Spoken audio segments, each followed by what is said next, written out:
Bound by Hatred. Born in Blood Mafia Chronicles Book 3. Written by Cora Reilly. Narrated by Win Ross and Lynn Barrington. Prologue. Gianna. My reflection could have been the opening scene of a horror movie. Blood covered my chin, and more blood dripped from the cut in my lower lip and onto my white shirt. My lip was already swelling, but I was happy to find my eyes dry. No sign of a single tear. Matteo appeared behind me, tall frame towering over me, his dark eyes scanning my messed-up face. Without his trademark shark grin and the arrogant amusement, he looked almost tolerable. "You don't know when to shut up, do you?" His lips turned into a smirk, but it looked somehow wrong. There was something unsettling in his eyes. The look in them reminded me of the one I'd seen when he dealt with the Russian captives in the basement. Something dark and twisted lurked in their depth. "Neither do you," I said, then winced at the pain shooting through my lip. "True," he said in a strange voice. Before I had time to react, he gripped my hips, turned me around, and hoisted me onto the washstand. "That's why we are perfect for each other." Back was the arrogant smile. The bastard stepped between my legs. "What are you doing?" I hissed, sliding back from the edge of the washstand to bring more distance between us while pushing against his chest. He didn't budge, too strong for me. The smile got bigger. He grabbed my chin and tilted my head up. "I want to take a look at your lip." "I don't need your help now. Maybe you should have stopped my father from busting my lip in the first place." "Yes, I should have," he said darkly, his thumb lightly touching my wound as he parted my lips. "If Luca hadn't held me back, I would have plunged my knife into your father's fucking back. Consequences be damned. Maybe I will still do it. I'd fucking love it." He released my lip and pulled a long curved knife from the holster below his jacket before twisting it in his hand with a calculating look on his face. Then his eyes flickered up to me. "Do you want me to kill him?" God, yes. I shivered at the sound of Matteo's voice. I knew it was wrong, but after what Father had said today, I wanted to see him begging for mercy, and I knew Matteo was capable of bringing anyone to their knees, which excited me in a horrifying way. That was exactly why I'd wanted out of this life, why I still wanted out. I had the potential for cruelty, regardless of how I tried to convince myself of the opposite, and this life was the reason for it. That would mean war between Chicago and New York, I said simply. Not that I gave a damn about peace. The men would find a reason to tear into each other soon enough. Someone always managed to insult someone else's honor, and then all bets were off. "Seeing your father bleed to death at my feet would be worth the risk. You are worth it." Chapter 1. Matteo. The first time I saw Gianna, she was a scrawny 14-year-old with a too big mouth, a splattering of freckles on her face, and untamed red locks. She was everything a proper Italian girl wasn't supposed to be, which was probably why I found her entertaining. But she was a kid, and though I was barely 4 years older, I had already been a made man for 5 years, killed several people, and had fucked my fair share of women. The moment Luca and I were back in New York, busy with mob business and easy society girls, I didn't give the rude redhead a second thought. We had enough trouble with the Bratva trying to sabotage our drug labs, and our father had grown too old to handle things as they needed to be handled, with unrelenting brutality. It was time for the old man to die and hand the job over to my brother. Luca was the perfect man for brutality. I'd pretty much forgotten all about Gianna when Luca and I returned to New York 3 years later for his wedding to Aria. Luca had gotten it into his head that he wanted to see Aria before the wedding. The official explanation being that he wanted to make sure she was on the pill, which was bullshit. I knew it was, because he was eager to see how she'd grown up. And damn, the girl had filled up nicely. When she appeared behind her younger sister Liliana in the doorframe to their suite in the Mandarin Oriental, My eyes didn't know what part of her to check out first. Long blonde hair, stunning blue eyes, narrow waist, lean legs, nice butt and tits. She was smoking hot. She was also Luca's fiancée, and so firmly off limits. Not to mention she was a bit too demure for my taste. The way she cast down her eyes whenever Luca looked at her would have driven me insane. Luca was an intimidating fucker, and the girl had been dealt a heavy blow for having to marry him. But she needed to grow a spine if she wanted to stand a chance against Luca. He was used to bossing people around. Of course, the moment I entered the suite, Aria was the last thing on my mind. My gaze settled on the girl with the flaming red hair who lounged on the sofa. Long legs casually crossed and propped up on the coffee table. At once, the long-forgotten memory of her rudeness resurfaced, and with it, my interest in her. She wasn't the awkward, scrawny girl she used to be. Definitely not scrawny. She had developed all the right curves in all the right places, and her face had gotten rid of her freckles.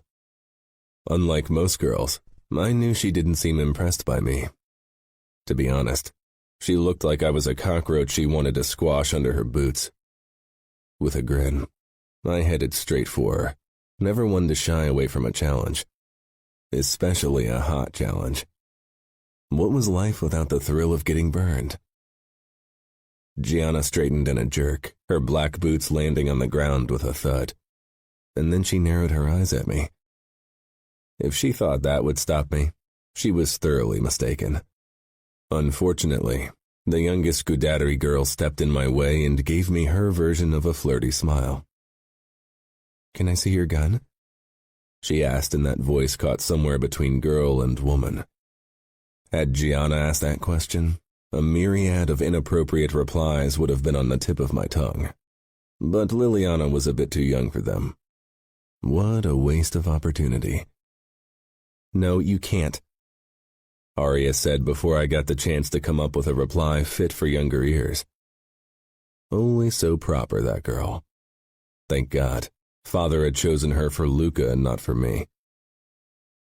"You shouldn't be here alone with us," Gianna muttered, her eyes moving from Luca to me. Damn it. She was something else, really. "It's not appropriate." Luca didn't seem too impressed with her. It was obvious that she grated on his nerves, already something she and I had in common. "Where's Umberto? Shouldn't he be guarding this door?" he asked. "He's probably on a toilet or cigarette break," Aria said. I almost laughed. What kind of idiots worked for Scudery? Things in Chicago seemed to follow very different rules. I could tell that Luca was on the verge of an outburst. He'd been on edge for days, probably because his balls were bursting. He'd fucked Grace far more often than usual to bridge the time before he could fuck Aria. "Does it happen often that he leaves you without protection?" he asked. "Oh, all the time," Gianna snapped, then rolled her eyes at her sister. "You see, Lily, Aria, and I sneak out every weekend because we have a bet going who can pick up more guys." Big words for a girl who'd never seen a cock in real life. From the look Luca gave me, he thought the exact same thing. Gianna really didn't know anything about my brother if she thought it was a good thing to taunt him like that. Luca stalked toward his little fiancée, who flinched as she always did when he acted like a berserk.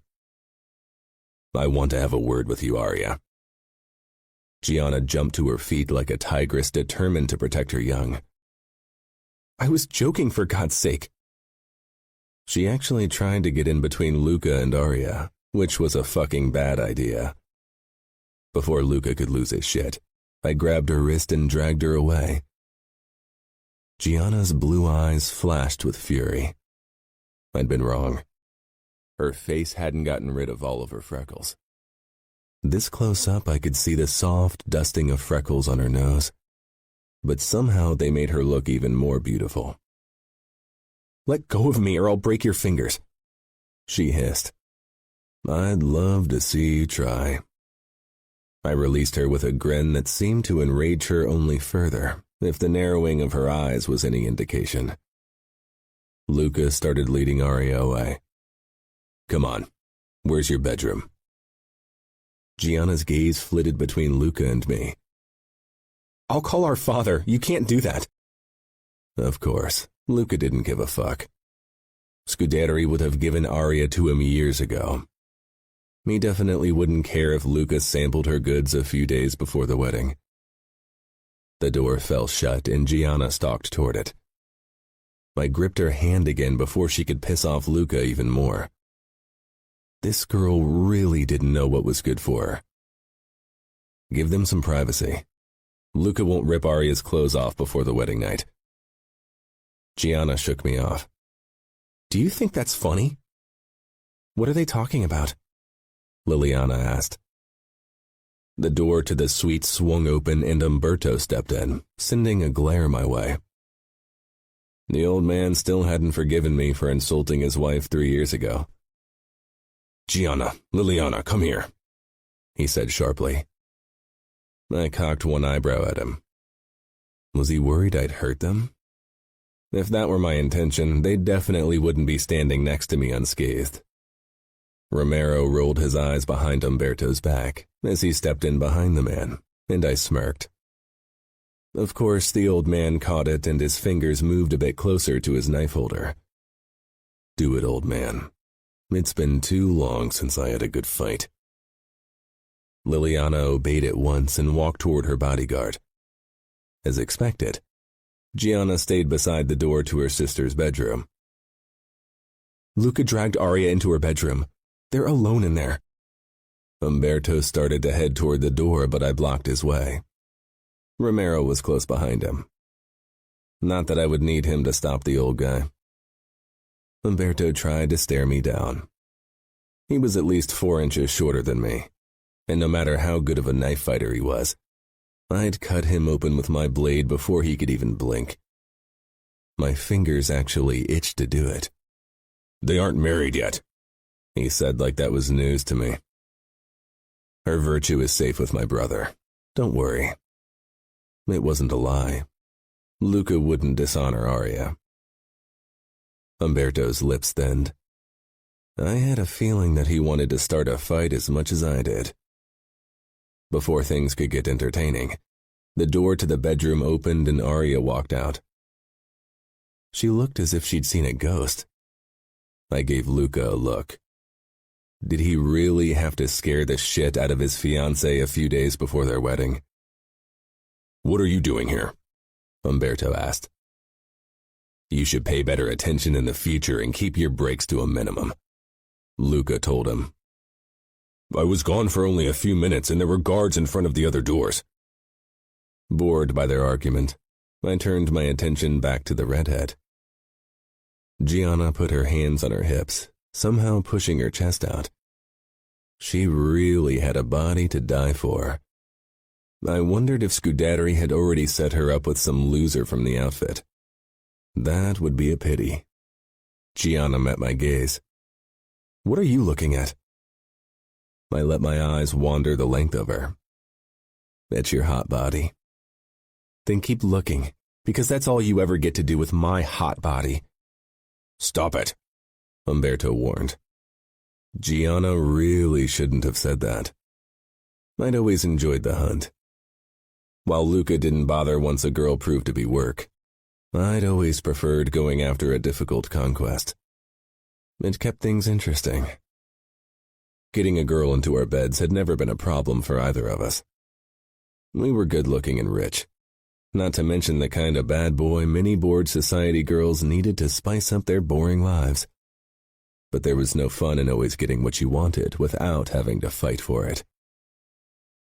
Gianna's narrowed eyes followed me when Luca, Romero, and I left the suite. I smiled to myself. The girl had fire. Luca sighed. "Don't tell me you've set your sights on the redhead. She's a major pain in the ass." "So what? She'd definitely make my life more interesting." "What? Killing off Russians and having a new girl in your bed every other night isn't doing the deal for you?" I like to change things up now and then. You can't have her. She's off limits. I won't tell Father you brought war with the outfit down on us because you pawed at Scuderi's daughter. There's only one way you could have the redhead in your bed, and that's if you marry her. And that's not going to happen. Why not? Luca paused. Tell me you're joking. I shrugged. I didn't really want to marry yet, or ever for that matter. But Father had been on my case for months. Every woman he'd suggested so far had been boring as hell. Luca gripped my shoulder. You won't ask Scuderi for his daughter's hand tonight. Is that an order? I asked quietly.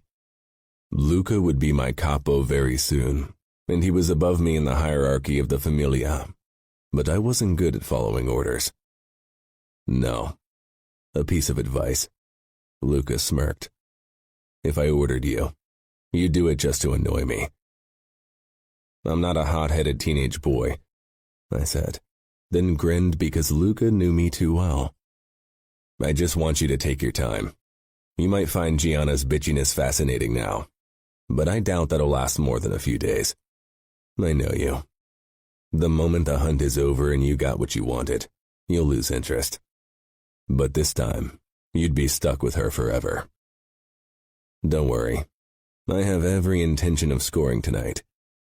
That'll make me forget all about Gianna.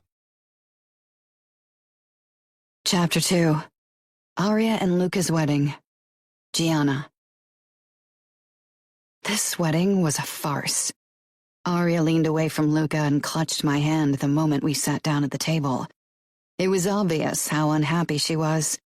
She was trying so hard to hide it, but for me it was plain as day. Of course, nobody gave a shit.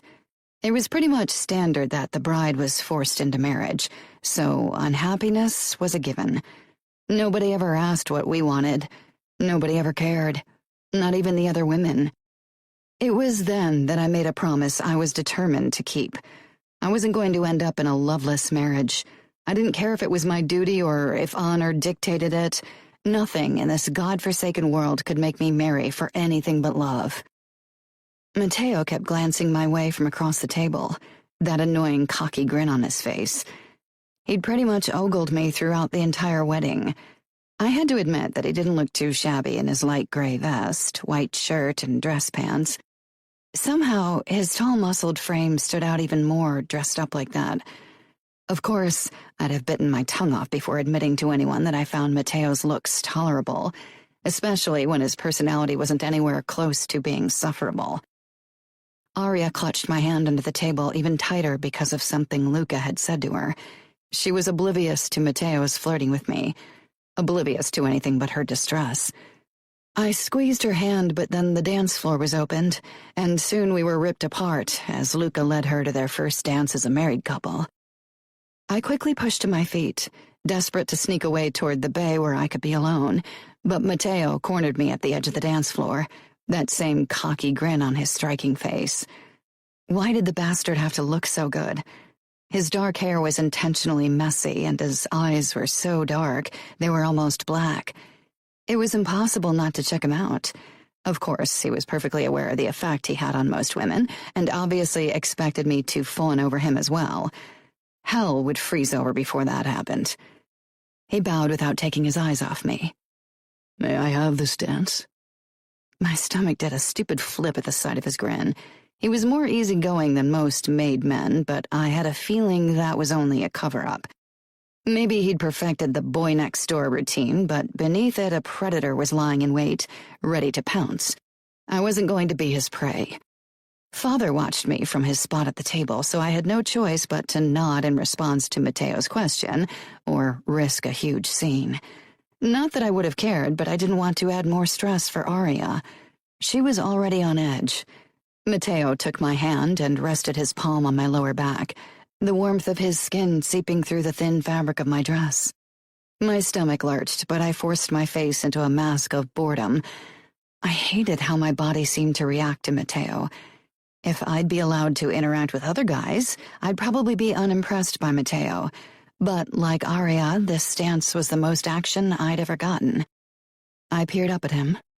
This close-up, I could see that his eyes were dark brown with an almost black outer ring. He had thick black lashes, and the shadow of stubble ghosted his cheeks and chin. His smile widened, and I turned my head away, focusing on the dancing guests around us. Everyone was laughing and smiling, enjoying themselves. From the outside, it looked like a marvelous feast. It was easy to be taken in by the mansion's garden that was decorated to perfection. It was so damn easy to let the breeze drifting over us from the ocean carry away reality. The unique atmosphere only a place in the Hamptons could offer could convince anyone that life was a dream. I knew better. Matteo pulled me even closer, pressing our bodies together so I could feel every inch of muscle, as well as the weapons hidden beneath his vest. I squirmed, though part of me wanted to lean in, get closer, and claim his mouth for a kiss. That would have been the scandal of the wedding, no doubt. Father would blow a gasket. That was almost enough to make me want to do it. Why should girls be forced to wait with their first kiss until they were married? It was ridiculous. I pitied Aria for having to experience her first kiss in front of the entire wedding party. That wouldn't happen to me. I didn't care whom I had to bribe to kiss me. Matteo leaned down, a teasing smile curving his mouth. "You look gorgeous, Gianna. The pissed-off look goes really well with your dress." Before I could stop myself, a laugh burst out of me. I tried to cover it up with a cough, but Matteo didn't buy it, judging from the look on his face. Damn it. I narrowed my eyes. In vain. I decided to ignore Matteo for the rest of our dance, hoping that my body would do the same, but then the bastard started moving his thumb back and forth on my back, and every nerve ending in me seemed to jerk to life. I wanted to kiss him, and not just to spite my father and every other male in our world who thought it was okay to keep women on a leash. I wanted to kiss him because he smelled delicious, and that was exactly the reason why I needed to get away from him quickly. Sadly, Matteo seemed intent to drive me crazy, because after our first dance, he managed to steal 2 more dances from me, and to my utter annoyance, my body didn't stop reacting to his closeness. I had a feeling he knew, and that was why he kept stroking my back ever so lightly, but I couldn't ask him to stop without admitting that it was bothering me. And somehow, part of me didn't want him to stop. It was almost midnight when people started to shout for Luca to bed Aria. She didn't manage to hide her panic. When she stood and took Luca's offered hand, her eyes met mine, but then Luca was already leading her away, followed by a crowd of shouting men. Anger surged through me. I pushed to my feet, determined to follow and help her. Mother gripped my wrist, jerking me to a stop. "This isn't your business, Gianna. Sit down. Aria will do what's expected of her, and so should you." I glowered at her. Wasn't she supposed to protect us? Instead, she watched without a flicker of compassion. I wrenched away from her, disgusted by her and everyone around us. Father stood beside Salvatore Vitiello, who shouted something that sounded like, "We want to see blood on the sheets, Luca." I almost tackled him. What a bastard. New York and its sick traditions. Despite Father's warning glare, I turned and followed after the men. Luca and Aria were almost at the house, and I had trouble finding my way through the male guests to get to them. I wasn't even sure what I was going to do if I reached them. I could hardly pull Aria into our shared bedroom and lock the door. That wouldn't stop anyone, least of all Luca. That guy was a beast. A few of the men made lewd comments in my direction, but I ignored them, my eyes firmly focused on Aria's blonde head. I'd almost reached the front of the crowd when Aria disappeared into the master bedroom, and Luca closed the door. My breath caught, worry and anger taking center stage in my body. I was wavering between storming into the bedroom to kick Luca's ass and run as far away as possible so I didn't have to hear what was going on behind that door. Most of the male guests were on their way back outside to resume drinking. Only Matteo, who was shouting disgusting suggestions through the door, and a few younger made men from New York were still around. I backed away, knowing there was nothing I could do for Aria, and hating it more than anything else. So often in the past, Arya had protected me from Father, and now when she needed protection, I was unable to help her. Instead of returning to the party, I decided to go to my bedroom. I wasn't in the mood to face my parents again. I'd only get into a huge fight with Father, and I really didn't need that on my plate today. Before I could head down the corridor toward my room, two guys stepped in my way. I didn't know their names. They weren't much older than me, maybe 18. One of them still sported some baby fat and acne. The other was taller and looked like more of a threat. I tried to sidestep them, but the taller guy blocked my way. "Piss off," I said, glaring at the two idiots. "Don't be a killjoy, Red. I wonder if you are red down there, too." He pointed between my legs. My lips curled in disgust, as if I hadn't heard those words before. The acne guy snorted with laughter. "We could try to find out." Suddenly, Mateo was there. He gripped the tall guy in a headlock and held a sharp, long knife to the guy's crotch. "Or," he said in an eerily calm voice, "we could try to find out how long it takes for you to bleed out like a pig after I cut your dick off. How about that?" I used the moment to ram my knee into Acne Guy's balls. He cried out and dropped to his knees. I probably shouldn't have enjoyed it as much as I did. Mateo raised his dark eyebrows at me. "Want to have a go at this one too?" I didn't need to be told twice. Instead, I landed a good kick and sent the second guy to his knees as well. Both guys looked up at Mateo with fear-widened eyes, ignoring me completely. "Fuck off before I decide to cut your throats," Mateo said. They scrambled off like dogs with their tails between their legs. "Do you know them?" I asked. Mateo sheathed his knife. He didn't look as drunk as he'd seemed at the party. Maybe it had all been for show. A quick glance around made me realize that we were alone in this part of the house, and from the way my heartbeat quickened and my stomach fluttered, I knew this really wasn't a good idea. "They are the kids of two of our soldiers. They aren't even made men yet." Inducting them into the Mafia probably wouldn't turn them into nicer human beings. "I could have handled them myself," I said. Mateo scanned my body again. "I know." That wasn't the answer I had expected, and I wasn't entirely sure if he was pulling my leg or not. It's funny how you can act like a knight in shining armor one second, and the next you're encouraging your brother to sexually assault my sister. "Luca doesn't need encouragement, believe me." "You make me sick. All of this does." I turned and stalked away, but Mateo caught up with me and barred my way with an arm against the wall. "Your sister will be fine. Luca isn't cruel to women." "Is that supposed to reassure me?" Mateo shrugged. "I know my brother. Arya won't get hurt." I searched his face. He seemed serious. I wanted to believe him, but from what I'd witnessed, Luca was anything but a kind man. He was brutal and cruel and cold, and I wasn't sure if Mateo's definition of not being cruel to women matched my own. "I really want to fucking kiss you," Mateo said in a rough voice, startling me. My eyes widened. He didn't move, just stood in front of me with his arm propped up against the wall, and his dark eyes boring into mine. We weren't engaged, thank God, so speaking to me like that was more than inappropriate. Father would have gone nuts if he had heard. I should have been anxious, embarrassed at the very least, by his words, but instead, I found myself wondering how it would be to kiss someone, to kiss Mateo. The girls in my class had all kissed and done far more already.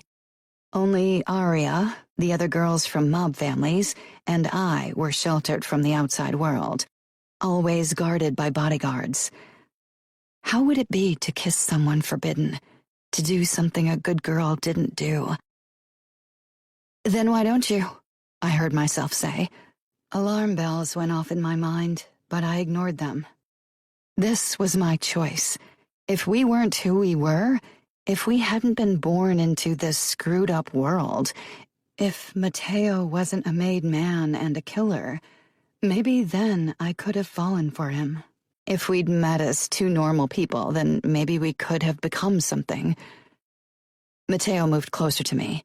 For some reason, I backed away until I bumped into the wall, but Matteo followed, and soon I was trapped between cold stone and his body.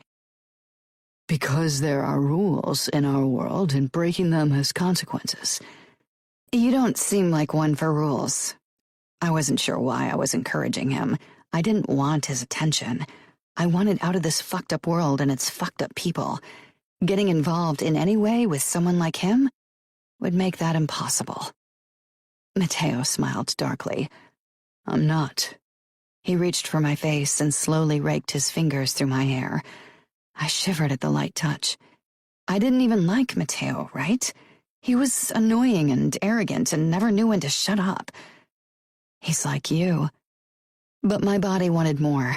I grabbed his vest, my fingers crinkling the soft material. Me neither. I don't want my first kiss to happen with my husband. Matteo let out a quiet laugh, and he was so close that I could feel it more than hear it. This is a bad idea, he murmured, his lips less than an inch from mine, his eyes dark and devoid of the usual playfulness. My inside seemed to burn with need. I don't care. And then Matteo kissed me, lightly at first, as if he wasn't sure if I was being serious. I tugged at his vest, wanting him to stop being careful, and Matteo crushed his body to mine, his tongue slipping between my lips, tangling with mine, giving me no time to wonder what I was doing.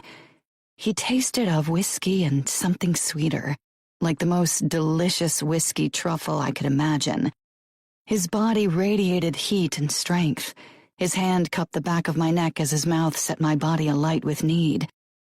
God, no wonder Father didn't want us to be around men. Now that I knew how good kissing felt, I never wanted to stop doing it. There was a gasp, and Matteo and I pulled apart. I was still dazed when my eyes settled on my sister Lily, who stood frozen in the hallway, probably on her way to her room. Her eyes were wide. Sorry, she blurted, then took a few hesitant steps in our direction. Does this mean you're going to marry? I snorted. No, it doesn't. I won't marry him. This means nothing. Matteo shot me a look, and I almost felt bad for my rude words. But it was the truth. I had no intention of marrying a made man, no matter how good he could kiss, or how much he could make me laugh. The men in our world were killers and torturers. They weren't good men. They weren't even decent men. They were bad, rotten to the core. Nothing could change that. Maybe they occasionally managed to imitate normal guys. Especially Matteo had that act down to a T. But in the end, it was only a mask. Matteo turned to Lily. Don't tell anyone what you saw, okay? I slipped away from him, needing to bring some distance between us. How could I have let him kiss me? Maybe I was lucky and he was more intoxicated than he let on. Maybe he wouldn't remember a thing tomorrow morning. Okay, Lily said with a shy smile. Matteo gave me a knowing look before he walked past Lily and turned the corner. The moment he was gone, Lily rushed toward me. You kissed him!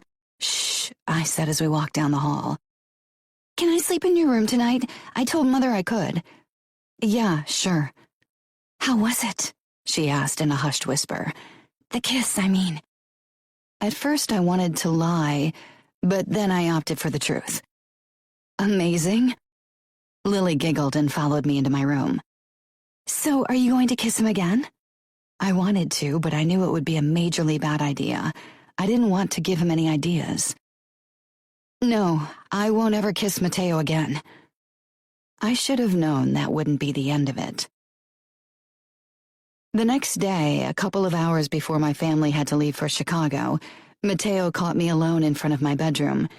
He didn't try to kiss me, but he stood very close. It would have been easy to bridge the distance between us, to grab his shirt and pull him against me. Instead, I put my guards in place and glared. What do you want? Matteo clucked his tongue. Last night when we were alone, you didn't give me the cold shoulder. I'd hoped you were too drunk to remember. Sorry to disappoint you. If he didn't stop smiling that arrogant smile, I'd wring his neck, or kiss him. I hadn't decided yet. Choice number one was the better option, no doubt. It was a one-time thing. It didn't mean anything. I still don't like you. I only did it because I wanted to do something forbidden." His dark eyes lingered on my lips before they slid lower. "There are plenty of other forbidden things we could do," he murmured, stepping closer, too close, and enveloping me with his scent. "No thanks." He rocked back on his heels, smile getting impossibly wide. "Why? Losing your courage? I could ask your father for your hand in marriage if you're tired of forbidden things." "Right," I said sarcastically. "I will never marry you, that's a promise. And now that Aria's already trapped in New York, Father wouldn't send me away anyway." Mateo shrugged. "If you say so." His overconfidence made me snap. I jabbed my finger against his muscled chest. "You think you are irresistible, don't you? But you aren't. You and Luca and all the other men in the fucking Mafia think you are oh so great. Let me tell you something. If you weren't fucking rich and didn't carry a fucking gun wherever you went, you wouldn't be better than anyone else out there." "I'd still be good-looking, and I could still kill most of the wimps out there with my bare hands. What about you, Gianna? What would you be without the protection of your family and your father's money?" I sucked in a deep breath. Yes, what would I be without all that? Nothing. I'd never had to do anything by myself. Never had been allowed to do so, but not for lack of wanting. "Free," Mateo laughed. "You won't ever be free. None of us are. We are all caged in by the rules of our world." "That's why I want out of this world." "Maybe, but a marriage to you won't ever be my cage." I stalked off, not giving him another chance for a comeback. Chapter 3. Mateo. Maybe Gianna didn't understand it yet, but marriage would be her cage no matter if she wanted it or not. Last night after our kiss, I'd returned to the party to drink myself into a stupor when I'd come across my bastard of a father and Rocco Scuderi, talking about Gianna and his plans for her to marry some old geezer who was known for his hard hand with women. I hadn't said anything then, because I knew Father. If he thought I wanted Gianna because I desired her, liked her, or wanted to protect her from a worse fate, he'd never agree to set me up with her. Now, in the morning after the presentation of the sheets, I searched for Luca and found him on his way to the master bedroom with Aria at his side. "You two lovebirds will have to postpone your mating session. I need to have a word with you, Luca," I said. Luca and Aria turned around to face me. Aria's cheeks turned bright red, and she peered up at my brother with a mix of worry and embarrassment. He glared at me before lowering his gaze to his wife. "Go ahead. Check if the maids packed all your stuff. I'll be back soon." She quickly disappeared in the bedroom. The sheets were fake, weren't they? My big bad brother spared his little virgin bride. Luca glowered as he stepped close to me. "Keep your fucking voice down." "What happened? Did he have too much to drink and couldn't get it up?" "Fuck off." "As if alcohol ever stopped me," he said. "Then what?" Luca glared. She started crying. I chuckled. I reached for the knife holder around his forearm and pushed it up, revealing a small wound. Luca snatched his arm away. "You cut yourself." Luca looked like he was considering slicing me up into bite-sized pieces. Since I still needed his help, I decided to keep my taunting to a minimum. I knew it. I told Gianna last night that she didn't need to worry about Aria. "You have a soft spot for damsels in distress." "I don't," he frowned. "You were alone with Gianna." I nodded, then led him away from the bedroom in case Aria was trying to eavesdrop. She'd only tell her sister everything. I kissed her, and she tastes even better than she looks. "I can't fucking believe you got more action than me on my own fucking wedding night," Luca muttered. "The ladies can't resist my charm." He clamped his hand down on my shoulder. "This isn't a joking matter, Mateo. The outfit won't find it funny if you go around deflowering their girls. I didn't deflower anyone. I kissed her. Yeah, as if that's ever the end of it. I want to deflower her, but I'm not an idiot. Really. That's what Luca's expression said. I want to marry her. Luca stopped abruptly. Tell me you're kidding. I'm not. That's why I need your help. Father won't talk to Scuderi on my behalf if he thinks I want Gianna for any other reason than spite or revenge. You know him. So what do you want me to do? Help me convince him that she hates me and insulted me, and that I want to marry her to make her miserable. Isn't that the truth? The girl can't stand you, and you want her because of it. How is that any different than the story we're going to tell Father? I don't want to make her miserable. Luca looked doubtful. The end result might be the same. That girl is going to drive you insane. You realize that, don't you? I'm really not sure if I want her in New York. You'll deal with it, and Arya will be happy to have her sister with her. You really think you thought that through, don't you? I did. And Father will choose some bitch that'll make me miserable for me soon enough. So you rather choose your own bitch who will make you miserable? I shook off his hand. Gianna isn't a bitch. You want to hit me because of her? Lucas said with a twisted smile. I want to hit you for a lot of reasons. Luca shook his head. Come on, let's find Father. We headed down the corridor and down the stairs toward Father's office. He was on his way out of the room. I forced my face into a mask of fury. I can't believe her fucking nerve. There's nothing you can do, Lucas said to me. Then he turned to Father. The Scuderi redhead provoked Matteo. Father raised his brows in mild interest. How so? He gestured for us to move into his office, then closed the door. I pretended to be seething while Luca made up some ridiculous story that ended with Gianna telling me that her father would never give her to New York, and that nobody could convince him otherwise. She made it sound as if I was beneath her, as if we were beneath her. I want the bitch to pay. I don't care what she wants. I want her in my bed. Excitement flashed in Father's eyes.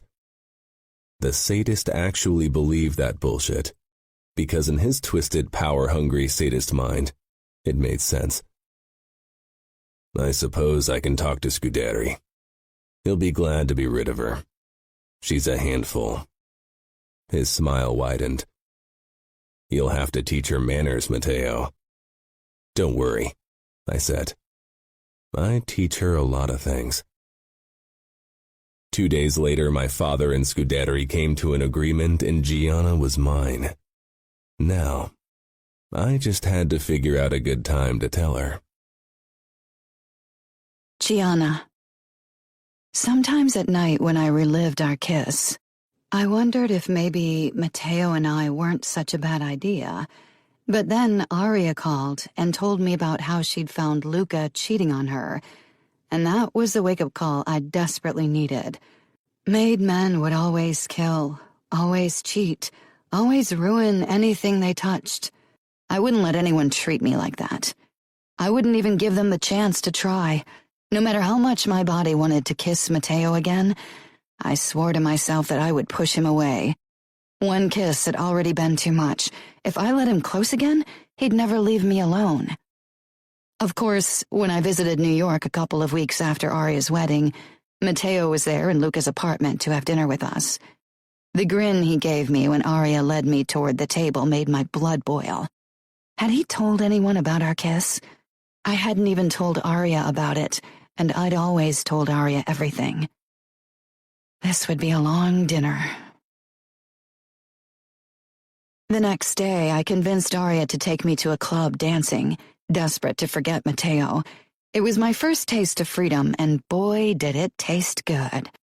Not as good as Matteo, an annoying voice reminded me, but it was soon blasted away by the beats filling the dance floor of the Sphere.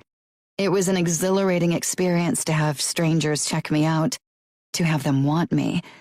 I'd never dressed this sexy before, had never been allowed to, and couldn't help but feel strangely empowered.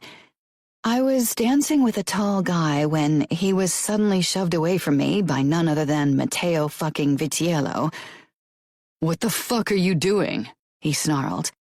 "What the fuck are you doing? This is none of your business." My dance partner had found his balance again and stepped up to us, but before he could say something, Matteo punched him below the ribs, sending him to his knees, and then 2 bouncers were there and dragged the guy away. I stood in stunned silence. "Have you lost your fucking mind?" Matteo brought his face close to mine and gripped my upper arm. "You won't ever do this again. I won't let you mess around with other guys." "I wasn't messing around. I was dancing." Then his words really sank in. "With other guys? So you think because we kissed once you can tell me what to do with my life? Newsflash, you don't own me, Matteo." He smirked. "Oh, but I do." His dark eyes roamed over my skimpy outfit, lingering on my naked legs. "Every inch of you." I shook off his grip. "You are insane. Get away from me." He followed Luca without another word, but left one of his stupid baboons/bodyguards with me. I was so angry. I wanted to run after him and pummel him to dust. Instead, I went over to Aria, who looked lost as she stood unmoving in the center of the dance floor. "That asshole," I muttered. After a moment, her eyes settled on me. "Who?" "Matteo. The guy has the nerve to tell me not to dance with other men. What is he, my owner? Fuck him." Aria looked as if her thoughts were miles away. "Are you okay?" She nodded. "Yeah, let's go to the bar." Luca's 2 lapdogs, Romero and Cesare, followed us, and Aria lashed out at them. "Can you watch us from afar? You're driving me crazy." Stunned, I watched as she rushed toward the bar and ordered drinks for us. Romero and Cesare were watching us with hawk eyes from afar. So much for feeling free and having fun. Anger at Matteo resurfaced again, but I swallowed it. I wouldn't let him ruin the evening. "You can go dancing," Aria said with a shaky smile, clinging to her drink like it was her lifeline. "In a few minutes. You look pale." "I'm okay." She didn't look okay, and I wasn't sure why she didn't want to tell me what was bothering her. Although I really had no right to complain. After all, I still hadn't told her about the kiss. "I really need to go to the restroom," I said after several minutes of silence. "I need to sit for a few more minutes." I hesitated, wondering if it was a good idea to leave her, but it wasn't like she was alone. After all, Romero never let her out of his sight, thanks to Luca's possessiveness. I made my way toward the back of the bar where the restrooms were, trying not to lose my shit on Cesare, who was like an annoying shadow. When I returned to the bar a few minutes later, all hell had broken loose. Aria was swaying, and Cesare had to hold her up while Romero had his knife buried in some sleazebag's leg. "You will follow us. If you try to run, you'll die," Romero growled. "Aria?" I whispered, my heart pounding in my chest. She didn't seem to hear me. "Take her drink, but don't drink," Cesare told me. I picked up the glass, too shaken to be annoyed by his patronizing tone. We made our way to the back and then down into a basement. Aria's legs barely supported her. I stayed beside her the entire time. When we stepped into a sort of office, my eyes settled on Matteo, who lounged in a chair. His gaze zoomed in on me before taking in the rest of the scene. He pushed to his feet. "What's going on?" "Probably roofies," Romero said. Roofies? I narrowed my eyes at the asshole who drugged my sister. I wanted to hurt him, but the expression on Matteo's face made it clear that I would get my wish. His eyes held a promise to me. I knew it was sick, but somehow this made me want to kiss him even more. Something was so wrong with me. Aria and I were sent away before Luca and Matteo started dealing with the bastard, and Romero led us out the back door toward an SUV. My heart clenched when I settled on the back seat with Aria's head on my lap. She was so helpless. I stroked her blonde hair as I listened to her rambling. The idea that someone wanted to hurt her scared the shit out of me. This was probably the first time that I was glad for our bodyguards. Without them, that sick fuck would have kidnapped Arya and raped her. But I knew he'd get what he deserved, and I was oddly okay with it. I hated the mob and what it stood for, but right now I couldn't bring myself to feel bad for Arya's attacker. Maybe this was a sign of how much this life had shaped me, a sign of how messed up I was. I couldn't get the look on Matteo's face out of my head, that flicker of excitement as he pulled out his knife before Arya and I left the room. He and Luca were both monsters. I wasn't sure yet who was more dangerous of the two. But the worst thing was that part of me felt attracted to Matteo's monstrous side. Almost 1 month had passed since I'd last seen Matteo. Somehow, his words about owning me still wouldn't leave my mind. Every time I relived our kiss, I brought them to the forefront of my brain to let my anger wash away any kind of longing my body felt. The only reason why I even still remembered that stupid kiss was because things at home were so bad. I was constantly fighting with Father, most of the time about my habit of saying whatever crossed my mind, just like today. "I don't give a damn what's expected of me." Mother shushed me, her eyes shock-wide, but I was beyond listening. If Father told me one more time that I should behave like a decent lady, I'd lose my shit. Why is it so difficult to get into your head? I don't want to be a lady, definitely don't want to be a good little wife to some mob asshole someday. I'd rather cut my own throat than end up like that. I saw it coming but didn't even try to avoid it. Father's palm hit my face. It was one of his lighter slaps, which usually wasn't a good sign. He hit hard when he had no words to break my spirits. If he went easy on me, I wouldn't like what he had to say. He gripped my shoulders hard until I met his gaze. "Then maybe you should go looking for a sharp knife, Gianna, because Vitiello and I decided to marry you off to his son, Matteo." My mouth fell open. "What?" "You must have made quite an impression, because he asked his father to make this arrangement." "You can't do that." "I can, and it wasn't my idea. Matteo seemed very adamant about marrying you." "That bastard." Father's grip tightened and I winced. Lily only stared with huge blue eyes. She and Arya had only occasionally experienced Father's rougher side. He usually reserved his slaps and cruelness for me, the bad daughter. "This is exactly the reason why I'm glad to have you out of our territory. If I married you off to one of our soldiers, I'd have to punish one of our own for beating you to death for your insolence. But if Matteo Vitiello tortures some sense into you, I'll be off the hook, because I can't risk war with New York." I swallowed my hurt. I knew Father liked me least, and it wasn't as if I needed his approval or affection, but his words stung anyway. Mother, of course, didn't say anything, only stared down at her plate while folding and unfolding her stupid napkin. Lily's eyes were brimming with tears, but she knew better than to open her mouth when Father was in a mood. She and Arya had always been better at self-preservation than me. "When did you make the decision?" I asked firmly, trying to mask my feelings. "Matteo and his father approached me right after Arya's wedding." And suddenly I knew when Matteo had decided to marry me. When I'd told him the morning after our kiss that I would never marry him. The arrogant asshole couldn't take the hit to his pride. He was marrying me to prove a point.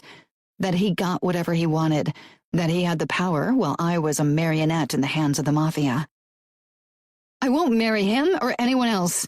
I don't care what you say. I don't care what the Vitiellos are saying. I don't fucking care." Father shook me hard until my ears started ringing. "You will do as I say, girl, or I swear I will beat you until you forget your name." I glared. I'd never hated anyone as much as I hated the man in front of me. And yet part of me, some hopeful, stupid, weak part, loved him. "Why do you do this? It's not necessary. We already gave them Arya to make peace. Why do you force me to marry? Why can't you let me go to college and be happy?" Father's lips curled in disgust. "Go to college? Are you really that stupid? You are going to be Matteo's wife. You are going to warm his bed and bear his children. End of story. Now go to your room before I lose my patience." Lily sent me a pleading look. What had once been Arya's job was now Lily's, keeping me out of trouble. If it hadn't been for her, I would have continued the fight. I didn't care if Father beat me over and over again. It wouldn't change my mind. I turned on my heel and ran up to my room where I grabbed my phone and flung myself on the bed.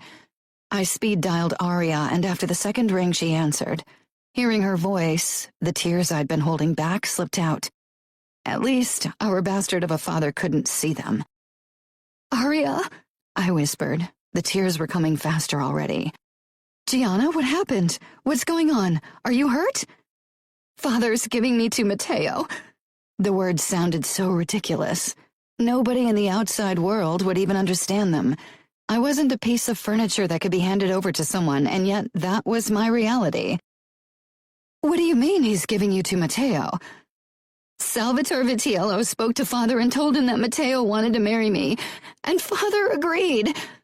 "Did Father say why?" "I don't understand. I'm already in New York. He didn't need to marry you off to the Familia, too."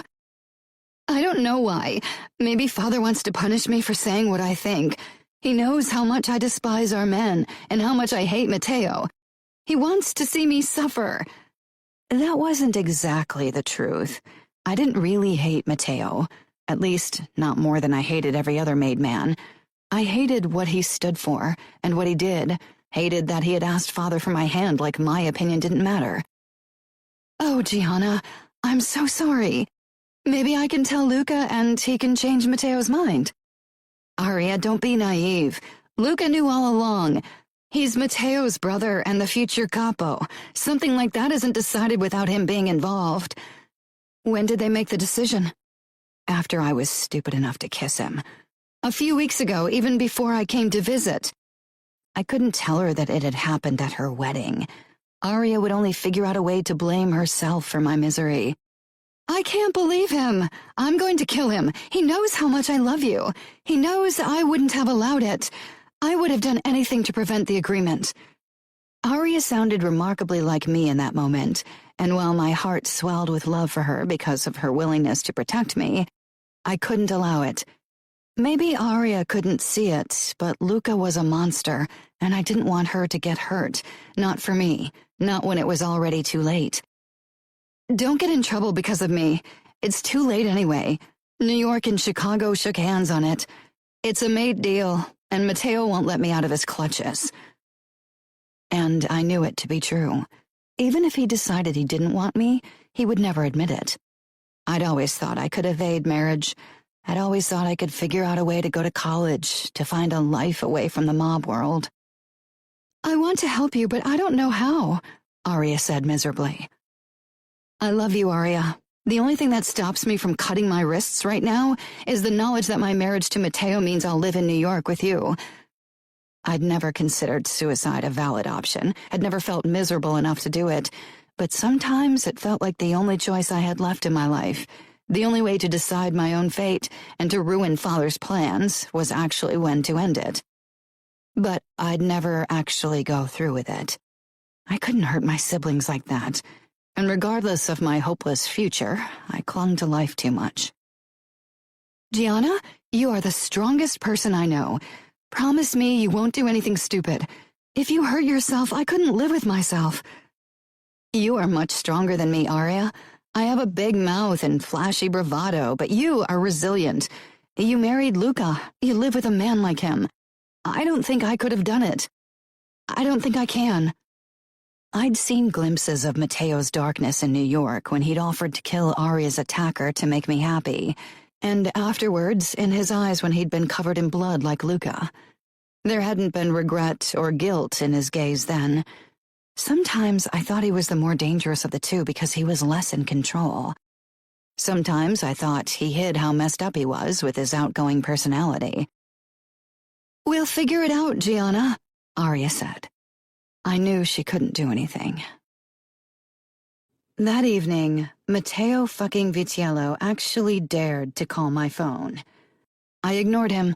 There was no way in hell that I'd talk to him, not after what he'd done. If he thought this was over, if he thought he'd won, then he had another thing coming.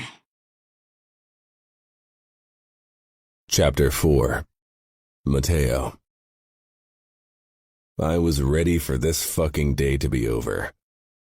First father's funeral, and now hours of discussion with the Cavalleros and Scuderies about ways to keep the Russians at bay, and to show them who was boss. It wasn't like I needed time to grieve. Luca and I hadn't harbored any feelings except for contempt and hatred for our father in a very long time. But I wasn't a fan of funerals and everything they entailed. Especially seeing my stepmother cry her fake tears had grated on my fucking nerves. Did she really think anyone believed she actually missed her sadistic husband? She'd probably spit on his carcass when nobody was looking. It's what I wanted to do. The only good thing about this whole ordeal had been Gianna, who had to attend the funeral with her family. She'd ignored my calls ever since she'd found out about our marriage a week ago. But she couldn't avoid me forever. I was actually looking forward to our first private encounter. I loved when she was angry. After the meeting, I was on my way to my motorcycle when I heard steps behind me. I turned, finding Luca running my way, the phone pressed against his ear and a thunderous look on his face. Before I could ask him what had crawled up his ass, he lowered the phone and said, "Cesare called. The Russians are attacking the mansion. Romero is trying to get everyone to safety, but there are too many attackers. Where are Gianna and Arya? I don't fucking know. We'll have to take a helicopter." I followed Luca toward his car. He floored the gas the moment we both had sat down. We should have never let Arya and Gianna leave for the Hamptons without us. We thought they'd be safer there. We thought our enemies would attack in the city where so many members of the outfit and the Familia had gathered to honor my father. We'd been fucking idiots. Luca hit the steering wheel. "I'm going to hunt down every fucking Russian if they hurt Arya. I'll be at your side," I said. I didn't care how many Russians I'd have to cut into tiny pieces to get to Gianna. Damn it. When we finally landed near our mansion in the Hamptons, Luca and I didn't speak. We both knew we might be too late. "They're fine," I said to Luca. We got out of the helicopter and shot our way free until we reached the lobby of the mansion. I pulled my knife out the throat of some asshole and straightened when one of the Russian bastards shouted from inside. "We have your wife, Vitiello. If you want to see her in one piece, you better stop fighting and drop your weapons." Luca glanced my way. "Don't do anything stupid, Matteo." "You aren't the only one with something to lose," I said grimly. "Gianna is in there too." Luca gave a nod, then slowly walked forward. I followed a few steps behind him. My eyes found Arya first. One of the Russian underbosses, a fucker named Vitali, was holding a knife against her throat. Luca would kill the bastard. "So this is your wife, Vitiello?" Vitali asked, but I barely listened. Gianna was sprawled out on the floor, a huge bruise on her forehead. I could tell that she was trembling, from fear or pain, I wasn't sure. Her blue eyes met mine. A huge Russian asshole towered over her. Bloodlust filled my body. I twisted my knives in my hands, trying to decide which part of the Russian's body I'd slice off first. Probably the hand he'd used to hit her. Gianna didn't take her eyes off me, like she knew I was going to make this all okay. I wouldn't let any of those fuckers hurt her now that I was here. And by God, I'd make them pay. Make them regret the day they laid eyes on Gianna. Make them regret the day they were fucking born. "Let her go, Vitali," Luca snarled. "I don't think so," Vitali said in that fucking annoying accent. "You took something that belongs to us, Vitiello. And now I have something that belongs to you. I want to know where it is." I wasn't sure what the Bratva bastard did because I kept my eyes on Gianna's captor and the assholes behind him, but Luca took a threatening step forward, then stopped. "Put your guns down or I'll cut her throat." When pigs learn to fly, motherfucker. There was a thud, then another. My eyes flew to Luca, who dropped his fucking guns to the floor. I couldn't believe it. He narrowed his eyes at me. Was he serious? From the look on his face, he was. I put my knives down slowly. Gianna closed her eyes as if she thought everything was over. It wasn't over. Far from it. Not before I'd killed every fucking asshole in the room and made them regret the day they were born. Your wife tastes delicious. I wonder if she tastes this delicious everywhere, Vitaly said as he pulled Arya against him like he was going to kiss her. I could tell that Luca was seconds away from attacking. The Russian asshole behind Gianna nudged her butt with his shoe and grinned. His foot would be the second thing I cut off, and I'd take my fucking time killing him. Vitaly licked Arya's chin. She looked like she was going to be sick. Then she reached into her back pocket and pulled a switchblade out. Where the hell had she found it? The moment she rammed it into Vitaly's thigh, I fell to my knees, gripped my gun with my left hand and one of my knives with my right hand. I shot 4 times in quick succession. 2 bullets tore through the calves of the asshole who'd kicked Gianna. The third broke every bone in his right hand. And the fourth smashed the skull of another bastard. I flung the knife at the same time. It pierced the eye socket of Russian number 3. I stormed toward Gianna, slipped my arms under her body, and carried her over to the side where she was shielded by a massive wooden sideboard. I knelt in front of her and shot another Russian, then another. Gianna's face was pressed up against my knee, and I put my palm down on the top of her head, stroking her unruly red hair. A woman cried out. My eyes darted around until they settled on Luca, who was cradling an unmoving Arya in his arms. I froze, my heart slamming against my chest. No, Gianna cried hoarsely. She tried to sit up, but her arms gave away and she fell against me. Arya! I wrapped my arm around her and she stared up at me with terror-stricken eyes. Help, Arya! Help her! She whispered. She tried to stand again. I helped her up, one arm around her waist, but didn't let her go to her sister. Luca looked like he would kill anyone who dared to approach. There was an expression on his face I'd never seen before. Leading a life of brutality, Luca and I had the potential to snap. But until now, I hadn't thought there was anything on this planet that could actually bring Luca to the brink. Gianna started crying. I touched her cheek. Shh, Arya will be fine. Luca won't let her die. For everyone's sake, I hoped I was right. Gianna leaned against me, hands clutching my shirt. I peered down at her. When Arya finally opened her eyes, Gianna let out a sob and pressed her face against my chest. I cupped her head, then brushed a kiss against it. She didn't react. She was probably in shock. What about Gianna, Lily, and Fabi? Arya asked in a weak voice. Gianna lifted her head but didn't let go of me. Fine. Luca lifted Arya into his arms and after some discussion, carried her upstairs to one of the bedrooms. The doc was already on his way. Gianna tried to stand on her own but swayed and had to grip my arm. Her eyes lost focus for a moment before they settled on me again. She didn't say anything, only stared up at me.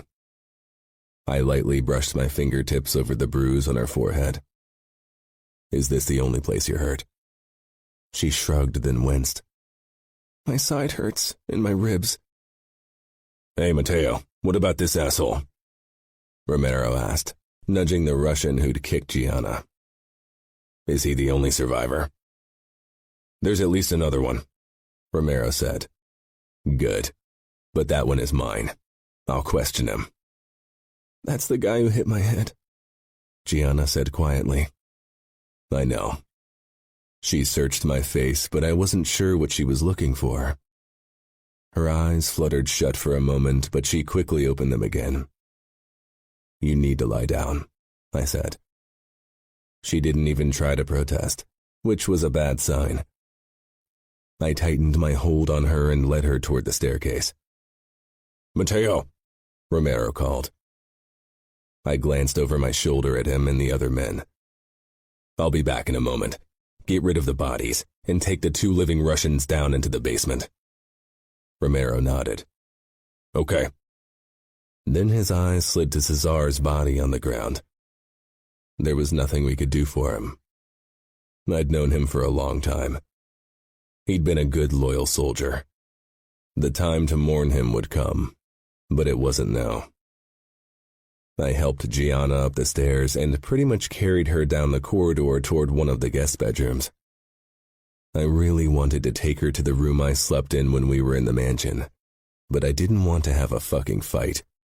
Not until Gianna was fit enough to be an equal contestant. She lay down on the bed and closed her eyes with a groan.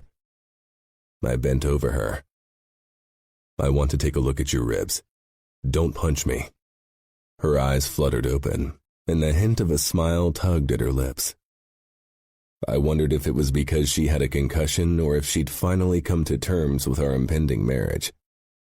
I pushed her shirt up, revealing inch over inch of creamy skin.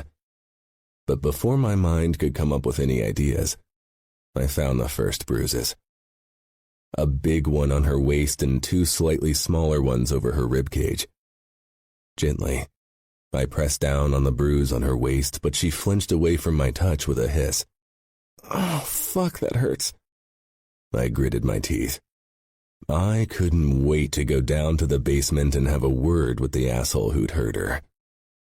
I slid my hands higher, lightly tracing her ribs. She shivered. What are you doing? I want to see if your ribs are cracked, I told her. You want to use your chance to grope me, admit it. Her attempt at humor was ruined by her shaky voice, but I decided to play along. She didn't need to know that I was thinking of a way to prolong her attacker's suffering. I smirked. We'll be married in less than a year. Then I can grope you whenever and wherever I want. Her smile died and she turned away, closing her eyes. Maybe she hadn't come to terms with our marriage yet. I straightened. I need to go back down. I'll send the doc to you when he's done with your sister. You should catch some rest.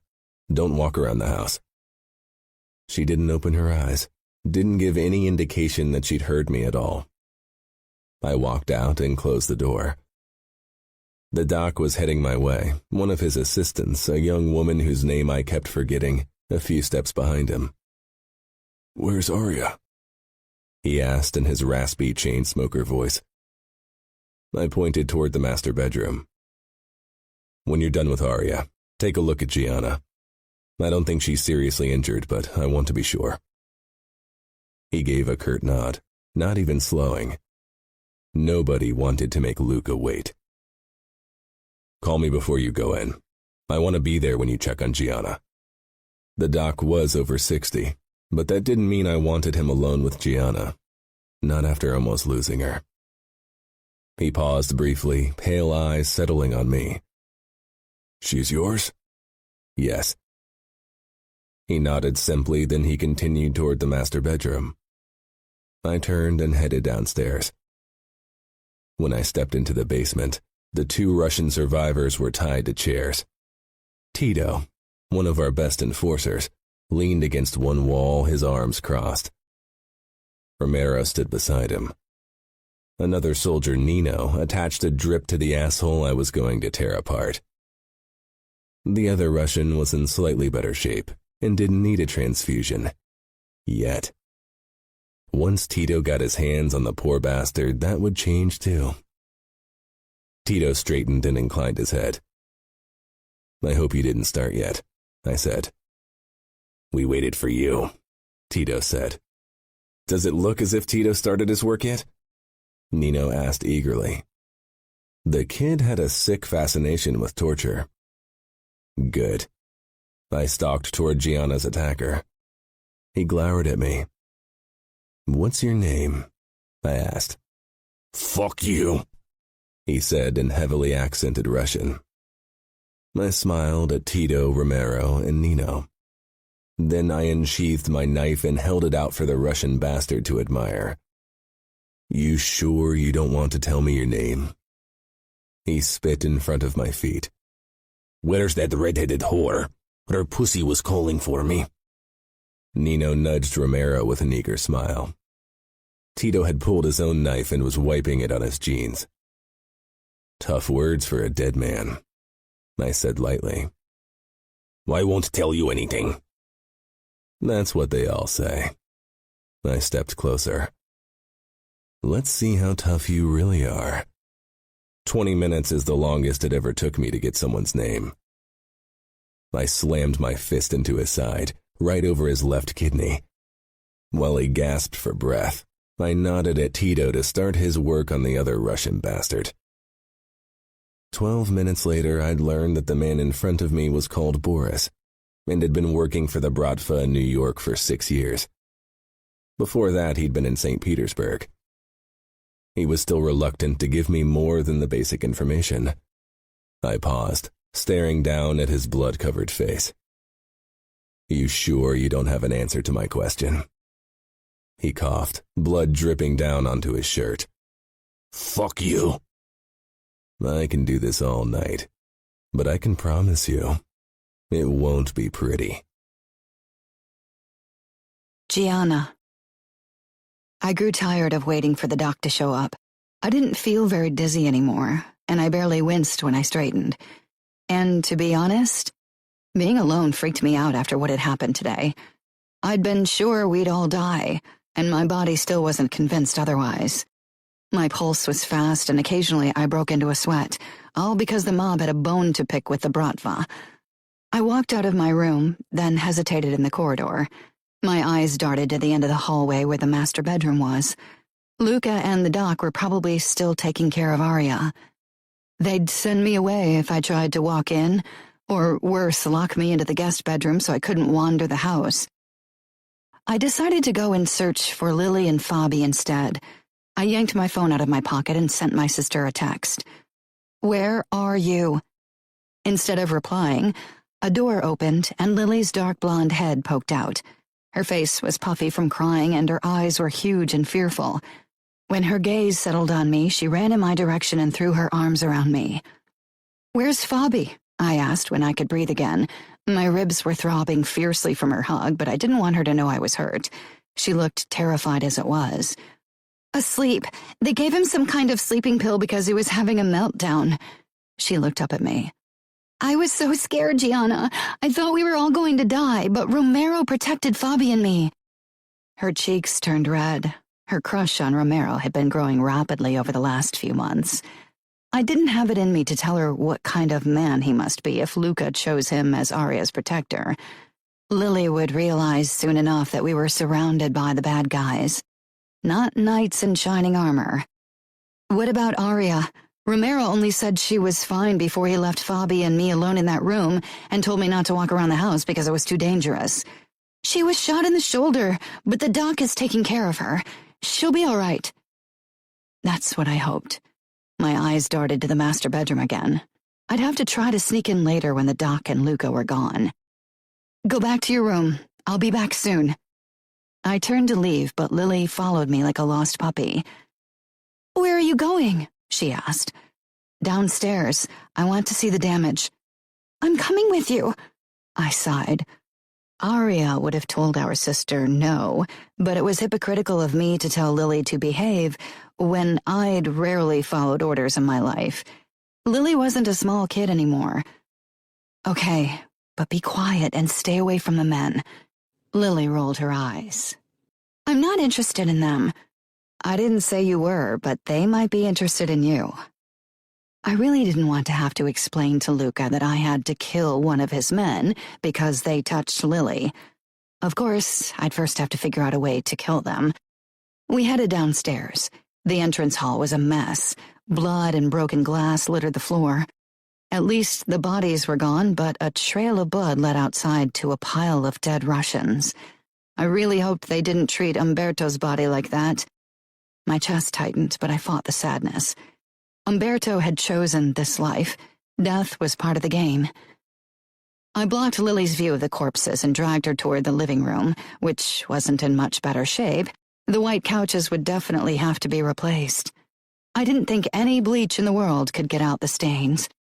Lily made a small, distressed sound, and I pulled her further along, already regretting that I had allowed her to come with me. A couple of men were taking a smoking break on the terrace, and glanced our way as we passed. They didn't seem bothered by the blood. I walked faster. "Hey!" Lily protested, but I ignored her. If I'd been on my own, I wouldn't have cared, but I didn't want to put my sister in danger. We headed to the back of the house where the kitchen was, and almost bumped into another man. "Watch where you're going," he said, then paused and actually checked us out. I didn't know him, and I had no interest of finding out more about him. I pushed Lily past him. His eyes followed us all the way to the back of the corridor. When we turned the corner, we came face to face with a steel door, which was left ajar. A cry of pain carried out from below and made me shiver. Lily clutched my arm, blue eyes wide. "What was that?" I swallowed. I had a pretty good idea what was going on, but I wasn't going to tell her that. "I don't know." I took a step closer to the door, then hesitated. I couldn't take Lily with me, but I couldn't leave her alone in the hallway when there were so many creepy fucks running around. I opened the door and peered down a long, dark staircase. Light spilled out from somewhere in the basement. Lily was almost pressed against my back, her breath hot against my neck. "You don't want to go down there, right?" she whispered. "Yes, but you will stay on the stairs." Lily followed me a few steps down before I gave her a warning look. "Stay there. Promise me." Another cry sounded from below. Lily flinched. "Okay, I promise." I wasn't sure if she meant it, but she looked freaked out enough that I was willing to take the risk. I crept down the remaining steps, but halted on the last step, scared of what I might see. Exhaling, I stepped down and found myself in a huge basement. Bile shot up my throat. I wasn't stupid. I knew what the mob did to their enemies, especially if they wanted to get information out of them. But hearing stories and actually coming face to face with the horrendous reality of it were two very different things. I braced my hand against the rough wall, my fingers curling around the hard edge. Two men were bound to chairs. Mateo and a tall, heavily muscled guy seemed to be in charge of pressing information out of them, while Romero stood back. But he must have had some part in their torture, too, because his hands were covered in blood, and so were his clothes. But it was nothing compared to the sight of Mateo. His white shirt was covered in blood. His rolled-up sleeves revealed blood-covered skin. There was red and red and red, so many different shades of it. But the worst thing was his face. There was no pity, no mercy, no nothing. There wasn't excitement or eagerness either. That was what I tried to cling to. At least he didn't get off on what he was doing. He didn't seem to feel anything, judging from his expression. I'd always known his easygoing, playful, flirty attitude was a mask to cover up the ugly truth. But again, knowing and having that knowledge confirmed in such a brutal way were two very different pair of shoes. Maybe if I'd been more naive, I could have convinced myself that Mateo was doing this because he'd had to bury his father today, because he was grief-stricken and needed an outlet for the pain. But I knew better. This was common mob business. Grief had nothing to do with it. One of the tied-up Russians was the man who'd hurt me, and I knew that was why Mateo had chosen him as his victim. I'd always wanted out of the world I'd been born in, this fucked-up, brutal world I knew. But in this moment, I made the decision to actually try to flee. No matter the cost, no matter what it took and what I had to do, I would escape this hell. How could anyone want to stay when they saw this? I knew people got used to these things, but I didn't want to get used to them. I could already tell that I had less trouble with blood every time I saw it. How much longer until the sight of someone being tortured would do nothing to me? How much longer until the voice in my head that said the Russian bastard deserved it and would have done the same to me if given the chance wasn't a quiet whisper but a roaring shout?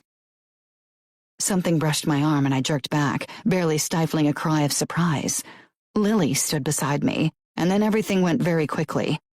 I opened my mouth to send her back up, but at the same time, her eyes settled on the scene in the center of the room, and I knew things would get very ugly. I heard Lily scream before, but that had been nothing in comparison to the sound breaking free from her lips when she saw the blood and the men who'd lost it. I supposed it was close to the sound fluffy lambs made when they were being slaughtered. I actually flinched away from Lily. Her eyes went wide, then dilated scarily, her face taking on an expression that scared the shit out of me. All eyes jerked toward us. Mateo released the Russian, narrowed his dark eyes at me as if I was the one doing something wrong. Lily kept up her screaming, a high-pitched wail that made the hairs on my neck rise. "Romero," Mateo snarled, nodding toward my sister. "Take care of Liliana." Romero advanced on us, tall and imposing.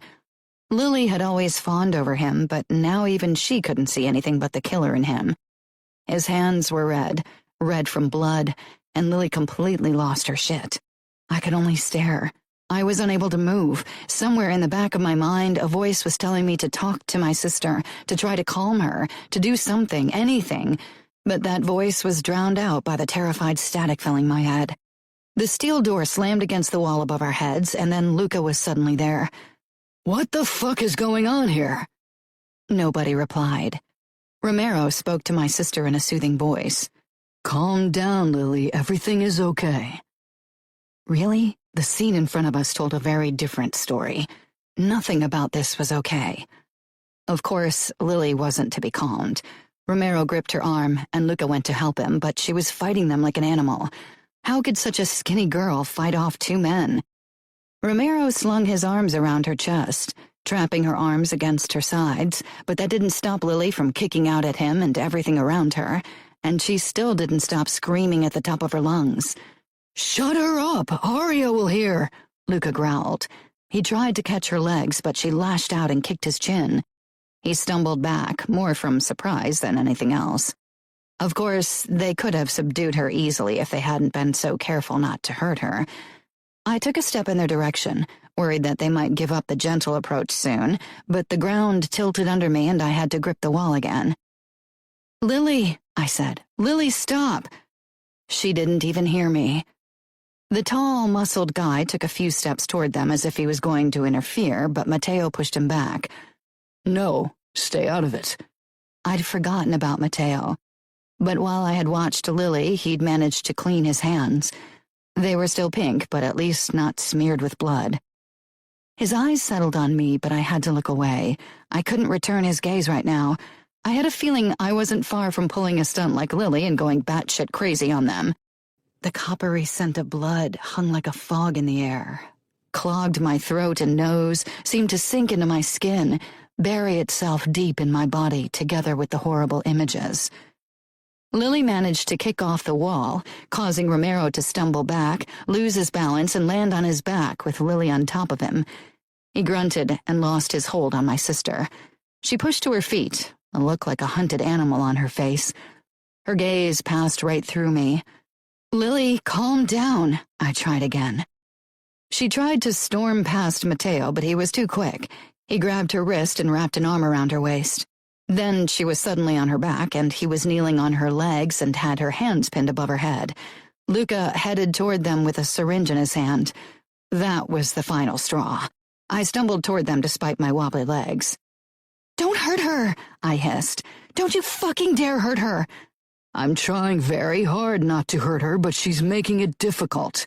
Luca, now!" Mateo growled from his spot on top of my sister. I blocked Luca's way. "What is that?" I pointed at the syringe. "Something that will calm her down," Mateo said. "Get out of the fucking way." Luca brushed past me, knelt beside my sister who was still struggling against Mateo's hold, and pushed the needle into her arm. It didn't take long for her to grow quiet and stop struggling. Mateo released her wrists and sat up. Lily whimpered before curling into herself and starting to cry silently. "I hope you all burn in hell," I whispered harshly as I knelt beside her and stroked her hair. Mateo watched me with unreadable dark eyes. There were a few specks of blood on his throat. They seemed to be all I could see. One of the Russians started to laugh. For a second, I considered punching him in the face. I wasn't even sure how he was still capable of any sound the way he looked.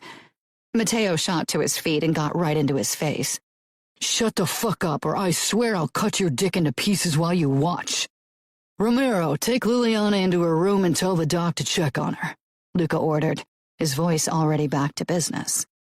Romero lifted Lily into his arms, and she actually pressed her face into his chest and sobbed.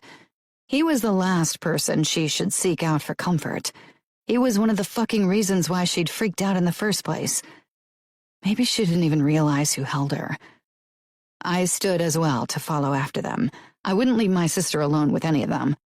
Luca gripped my wrist. I want to have a word with you first. Let me go, I snarled, but he didn't budge. Matteo grasped Luca's forearm. Let her go. Luca and he stared at each other for a moment. Then I was finally free, but now Matteo was blocking the stairs. I still couldn't look at his face. I glared at Luca instead. I need to go to Lily. Maybe you didn't notice, but she had a breakdown because of you sick fucks. She'll get over it, Luca said dismissively. Do you hear yourself? You make me sick. Lily won't ever get over what she saw today. She'll probably have fucking nightmares for years, only because of you. Luca smiled coldly. If you want to blame someone, blame yourself, because I have a feeling she was only down here because she followed you. Luca, Matteo said in warning. It wasn't Gianna's fault. It was my fault, at least partly, but I would never admit it in front of them. If it weren't for their sick business, none of this would have happened. I decided to switch to attack mode. I wonder what Arya will say when she finds out what happened. Luca narrowed his eyes. You won't tell her. Oh, I won't? I asked. I had absolutely no intention of telling her. She didn't need the extra baggage, but Luca didn't need to know that. Matteo stepped between his brother and me and touched my arms. I jerked back as if he'd burnt me. Don't ever touch me again. I really don't get what you see in her, Luca said. Luca, stop provoking her, Matteo hissed, and then he turned his dark eyes on me. You can't tell Arya. It won't serve any purpose, only make her miserable. Maybe she'll decide to leave him, I nodded toward Luca. Arya won't ever leave me, Luca said quietly. She took a fucking bullet for me today. I almost lost her. I won't ever lose her again, and I won't let you ruin things between us. The worst thing was that I knew he was right when he said Arya wouldn't leave him, not even when I told her what I'd seen today. It wasn't as if she didn't know what kind of man Luca was and what kind of things his men did on his orders. He'd killed and tortured for her before, and she still loved him. Somehow she could forget the monster and only see the man when she was with Luca. I was pretty sure I couldn't do it. I could hardly meet Matteo's gaze. I won't tell her, I said eventually. But not for you. I'm doing it for her. I want to see her happy. And for some fucked up reason, Luca was making her happy. Happier than I'd ever seen her. For her sake, I would pretend. Luca turned to Matteo. Take her to her room and make sure she stays there until Scuderi comes to pick them up. I don't want her to make another scene. I bit back a snarky comment. I want to see Arya. She needs me. I could tell that Luca wanted to tell me no, but he surprised me when he said, You can stay with her when I'm not around. It's not like I'm eager to be in a room with you. Come on, Gianna. Matteo gripped my arm and didn't even release me when I protested. He led me up the basement stairs, then along the long hallway and up the stairs. He didn't speak until we reached my room, and I jerked free of his grip. My eyes darted to his pink hands and blood-covered shirt. Matteo followed my gaze, grimacing. I'll go change. Don't bother. I won't ever forget what I saw. Matteo walked up to me, and I stood my ground, despite my body's desire to flee. You are clever, Gianna. Don't tell me you didn't know what we were doing behind closed doors. Believe me, the outfit doesn't handle enemies with kid gloves either. I know, That's why I despise everything about the fucking mob. And you are right, I wasn't surprised about what I saw today. It only confirmed what I'd known all along. And what is that? That you are a sick fuck and that I'd rather die than marry you. Mateo pulled me against him, his dark eyes practically scorching me with their intensity. Maybe you think you could live in the normal world. Maybe you think you could date a normal guy. But you'd get bored, Gianna. Maybe you don't want to admit it, but it excites you to be with someone like me. If a normal guy tells you he'd kill and torture to protect you, he'd be lying. Exaggerating at best. But I'm making a promise I can keep. Let me go, I gritted out. He did, then gave me his fucking shark smile and headed for the door. I'll lock the door. Luca will unlock it when he takes you to Aria. So you're going back to torturing that guy? Mateo's gaze flickered with an emotion I couldn't place. Maybe. I'm a sick fuck, remember? He slipped out. But maybe I'll let Luca have some fun with the Russians first. His gaze lingered on me for another moment before he closed the door and locked it. I reached for a vase on the sideboard and flung it at the door where it shattered and tumbled to the floor. I squeezed my eyes shut, making a promise I was determined to keep. I would escape before my wedding to Mateo. I would leave this life behind and never return. I would try to live a decent, honest, ordinary life. Afterward, I felt calmer, even if I knew it would be close to impossible to escape from the mob. It would take a plan and help, but I still had 10 months until my wedding. Plenty of time. Later, when Luca picked me up and took me to Aria, I didn't even provoke him. I ignored him, even when he warned me again not to tell Aria about the basement. He didn't have to worry. I couldn't burden Aria with the truth. Not when she still had to live in this world, and with Luca.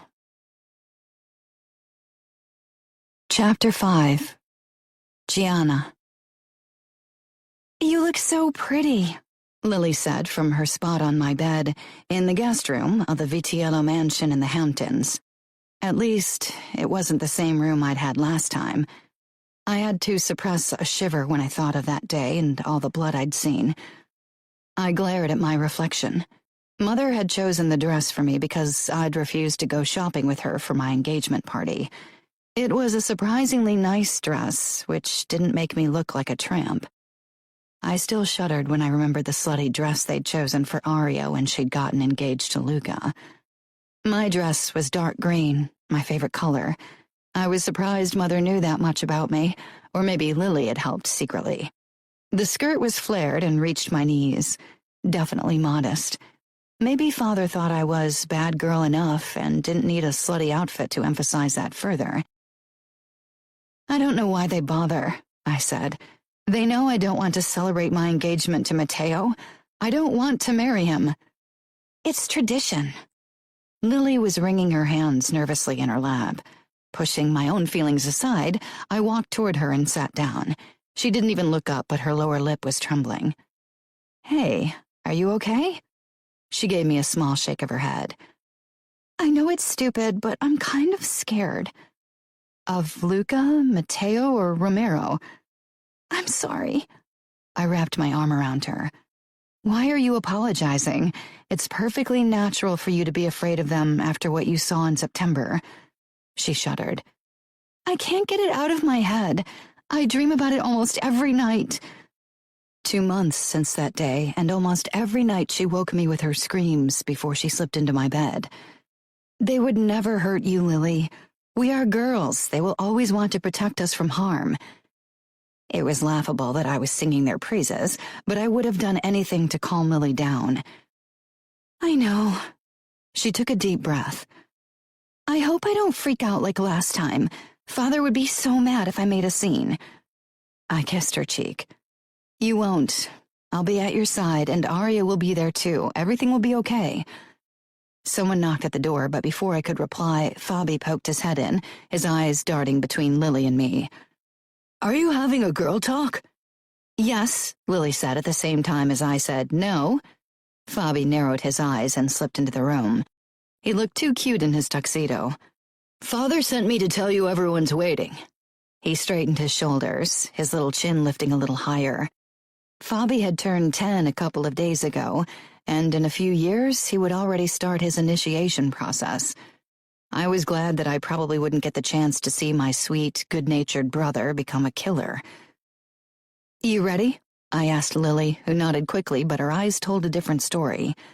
I understood her only too well. Fabi tugged at his collar, which looked tight even from afar. "Lily is supposed to come with me, so you can enter alone." Lily stiffened beside me. She had clung to me when we'd first stepped foot into the mansion this morning. I wasn't sure why Luca and Matteo had insisted on celebrating in New York, and worse, in the very place where Lily had seen Romero and Matteo torture a Russian, but it was too late now. So far, we'd managed to avoid them all. I hadn't even seen Arya yet. "No, I don't care what Father wants. Lily and I will go down together." Fabi gnawed on his lip. "Father will be angry." I stood, pulling Lily with me. "He'll get over it." He wouldn't make a scene in front of New York. He'd wait with his punishment until we were back in Chicago. Lily, Fabi, and I headed downstairs together, and Lily's grip on my hand tightened with every step we took. As we passed the front hall, her eyes darted to the back where the entrance to the basement was. She shivered. Voices were coming from the living room, and we headed toward the door, our shoes clicking on the marble floor, a floor that had been slick with blood 2 months ago. I tried to forget what I'd seen that day. I needed to focus on today if I didn't want things to end badly.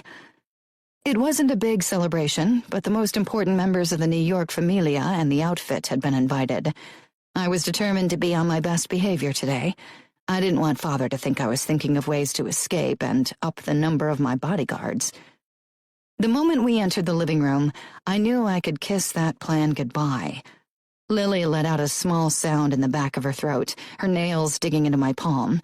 Father was talking to Dante Caballaro, Luca, and Matteo, while the other men, as well as Arya, my mother, and Matteo's stepmother, Nina Vitiello, stood around them. Father's eyes narrowed immediately when he saw me with Lily. Fabi quickly rushed toward him, and Father scowled at him, probably giving Fabi a lecture under his breath. Matteo's gaze captured me with its intensity. He was dressed in black pants and a white shirt. "Gianna," Father said in a tight voice, "we've been waiting for you." Everyone expected me to walk over to my father so he could hand me over to Matteo, and I would have if Lily hadn't started shaking beside me at the sight of Matteo, Romero, and Luca. Her eyes darted to me. There was a flicker of fear on her face. I didn't want Father, much less anyone else, to know that she was terrified. Father would be furious. Maybe he'd even hit her, and Lily really didn't need another bad experience. She'd been struggling enough in the last few months. She was frozen beside me. "Gianna, stop the nonsense and come over here," Father growled. Arya came toward me. "What's wrong?" Lily and I exchanged a look. So far we hadn't told Arya anything, but it would be hard to explain Lily's strange behavior. "Long story," I said. "Can you take Lily's hand?" But Father had had enough. He stalked toward me and grabbed my wrist in a crushing grip before he dragged me toward Matteo. "I've had enough of your insolence." I almost stumbled on my heels as I hurried after him. Matteo pulled me against him, forcing Father to release me. The look on Matteo's face bore a remarkable resemblance to the one he'd had when the Russian had kicked me. I was glad to escape Father's wrath for now, and didn't pull away from Matteo.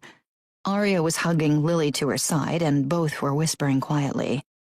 I hoped Arya could calm our sister down. I hated seeing Lily so distressed. "I know what you did there," Matteo murmured in my ear once he'd put the engagement ring on my finger. "And what would that be?" "You helped your sister." I slipped out from under his arm. "I wouldn't have had to help her if she wasn't terrified of you." Matteo didn't look sorry. Maybe he wasn't capable of guilt. "I'll have a word with her." "Stay away from her," I hissed, but he seemed to find my threatening tone funny, and I blew. My voice rose. I was beyond caring if the others would hear. "And while you're at it, stay away from me too. I don't want anything to do with your fucked up world." Unfortunately, Father heard, and so did probably everyone else in the room. And while Matteo didn't seem to take my outburst to heart, Father's scowl promised punishment. I had a feeling Matteo would have stopped him if I'd asked for his help, but I didn't want to be indebted to Matteo. I'd rather bear Father's beatings. I couldn't stop staring at the yellow gold ring with the huge diamond in the center. Father had made it very clear what would happen if I took it off. In our world, it was like a cattle brand. Everyone would know whom I belonged to. Chapter 6. Gianna. I hated having to involve Aria in any of this, but she was my last option. The biggest problem was actually asking her. I didn't trust the phones. I wouldn't put it past our father to rig them so he could keep an eye and ear on me. I had to ask her in person, but as a punishment for my misstep at the engagement party, I hadn't been allowed to see Aria since our family's Christmas party.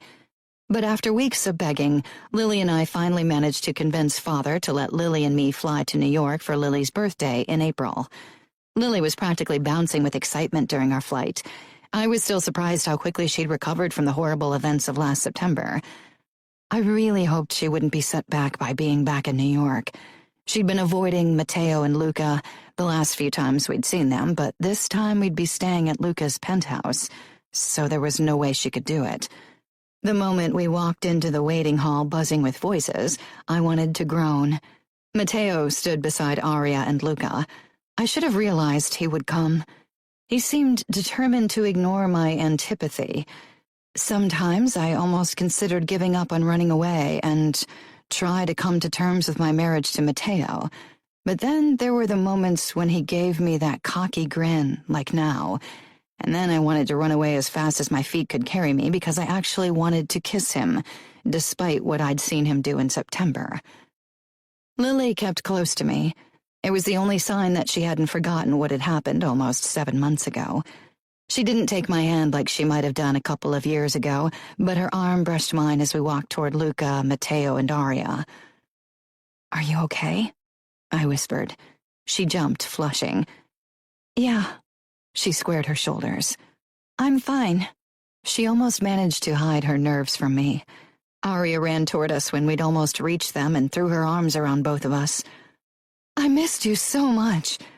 "We missed you too," I whispered, kissing her cheek. Lily beamed at both of us. Aria shook her head. "You're as tall as me now. I still remember when you didn't want to go anywhere without holding my hand." Lily groaned. "Don't say anything like that when Romero is around. Where is he anyway?" I rolled my eyes and Aria laughed. "He's probably at his apartment."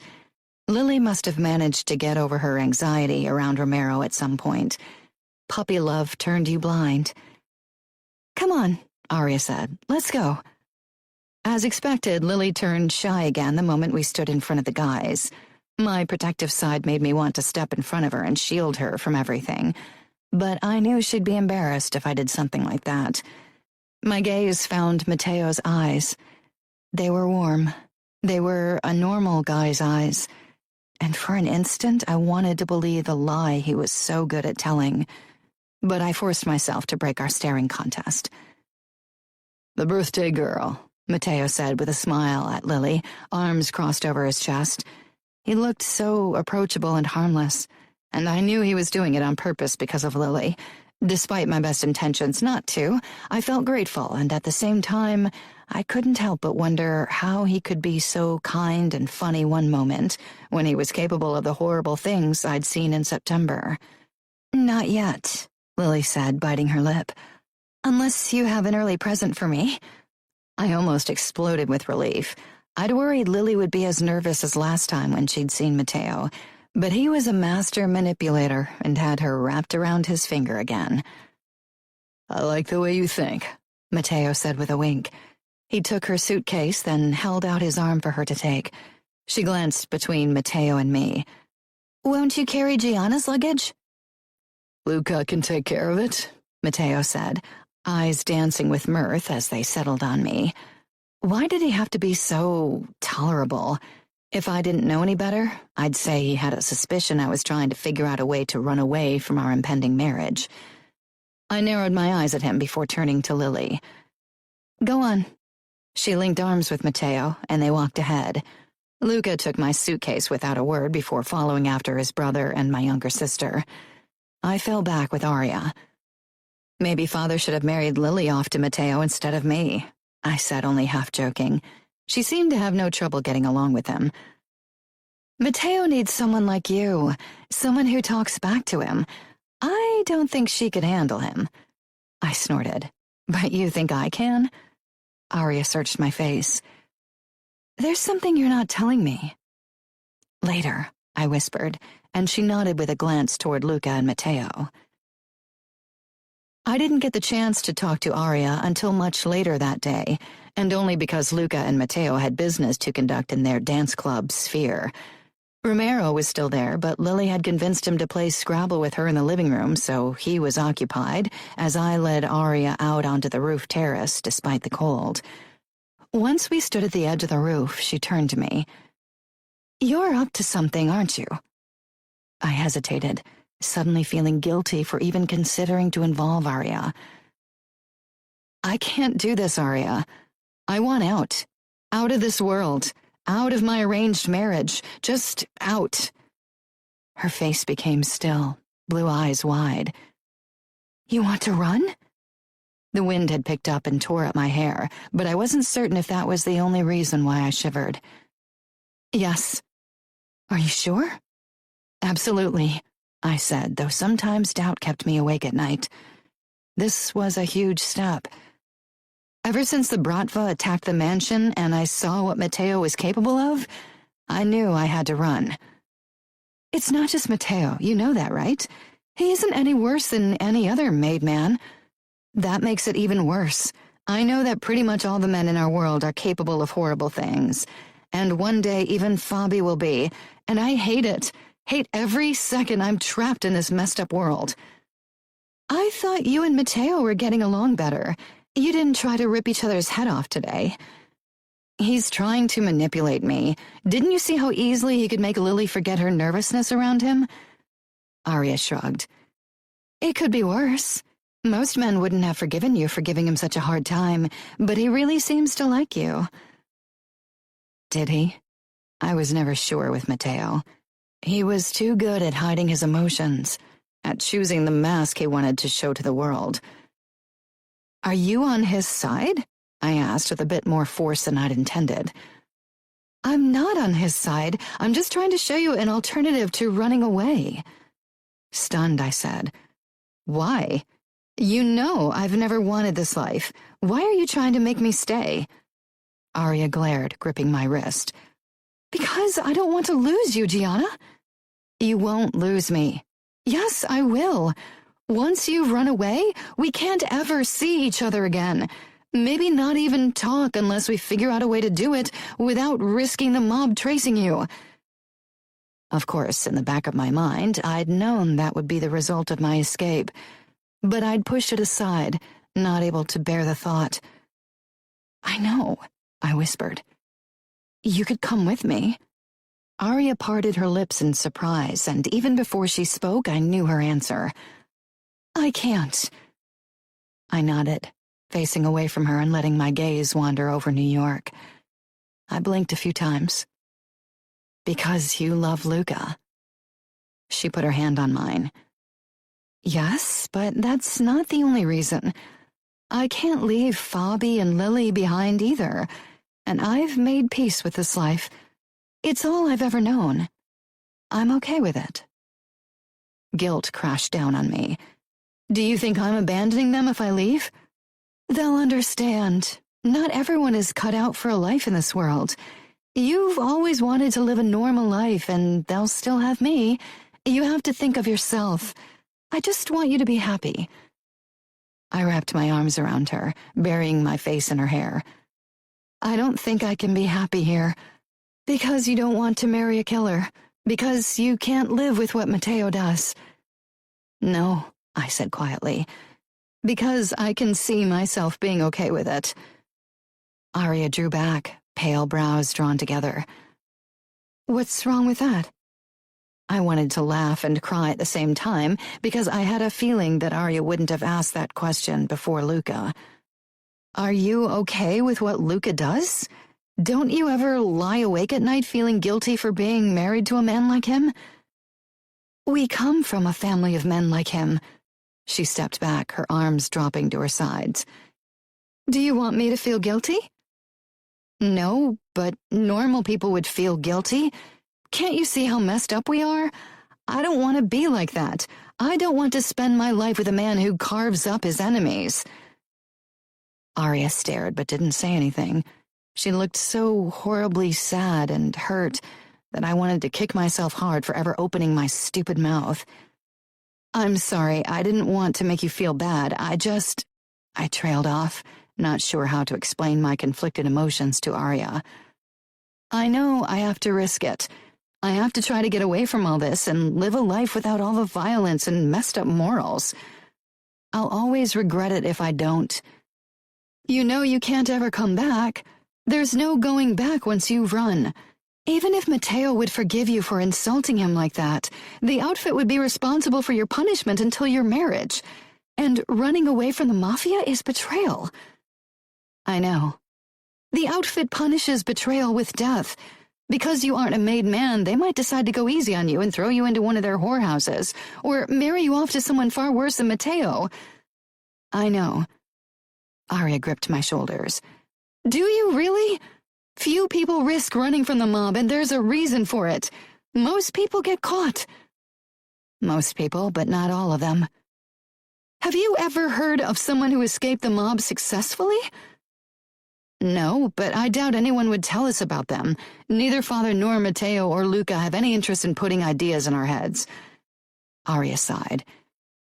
You are really determined to go through with this? Yes. Okay, she said. This was the perfect moment to ask her for help, but I realized I couldn't do it. Couldn't ask that of her. Of course, Arya being Arya didn't need to be asked. You can't do it alone. If you want any chance at succeeding, you'll need my help. I stared at my sister, my beautiful, brave sister. I'd often thought we were twins who'd been born apart by some cruel twist of fate. She was the one person I'd die for, and if she asked me to stay, told me she couldn't live without me, I wouldn't even have hesitated. I'd have stayed, would have married Matteo. For her. But Arya would never ask that of me. Arya was the one thing that reminded me that there was good in our world too, and I hoped she'd never let the darkness around us corrupt her. No, I said firmly. I can do it on my own. But Arya ignored my comment. If I help you run, I'll betray the Familia and by doing so my husband, she said with a distant look in her eyes. I shook my head. You are right, and I can't let you take that risk. I won't let you risk it. She linked her fingers with mine. No, I will help you. I'm your only choice. And if anyone can make it, then it's you. You never wanted to be a part of all this. Arya, you said it yourself. What I'm doing is betrayal, and the mob deals harshly with people who betray them. Luca isn't the forgiving type. Luca won't hurt me. There wasn't the hint of doubt in her voice. Sadly, I didn't share her conviction. I opened my mouth to object, but she raised her hand. He won't. If Salvatore Vitiello was still alive, things would be different. I'd have been under his jurisdiction, but Luca is capo and he won't punish me. How could she trust that cruel bastard like that? What must it be like to love someone so much that you would put your life in their hands without hesitation? Maybe his men won't leave him a choice. He's a new capo, and if he looks weak, his men might revolt. Luca won't risk his power, not even for you. The Familia comes first to made men. I was talking to a wall from the impact I was making on Arya. Trust me, she said simply. I trust you. It's Luca whom I don't trust. And if you think about it, I wouldn't really be betraying the Familia. You are still part of the outfit until you marry Matteo. That means what I'm doing is a betrayal of the outfit at most, but I'm not bound to them, so I can't betray them. Be that as it may, Luca might not see it that way. Even if you aren't betraying the Familia, you're still going behind Luca's back. Not to mention that Matteo will probably move heaven and earth to find me. True, Arya said slowly. He'll hunt you. He'll eventually lose interest. Arya looked doubtful. Perhaps, but I wouldn't count on it. We have to make sure he can't find you. Above us, the sky was turning dark gray, the first signs of an impending rainstorm. If I were superstitious, I'd probably see it as a bad omen. Arya, I shouldn't have come to you with this. You can't get involved. Arya rolled her eyes. It was such a me thing to do that I couldn't help but smile despite the severity of our conversation. Don't try to talk me out of it. I'd feel guilty if I didn't help you and you got caught, she said firmly. And I will feel guilty if you get in trouble for helping me. I'm helping you. End of story. How can I ever make it up to you? Just be happy, Gianna. Live the life you want. That's all I want. That was so typically Arya. If anyone deserved a life outside of this fucked up world, it would be her. I pressed my lips together, fighting tears. Shit. Arya smiled. Come on, we need to figure out when and how to get you away. I suppose it's a bit too late to give it a try during this visit. I forced a smile, wanting to get rid of the heavy feeling in my chest. Yeah, but you'll definitely have to run when you are in New York. You'll never escape from Father's men. Sadly, she was right. Father didn't let me out of his sight for a second. He didn't trust me. The only thing missing from my prison was leg irons. But Romero is always around. Arya and I both glanced toward the living room where Lily was laughing at something Romero must have said. She looked so happy. I think we can get him off our back, Arya said. Next time, Lily won't be around to distract him. I don't want her to know about this. Arya nodded. I'll figure something out. I tricked him once before. I can do it again. Luca trusts me. Romero doesn't follow me as much as he did in the beginning. Guilt twisted my insides again, but I ignored it. I have to get a passport so I can leave the country. I'll never be safe in the States. You should go to Europe. I've always wanted to visit Sicily, I joked. Arya cracked up. Yeah, that sounds like a foolproof plan. I need money. Maybe I can find out where Father keeps his stack of cash. No, he'd notice. We'll have to take Luca's money. If we wait until the last minute before we take it, he won't notice until it's too late. Are you sure? I asked. Arya nodded, but there was a flicker of hesitation in her eyes. Maybe we can get money from somewhere else. I could ask one of the credit sharks for a loan. It's not like I'll be around for them to get it back, I said quickly. Arya shook her head once. All the credit sharks either belong to the Familia or to the Bratva. That would be the quickest way to get caught. I know I can't ask the Familia, but what about the Russian credit sharks? I don't have to announce to them who I am. I could pretend I was some random girl with financial troubles. Arya seemed to consider that, but then she shook her head. It's too risky. Those guys are dangerous. Memories I'd tried to bury resurfaced like a tidal wave. I'd been terrified when the Russians had attacked the mansion. I'd been sure we'd die a horrible death, sure we'd be raped and tortured. I really didn't want anything to do with the Bratva ever again, but Arya didn't need to know how much the images of that day still bothered me. Most of the time, I managed to lock them away, and once I was in Europe, away from this world, they'd hopefully disappear for good. Arya, you are married to the man all those dangerous guys are scared of. And you are engaged to the man who cuts those dangerous guys up, she said. But the Russians are worse than our men. They don't have any honor. I wasn't sure if that was possible, but I wasn't in the mood for that argument. Okay, so no loan sharks, but what about a forged passport? I'll have to get that from somewhere. Is there anyone we could bribe? Another gust of wind tore at us, raising goosebumps all over my body. Arya moved closer to me until we huddled together. No one will go against Luca. Except for us, I said with a snort. Tell me this isn't crazy. It's crazy, but we'll figure something out. She paused, scrutinizing me. I raised my eyebrows. What? She smiled. I have an idea. You know how people always say we look alike? Not if you look closely. I'm a couple of inches taller than you, and then there's this. I lifted a strand of my hair. Yeah, but if we dye your hair blonde, nobody will doubt that you are me. Luca has a few forged passports with different names in the same place where he stashes the money, in case we ever need to leave the country fast. You could use one of them. Luca will be able to track them. Yes, but you'll already have landed in Europe by then. You can throw away the passport once you're there and travel around without a passport until you figure out a way to get a new one. They don't have border control in the EU, so you should be fine to cross over to other countries within Europe. Hope kindled in my body.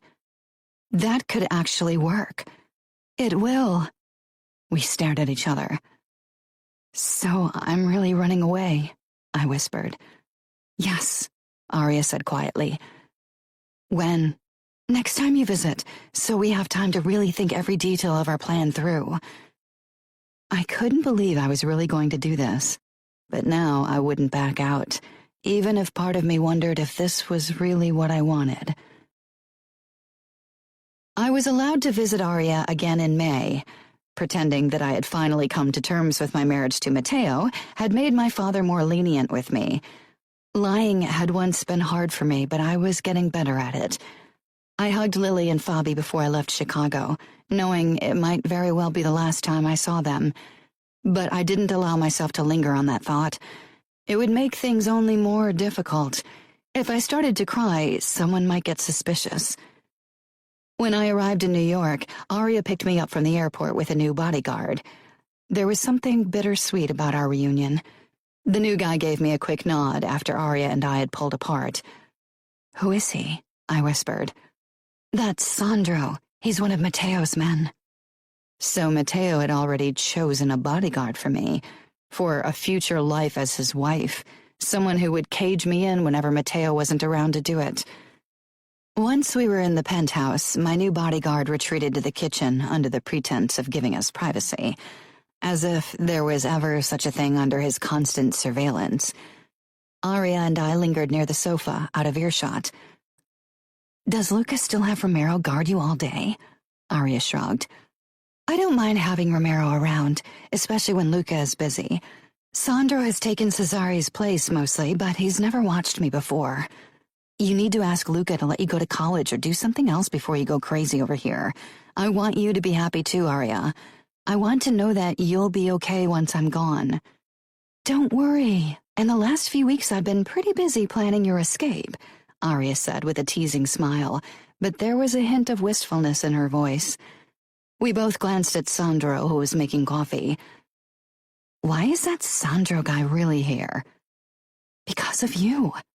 Because I'm the troublemaker? No, Arya said with a laugh. Because Matteo wants you to get to know the guy who will be your bodyguard once you move to New York. Oh, great. How thoughtful of him. Again, a decision about my life that no one had bothered to discuss with me. With a nod towards Sandro, I asked, how are we going to get rid of him? I have a plan. Arya opened her bag and pointed at a small syringe. At my confused look, she explained, I remembered how you'd told me that Luca found the tranquilizer he used on Lily in a drawer in the basement. Last time I was in the mansion, I sneaked down there and took what we needed. My eyes widened. You are a genius, Arya. Not really. Our eyes darted toward our bodyguard once more. He was busy with his phone.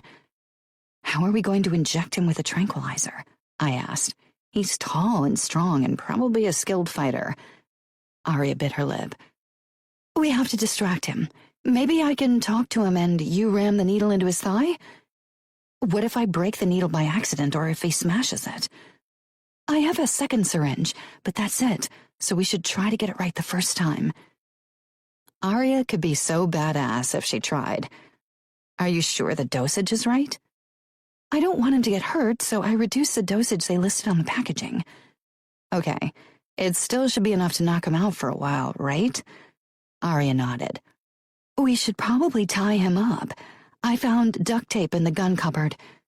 She knew where her husband kept his guns? Luca must really trust you. Arya didn't say anything, and I felt bad for bringing him up. Did I have to remind her how she was risking her marriage for me? Come on, she said after a moment. Let's do this. Matteo and Luca will be back in a few hours. We should be gone by then.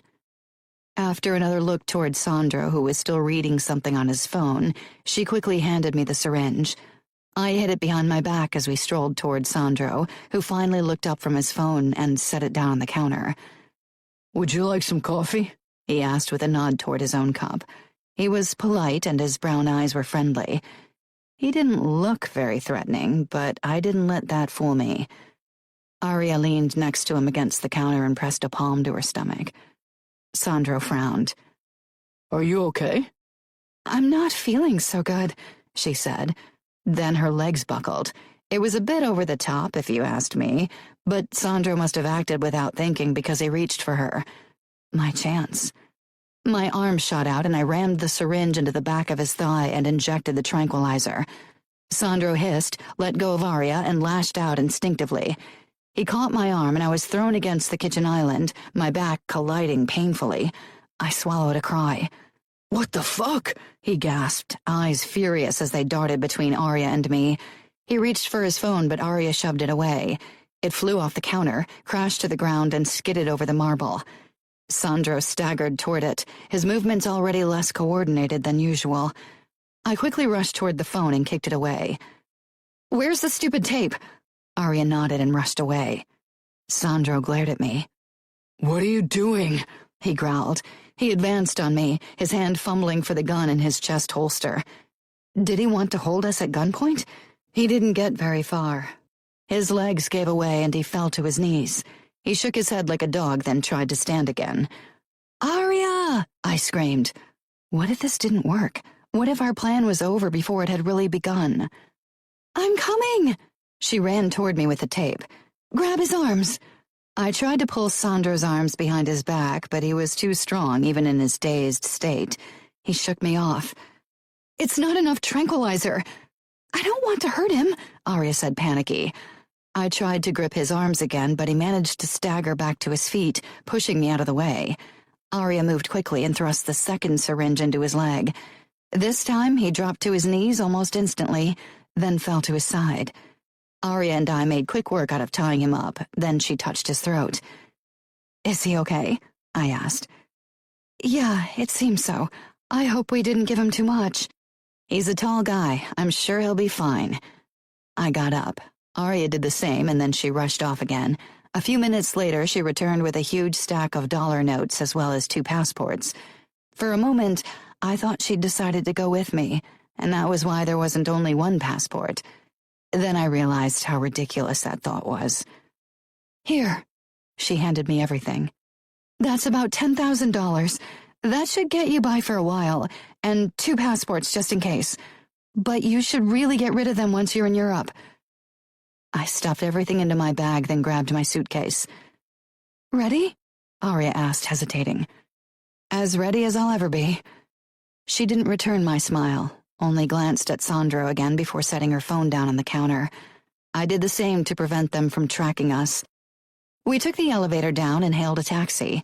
Traffic was on our side, and we pulled up in front of the JFK airport after 45 minutes. After we'd entered the departure area, I headed straight to the ticket counter to buy a one-way ticket to Amsterdam, while Arya stayed back. The photo in the passport looked more like her than me, and if we stood beside each other, nobody would have been fooled. I gingerly slid the fake passport across the counter. The woman barely glanced at the photo, despite the fact that I didn't have blonde hair like the girl in it. She probably thought I'd dyed it red. 20 minutes later, I walked over to Arya with the ticket to freedom in my hand. I'd have thought I'd feel more excited.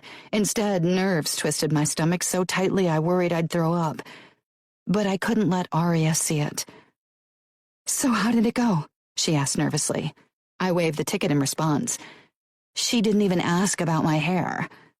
That's good, but once you're in Amsterdam, you need to change your appearance. I smiled, touched by her concern, and at the same time wondering if I was really doing the right thing. This could be the last time I ever saw Arya. I couldn't even imagine a year without her, much less the rest of my life. Don't worry. A small part of me wondered how Matteo would feel once he found out. I didn't think my disappearance would do more than bruise his pride. This wasn't about love or even feelings. Aria peered toward the main entrance again. When did your flight leave? In 2 hours. I should probably go through security. I will rent a car and drive it out of town as a red herring. Luca will think you and I ran away together. Maybe it'll buy you additional time. Once you're off the plane, go to a restroom and put on the wig in case there's already someone looking for you at Schiphol Airport.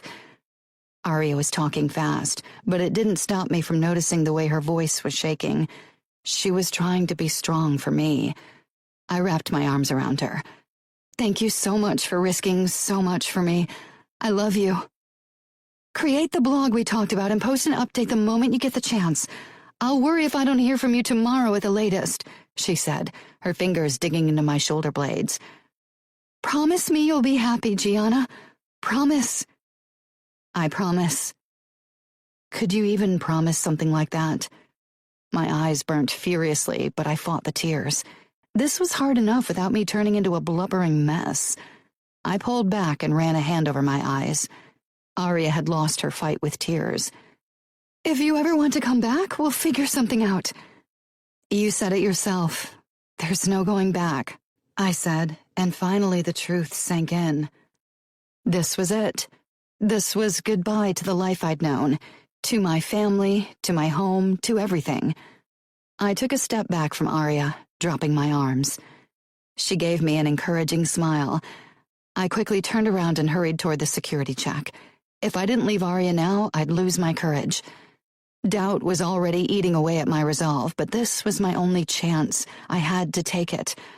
I needed to live my own life, needed to make my own decisions, needed to get away from the horrors of our world.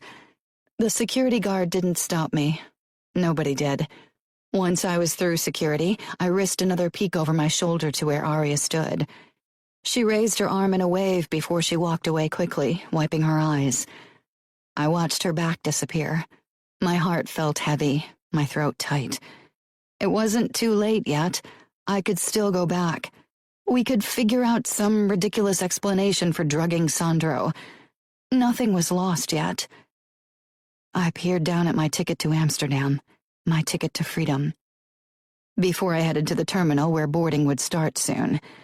As I waited, I kept checking my surroundings nervously, but nobody showed up. And why would they? Nobody suspected anything. When Sandro finally woke in a couple of hours and called Luca and Matteo, I'd be on the plane. My heart was beating in my throat when I boarded the plane. It was my first time traveling in economy class. Father had always bought business or first-class tickets when we hadn't used a private jet. I was wedged between a stranger, who insisted on using my armrest, and the window.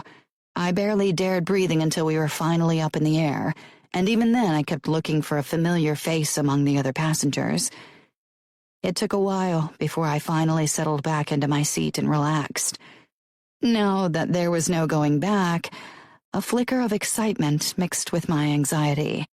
This was my life, and I was finally taking it into my own hands, finally taking back control from those who had ruled every aspect of my existence until now. I was going to be free. Matteo. Luca's phone rang. Yes, Romero. Silence. Repeat that. I was checking last month's earnings for our clubs in Manhattan, but looked up at the strain in Luca's voice. His expression made me close the laptop. What's going on? Luca pushed to his feet. Romero found Sandro drugged and tied up on the floor of the penthouse. Aria and Gianna are gone. I straightened. You're fucking kidding. Do you think I would joke about something like that? He snarled into my face. I glared right back.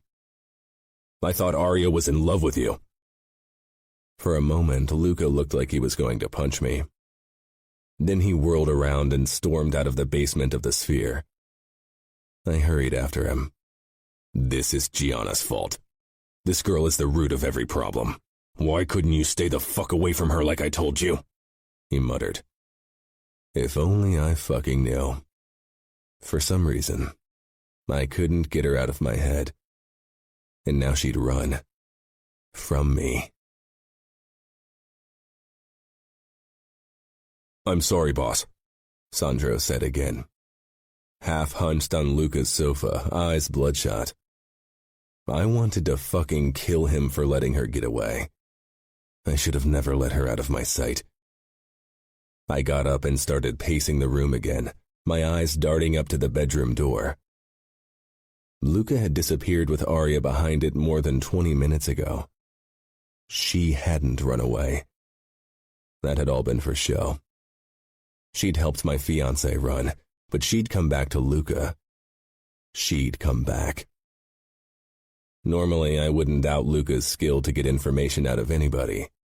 But this was Arya, and Luca wouldn't hurt her. Not even for me. Not even when she was the only one who could help me find my fiancé. I shouldn't have taken the morning off, Romero said from his spot on the armchair. One bodyguard should have been enough. I should have been enough. They were only girls. Sandro muttered. I didn't say anything. I was too pissed. My pulse was pounding in my temples. I wanted to smash every fucking piece of furniture into tiny bits. The bedroom door finally opened and Luca came down the stairs. From the look on his face, I knew I wouldn't like what he had to say. Don't tell me you couldn't get anything out of her, I snarled. Luca scowled. The only thing I know is that Gianna took a plane from JFK. Arya won't tell me anything, but our informants will let me know which plane Gianna took soon. Great, I muttered. And then what? Arya knows Gianna's plan. They told each other everything. The only way to find Gianna is through your wife. She won't tell me anything. I tried walking past him. Then let me have a word with her. Luca grasped my arm and pushed me back. You will stay away from her, Matteo. You let her steal your money, your passports. You let her attack our men, let her make a fool out of you and betray you. You should want to punish her. You are capo. Luca's eyes flashed. I was walking on thin ice, but I didn't give a fuck. Arya's my wife. It's none of your business how I deal with her. I told you that Gianna meant trouble, but you didn't want to listen. You should have never asked for her hand, he growled. My fingers longed to grip my knives. I turned my back on him and stalked out onto the roof garden. I needed to cool off before I lashed out at my own brother. Luca and I had fought occasionally when we were younger, but it had never been for real. I had a feeling that a fight between us wouldn't end well today. We were both royally pissed and out for blood. I braced my arms against the banister and let my eyes wander over New York. Gianna was slipping through my fingers. With every second that passed, she was bringing more distance between herself and me. When she landed wherever she was going, she wouldn't stop running until she was sure she was safe. She'd be alone, unprotected. What if something happened to her? Steps crunched behind me and I tensed but didn't look over my shoulder. Luca stopped beside me. I called Scuderi. He's furious and blames us, of course. Of course, I said quietly. He's sending 2 of his men after Gianna. I'll go with them. I figured you would. I told Scuderi as much. You'll meet them in Amsterdam. I turned. Amsterdam? Luca nodded. I got word that she took a plane to Schiphol. When do I leave? I asked, the thrill of the impending hunt spreading in my veins. 4 hours. I need to leave sooner. Impossible. I tried everything I could. Damn it. Gianna will be long gone when I arrive. You'll find her. You're the best hunter I know. She doesn't stand a chance. I clapped his shoulder. You let me go, even though you need me here. You aren't of much use to me if all you can think about is Gianna. It could take weeks, I said. I won't return until I've caught her. I know. If Arya had run, I would have done the same. I nodded. I wouldn't stop until Gianna was mine. I didn't care if I had to search the entire world, if I had to turn every single stone, if I had to squeeze information out of every fucking person in Amsterdam. I would find Gianna. Chapter 7. Gianna. I barely got any sleep in the 6 hours it took the plane to reach Amsterdam. Worry for Arya had taken the place of worrying about getting caught. She was sure Luca wouldn't see her actions as betrayal, but what if she was wrong? God, what had I done? I shouldn't have involved her, shouldn't even have told her about my intention to run away. When I finally got off the plane and had successfully passed through immigration, I slipped into the first restroom I found and locked myself into one of the small stalls. At the bottom of my bag was the wig Arya had given me. It was long and blonde. Nobody would be fooled by it close up, but it would only have to do until I dyed my hair later today. Fear clogged my throat when I headed into the waiting area, half expecting someone from New York or the outfit to wait for me. But that was impossible. Even if Matteo had figured out where I was by now, I was fairly sure that the Familia didn't have close relations to any crime syndicates in the Netherlands, and it would take some time for mobsters from Sicily to travel up all the way to Amsterdam. For now, I was safe. At least until the next plane from the East Coast landed in Schiphol, which would be the case in a few hours. I quickly left the airport with my suitcase, overwhelmed by the sound of people speaking in languages I didn't understand. I knew a few words in Dutch, but hadn't bothered learning the language. The Netherlands had never been intended as more than a stopover. I hailed a taxi and let it take me to a nondescript middle-class hotel in the city, where I booked their cheapest room. Despite feeling tired from jet lag and the flight, I only deposited my suitcase in the room before venturing out again to buy a few items I needed. 2 hours later, I was back in my small hotel room with light brown hair dye, scissors, a couple of new outfits that helped me fit in better than my super expensive designer clothes, as well as a prepaid cell phone and a small laptop. After I'd connected my laptop with the wireless internet at the hotel and set up the blog Arya and I had talked about, I wrote a short post saying that a new journey had begun and that I'd safely arrived at my destination. It was all a bit cryptic, and nobody would probably read my blog except for Arya. I resisted the urge to write something more personal, or worse, use my new phone to call her. I wanted to hear her voice, wanted to know if she was okay, but I couldn't risk it. Even this blog was already risky. Instead, I slipped into the bathroom and changed my hair. 2 hours later, I stared at my new reflection. My hair was caramel brown, and I'd cut it into a bob that reached my chin. Of course, that wouldn't stop people from recognizing me from close up, but unless I paid a surgeon to redo my face, which I had no intention of doing, a new haircut would have to be enough. I'd just have to move from city to city until I was sure that Matteo had moved on to another target and I was safe. That would probably take a while. Matteo had told me numerous times that he wouldn't give me up, and I had a feeling he meant it. I wouldn't give him a chance to catch me. Tomorrow, I'd leave Amsterdam and head for Paris, and who knew where I'd be the day after that? This was a new beginning with endless options. I stared up at the white ceiling of my hostel room. I'd been living in 20 different places in the last 3 months, never staying anywhere for more than a week at a time. Sometimes when I woke in the morning, I wasn't sure where I was. Sometimes I even thought I was back in Chicago.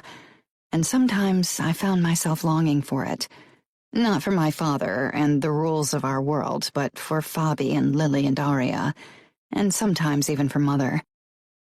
I sat up, groaning, and went through my usual morning habit of reminding myself of my current pseudonym and everything that encompassed her before I got out of bed. It was almost noon. I still hadn't figured out any kind of routine. Most days I spent exploring the city where I stayed while always checking my surroundings. This fear of being followed, of being hunted, would that ever stop? I doubted it. Whenever I saw men in dark suits, panic filled me. I'd lost count of the times I'd imagined I'd seen Mateo from the corner of my eyes. I hadn't made any real friends yet, which wasn't all that surprising. I never stayed anywhere long enough to build a connection, which was better anyway. I couldn't risk getting close to anyone yet. Maybe never. That didn't mean I was alone. I always stayed in youth hostels wherever I went, and met people from all over the world. Of course, I couldn't tell them anything about me, not even my name. Currently, I was calling myself Liz, short for Elizabeth, and was spending my year before college abroad road tripping through Europe. That was pretty much my cover story wherever I went, only my name changed. Lying to everyone 24/7 made any kind of friendship hard. I opened my laptop and checked my blog, which I still updated almost every day, even though I hadn't gotten a comment from Arya in weeks. In 31 days, to be exact. My eyes darted to my cell phone on the nightstand. As so often recently, I felt the almost irresistible urge to call her and find out what was keeping her from visiting my blog. I had a feeling it was for my safety. In her last comment, she'd warned me not to waste time in one spot because there was too much to explore in Europe. I'd taken that as a hint that Mateo might be after me, and had jumped from city to city in the last few weeks, never staying anywhere more than 1 or 2 days. But I was growing tired of running constantly. I'd lost weight, and most of my clothes hung off me like they belonged to someone else. I wanted to belong again, to find a place to call mine. I got dressed and stuffed my clothes into my backpack. I'd gotten rid of my suitcase 4 weeks into my journey. It wasn't practical, lugging a heavy suitcase wherever I went. I didn't need most of my old belongings anyway. When would I ever wear evening dresses and high-heeled Louboutins again? That life was over. I stared down at my shabby backpack, at my cheap sneakers and jeans, and for a moment, longing for something I'd thought I'd never miss came up in me. When I decided to run away from the mob, I'd known I'd miss my siblings horribly, and so far not a single day has gone by that I hadn't considered returning to Chicago just to see them again, to talk to Arya again, to have a steady home again. But so far, I'd managed not to miss the luxuries my former life had afforded me, at least not this insistently. So why was I suddenly missing the things I'd despised? Everything I'd ever owned had been paid for with blood money, and even my flight up till this point had been financed that way. But I was scarily low on cash, and would have to find a job in the next place I stayed, though that would mean staying longer than just a couple of days, unless I tried my hand at pickpocketing, which wouldn't really be a big improvement over mob money, except that nobody got killed for it. I swung my backpack over my shoulder and exited my small room. 15 minutes later, I'd checked out and left my alter ego, Liz, short for Elizabeth, behind. I'd become someone new for my next destination, maybe a Megan. It was August, but heavy clouds draped over Vienna as I headed toward the train station. I'd loved the regal buildings, but it was time to move on from Austria. I'd been living in the same country for almost 2 weeks and was getting antsy. After I'd boarded my train to Berlin, I checked my cell phone, a stupid habit I still hadn't dropped. I never got a message from anyone. The date caught my eyes. August 15th, the day I was supposed to marry Mateo. Unwantedly, the kiss we'd shared flashed in my mind, and a small shiver ran down my back. I'd kissed 3 guys in the time since I'd arrived in Europe, all of them cute foreigners who weren't interested in anything lasting, just like me, but none of those kisses had come even close to what I'd felt while kissing Mateo. Maybe it was because he'd had more practice than any other guy. Mateo was a gigolo, there was no doubt about it. But what worried me most was that I found myself comparing every guy I met to Mateo, and they always fell short. They weren't as good-looking, as interesting, they didn't have a six-pack, and most importantly, being in their proximity didn't give me a thrill. It annoyed the hell out of me that despite being thousands of miles away from Mateo, he still held some power over me. I wish I'd never let him kiss me, then I wouldn't have that problem. I'd just have to find a nice guy who could make me forget Mateo and his annoyingly sexy and arrogant smile. Maybe my next destination, Berlin, would help with that.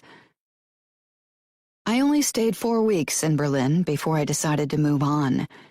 Something hadn't felt right, or maybe I wasn't used to staying in a place for a longer period of time anymore.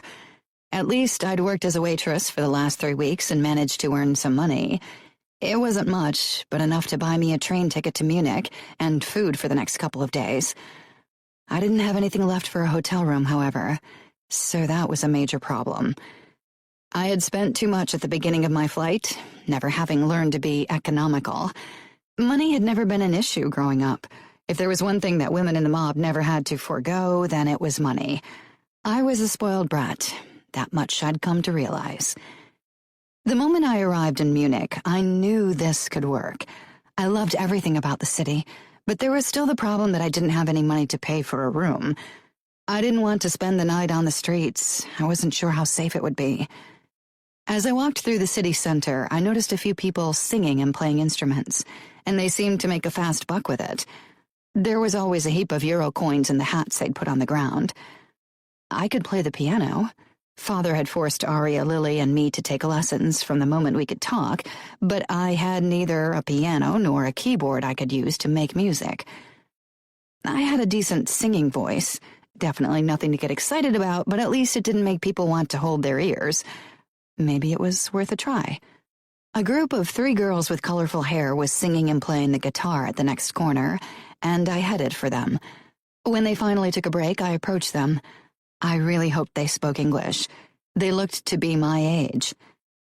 "Hey, I was wondering if you know of any places where I could do what you do and sing for people. I'm out of money, and this is pretty much my only shot at paying for a room tonight." The girls exchanged a look, and I was half convinced they hadn't understood me, when the girl with short blue hair said, in an accent I couldn't decipher, "You need a permission. The authorities are pretty strict in Munich.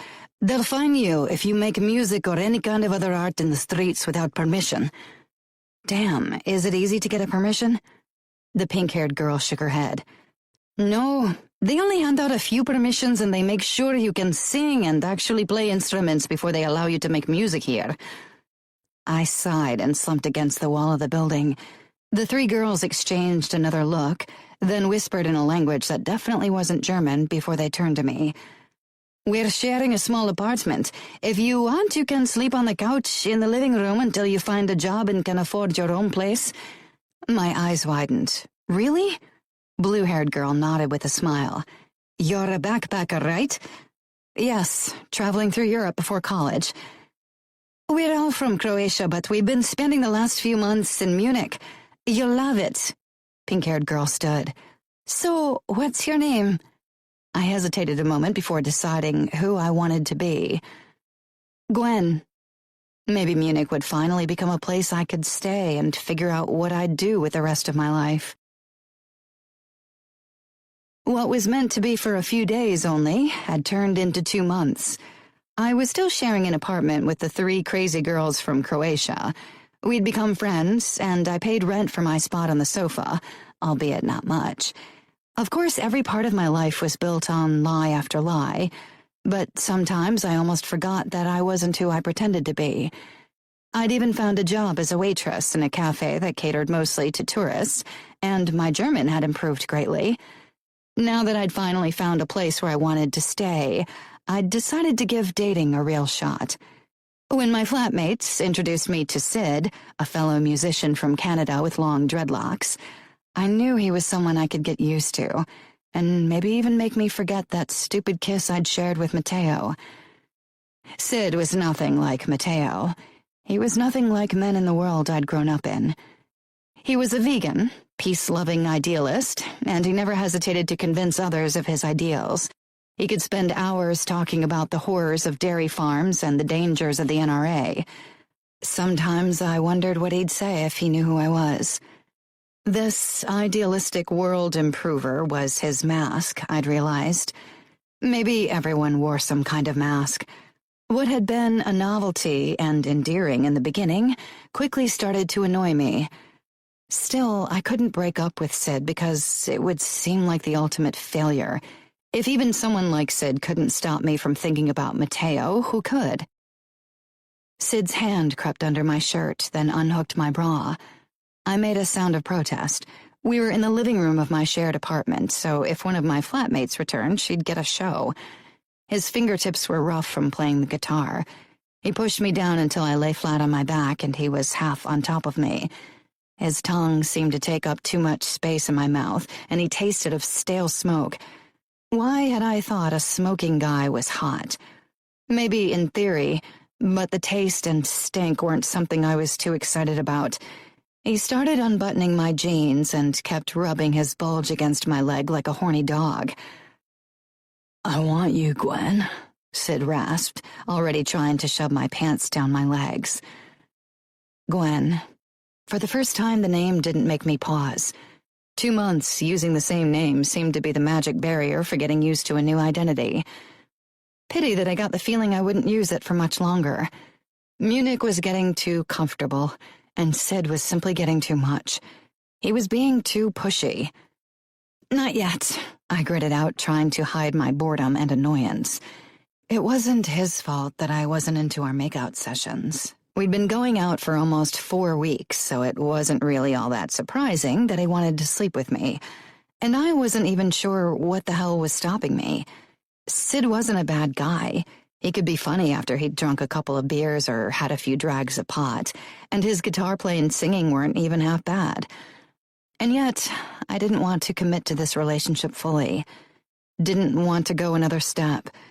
Before I'd run off from home, I'd thought I'd jump into bed with every guy I met once I was free of my bodyguards, to spite Matteo and my father more than anything else. So what was stopping me? "Come on, Gwen, I'll make it good for you," he said as he tried to shove his hand into my panties. I clamped my leg shut and pushed his hand away. I didn't want him to touch me there. For some reason, the idea that he'd be the first to do that made me sick. "I'm really not in the mood. And I'm getting my period," I said to stop him from bitching around anymore. It was a fucking lie. The stress of the last few months had pretty much stopped me from having much of a period at all. But he didn't know that. I just wanted this makeout session to be over, so I could grab my laptop and figure out where to run off to next. Sid would find a new girl quickly. His cute Canadian accent, laid-back nature, and dreadlocks were a huge hit among German girls. He didn't even bother hiding his annoyance, which, in turn, really made me want to push him off and tell him it was over. "You're never in the mood," Sid grumbled. "Jerk me off, at least." Anger shot through me at his demand. When I didn't react, he grabbed my hand and pressed it against the bulge in his pants. Where was the peace-loving idealist now? With a bang, the door flew open. Before either Sid or I could move, 3 men stalked in. Matteo was one of them. Oh, holy shit. Chapter 8. Gianna. Matteo was first to enter, his dark hair messy and wet from the rainstorm raging outside, his white shirt plastered to his upper body. In that moment, I almost felt silly for thinking I could ever forget him. He was more man than all the guys I'd met combined. His dark eyes settled on me, then on my hand, which was still pressed against Sid's crotch. There really was no question what he'd walked in on, and his face twisted with fury. "What the fuck, dudes?" Sid shouted. Shut up, I wanted to scream. I didn't get the chance. Matteo crossed the room in a few steps, grabbed Sid by the arm and hauled him off me. Sid landed on the floor hard, face twisting with pain, then anger. Matteo towered over me, nostrils flaring, eyes almost black, and a look in them that made me want to hide. I met his gaze straight on. He wanted to scare me. My fear was something I'd never give him. Sid stumbled to his feet and almost lost his fucking pants. He must have unzipped them at some point to make it easier for me. He headed for Matteo. I jumped to my feet, knowing I had to intervene before things got even worse. "Get out of this apartment or I'll call the fucking cops," Sid said. God, no. Matteo sent me a look that made me realize just how dangerous this situation was. Not for me, but for someone who should have never gotten dragged into the fucking misery that was mob life. He didn't mean it, I blurted. Sid glared. "The fuck I do?" For the moment, he seemed to have forgotten about his peace-loving ideals. Matteo hadn't pulled his weapons yet. I wanted to convince myself that it was a good sign, but a glimpse at the two men with him made my heart plummet into my shoes. They were both my father's men, and they had already closed the door and were standing beside it with expressionless faces. A closed door was never a good thing. Nothing I could say would change their minds, because they were acting on my father's orders. They would do what he'd told them. There was only one person who could help me now. Sid got right into Matteo's face as if he wanted to punch him. Matteo didn't even twitch, only stared down at Sid with the scariest look I'd ever seen in anyone's eyes. Even without knowing who Matteo was, Sid must have sensed just how dangerous the man in front of him was. Sid took a step back, his eyes darting between Matteo and me. I jerked into motion and stepped between Matteo and him. "He doesn't know anything. Please, just let him leave." My father's men laughed, and one of them murmured something that sounded remarkably like slut. Matteo's expression darkened even further. My father's men were watching him expectantly. I'd insulted Matteo by running away, and worse, by being with another man.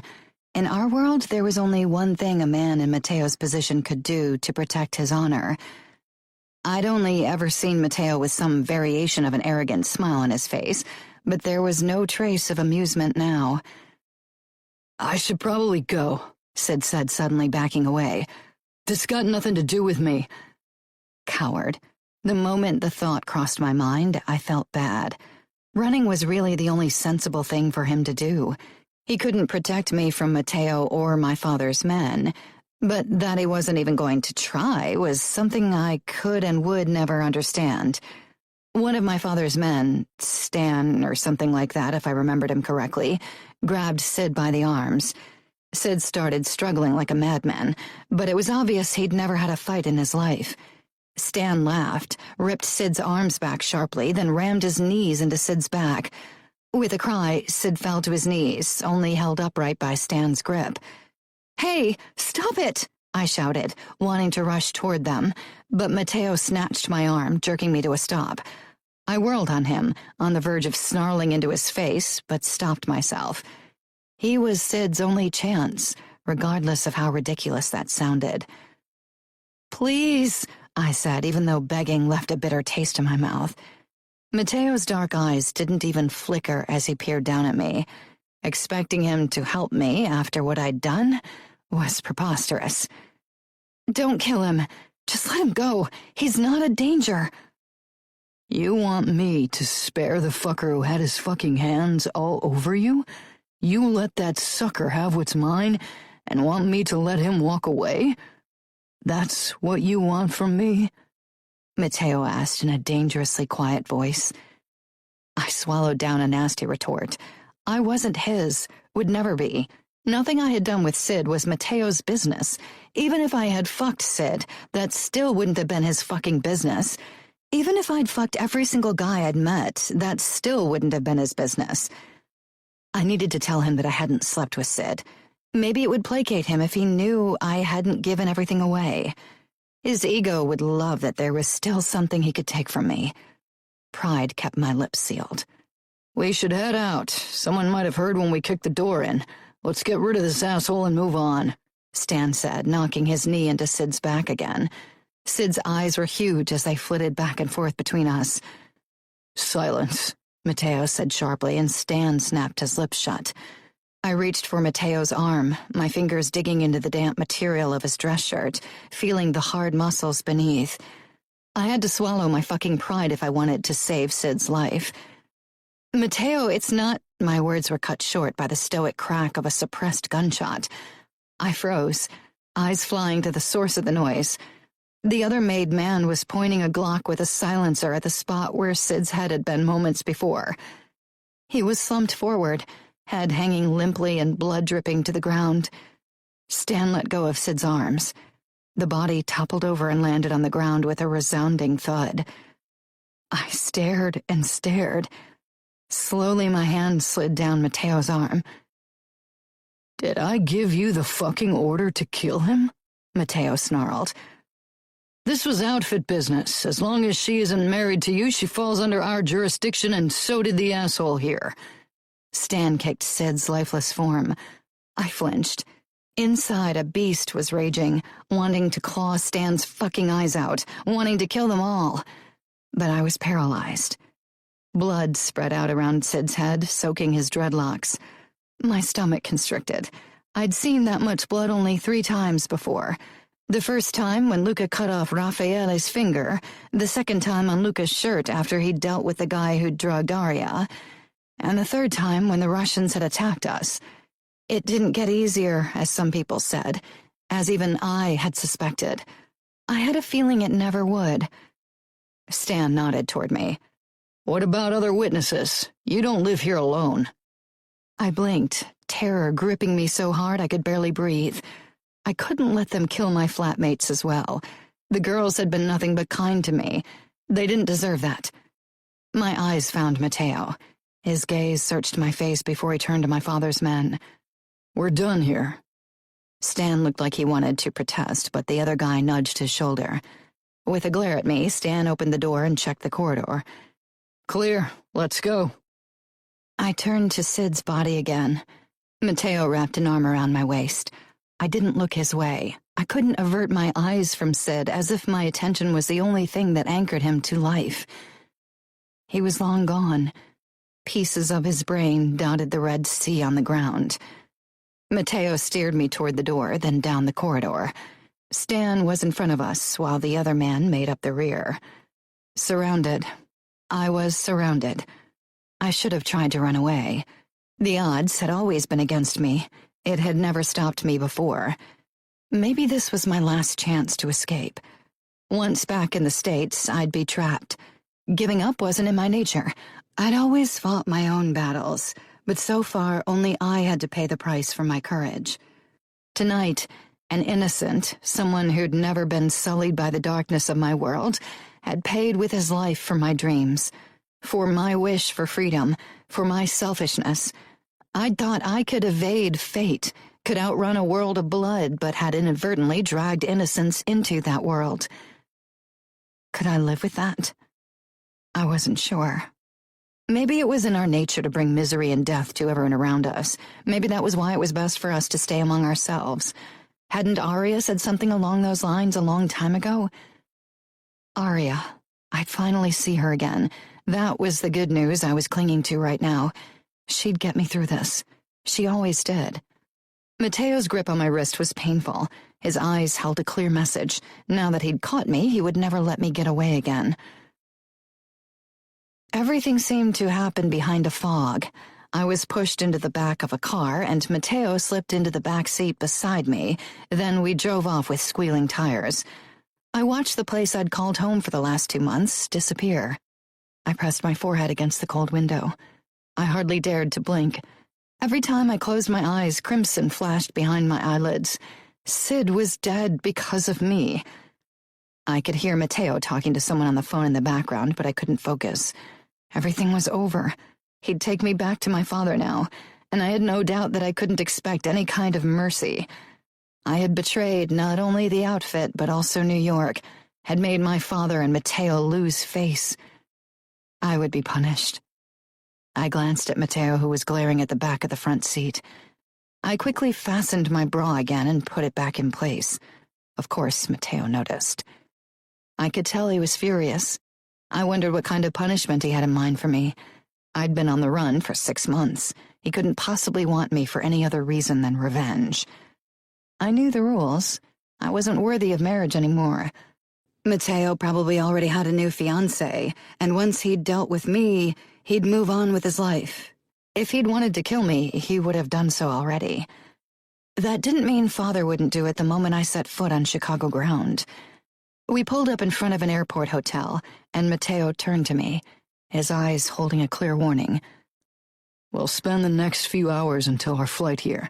If you try to ask anyone for help, this will end in a bloodbath. Understood? I nodded. Then Matteo pulled me out of the car with him and led me inside. Nobody paid us any attention as we headed toward the elevators and rode up to the 4th floor. Mateo led me through the long hallway until we arrived in front of a simple white door.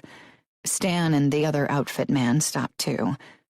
"She should come into our room with Carmine and me. She's still part of the outfit," Stan said, his eyes sliding over my body. I knew what he and the other guy would do to me if I came into a room with them. "She's mine. I won't let her out of my eyes again. Now fuck off. Gianna and I have matters to discuss," Mateo growled. He slid the keycard into the slot and opened the door. Stan and Carmine exchanged a look but didn't protest. Then Stan sent me a cruel smile. "Teach her some manners." Mateo dragged me into the room, kicked the door shut, and fixed me with a terrifying expression. "Oh, I will." Chapter 9. Gianna. Mateo flung me onto the bed. Then he was on top of me. He pressed my arms into the mattress above my head, his knees beside my thighs. His eyes were almost black with fury. Did he want me to beg for mercy? Ask him for forgiveness? Then he had a long wait coming. "You let someone have what's mine," he growled, his eyes scorching my body with their possessiveness. He leaned down as if he was going to kiss me. Our noses almost brushed, but he only scowled. "Your father gave me his permission to do with you as I please. He doesn't care if you live or die. He doesn't care what I do to you. I think he'd even approve of me punishing you harshly."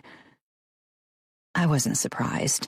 Father had already barely tolerated me before I'd brought shame to our family by running away. Now he probably hated me like the devil. I almost wanted Mateo to hurt me. I deserved it for getting Sid killed. I knew Mateo would have no trouble hurting me. I'd seen what he was capable of. Maybe physical pain would finally drown out the anguish I felt deep inside.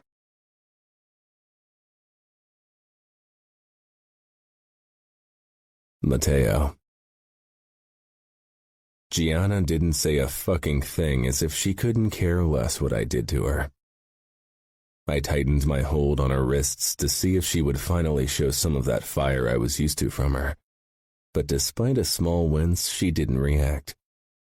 I hated what she'd done to her hair. It was light brown, no longer the fiery red I loved. At least she hadn't cut it off.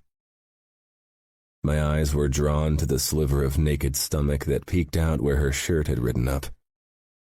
The thought that someone else had touched her there, had touched her everywhere, made me want to tear everything down. She was supposed to be mine. Mine alone. For a moment, the fury was so blinding I wanted to hurt her, wanted to show her that she belonged to me, wanted to fuck her so hard that she forgot everything else.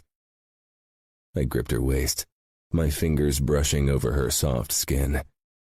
Mine. Only mine from now on. Her father had told me I could use her as I saw fit before I took her back to him.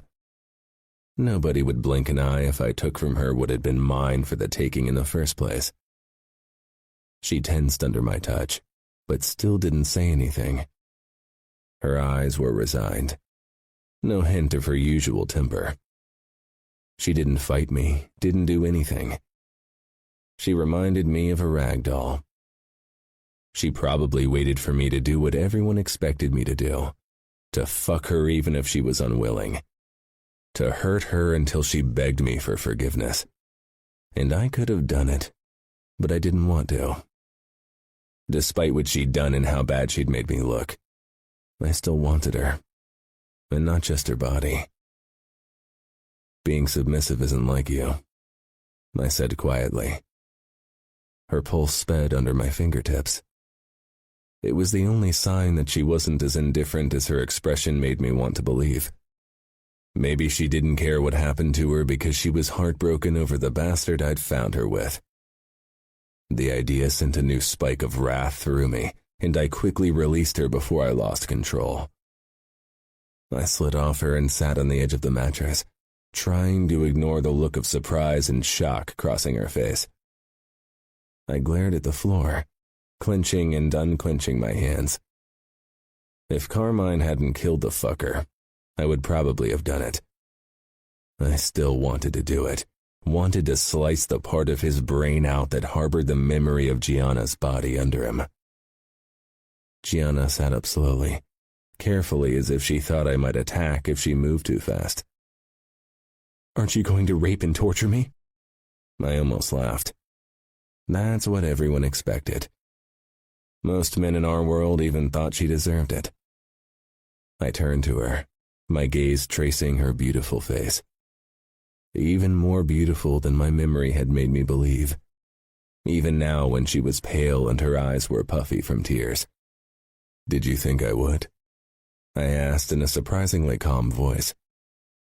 Some of my anger was suddenly gone now that she was watching me with her wide blue eyes. Yes, my father's men definitely thought you would.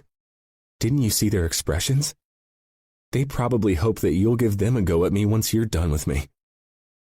Of course, they told me so numerous times while we'd been on the hunt. I knew what they thought was happening right now. Fuck. Part of me wished they were right. I wasn't the good guy. I don't give a fuck about your father's men, and I don't give a fuck about your father. And if they lay a single finger on you, I'm going to kill them. They won't hurt you. Nobody will. Her brows crinkled. Once I'm back in Chicago, Father will punish me. Did she really think I'd hand her over to her asshole of a father? I hadn't hunted her for 6 months only to give her up. I smirked. You aren't going back to Chicago, Gianna. You're coming to New York with me. Hope and relief crossed her face. To Aria? Is she all right? Did she get in trouble because she helped me? Somehow her response annoyed me. Aria is fine, I said, before I stood and walked toward the window. I kept my back to her when I asked, "That guy, did you love him?" I wasn't sure what I'd do if she said yes. I couldn't hurt that fucker anymore, and I didn't want to hurt her. So what could I do? Kill someone else? Preferably the 2 assholes from the outfit who'd been grating on my nerves for too long. And maybe while I was at it, I'd kill her fucking father the next time I saw him. Sid? She asked in a shaky voice, and I almost lost it right then. I scowled at her over my shoulder. Her eyes were actually moist with fucking tears. I don't care what his name was, I growled. Fuck, I wanted to kill that guy so badly. I'd have paid $1 billion if there were a way to resurrect the asshole, only so I could kill him again. Slowly, painfully. His name was Sid, she said stubbornly, a familiar glint returning to her eyes. She still hadn't answered my question. Did you love him? No, she said without hesitation. I barely knew him. I would have rejoiced if she hadn't started biting her lower lip like she was fighting tears. She looked fucking sad, and then a tear slid out of her left eye. She blinked a few times. If you didn't love him, then why are you crying? She glared as if she was the one with reason to be angry. You really don't know? I'm a made man, Gianna. I've seen many people die. I've killed many myself. And right now I wanted to kill again more than anything else in the world. Sid didn't deserve to die. He died because of me. He never did anything wrong. What the fuck? Really? He touched the wrong girl. He died for touching what wasn't his to touch. Gianna shook her head. You wanted to kill him yourself, didn't you? That's why you stopped Stan. Not because you wanted to spare Sid's life. Did that really come as a surprise to her? For someone who was convinced I and every other member of the mob were monsters, she seemed oddly surprised by my desire to kill the asshole who pawed at my fiancé. Before I could reply, my phone rang. Luca's name flashed on my screen. I had only sent him a short text while I was in the car. He'd tried calling me, but, except for a quick talk to the pilot of our private jet, I hadn't been in the mood to speak to anyone. But knowing Luca, he wouldn't give up. Stifling a groan, I picked up, turning away from Gianna again. "A text with 'I got her.' That's all I get from you," he said angrily. I was busy. I could hear Aria's high voice in the background, but thankfully Luca didn't put her on. I really wasn't in the mood to talk to a hysterical woman, least of all the woman who'd helped my fiancé escape in the first place. It was early morning in New York. Couldn't Luca have let his wife sleep in for once? "With what?" He paused. "No, don't tell me. I don't want to fucking know." "Did he hurt her?" Aria asked loud enough for me to hear. I didn't say anything. Luca lowered his voice. "Is she alive?" "Fuck you." I take that as a yes. Aria was still speaking in the background. "Tell your wife that her sister is fine." "Gianna is fine," Luca said in a muffled voice, then to me. "When will you be back?" "The flight leaves in less than 2 hours." "You're flying directly to Chicago to meet Scuderi, right?" "He already called you, didn't he?" I said. Stan and Carmine had definitely sent their boss a message after we'd caught Gianna. That meant, of course, that he knew about Sid too. "Of course he did. His daughter has been on the run for 6 months. This is big news." "Don't tell me he's happy to have her back."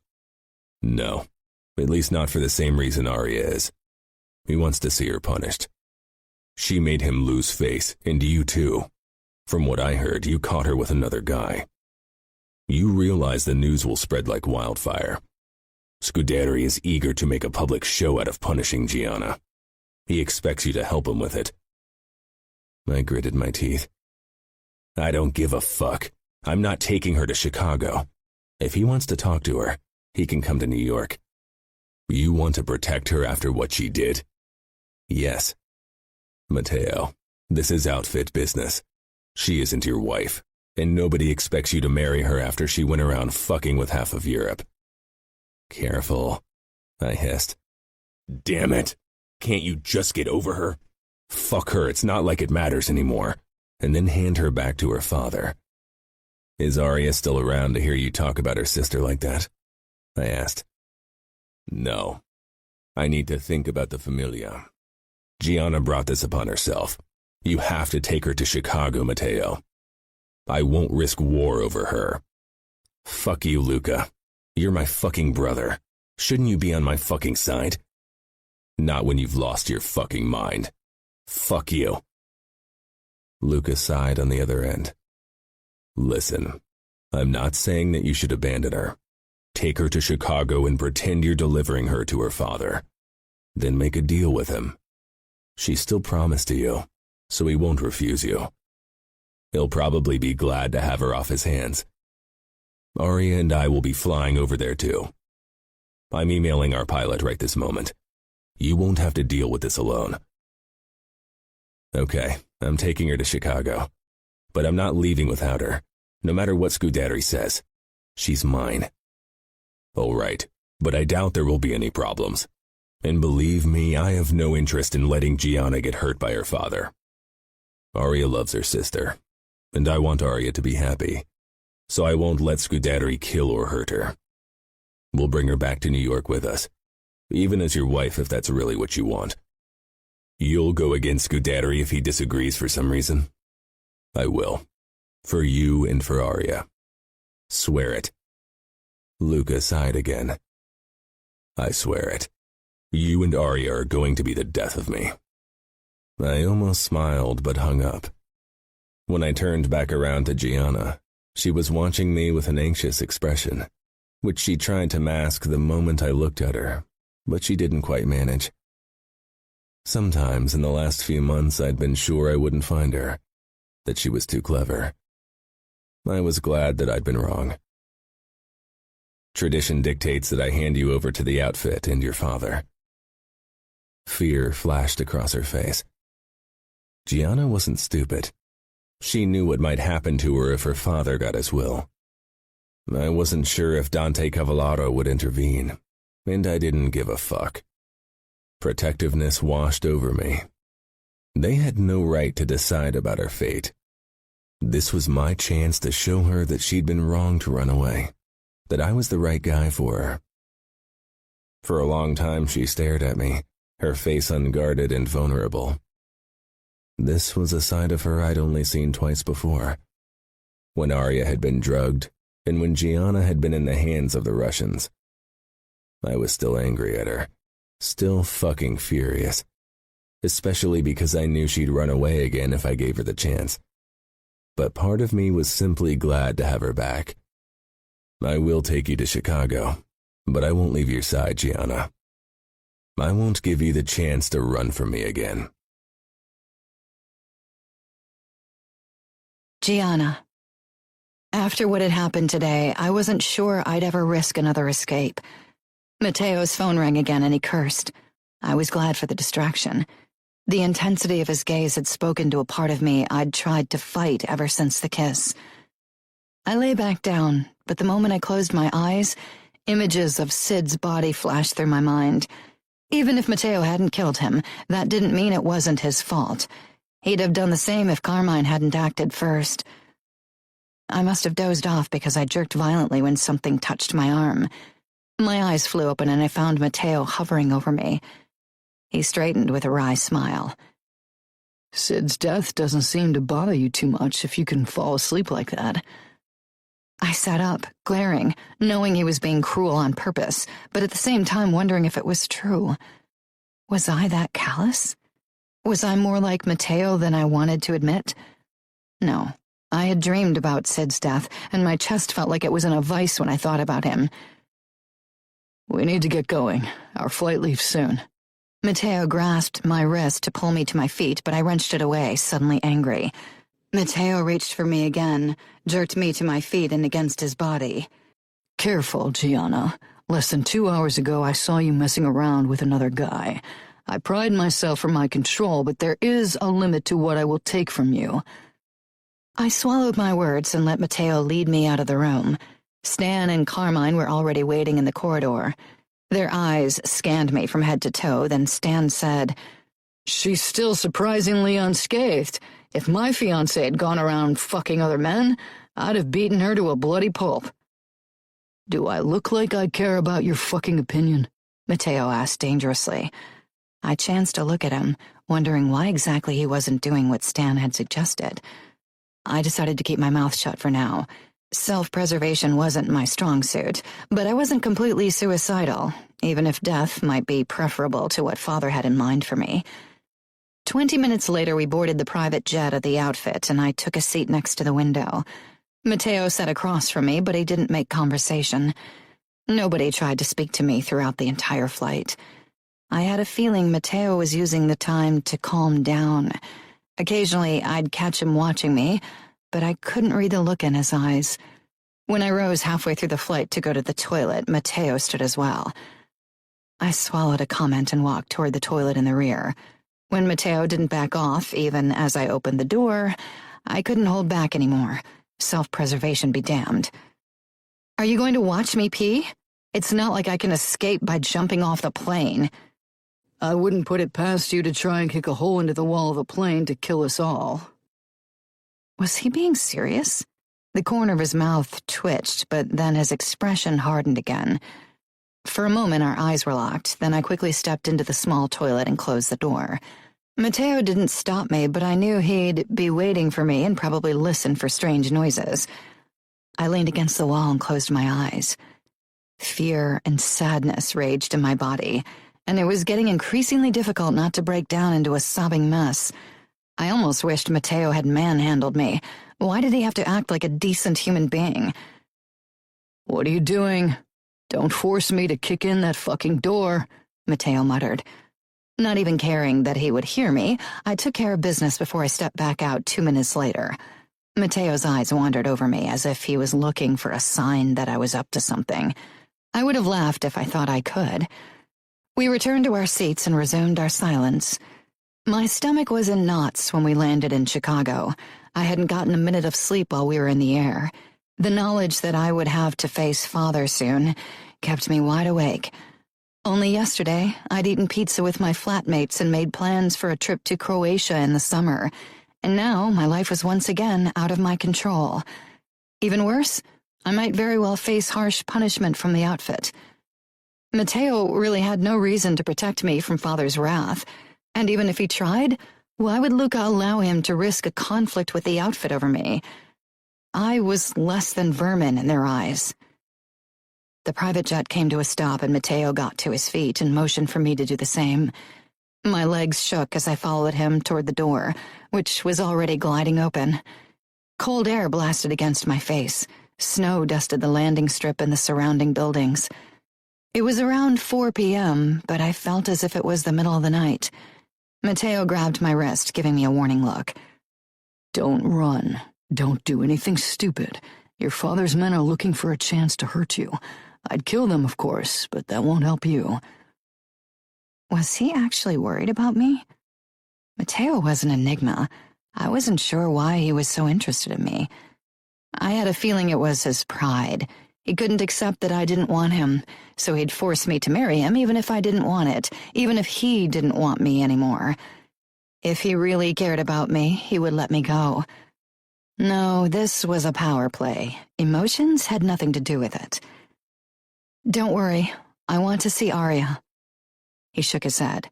This isn't the right moment for your snark to return. Your father won't appreciate it. Then why was he almost smiling if he thought it was such a bad idea? The door was fully down and Matteo led me down the few stairs, his fingers around my wrist, unwavering. I felt like a toddler who did her first steps. Annoyance battled with worry in my body, but before I could decide if I wanted to risk a retort, I spotted a familiar blonde head. Arya.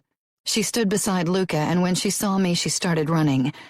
I peered up at Matteo pleadingly, but he didn't let me go and kept leading me toward Arya in unhurried steps. When my sister had almost reached us, he released me, and I rushed toward Arya. We collided almost painfully. I crushed Arya against me, hugging her as tightly as possible, and she did the same in return. "Oh, Gianna, I was so scared for you. I'm so glad you're here." She was crying, and my own face was wet with tears. God, I'd missed her. After a moment, she pulled back, her eyes doing a quick scan, lingering on my new hair color. "Are you okay? Did they hurt you?" I brushed a few strands of her blonde locks away from her face, suddenly feeling like breaking down sobbing. Regret weighed heavy on my mind. I should have never run. Seeing Arya's worried face was another reminder. If I'd stayed, if I'd married Matteo, then Sid would still be alive, and Arya wouldn't have had to worry for months. Why did I have to want the freedom to make my own decisions? "Gianna?" Arya lowered her voice. "Did Matteo do something?" Matteo didn't do anything, Matteo said in a hard voice, making Arya and me both jump. "I didn't ask you," Arya said quietly. My eyes darted between them. I had a feeling they weren't on good terms, also because of me. Luca arrived beside us and clapped his brother's shoulder. "Good to see you again." I hadn't even considered that Matteo had been gone from home for a long time because he'd been after me. Luca barely glanced my way, not that I cared. "I'm fine," I told Arya, who seemed reluctant to believe me. "The boss is waiting," Stan barked. "Let's go. It's not like the whore deserves a big welcome." Arya gasped. I stiffened but managed not to show my shock. I didn't give a damn what Stan thought of me, but Matteo was the fastest to react. He pulled a knife and hurled it at Stan, who cried out when the blade nicked his ear. "Next time my blade will split your fucking skull if you don't keep your mouth shut," he said. Stan rested his hand on the gun in his holster but didn't pull it. Blood was dripping from his cut ear down onto his shirt. There was murder in his eyes. Carmine stood very still, but he hadn't pulled his gun either. When I turned to Luca, I knew why. He had both of his guns aimed at my father's men, and behind him, Romero, who I hadn't even seen before, was doing the same. "We don't want this to end badly, do we?" Luca asked in a very low voice. "Your boss wouldn't appreciate it." Carmine nodded and relaxed his stance, but Stan looked like he didn't care if my father punished him, as long as he got to kill Matteo first. For several moments, neither of us moved. Then Luca put his guns back into their holsters. Let's go. Carmine picked up the knife Matteo had thrown and handed it back to Matteo, who didn't take his eyes off Stan. She'll drive in a car with us, Stan said. Matteo's lips pulled into a cold smile. This is the last warning you get. Stop pissing me off or I'll carve a smile into your throat. Carmine grabbed Stan's arm and pulled him toward a black outfit car while the rest of us headed toward 2 BMWs. Aria moved to sit in the back with me, but Luca held her back. No, I want Matteo to keep an eye on your sister. Aria gave me an apologetic smile before she sat shotgun beside Luca. Matteo gave me a knowing look when he settled beside me on the back seat. You'd probably jump out of the moving car if I gave you the chance. I huffed. I'm not completely crazy. Do you think I'd risk running around Chicago unprotected when my father's men are obviously out to hurt me? So you trust me to protect you, but you still don't want to marry me. Surprise shot through me. You still want to go through with the marriage? You could probably ram a knife into his back and he'd still want to go through with it, Lucas said from the front. He's a stubborn fucker. I didn't hunt you for 6 months only to let you go. I searched his face, but I couldn't look past his arrogant mask. He wouldn't let me. Maybe you shouldn't have wasted so much time hunting me. Then I'd still be in Munich and Sid would still be alive. But I had to admit that part of me had missed my former life. Not all of it, mind you, but definitely my siblings and maybe even some other aspects that I didn't want to admit to myself yet. Matteo didn't say anything, but his lips tightened. The rest of the drive passed in tense silence. I tried to hide my nerves as we pulled up in front of my old home. What would Father do to me? Chapter 10. Matteo.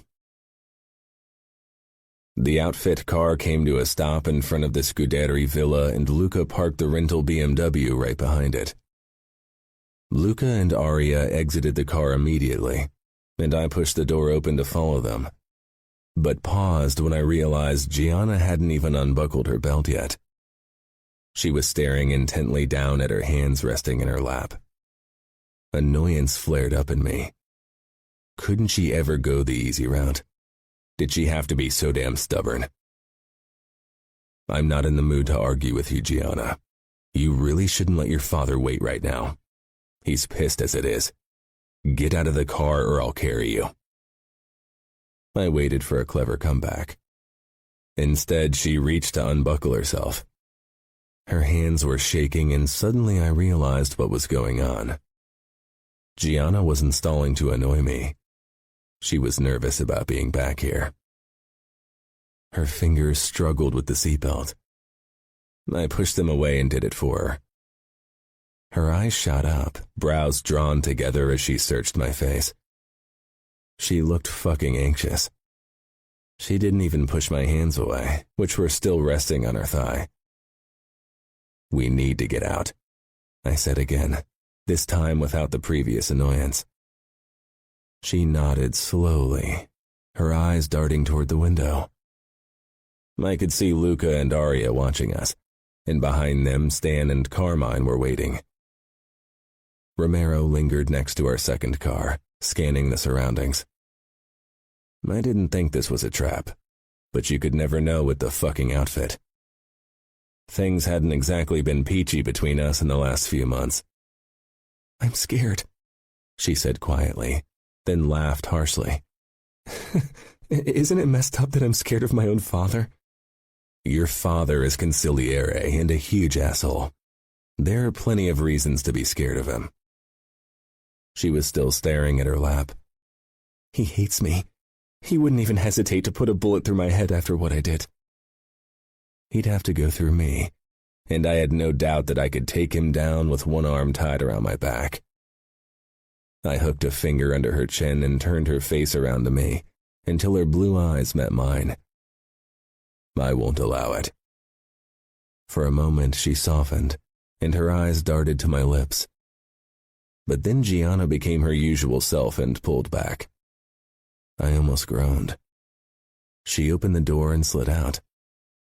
When I caught up with her, there was no sign of fear on her face. She held her head high and sent Scuderi's men the most scathing look I'd ever seen from her. That was the Gianna I knew.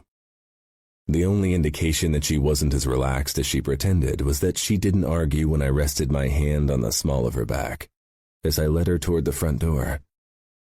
I couldn't wait to run my hands over every inch of her body, to finally claim her. Images of Sid with his paws on her slipped into my mind again, and I had to resist the urge to hit something. Luca raised his eyebrows, impatience written all over his face. "What took you so long, for fuck's sake?" I ignored him, because the door opened in that moment and Scuderi appeared in the doorframe, a scowl on his face. Gianna shrank against me. I didn't think she even noticed because her face remained perfectly unimpressed. Scuderi talked to his men briefly before sending them away and turning to Luca. They shook hands, and then he hugged Arya. He hadn't spared Gianna a single look so far.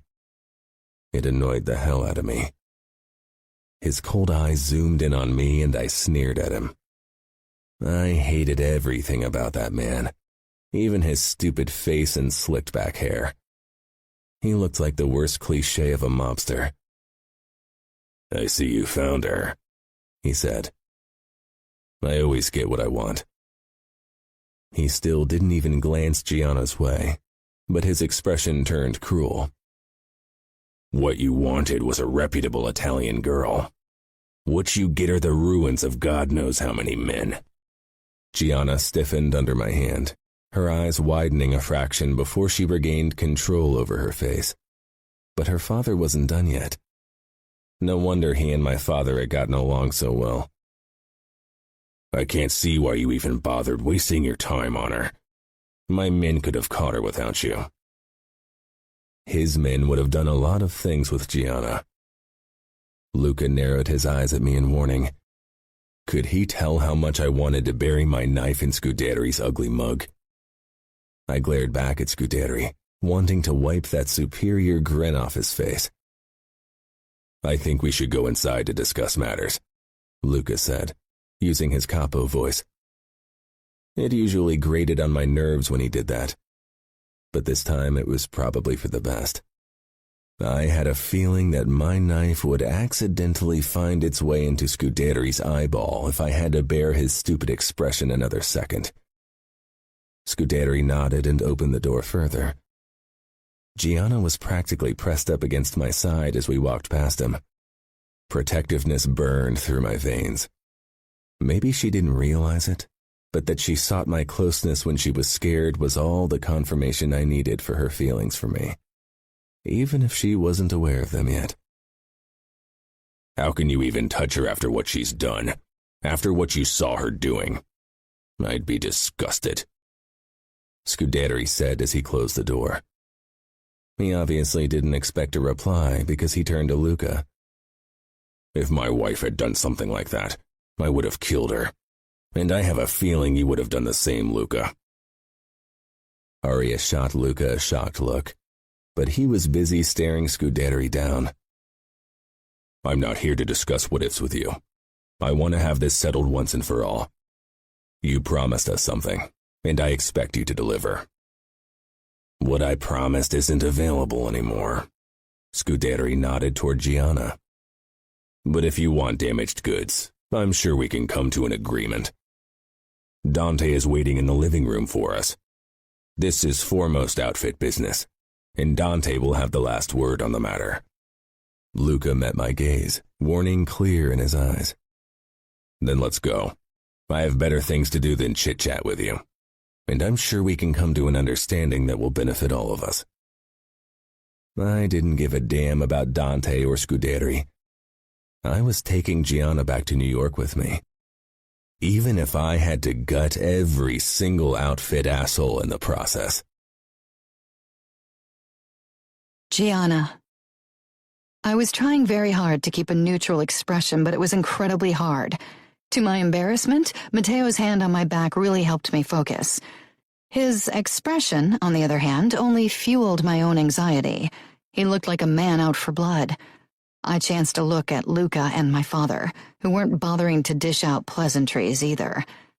Things had taken a definite turn for the worse since I'd left. If Luca was acting barely civil toward my father, relations between the outfit and New York couldn't be good right now. Aria gently touched my arm, eyes full of worry. I forced a smile, but it must have been off because she only frowned in return. Damn it. Matteo nudged me forward. Father and Luca were already heading toward the living room, but at the sound of hurried footsteps, I froze, my eyes darting to the staircase. Lily and Fabi were storming toward me, their faces alight with happiness. Tears sprang into my eyes as my little brother tackled me, burying his head against my sternum. God, he'd grown since I'd last seen him. How was that even possible? I'd been gone for only 6 months. And then Lily threw her arms around me as well. "We missed you so much," she whispered tearfully. Fabi's hold on me was making breathing difficult, but I didn't care. I hugged them back just as tightly.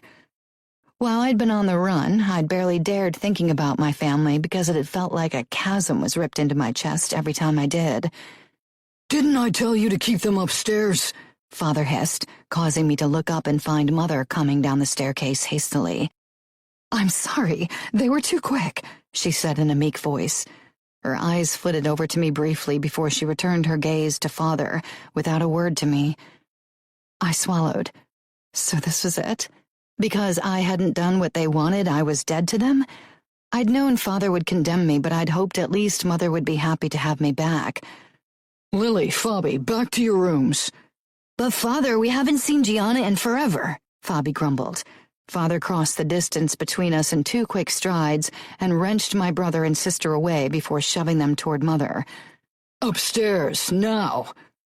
Fabi jutted his chin out, and even Lily didn't move. Father's face was turning red in anger. "It's okay," I told them. "We can talk later." "No, you can't. I won't have you around them. You are no longer my daughter, and I don't want your rottenness to rub off on Liliana," Father said, eyes hard. I wasn't even sure what to say to that. He didn't want me to see my own sister and brother anymore. "That's bullshit," Matteo said. "Matteo," Luca warned. He was already gripping Aria's wrist to keep her from interfering. "This isn't our business." Father glared.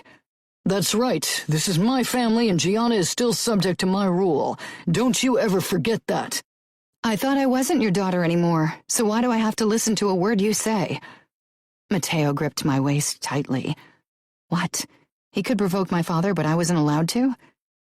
"Careful," Father said. "You are still part of the outfit." "We shouldn't let Dante wait any longer," Lucas said. This time we actually moved into the living room without incident. Dante Cavallaro was waiting in front of the window, talking on the phone. He hung up and turned to us. I had to suppress a shiver when his cold eyes settled on me. The Iceman indeed. Suddenly I was really scared. This was serious. I couldn't remember the last time I'd felt so horribly helpless. "Luca, Matteo, Aria," Dante Cavallaro said in his emotionless voice. "Gianna."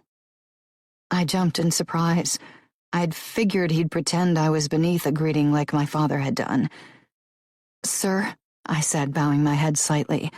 I hated doing it, but I knew what was good for me. "You realize that what you did was betrayal?" Dante asked. I wasn't sure what to say. If I agreed, I'd be screwed, and if I didn't, I'd infuriate the man who could decide to have me killed. "Gianna is my fiancée, and if she hadn't run, she'd be my wife by now. I think it should fall upon my brother as capo of New York to determine if she deserves punishment." My eyes flew from Matteo to Luca, whose hard eyes sent another shiver down my back. "That's ridiculous," Father muttered. Dante didn't look offended, though. "I take it you still want to go through with the wedding?" "Yes," Matteo said without hesitation. Nobody bothered to ask what I wanted, of course, but I knew better than to open my mouth. Not when things could end really badly for me. Dante gestured Father closer, and they talked quietly for a moment. Father didn't look pleased in the least. I won't make this an official outfit matter. I won't stop you from going through with the wedding. If you don't, however, I won't have a choice but to punish you, Dante said to me. He nodded toward Matteo before turning to my father once again. I'll hand this over to you since Gianna is your family, and I hope at the end of this day there'll be an agreement that allows us to work together peacefully. With that, he stepped back and motioned for Father to take over. Can you really afford to welcome someone like Gianna to New York? As a new capo, your people expect you to protect traditions and treat traitors without mercy, Father said to Luca. My men accept my decisions, Luca said, but there was a hint of warning in his voice. Whatever that decision will be. Suddenly, I wondered if Luca would really burden himself with me. It wasn't like I wanted to become part of the familia, but if the choice was between staying in my father's territory and living in New York with Arya, then I knew what I'd choose. Looking like he was on the verge of pulling his knives, Matteo walked over to Luca to discuss something quietly, and Arya used the moment to join me. I gave her a grateful smile. My brother will take your daughter off your hands, despite her transgressions. I think that's a very generous offer on our part. You should be glad that you don't have to look for a new husband for her. Father scoffed. As if I'd find someone. I wouldn't waste my precious time like that. My blood was boiling, not only because of Father's words, but Luca's offer didn't sit well with me either. They acted like I was a piece of scum. Listening to them made me realize I had been right to run. This world was majorly messed up. So what do you say? Luca asked, lips tight. Father glanced at his boss, but Dante seemed intent to stay out of it. He looked like he couldn't care less about the result. I hope you don't intend to have a wedding celebration. I want this matter to be dealt with as quietly as possible. She has caused me and the outfit enough embarrassment already. I won't give her a chance to shame us further, Father said eventually. I gritted my teeth so hard I was surprised my jaw didn't snap. Matteo shook his head. I don't need a wedding party. I prefer getting drunk without the old spinsters of the family around anyway. A laugh tickled the back of my throat, but I swallowed it. Matteo shot me a look as if he wanted to see if I found him as funny as he obviously found himself. Everything he did was calculated. That was something I could never forget. Matteo masked his deadliness with humor and smiles, but I wouldn't let that fool me. Not now, not ever. Especially not when it was obvious he thought he was being generous by taking me back. The old spinsters wouldn't have come anyway. Nobody wants to be associated with someone like her, Father said with a glare in my general direction. Arya's grip on my wrist was steely, as if she still didn't trust me not to viciously attack our father. There will be a church service as is tradition, Lucas said. There's no need for guests beyond the closest family. Tradition, Father huffed. Gianna spat on our traditions. The presentation of the sheets your familia is so adamant about will have to be cancelled, and a white dress is out of the question too. I won't have her make a mockery out of our values. Luca nodded. That's reasonable. Arya gave her husband an incredulous look, but I wasn't surprised that I wouldn't be allowed to dress in white. As if I gave a damn. For all I cared, I would marry naked. I didn't want any of this, and I didn't give a fuck about their stupid traditions. They acted like they were doing me a favor, as if I was a criminal on death row who was handed a pardon on a silver platter. I'd done nothing wrong, nothing compared to what each of the men in this room had done. She's probably let every man in Europe have her, and you still want her? Father asked again. I knew he was doing it to shame me and hurt me, and I hated it that he wasn't entirely unsuccessful. I stared at the man who was my father and felt nothing. I'd always known he didn't like me much, but I'd never realized how much he despised me. I sunk my nails into the soft flesh of my palms. Matteo stood tall with that twisted smile on his face. I hunted her for 6 months. If I didn't want her, do you really think I would have wasted so much time on her? I've got better things to do." If I heard that one more time, I'd completely lose it. "I thought you were looking for revenge, but my men told me you didn't lay a finger on her." Father directed a hard look at me. "Then again, you probably didn't want to get your hands dirty. I don't think a simple shower is going to wash my daughter clean again." Arya gripped my wrist even tighter, and I halted. I hadn't even realized I'd taken a step toward our father to do. I wasn't even sure what I would have done. Hit him? Maybe. His words and expression made me actually feel dirty, and I hated that he had that power over me. At the same time, I'd have rather thrown myself off the roof of this house than admitted that I hadn't slept with any guy while I was on the run. That was a secret I'd protect with all my might. "Who says I'm not still out for revenge?" Matteo asked in a dangerous voice. His eyes met mine. The bastard. So the concerned looks in the car had all been for show? He knew I didn't want to marry him. He knew this was a punishment for me. Who knew what else he had in mind for me once I was in his clutches? "I won't marry anyone," I snapped. "This is my life." Father looked livid as he stomped toward me and slapped me hard across the face. My ears rang and the taste of copper filled my mouth. A long time and many slaps ago, I would have cried. "You will do as I say. You soiled our name and my honor enough as it is. I won't tolerate your insolence a day longer," he growled, his face bright red.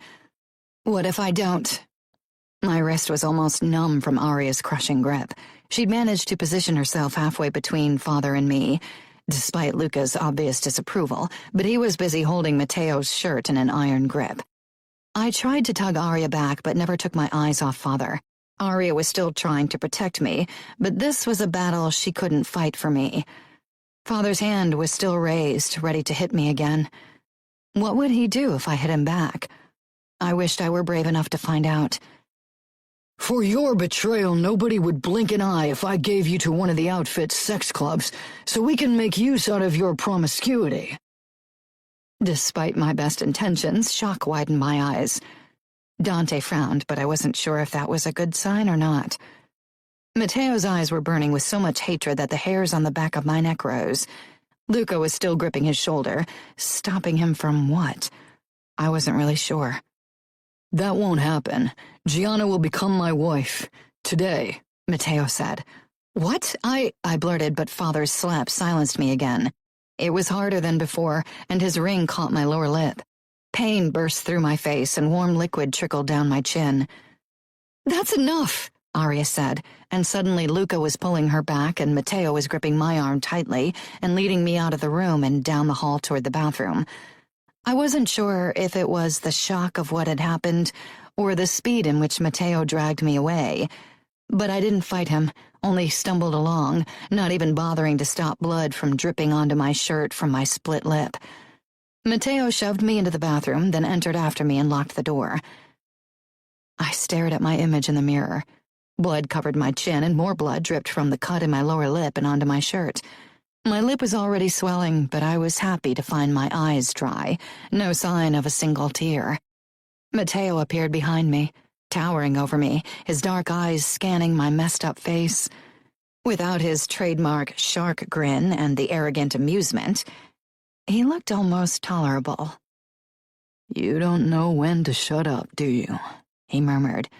His lips turned into a smirk, but it looked somehow wrong. There was something unsettling in his eyes. The look in them reminded me of the one I'd seen when he'd dealt with the Russian captives in the basement. "Neither do you," I said, then winced at the pain shooting through my lip.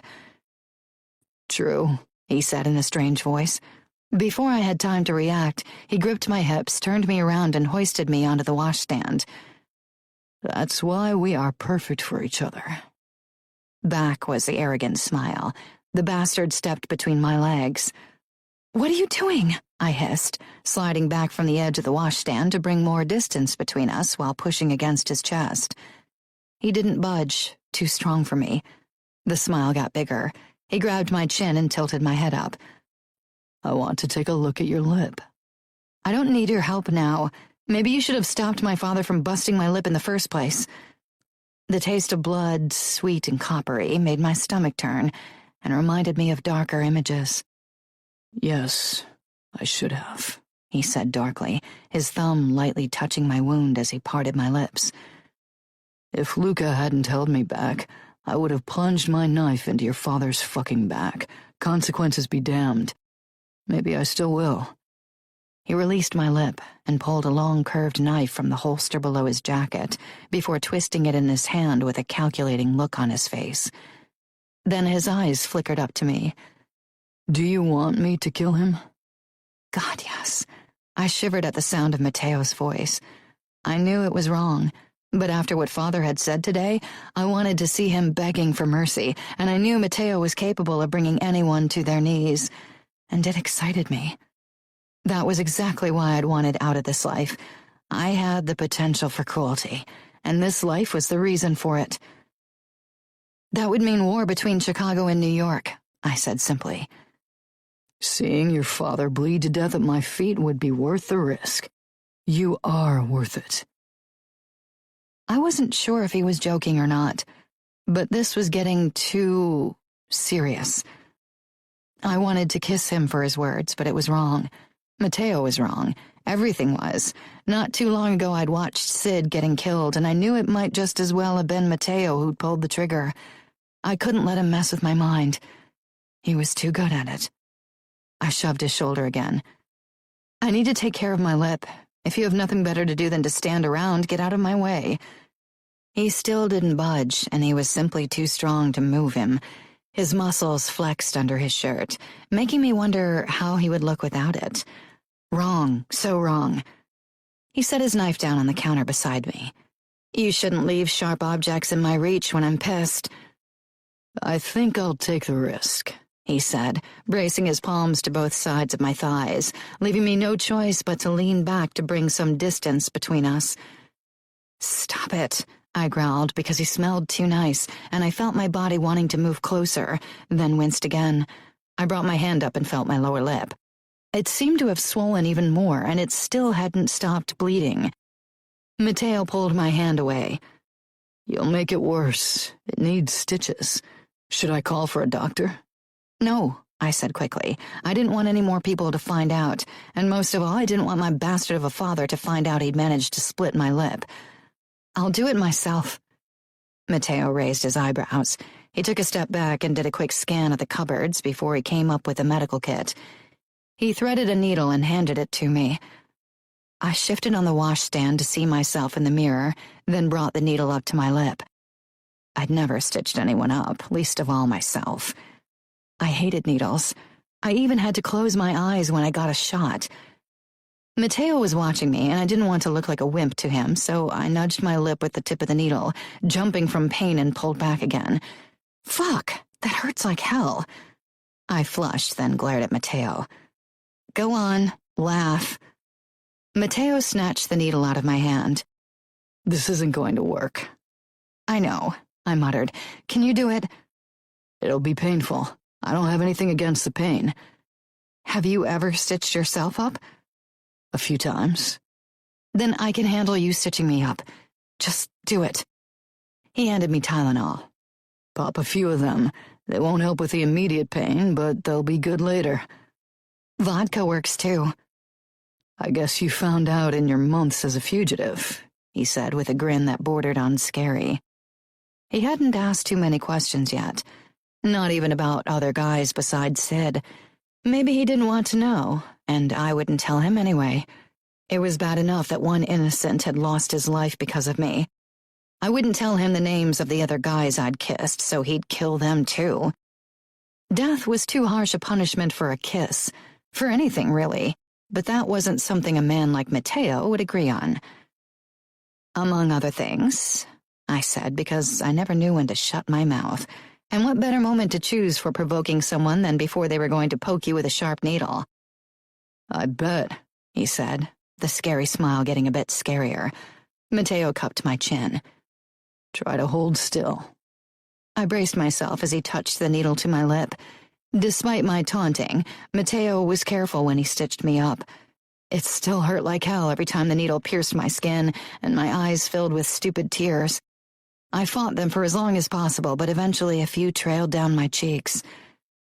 Matteo didn't comment, for which I was glad. For him, this was probably nothing.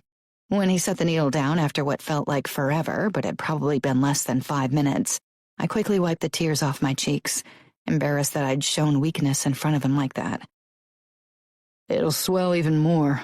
Tomorrow morning you'll have a fat lip, Matteo said. I checked my reflection. My lip had already swollen considerably since I'd last seen it, or maybe that was my imagination. I pulled down my lower lip to check the stitches. You couldn't see them from the outside. At least I wouldn't have an ugly scar. You can't possibly want to marry me looking like this. I pointed at my face. We should postpone the wedding. Matteo shook his head with a small laugh. Not a chance in hell. You won't slip out of my hands again, Gianna. We will marry today.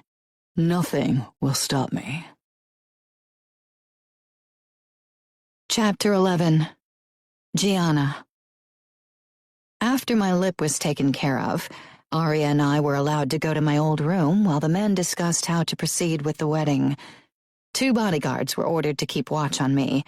One waited in front of the door, the other below my window in case I decided to climb out of it. The moment the door of my room closed, I leaned against it and let out a shaky sigh. Aria touched my cheek. "How's your lip?" "Okay." Matteo stitched it up for me. "I'm so glad he decided to marry you." My eyebrows shot up.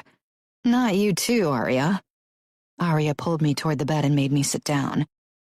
"Father would have given you to one of his soldiers as punishment, Gianna, and you can be sure he would have chosen the least appealing option. Someone really nasty. He's really mad at you. Matteo isn't a bad choice. He must care for you if he went to such great lengths to find you." "He's a proud man. Pride made him pursue me, nothing else." "Maybe," she said uncertainly. She picked up a brush from the nightstand. Everything was still as I'd left it 6 months ago. I was surprised Father hadn't burnt all of my things. I was so tired I could barely keep my eyes open. It was almost 7 in the evening. It would have been past midnight in Germany. I couldn't believe how much had happened since I'd woken in Munich this morning. "Was it worth it?" Aria asked softly as she combed my hair. I couldn't remember the last time she'd done it. Her fingers felt good on my scalp, and I had to resist the urge to bury my face against her stomach and cry. I met her compassionate gaze, and for some reason her understanding infuriated me. Was the chance at freedom worth pissing off Father and being called a whore and slut? Yes, absolutely. But was my silly wish for something more worth the life of an innocent guy? Then fuck no. My entire existence isn't worth that much. Sid paid the ultimate price for my selfishness. There is nothing I can do to redeem myself. Tears sprang into my eyes. "Luca told me," Aria said. "I'm so sorry." I brushed the tears off my face. Maybe I should let Father marry me off to one of his sadist soldiers. It would serve me right. "Don't say that, Gianna. You deserve happiness as much as anyone. You couldn't have known what would happen. It's not your fault that they killed Sid." "How can you even say that? Of course it's my fault. I knew who was hunting me. I knew what Matteo and Father's men were capable of. I knew I was putting anyone whom I let close at risk.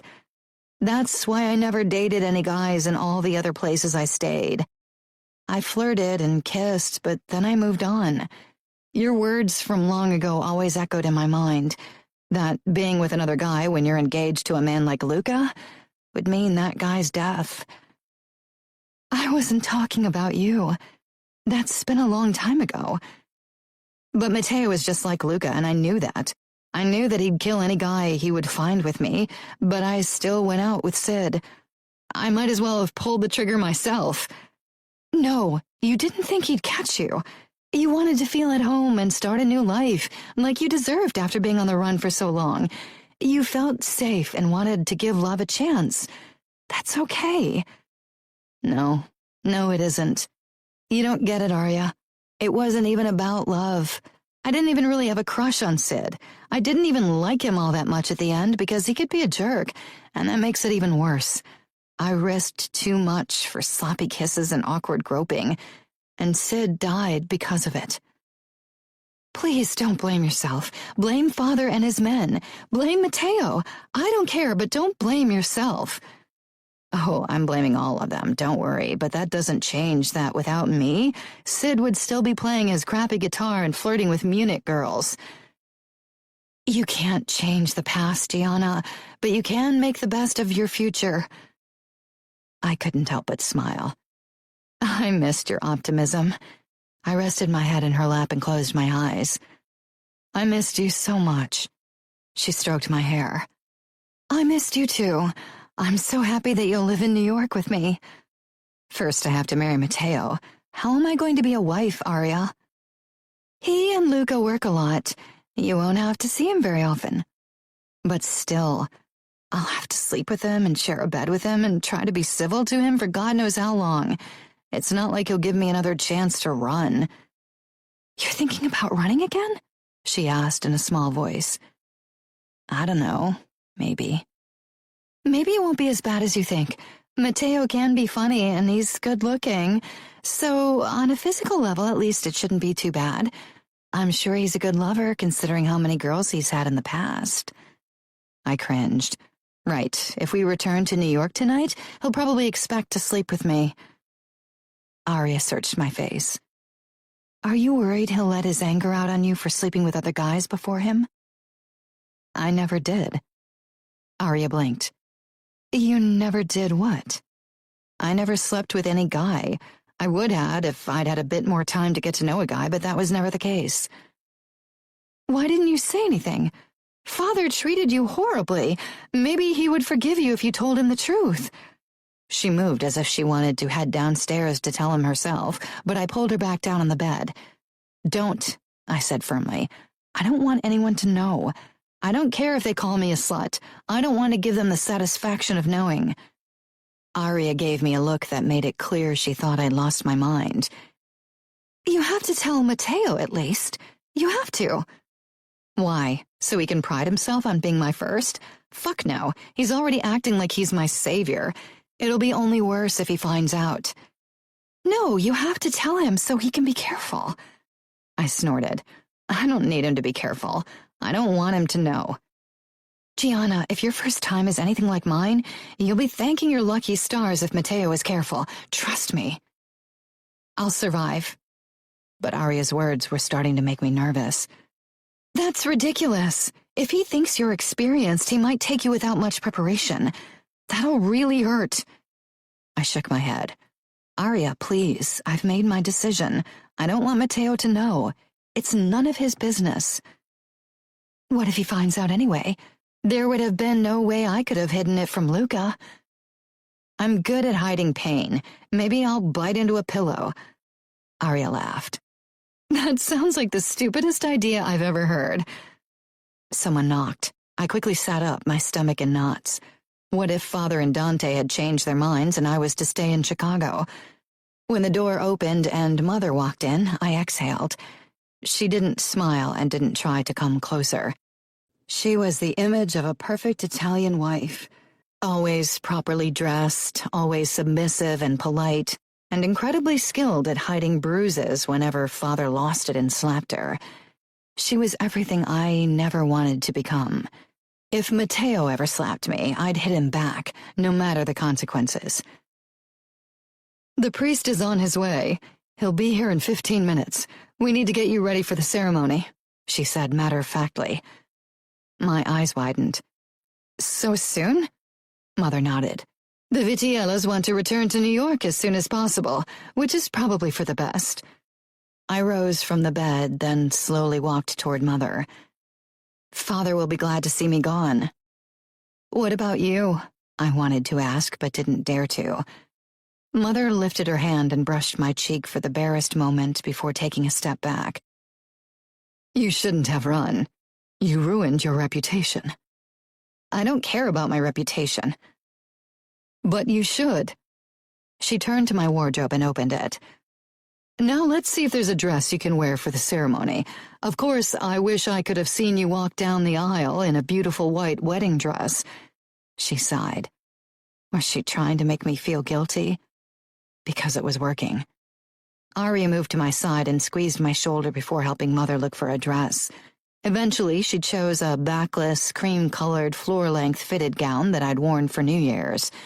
Arya helped me with my makeup, though it didn't hide my fat lip. "I'll see if the priest has arrived," Mother said before hesitating in the doorway with a wistful expression. She opened her mouth, but then turned and closed the door. I tried not to take it to heart.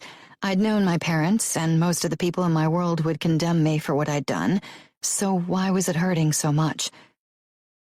"Do you think Lily and Fabi will be allowed to watch the ceremony?" I asked in an embarrassingly hopeful voice. "Let me talk to Father. I'm sure I can convince him," Arya said. I didn't protest as she walked out. If someone could convince Father, then it was Arya. I faced the mirror. My eyes were sad and tired. I didn't look like the blushing, happy bride. Not that anyone expected me to. This wasn't even a real wedding. Despite my best intentions, regret gripped me once again. How could my life have become such a mess? All I'd ever wanted was to be free to make my own decisions. Maybe I would have married Matteo if he'd ever bothered to ask me instead of ordering me to do it. And now I wouldn't ever get a real wedding or a beautiful dress. I'd always thought I didn't care about these things, but now that they were lost to me, I felt saddened. Arya returned. "It's time. The priest is waiting in the living room. Fabi and Lily are there too." I mustered a smile.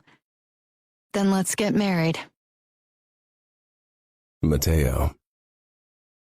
Even without a wedding gown, Gianna was a fucking sight to behold.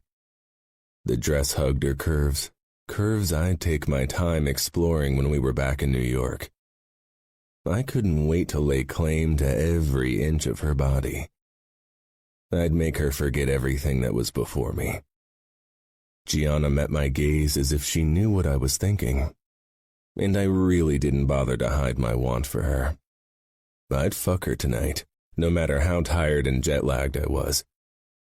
I'd waited too long for this.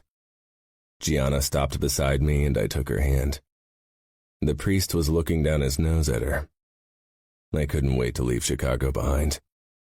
Not that people in New York would look upon Gianna more kindly, but at least they were too scared of me to show their disdain openly.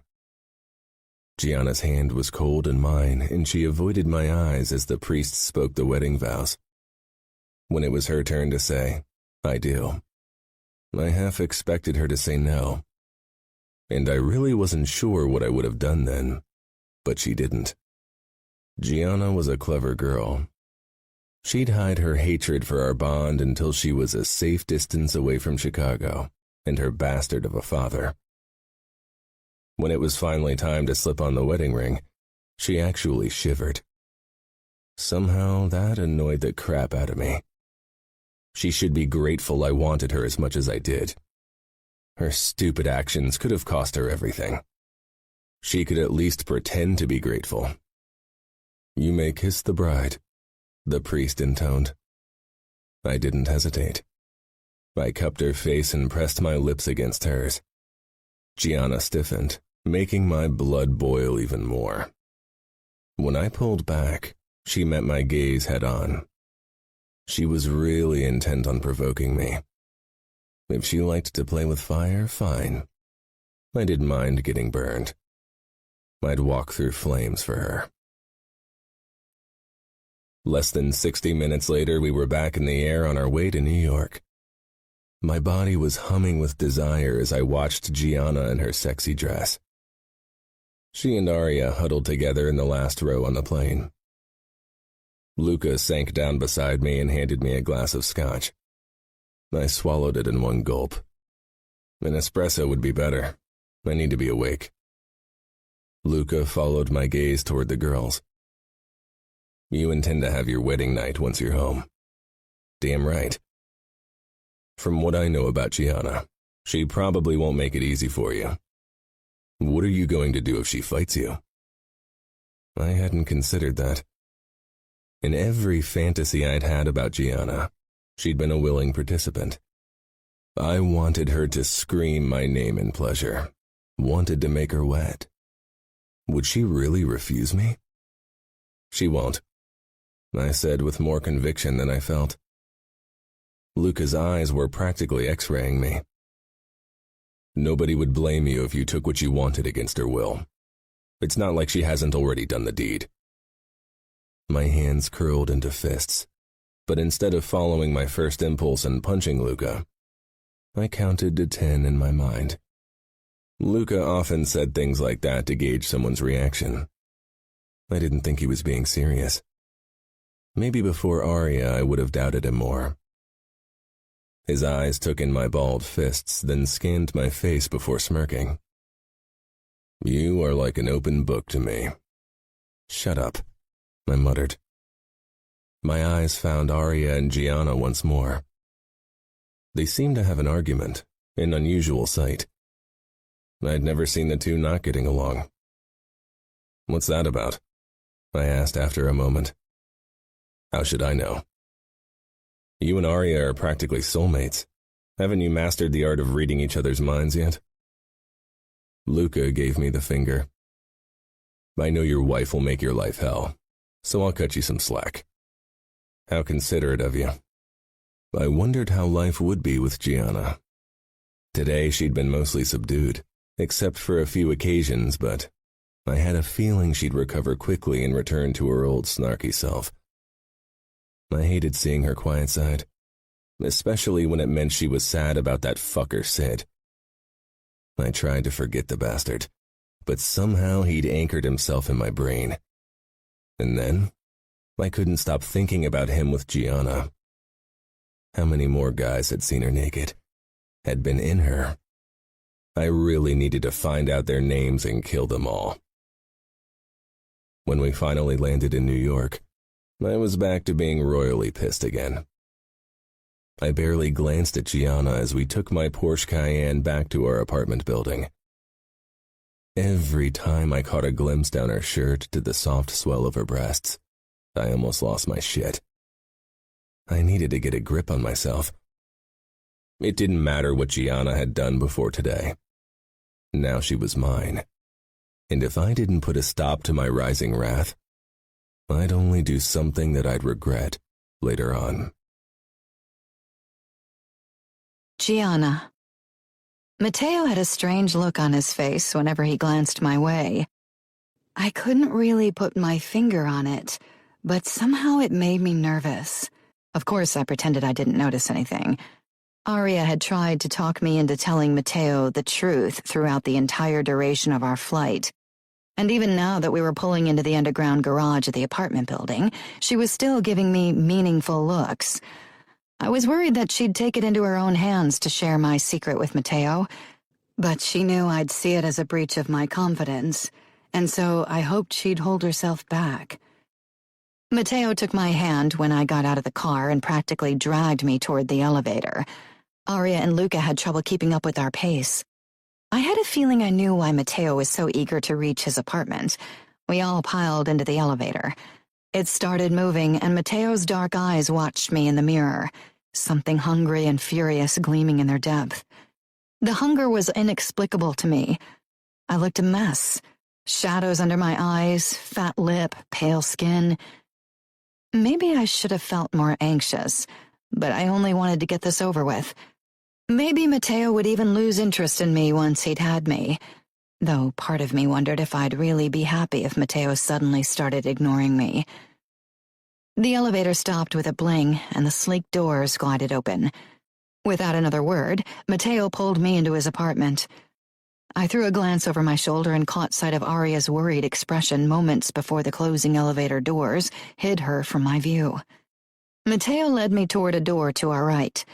I barely had time to take in the modern furniture and stunning view of New York before we rushed into the bedroom, and Matteo flung the door shut. The desire in his eyes made it clear that he wouldn't take no for an answer tonight. Chapter 12. Gianna. Nobody had ever looked at me like that, like I was the only source of water in a time of drought. And by God, I enjoyed it. Part of me, at least, the other part, the stubborn part, wanted to hang on to my anger and sadness and indignation, and not give a damn about Mateo's desire for me. In the last 24 hours, my dreams had been crushed and an innocent life had been taken. I felt like it was my duty to fight this marriage, and the tingling that flooded my body whenever Mateo touched me. I owed it to Sid and to my own self-respect. I'd fought too hard and long to be free. Before I could make up my mind about what I was going to do, Mateo jerked me against him and claimed my mouth in a fierce kiss that made me gasp, then tense. His tongue slipped between my lips, and without wanting to, I opened up for him, parted my lips, wrestled his tongue with mine. My hands found their way into his hair, tugging, raking, wanting him closer, and at the same time wanting to shove him away. Mateo gripped my butt and hoisted me up. My legs wound themselves around his waist, but our lips never parted. My body was aflame with lust. No kiss before had even come close to this. Mateo started walking, carrying me toward his bed. Fight him, Gianna. Fight this. You owe it to Sid. But I was sick of fighting for today, sick of my emotions. Today, I only wanted to feel, let my body take control, forget everything for a few hours at least. There would be plenty of time for resistance later in this marriage. Mateo threw me down on the bed and the air left my lungs in a rush, but I didn't get much time to recover because suddenly he was on top of me and his lips were back. His hand slipped under my shirt, fingertips gracing my stomach, then the sensitive skin over my ribs. He cupped my breast through my bra and I arched against him. He pulled away, and I barely managed to suppress a sound of protest. He seemed to know it, though. He smiled in that arrogant way as he pushed my shirt up over my head and unhooked my bra. My nipples hardened, and his smile widened even more. Annoyance shot through me. He seemed so damn sure of himself, certain of his victory over me. He had another thing coming. "What would you do if I told you no?" I asked in a challenging tone. I'd expected fury or annoyance in return. "You won't," he said without a hint of doubt in his voice. I glared, but he didn't give me the time for a nasty retort. He lowered his head over my breasts and sucked one erect nipple into his mouth. A moan slipped out before I could stop myself, and Mateo didn't allow me any time to gather myself, to raise my defenses. His mouth was relentless. The sensations rippling through my body were almost too much. How could he make me feel like that? His tongue circled my nipple before moving on to the other, leaving a wet trail between my breasts. I shivered. Mateo's eyes were glued to my face. He wanted to see me surrender to him, wanted to enjoy this victory to the very last. I resisted the urge to close my eyes. He would have seen it as another victory. I wouldn't give him that as well. He gently bit down on my nipple and I moaned, even louder than the first time. With a self-satisfied grin, he moved lower, dipping his tongue into my belly button. I squealed like an idiot girl and tried to squirm away from him, but his hands came down on my hips, holding fast, as his tongue found every ticklish place on my stomach and hips. I was laughing so hard, tears were pooling in my eyes. I had expected him to be rougher after what he'd witnessed. Had almost wished for it, but this playful side? That scared me because he seemed likable, even lovable. I pushed at his forehead. "Stop it," I gasped between laughter. "What's the magic word?" he murmured against a particularly ticklish place right above my hip bone. "Fuck you," I said sweetly. I braced myself, but it didn't stop the squeals and laughs when Mateo traced his tongue over my hip bone. I was on the verge of begging when suddenly he stopped his assault. He unbuttoned my pants and pulled them down. His eyes traveled over my legs, and his hands followed the same path, barely brushing my skin. His motions were almost reverent. I didn't get it. Disgust and fury, those I would have understood. When he kissed me through my panties, I became very still. I knew what he wanted to do. Nobody had ever done that. It felt very personal, as if I had to bare myself to him in more than just the physical sense. And I couldn't do it, wouldn't do it, no matter how much my body craved the experience. Matteo gripped my panties and slid them down my legs. He sat back for a moment, admiring me. I'd wondered if you were a redhead. I rolled my eyes, despite the flush spreading in my cheeks. Isn't that what every man wonders? I realized a moment too late that mentioning other men wasn't the best idea in my current situation. How did you explain that to the other guys you've been with? Brown on top and red down below. His voice and eyes had become harder, dangerous. Nobody's ever seen me like this. The words lay on the tip of my tongue. I thought you wanted to fuck me. I'm not in the mood for chit-chat. Matteo shook his head. Oh, I will fuck you, don't worry. He crashed his lips down on mine, and I kissed him back just as fiercely. Feel, don't think, became my mantra. His hands roamed my body until they found their way between my legs. I forced myself to relax despite my nerves. When his fingers brushed over my folds, I gasped against his lips. The sensations were delicious. His thumb found my bundle of nerves and started rubbing. Two of his fingers slid back and forth the length of my slit, while his thumb pressed down on my clit. Maybe my mind didn't want Matteo, but my body was so eager for him it was ridiculous. My toes curled as he drove me higher with his fingers. I gripped his neck, bringing him even closer, wrangling his tongue with mine as my orgasm crashed down on me. My nails dug into his skin, but that seemed to turn him on even more, judging from the growl deep in his chest. Suddenly, two of his fingers moved lower and brushed my opening. Fear spiked. Clamping my legs together, I shoved at his chest and wrenched my lips away from his. "Stop with the foreplay," I said breathlessly. What if he could feel something with his fingers? I doubted his cock would be as sensitive as his fingertips. The hint of a frown crossed Matteo's expression, but then he slid off the bed with a wicked grin. He stood tall in front of the bed. The bulge in his pants was unmistakable. He didn't give me much time to wonder what lay below the fabric. His hands made quick work out of unbuttoning his shirt, and then he slid it off his strong shoulders and let it drop to the ground. This was the first time I saw him without a shirt. I'd caught glimpses of his six-pack through his white shirt before, but it couldn't compare to seeing him bare-chested. My core tightened with desire. Even if Matteo's personality grated on my nerves, my body definitely reacted to his looks. His hands moved down to his pants, and in one swift motion he dropped both his pants and his boxers on the ground. When he straightened, it took all my acting skills to mask my embarrassment and nerves at the sight of him fully erect. I really should have listened to Aria, but even as the thought crossed my mind, I knew I was too proud to tell Matteo the truth. My eyes took their time taking in every inch of him, not even caring that he smirked at my obvious admiration. And boy, was he gorgeous. Everything about him was, his chiseled chest and six-pack, even his cock. I hated him for it, hated how my body reacted to him so quickly and easily when it had never reacted to Sid or the other guys I'd made out with.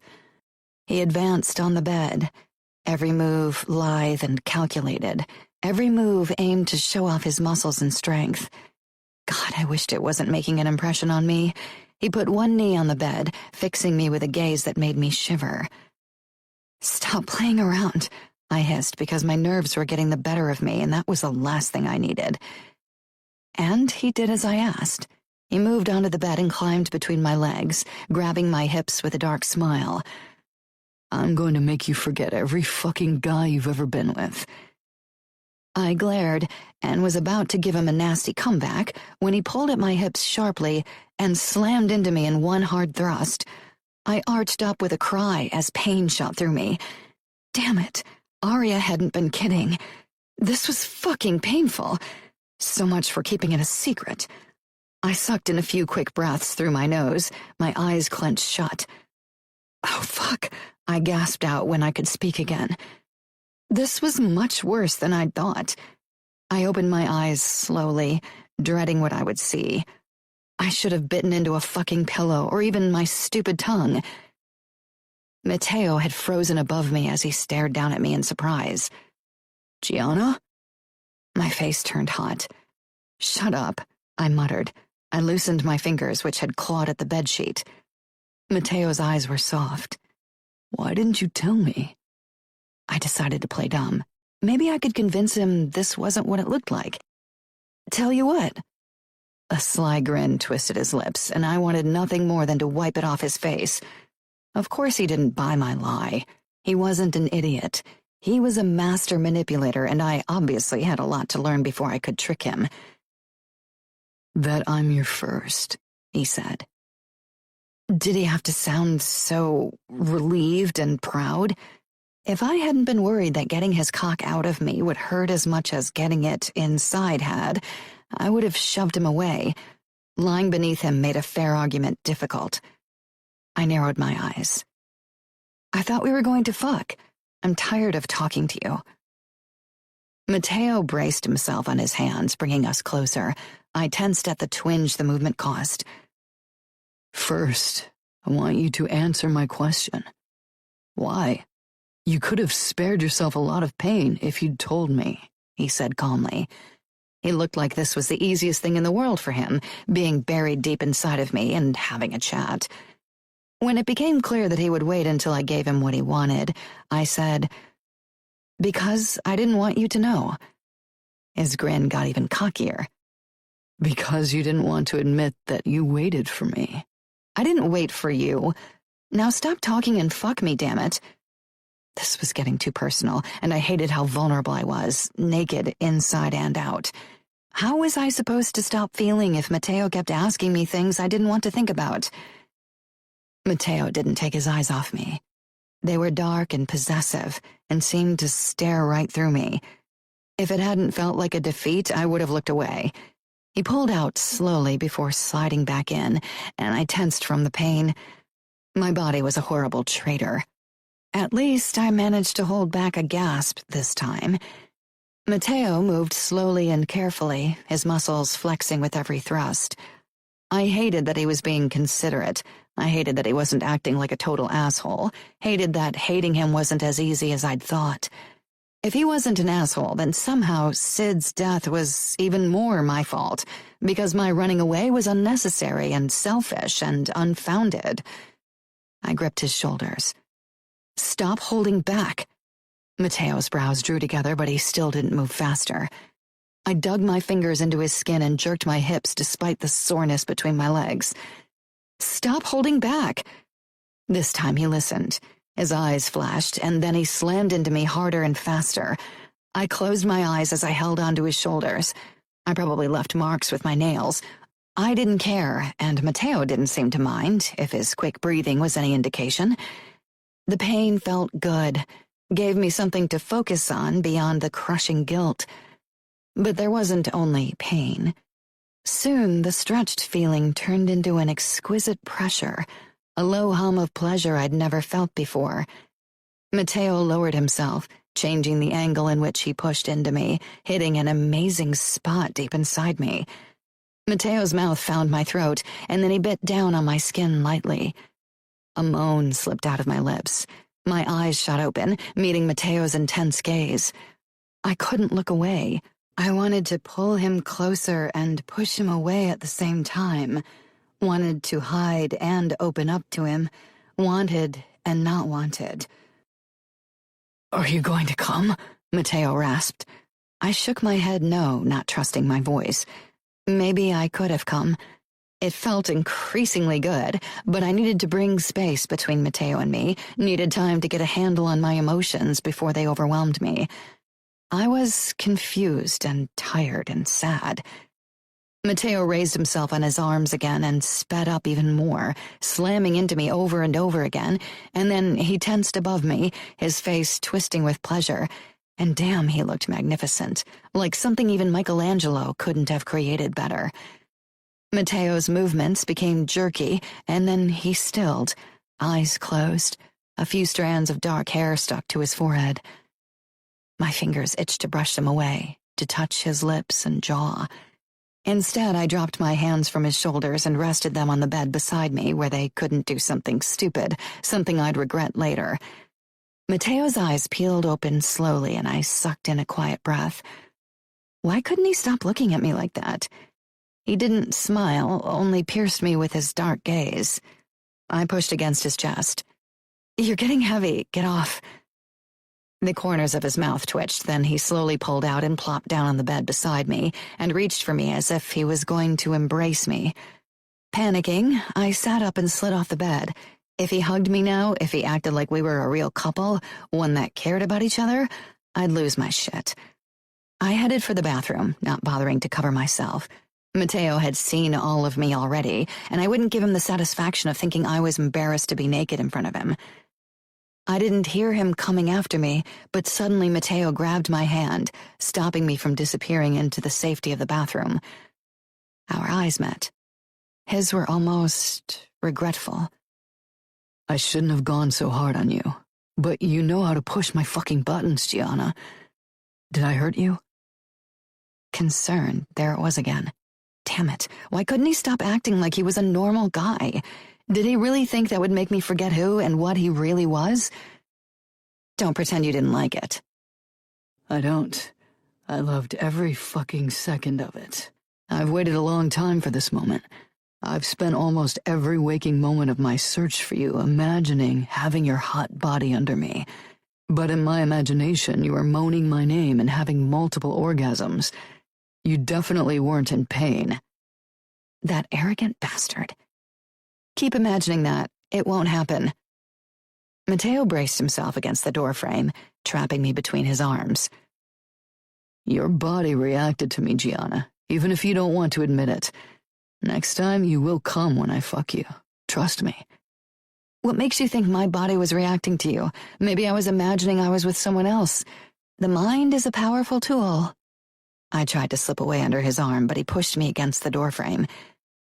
Maybe I was imagining it was Sid and not you fucking me. Mateo didn't even blink. He didn't believe a word I was saying. Damn it. If you'd really wanted Sid to be your first, you would have let him fuck you. So why didn't you? Because you killed him. Mateo smiled. We both know that's not the reason why, but let's just pretend it were true. Then I'm glad he's dead. That wimp didn't deserve the privilege. I couldn't believe him. You asshole. I knew you'd get a kick out of it. That's why I didn't tell you. Mateo leaned in close until there was less than an inch between our lips. But I know, and I won't ever forget.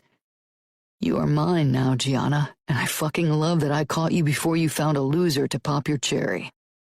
I tried to slap him, but he caught my wrist and actually kissed my palm with a self-satisfied grin. I wrenched my hand away from him. A myriad of insults flitted through my mind, too many to choose only one. Mateo nodded toward the bed. Maybe I should tell everyone that we can have a presentation of the sheets after all. My eyes grew wide. That was the last thing I wanted, and Mateo knew it. He was taunting me. I pushed past him, and this time he let me and rushed toward the bed. There was a small pink smudge on the sheet. Men had it so much easier. Women had really been screwed over when it came to anatomy. We got our period. We couldn't pee standing up. We had to squeeze something the size of a melon out of our vagina, and our first time sucked majorly. You wouldn't dare, I said. Mateo crossed his arms over his chest. He was still gloriously naked and was getting a boner again. The bastard was turned on by our fight. You shouldn't tempt me. I shrugged. Even if you showed the sheets to your family, nobody would believe you anyway. They think I'm a slut, remember? They'd probably think you faked the stain with your own blood like Luca did on his wedding night. I tensed. This was a secret I was supposed to keep. Nobody knew. Why couldn't I ever keep my stupid mouth shut? Chapter 13. Mateo. Gianna's eyes widened when she let Arya and Luca's little secret slip. Did she actually think I didn't know? Luca and I would die for each other. He knew he could trust me with every secret. Even one that revealed he wasn't quite the cruel bastard he and everyone else thought he was. Somehow, by some stroke of luck, our sadist of a father had made the right decision when he'd chosen Arya for Luca. I didn't think he'd known how well those two would get along. or he wouldn't have agreed to the match. He'd always strived on the misery of others. Don't worry, Luca told me. Your sister is warmed his cold heart. You Scuderi women have a talent for it. Gianna relaxed. No matter how tough she thought she was, her body gave her away. She wasn't very good at hiding her emotions, which would make it easier for me. Her gaze returned to the stain on the sheets. Seeing it actually gave me a sick kick. So had the fine smear of blood on my cock. I wasn't like some men in our world who would have refused to marry Gianna because she might have messed around with other guys during her flight. Not that I didn't hate the thought that any guy had ever laid a fucking finger on her beautiful body. But I wanted Gianna too much to care. And I found the whole obsession with purity in our world ridiculous anyway. The best sex I'd had in my life definitely had been with women who knew what they were doing. But I had a feeling Gianna was a quick learner. Still, after the initial shock when Gianna had cried out in pain, I'd felt a rush of possessiveness and fucking joy. Gianna glanced at me, suspicion tightening her kissable lips. Her hair covered her pale skin like a veil, and I couldn't resist brushing the strands from her shoulder, marveling at their silkiness. Only Gianna's skin was even smoother. I didn't think I'd ever get enough of touching her. My fingers found her pulse before I started stroking her throat lightly. For a moment, Gianna held her breath and actually leaned into my touch, before she seemed to catch herself. She took a step back, so I had no choice but to drop my hand. I had to stifle a smile. She was so very predictable, at least in her reactions to me. Sometimes in the past she'd managed to surprise me, which wasn't something other people managed often. Gianna narrowed her eyes at me. If she knew how hot she looked when she was angry, she'd smile more often. I was already hard again and wanted nothing more than to fuck Gianna. Her eyes flitted down to my cock and she huffed. Shaking her head, she brushed past me and disappeared in the bathroom before slamming the door shut with an audible bang. I released a small laugh before heading back to the bed, dropping on my back and crossing my arms behind my head. I couldn't keep the grin off my face.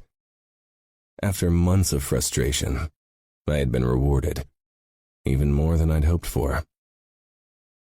I waited for the sound of running water, but silence reigned in the bathroom.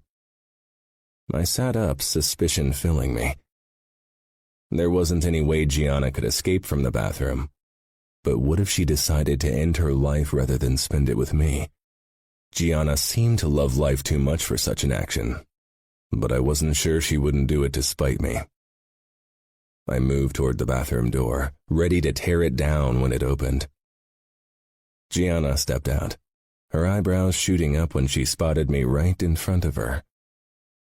Her eyes weren't puffy, so at least she hadn't been crying, which was a relief. Her nose crinkled. What? Don't tell me you've been spying on me while I was in the bathroom. I crossed my arms over my chest with a smirk. I definitely wouldn't tell her what I thought.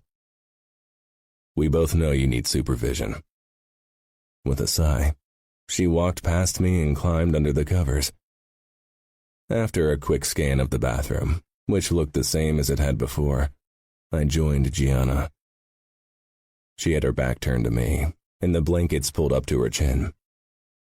I pressed myself against her back, my arms sliding around her naked waist. Having her naked body so close to mine was giving me all kinds of ideas, and my cock was digging insistently against her butt. I couldn't wait to take her like this, to have her in front of me on all fours, to have her riding me. I wanted to fuck her in 1,000 different ways. Don't even think about it, Gianna said quietly, warningly. I'm tired and I don't owe you more than one go on our wedding night. I laughed against her neck before pressing a kiss to her soft skin. You are such a romantic, Gianna. Your words always warm my heart." "Oh, shut up," she muttered. I tightened my hold on her. She didn't try to pull away, which surprised me, and again raised my suspicions. But I blamed her demureness on the long day both of us had. It had been more than 24 hours since I'd slept. Still, I fought off sleep until I heard Gianna's breathing deepening and her body softening against me. I didn't trust Gianna, not after what she'd done. I wasn't sure if I'd ever trust her completely. I knew she'd run the moment I let her out of my sight. I wouldn't give her another chance to evade me. I didn't care what I had to do to keep her in New York. Luca thought I'd lose interest in her once I'd fucked her. Part of me had hoped for it, but I could already tell that it wasn't the case. I still wanted her, probably more than before. I was completely and utterly screwed. Gianna. The next morning, I woke to Matteo moving around in the bedroom. I didn't give any indication that I was awake. Instead, I listened to his sounds. I didn't want to face him. He'd be smug about last night, definitely intolerable. Before a long shower and a strong coffee, I wasn't in the mood for that particular kind of confrontation. When his steps finally moved away and the door clicked shut, I exhaled and opened my eyes. The skyline of New York was hung with heavy clouds. Maybe I could simply stay in bed, but I had a feeling Matteo might try to join me if I did. My traitorous body tingled with excitement at the idea of having his hands on me again, maybe even allowing him to go down on me for real. I quickly sat up, slid out of bed, and hurried into the bathroom to splash cold water into my face. I winced at the burning in my lip. I peered at myself in the mirror. My lower lip was swollen dramatically and the skin below it was bruised. I looked like I'd been in a fight, which wasn't that far from the truth. I opened my mouth to take a look at the stitches. Disgusted, I quickly snapped it shut again. The events from yesterday flashed through my mind. I hadn't even had nightmares about what happened to Sid. I still felt horrible for his cruel death, but my dreams had been empty, a black void of nothingness. Maybe I did belong in this world after all. My eyes slid down to a spot on the side of my neck where Matteo had left a hickey. The bastard had marked me like I was his property, and to him that was probably the case. I touched the bruise. Grimacing, I turned away from my reflection and took a quick shower. When I returned to the bedroom, I found my bags on the floor. Matteo must have carried them in while I was getting ready.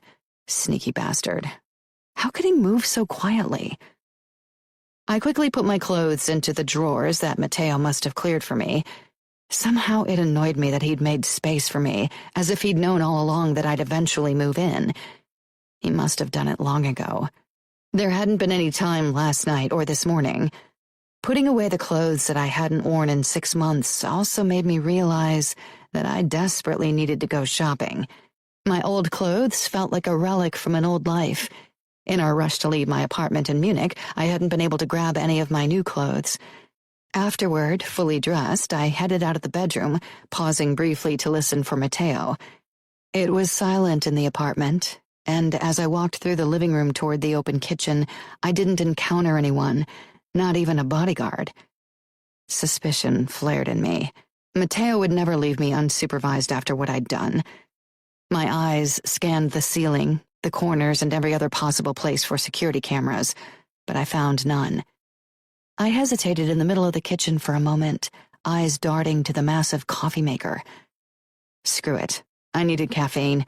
If Matteo wasn't there, for which I was grateful, I'd pretend this was my home. And I didn't even need to pretend. This was my home now, or it was supposed to be. Of course, it didn't feel like it. It had been a long time since any place had felt like home. In the last few months of my living there, even my parents' house hadn't felt like one anymore. There was no use thinking about it now. I'd never forgive Father for how he'd treated me, nor Mother because she'd let him. Maybe I was dead to them, but they were dead to me, too. My finger hovered in front of the button that would turn the coffee maker on. This eerie silence was driving me crazy. Scolding myself for my ridiculous caution, I finally pushed it. I grabbed a cup and selected a cappuccino. I wasn't on the run anymore. The worst had already happened. With a satisfying fizz, the hot liquid shot out. The moment it was done, I cradled the cup and took a long sip, feeling how the warmth and familiar taste cleared my mind further. I leaned against the counter, letting my eyes wander through the apartment. I actually liked the puristic design, the sleek black leather couches, black hardwood furniture, and white walls. I wondered if Luca and Matteo had hired the same interior designer because their furniture was so similar. I could see myself looking for art pieces that would fit in. Could see myself shop for pillows that would bring some color in. Could see myself decorating a large tree for Christmas. I walked around the counter, perched on the stool, and turned my back on the place I could so easily see myself living in. This wasn't what I wanted, or at least something I hadn't wanted 6 months ago, something I shouldn't want, not after risking so much to escape it. I closed my eyes and inhaled the comforting scent of my coffee. I needed to see Aria again, but was I even allowed to go one floor up to her penthouse? The idea that I had to ask Matteo and maybe even Luca for permission whenever I wanted to see my sister drove me up the walls.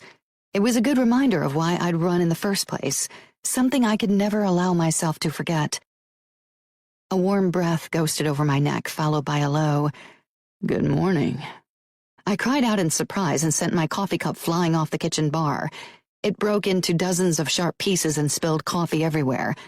My head whirled around and I found myself face to face with a smirking Matteo. "Fuck! Why the hell are you creeping up on me like that? You scared the hell out of me," I hissed. He shook his head with an amused expression. All those nasty words pouring out of your sweet mouth, is that really appropriate? He was making fun of me. His eyes took their sweet-ass time wandering over my curves, lingering on the hickey before moving a bit lower again.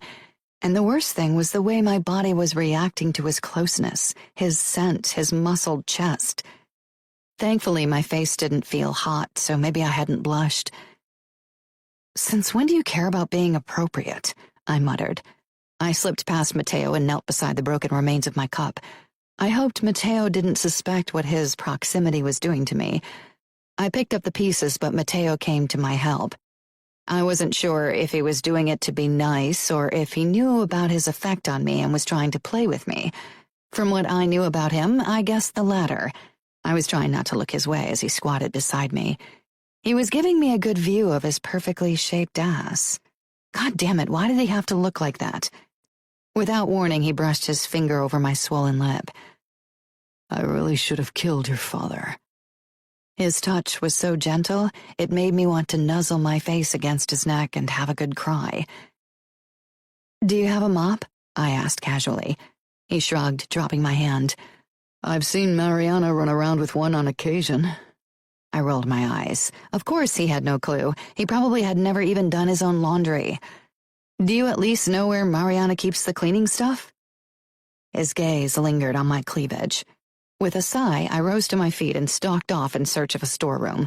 When I finally returned to the mess in the kitchen, mop in hand, Matteo was talking on the phone. He was leaning against the counter, legs casually crossed. I tried to listen to the conversation as I wiped the floor. I had a feeling it was about me. "Come over now. I want this done ASAP." With that, he hung up and turned back to me. I leaned the mop against the wall, then asked, "Who is this? A new bodyguard you hired to keep an eye on me?" "Something like that. I'm going to put an ankle bracelet on you." "What? Have you lost your mind?" "On the contrary, but we both know you'll use the next chance you get to escape again, so until I can trust you to stay with me, you'll have to wear the bracelet." I stared, completely stunned and so angry I was worried my head would explode. "So you admit I'm your prisoner? You're treating me like one after all?" Matteo advanced on me. "Without the bracelet, I would have to lock you into this apartment, but with it, you can spend time with Aria, walk around New York, and live an almost normal life." "I guess you want me to thank you for your kindness." The asshole actually chuckled. "No. Knowing you, I didn't expect you to like the idea."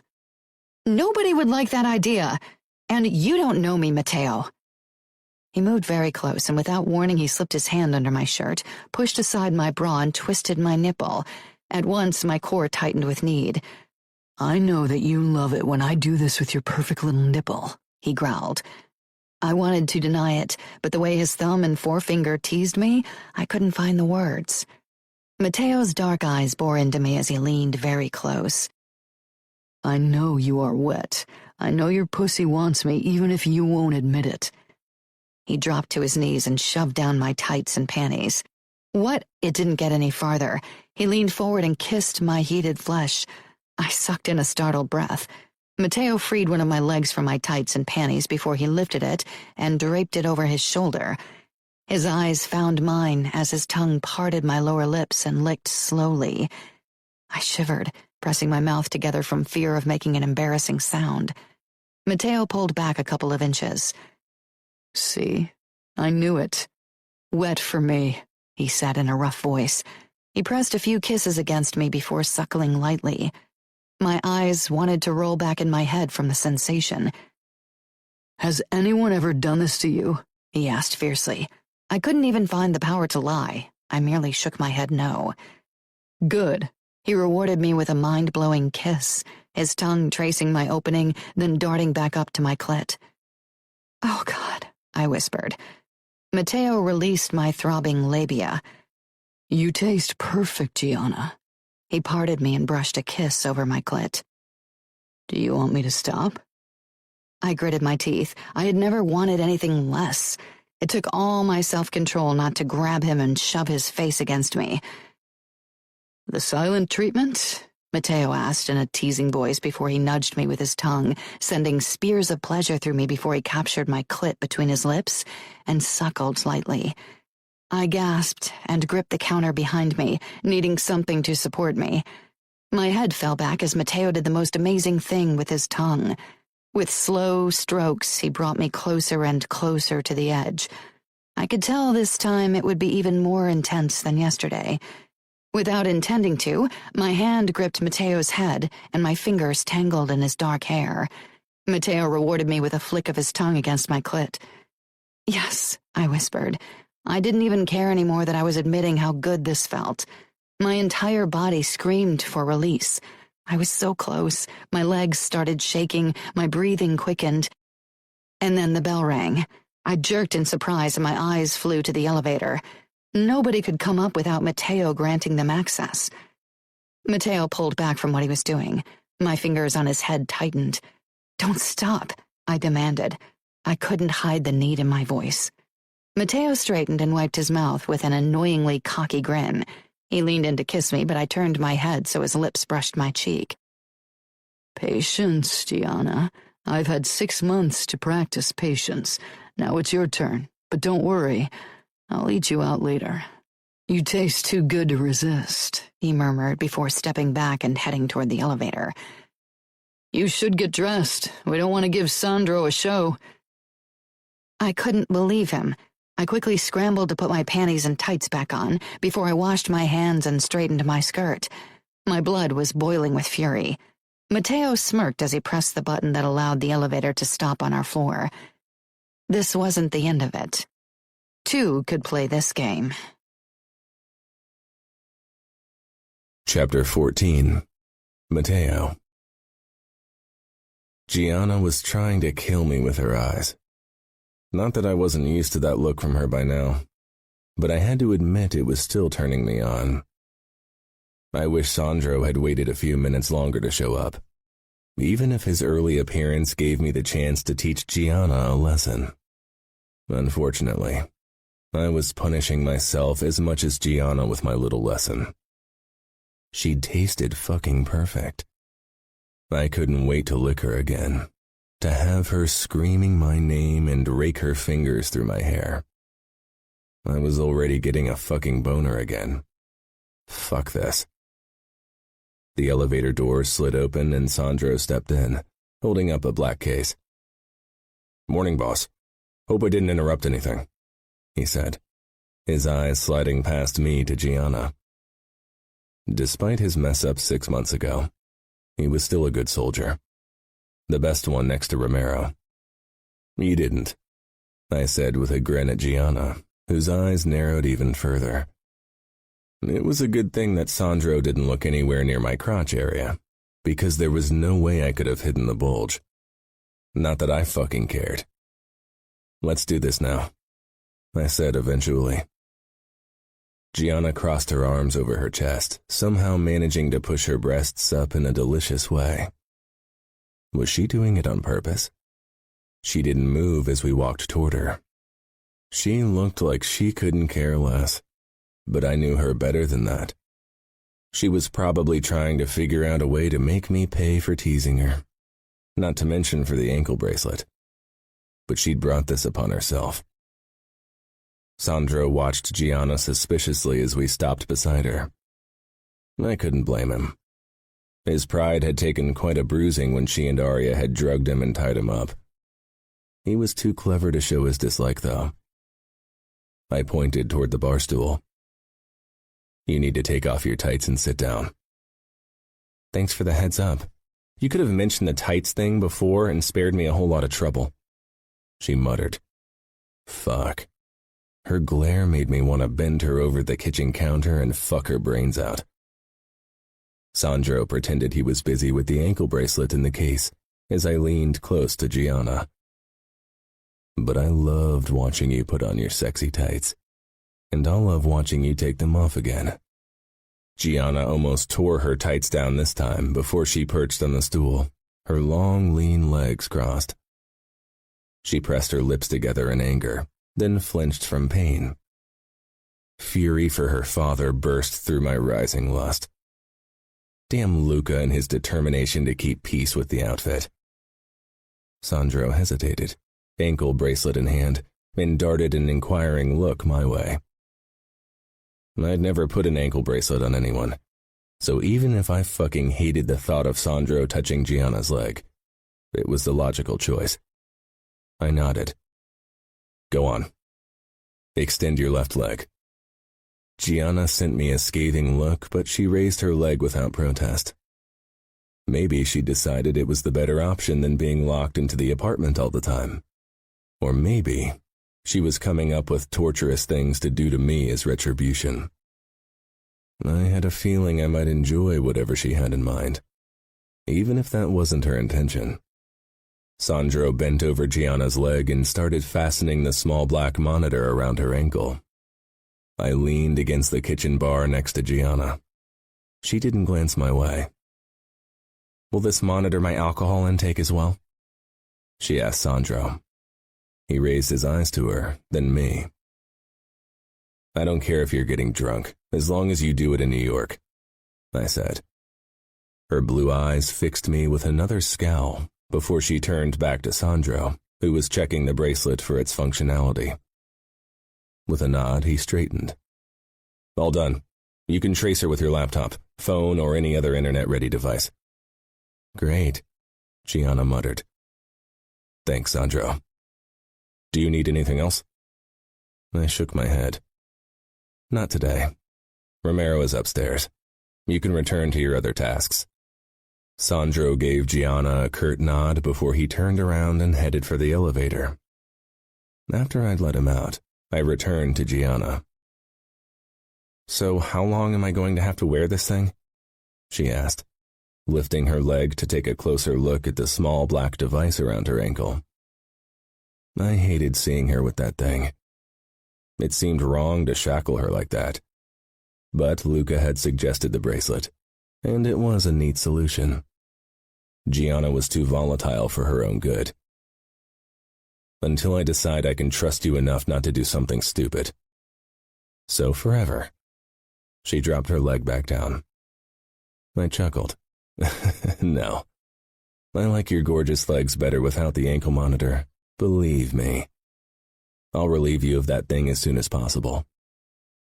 I traced my fingers over her bare knee, then higher until I reached the edge of her jean skirt. She swatted my hand away and hopped off the bar stool. Hands off, she said sweetly. I raised my eyebrows. I thought you wanted to continue where we left off before. I really wanted to fucking continue where we left off. She walked past me toward the coffee maker, swaying her hips in a way that turned me hard again. "I'm good," she said with a shrug. "All I need is a cup of coffee." She grabbed a new cup and put it under the coffee maker before peering over her shoulder at me. "What about you? Is there anything you need?" Her eyes wandered down my body toward my hard-on. I could tell that she was fighting a smile. Oh, fuck. She really knew how to give me bedroom eyes. And obviously she thought she could play my game better than I did. I'm good too. She brought her cup to her mouth, took a sip, then ran her tongue slowly over her upper lip. I stifled a groan. I had to meet Luca to discuss what I'd missed in the last few months while I'd been hunting Gianna. But I really wished I could watch her all day, and maybe convince her to run her tongue over my cock. I strolled toward her and twisted a strand of her hair around my forefinger. "I hate your new color. I liked you better red." Gianna pulled back and set her cup down with a clang. "Well, looking good wasn't my main concern while I was on the run. Maybe you didn't notice, but a notorious mobster was hunting me." I grinned. "Notorious?" She rolled her eyes. If you're fishing for compliments, then you're talking to the wrong person." I didn't tell her to dye her hair back to her natural color, even though I wanted to. I knew she wouldn't do it if I tried to push her. Maybe admitting that I liked her red hair was already enough to make her want to stay a brunette forever. "I'm meeting with Luca. You can spend the day with Arya upstairs if you want." Her eyes widened. "I'm allowed to spend the day with Arya?" After a moment, her mouth twisted and she added, "Not that I should need your permission to see my sister. You and Arya haven't seen each other in a long time. I suppose you have a lot to talk about." I wondered if Gianna would tell Arya about last night, and what exactly she would say. Normally I'd ask her what she'd enjoyed, but I knew Gianna wouldn't give me an honest answer. Women had never complained about my sexual skills, but I wanted to hear it from Gianna. Maybe Luca was right, and I was a vain asshole. "Can we go up now?" Gianna asked, excitement lighting up her face. It was the first real emotion she'd shown me all morning. What about a kiss to convince me? She surprised me by grabbing my shirt, jerking me toward her and pressing her lips to mine. Her sexy body leaned up against me, and her tongue slipped into my mouth. I didn't need any more encouragement. I grabbed her ass cheeks, squeezed, relishing in her gasp as our tongues danced with each other. I pushed my hard cock against her.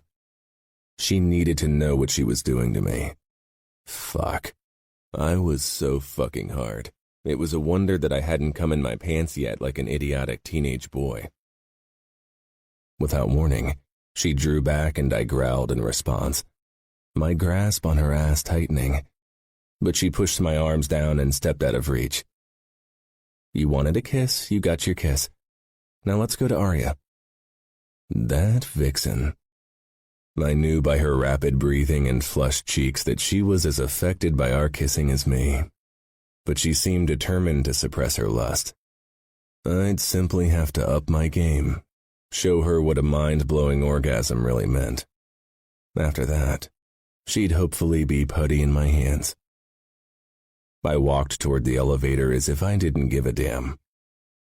I had more than enough experience at hiding my emotions, so I had no trouble masking my arousal.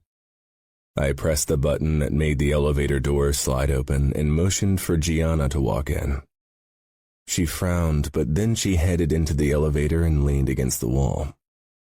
Hiding my smile, I joined her and jabbed the button that would take us up. It took several moments before Luca approved our going up. Before he'd married Arya, I had been allowed to take the elevator up without his approval. But since then he'd installed the manual override again. Not that I blamed him. I didn't want him or Arya barging in when Gianna and I were desecrating every available space of the apartment either. The elevator started moving and within a few seconds stopped again. Arya was already waiting in front of the doors when they slid open. She barely spared me a glance before she pulled her sister into a hug and dragged her away toward the living area. Luca stood with his arms crossed against the wall.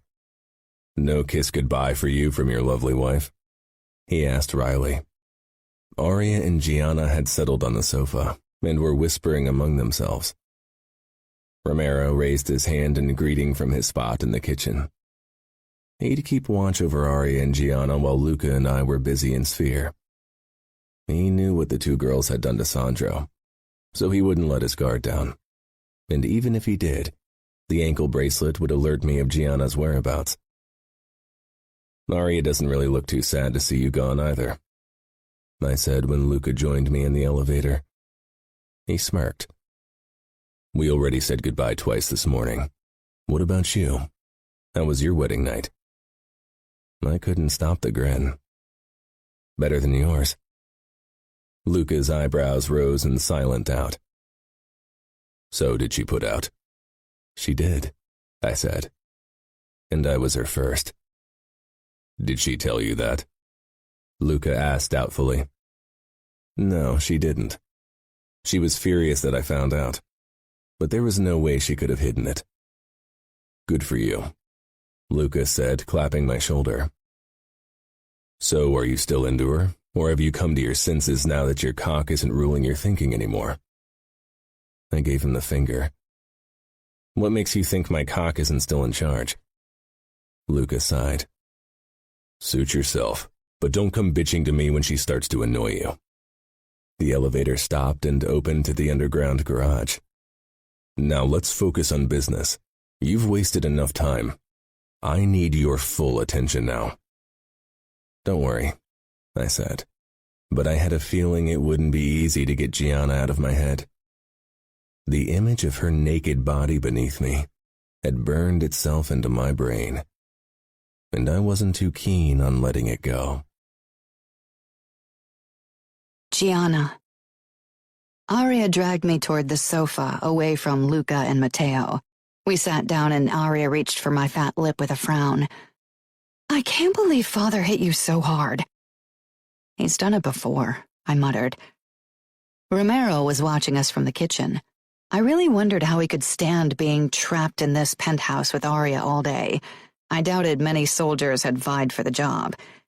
After a moment, Arya leaned toward me, whispering, "Are you okay?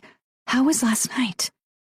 I glanced in the direction of Luca and Matteo, but they had already disappeared in the elevator and were off to God knew where. "Gianna?" "I'm fine," I said, sending my sister a comforting smile.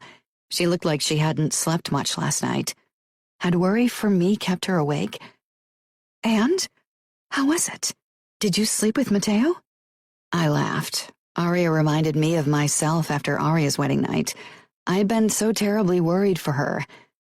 "Don't sound so anxious. I'm really fine." I was oddly fine, maybe even too fine. It had been too easy finding my way back to my old life, as if the life I'd tried to lead in the last few months had never really fit. This morning I hadn't wondered where I was, hadn't had to remind myself of my current pseudonym. I was me again. "You don't look fine. Please tell me what happened. I drove Luca crazy with my anxiety last night." That made me smile. Everything that soured Luca's mood did. "I slept with Matteo." My mind returned to the feeling of him inside me, of his intense gaze, his strong body, his touch, and my core tightened again. I wasn't sure how I could stop my body from being so eager for Matteo's attention, but I knew I had to figure out a way if I ever wanted to hold some sort of power in this marriage. "You look like you didn't mind," Arya said with a teasing smile. "Like you said, Matteo is good-looking, and he knows what he's doing, so it wasn't bad." "Did he notice that you hadn't slept with anyone before?" "Yeah, you were right. It hurt like hell. He was so damn smug about it. I really wish he hadn't figured it out. I feel like he's got more power over me now that he knows." Arya shook her head.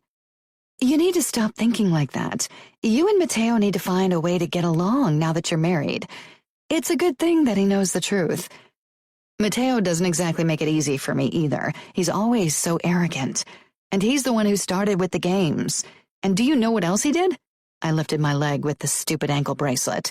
I still couldn't believe Matteo had actually put that thing on my body, like I was a dog who needed a collar. Of course, from his standpoint, it was probably the normal thing to do. He was a controlling, possessive, power-hungry killer, after all, but that didn't mean I liked it. Arya grimaced. I know. Luca mentioned it to me this morning. It was his idea. She paused with an apologetic expression. I tried to talk him out of it, but he said he won't risk any more conflicts with the outfit by letting you roam free. As if Father or anyone else in the outfit would care if I ran off again. I'm not their problem anymore, remember? I wiggled my fingers, showing off my wedding ring. Luca and Matteo would look weak if you managed to get away again, and that would weaken their position. Things between New York and Chicago haven't exactly been going smoothly in the last few months. Because of me? Not just because of you, Arya said. Luca and Dante don't get along very well. They are both alphas who aren't used to working with equals. I don't suppose you know of a way how to get rid of this thing? I tipped my finger against my black shackle. No. Is it very uncomfortable? I shrugged. Not really, but I hate it. And I can kiss short skirts and dresses goodbye unless I want everyone to think I'm a criminal. Arya touched my arm lightly. I'm sure Matteo will take it off soon. I doubt that. If I were him, I wouldn't trust me anytime soon. Probably never. Arya's eyes darted to my hair again. She'd been doing it since she'd first seen me with the new color. I smoothed a hand over my hair. You hate it, right? I'm not used to it. Maybe it'll grow on me, but I miss your red hair. Me too, I said. Matteo hates my brown hair as well. Don't tell me you're going to stay a brunette because you want to annoy him, Arya asked with a knowing look. I wasn't that childish. Maybe 6 months ago that would have been my reaction, but being on the run had helped me grow up. I wouldn't keep my hair in a color I didn't like to annoy Matteo. There were other ways I could make his life harder, and I hoped to explore as many of them as possible. I'll change it back to my natural hair color as soon as I get the chance. Do you think Matteo will freak out if we leave the apartment and search for a hairdresser? Probably. You've been married for less than a day. Maybe you should try to stay on your best behavior for today at least. I'll do my best, I said sarcastically. Arya got up. It's almost lunchtime. Let's grab something to eat and I'll give my hairdresser a call and ask her to come over to do your hair, okay? I pushed to my feet. Perfect. I'm starving. I followed Arya toward the kitchen area. Romero put his phone down on the counter, eyes and posture alert as we approached. Sandro had probably warned him of us. That reminded me of something I'd wanted to ask Arya ever since I'd run off. I waited until she'd finished her call with her hairdresser and fixed us a salad before I bridged the topic. Did you get into a lot of trouble with Luca for helping me? I asked quietly. I didn't want Romero to overhear us. He seemed busy enough talking on his phone, probably to Matteo or Luca, who were checking up on us. Arya's face tightened. He was angry at first, but he's forgiven me. I think he realized that I would never leave him. She and Luca seemed happy enough, but sometimes outward appearances were deceiving, and I wasn't entirely sure if Arya was telling the truth. She wouldn't say something that might make me feel guilty. You sure? Isn't that my line? She asked teasingly. I grinned. You taught me a thing or two. Good to know. There's something else I've been wondering about, I said quietly. How did Matteo find me? Luca didn't really talk to me about the search. He knew I'd warn you. Do you think it could have been the blog? I think Luca checked my laptop. I tried to warn you. I tried not to mention locations in my blog posts, but maybe they could track my location through my blog. Who knows? The bell rang. Romero walked toward the elevator before either Arya or I could move. Will he ever leave us alone? I asked when he was out of earshot. Not anytime soon, Arya said with a shrug. She rose from her chair to greet the woman in her mid-40s who entered the penthouse with 2 huge bags. Arya introduced me to her hairdresser, and 5 minutes later, we'd set up a chair in the bathroom and my hair was being smothered in a cream that was supposed to turn my hair to its original color. Not immediately, but after several treatments. Luckily, I was allowed to walk around while the color reacted with my hair. Arya lent me her laptop and I settled at the dining room table. With dread, I searched the German websites for any homicide news in Munich. It didn't take me long to see the article mentioning Sid's death. The police didn't have any leads. My former roommates had to move for the time being, and I doubted they'd return to an apartment where Sid had found his end. The newspaper mentioned me, or rather my pseudonym Gwen, and that the police were looking for her because she was a witness. There wasn't a photo of me, thank God. I'd always been careful that I didn't appear in any pictures. But there was a photo of Sid with his guitar. My stomach tightened with sadness and regret. Arya put a hand on my shoulder. You shouldn't read that. There's nothing you can do, Gianna. I shut the laptop slowly. There was one thing I could have done. I could have told the police who was responsible for Sid's death so his family could find peace. But that was something I would never do. There were certain rules even I wasn't going to break. I wasn't stupid or suicidal. Arya's worried gaze didn't leave me as I returned to the bathroom to wash my hair. I'm fine, I whispered, but she didn't seem to buy it. Neither did I. The last 24 hours had been a whirlwind of emotions and change. I'd hardly had any time to reflect on everything that had happened, and I wasn't sure I wanted to. Maybe Arya was right, and I should try to move on and leave the past behind. The problem was I wasn't sure I could. Didn't I owe it to my conscience and Sid that I showed some defiance? That I didn't just settle in my new life with Matteo as if nothing had happened? Chapter 15. Matteo. When Luca and I returned to his penthouse that night, I felt like a fucking train had run me over. I hadn't gotten more than 4 hours of sleep in the last 3 days. The moment I spotted Gianna, any thought of tiredness vanished into thin air. Her hair wasn't brown anymore. It wasn't the red she'd had before she'd run away, but it was close. And she looked fucking amazing even with her swollen lip. I sensed something was off, though. After dinner with Arya and Luca, we returned to our own apartment. Gianna hurried into the bedroom as if she couldn't wait to get away from me. Unfortunately for her, that was the room I wanted her in anyway. I followed and closed the door with a bang. Gianna sent me an annoyed look but didn't say anything. Instead, she turned her back to me and rummaged in the drawers. I walked up to her, slipped my arms around her waist and pulled her against me. You're thinking too much. Why don't you let me distract you? I sucked the skin over her pulse point into my mouth. At first she tensed, but then she relaxed against me. How do I know you're not going to play with me again? Her voice had a strange quality to it, but I wasn't in the mood to talk emotions. I kissed my way down to her collarbone and slipped my hand lower, cupping her pussy through her clothes.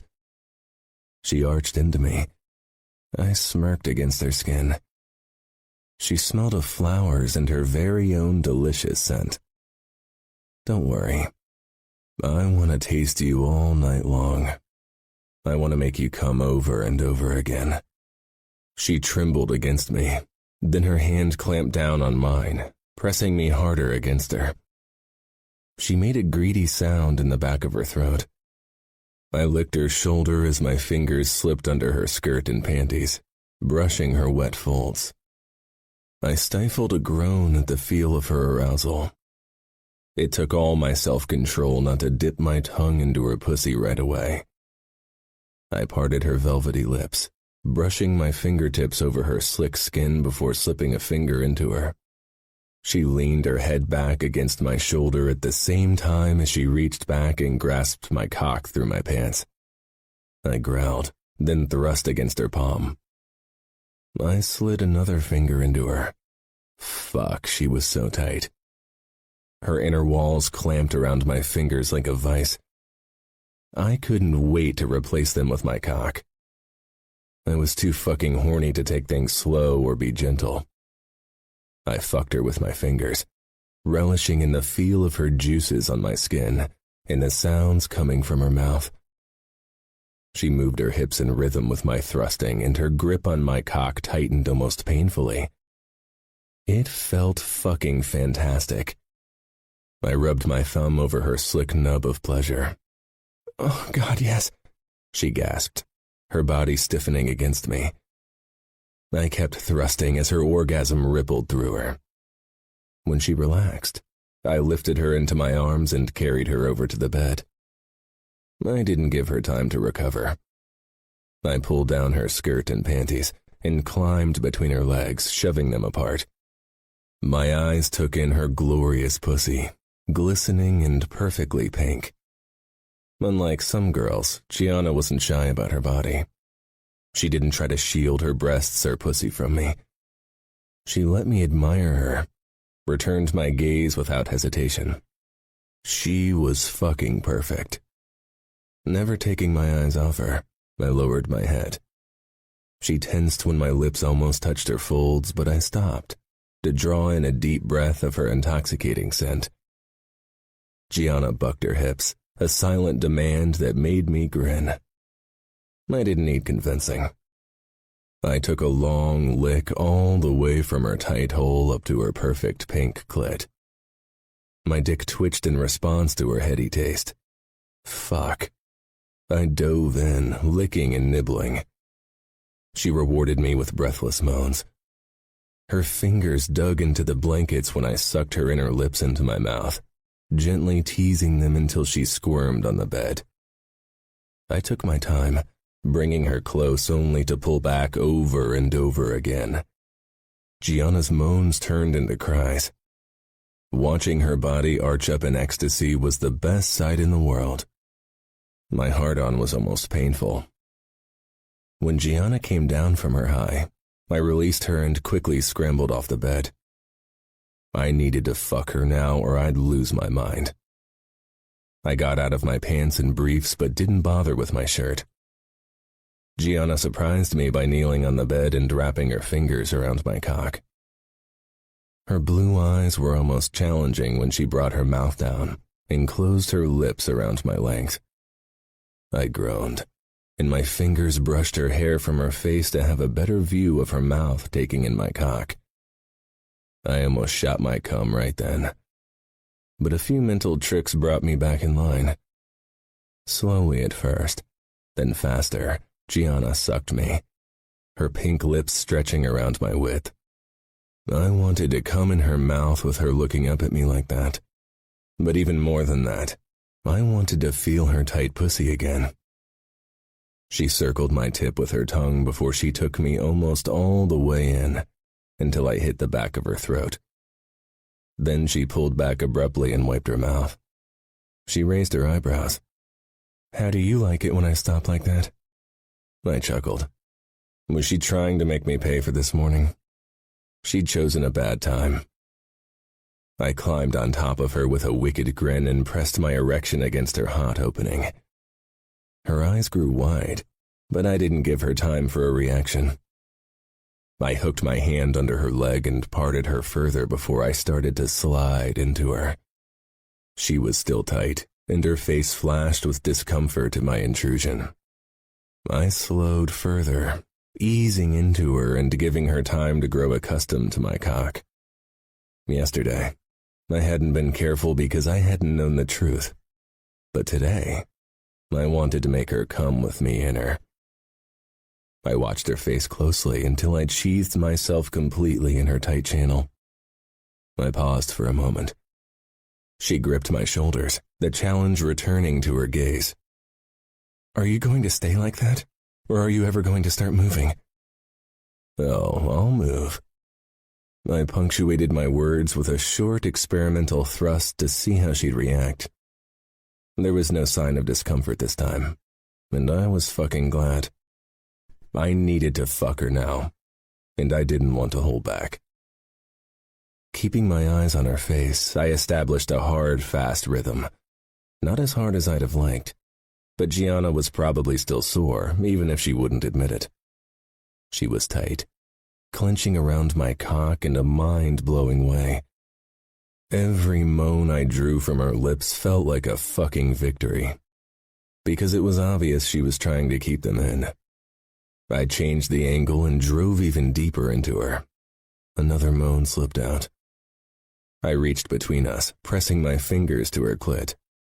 I needed her to come. My own orgasm was already close, and there was no fucking way I'd come before her. I thrust hard and deep, and Gianna's eyes grew wide, her face twisting with pleasure.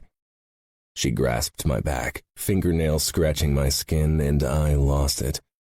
I fucked her even harder, losing every shred of control. Lust clouded my vision as I spilled into her. I growled against her slick throat, drawing in her scent as I spent myself in her pussy. Gianna breathed heavily when my body stilled. I raised my head and smiled down at her flushed face, even when she scowled. It was almost adorable that she was still trying to keep up the show. Slowly, I pulled out of her. She winced, then quickly masked it. "Sore?" I asked as I stretched out beside her. I touched her stomach. She didn't push me away, only shrugged in response. I moved closer and kissed a spot right below her ear. "Has sex turned you mute?" "You wish," she muttered, her voice slower and more relaxed than usual. "No, that would be boring. The things coming out of your mouth are more entertaining than you think." She gave me a look. "I'm glad I amuse you." "Me too." Like last night, I waited for her to fall asleep before I relaxed. I wasn't sure if that would ever change. The next few days followed the same routine, until one night when Gianna's breathing didn't slow like it usually did. I was fucking tired, and quickly losing my fight against sleepiness. "You always wait for me to fall asleep first," she said into the dark, startling me awake. Of course she'd noticed. "Sometimes I forget how observant you are." She turned around, facing me in the dark. I could make out the white of her eyes and the contours of her head, but not much more. "Why?" "I'm a wary bastard." "Do you think I'd kill you in your sleep?" It was hard to gauge her emotions without seeing her expression, and I fucking hated it. "Have you been thinking about it?"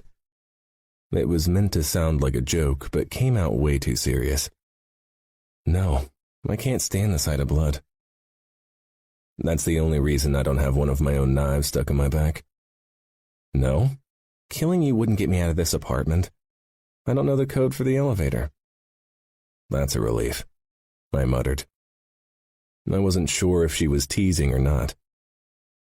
"You don't seem that unhappy in our marriage." "We've been married for only a few days, and you're never around. That's a plus. And maybe I'm a good actress." "I guess it's good that I don't trust you then." "Yes," she said seriously. "I suppose you want to scare me?" I asked in a low murmur, leaning so close to her that I could feel her breath on my cheek. "I don't think there's anything or anyone that could scare you," she whispered back. "Everyone's scared of something. Why would I be different?" "Because you're the scariest person I know." I paused. She didn't sound like she was kidding. "Are you scared of me?" Silence was my answer. I reached for her arm. "Gianna." "Yes," came her sleepy reply. "Why?" But her breathing had calmed. She had fallen asleep. What was I supposed to do with her admittance? I'd never given her reason to fear me. Okay, she'd seen me do some scary shit. But I'd never done anything to her. It took me a long time after that to fall asleep. The next day, Gianna didn't mention our conversation from the previous night. I had a feeling she hated that she'd been honest. I'd never shied back from a topic, but I didn't ask her again why she was scared of me. I wasn't sure I wanted to know. Gianna kept touching her lip during breakfast. It wasn't swollen anymore. Let me take a look, I said, pushing her hand away. I think we can pull the stitches. She grimaced. Now? Scared? I asked because I couldn't help myself. No, of course not, she said. I wondered if she referred to more than the stitches. I got up and led her into the bathroom where I kept my medical kit. Gianna didn't protest when I lifted her onto the wash table and stepped between her legs this time. I took small scissors from the kit. Open your mouth. She did, but gave me a warning look as if she thought I had something naughty in mind. I grinned and kissed her ear. Do you know how kids always get a treat as a reward after they see the doctor? She rolled her eyes but didn't push my hand away when I pressed it against her center through her jeans. Be a good girl, and you shall be rewarded. I drew back, enjoying the scowl on Gianna's face. She didn't get a chance for a retort, because I started working on her stitches. It didn't take long, and Gianna winced only twice. Done, I said, setting down the scissors and tweezers. Do you want your reward now? I rubbed her pussy. She glared. You just have to say the words. She pressed her lips together. No, I said, taking a step back, and stopped touching her. As if I need you for that, she said snidely, and then she opened her jeans and shoved her hand inside. I exhaled as I watched her fingers move under the fabric. Fuck. I stepped up to her and ripped her jeans and panties down her legs. Gianna didn't stop caressing herself. Her slender fingers rubbed her clit nimbly while she watched me through narrowed eyes. It was the hottest thing I'd ever seen. Open your legs a bit wider, I ordered. To my surprise, Gianna obeyed. Her eyes were clouded with lust as she teased herself. Damn, I could see how wet she was. I leaned back against the wall, tugged down my zipper, and pulled out my cock. Gianna stroked herself even faster when I wrapped my hand around my hard-on and started jerking off. This is messed up, she whispered. She didn't take her eyes off my cock, and I couldn't take my eyes off her fingers that worked her pink nub. Who cares? I growled. Put a finger in your pussy. She slipped one finger into her tight opening. Another one, I demanded. She barely hesitated, but I couldn't fucking take any more. I staggered forward, shoved her hand away, and buried myself deep in her. She shuddered around me as her orgasm rippled through her. After a few thrusts, I came to. This is so messed up, she said again, her voice heavy with sex. I didn't pull out of her yet. Instead, I rested my forehead against her shoulder and caught my breath. Messed up is good. I knew you'd say that. This thing is fucking annoying, she said after another round of sex that evening, wiggling her leg with the ankle monitor in the air. It had bothered me too the few times I'd come into contact with it during sex, but I wouldn't risk taking it off. Not only would Luca blow a gasket, I'd also have to supervise Gianna myself 24/7 without the monitor. You'll get used to it. I tried to pull her against me, but she slipped away, moving to the edge of our bed. No cuddling as long as I have to wear this thing, she said. I laughed. As long as you don't ban sex. Maybe I will do that, I moved my hand down from her stomach and ran a finger over her clit. Why would you want to punish yourself like that? You are an arrogant bastard. Maybe you think your cock is magic, but let me tell you something. It isn't. She didn't shove my hand away from where it was stroking her. Maybe she didn't notice, but she'd even parted her legs a bit more to give me better access.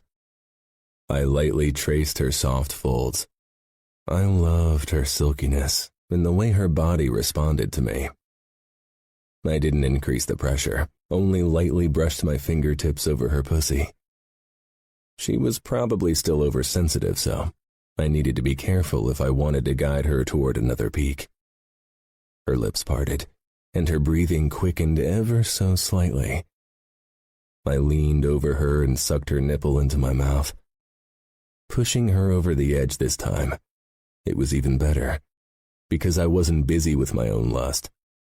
I could completely focus on Gianna. Her labored breathing, hooded eyes, hardening nipples as she succumbed to her orgasm. I didn't even care when Gianna turned her back to me afterward, trying to punish me by not reciprocating. I'd gotten what I'd wanted.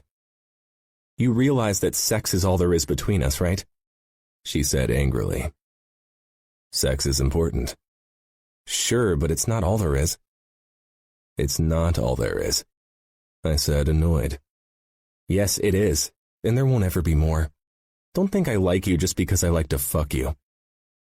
Thanks for the heads up, I growled. Gianna.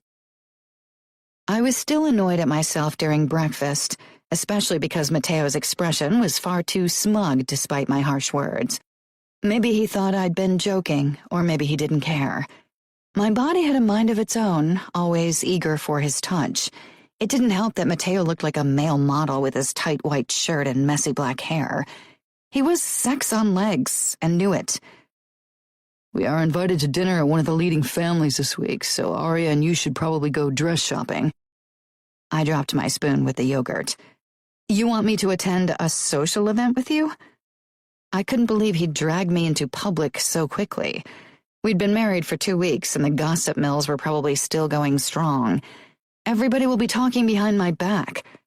Mateo shrugged. I don't give a damn what they think, and they know better than to say anything in front of you or me. I know those women. They won't miss an opportunity to talk trash about someone, especially me. Ignore them. It's not like their opinion matters. They will always talk shit about you. That's all they can do. I didn't care what they said, but I'd never enjoyed myself at social functions, and I doubted that would change anytime soon. I know, but I hate these gatherings. Everything about it is false. People who wouldn't hesitate to thrust a knife into your back, smile into your face as if they hoped to gain something from it. For a long time, I'd thought I was antisocial and just didn't like to be around larger groups of people, but during my time on the run, I'd attended several parties and I'd never felt out of place. Even though I'd been pretending to be someone else then, I'd still felt truer to myself than I ever did around the people in our world. You'll get used to them. I don't want to. That's why I ran away. Mateo searched my face with a curious expression, then his lips twitched. So you didn't only run from me. Don't get your hopes up. You were definitely one of the main reasons, I said. But not the only reason. I rolled my eyes and took another sip from my coffee. Do I really have to attend the dinner? Mateo rose from his chair and startled me with a quick kiss on my mouth. Yep. I won't suffer through it alone now that I have a wife who can share my anguish.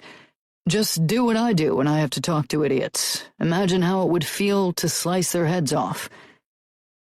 Despite how often I'd pushed him away, Mateo seemed intent on making it work between us. Why did he have to be so stubborn? Couldn't he finally grow tired of me and give me the chance to get away? That's easy for you to say, but not all of us make a habit out of killing people. Images of Sid wanted to anchor them in my brain again, but I couldn't bear them right now and force them away. Then imagine how it would be to watch me kill the people that annoy you. As your husband, it's my duty to kill your enemies, after all. Matteo smiled his cocky grin, his eyes lit up with humor. My stomach fluttered in a scary way, and I quickly tore my gaze away from him and emptied my cup. I'll go up to Aria and talk to her about going shopping. I need to be a good wife, after all, I said mockingly, but somehow it felt wrong. My emotions were confusing me. Everything about my new situation did. You should probably buy some new clothes for you, Matteo said as he put his gun holster on. Is that an order? I didn't know it was necessary to order a woman to buy clothes. Isn't that your favorite hobby? Really? I almost laughed. Not all women are the same. Oh, I know. There was that smile again. My eyes lingered on his gun, trying to remind myself that this was who he really was. The smile that made my stomach do flips was only a mask. I stood abruptly. You and Luca will be gone all day again? Why? Do you and Aria have another escape planned? Ha ha, I muttered, then raised the leg of my jeans, revealing the black ankle bracelet. I can't, remember? It doesn't stop you from making plans. Don't tell me you're not still thinking about escaping. I considered lying, but instead opted for the truth. Of course I'm thinking about it. Did you think good sex and a ring around my finger would suddenly make me change my mind? Only good, hmm? I snorted and headed toward the elevator. Matteo joined me inside, his eyes resting on my hand. You are wearing your ring. I thought you'd throw it away the first chance you got. I peered down at the gold band with the fine line of diamonds. Did you carry it the entire time you were hunting me? Matteo smirked as if he knew I was avoiding his question, and I was. I hadn't even considered throwing the ring away. It seemed like such a waste. At least, I hoped that was the only reason. Of course, he said. I always knew I'd catch you eventually, and I knew I would have to make you my wife before you ran off again. His confidence was exasperating. It was also incredibly sexy. I was glad when the elevator doors slid open and I could walk away from Matteo's smile and my own unwanted thoughts. Luca passed me with barely a nod and joined his brother in the elevator. Aria's welcome was much warmer. She was beaming all over her face as she headed my way and hugged me. I still can't believe that you're living so close to me. I really missed having you as my confidant.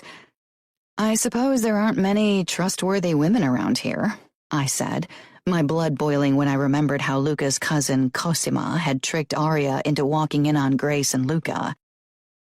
Now that you are here, I don't care. Aria peered down at her elegant gold watch.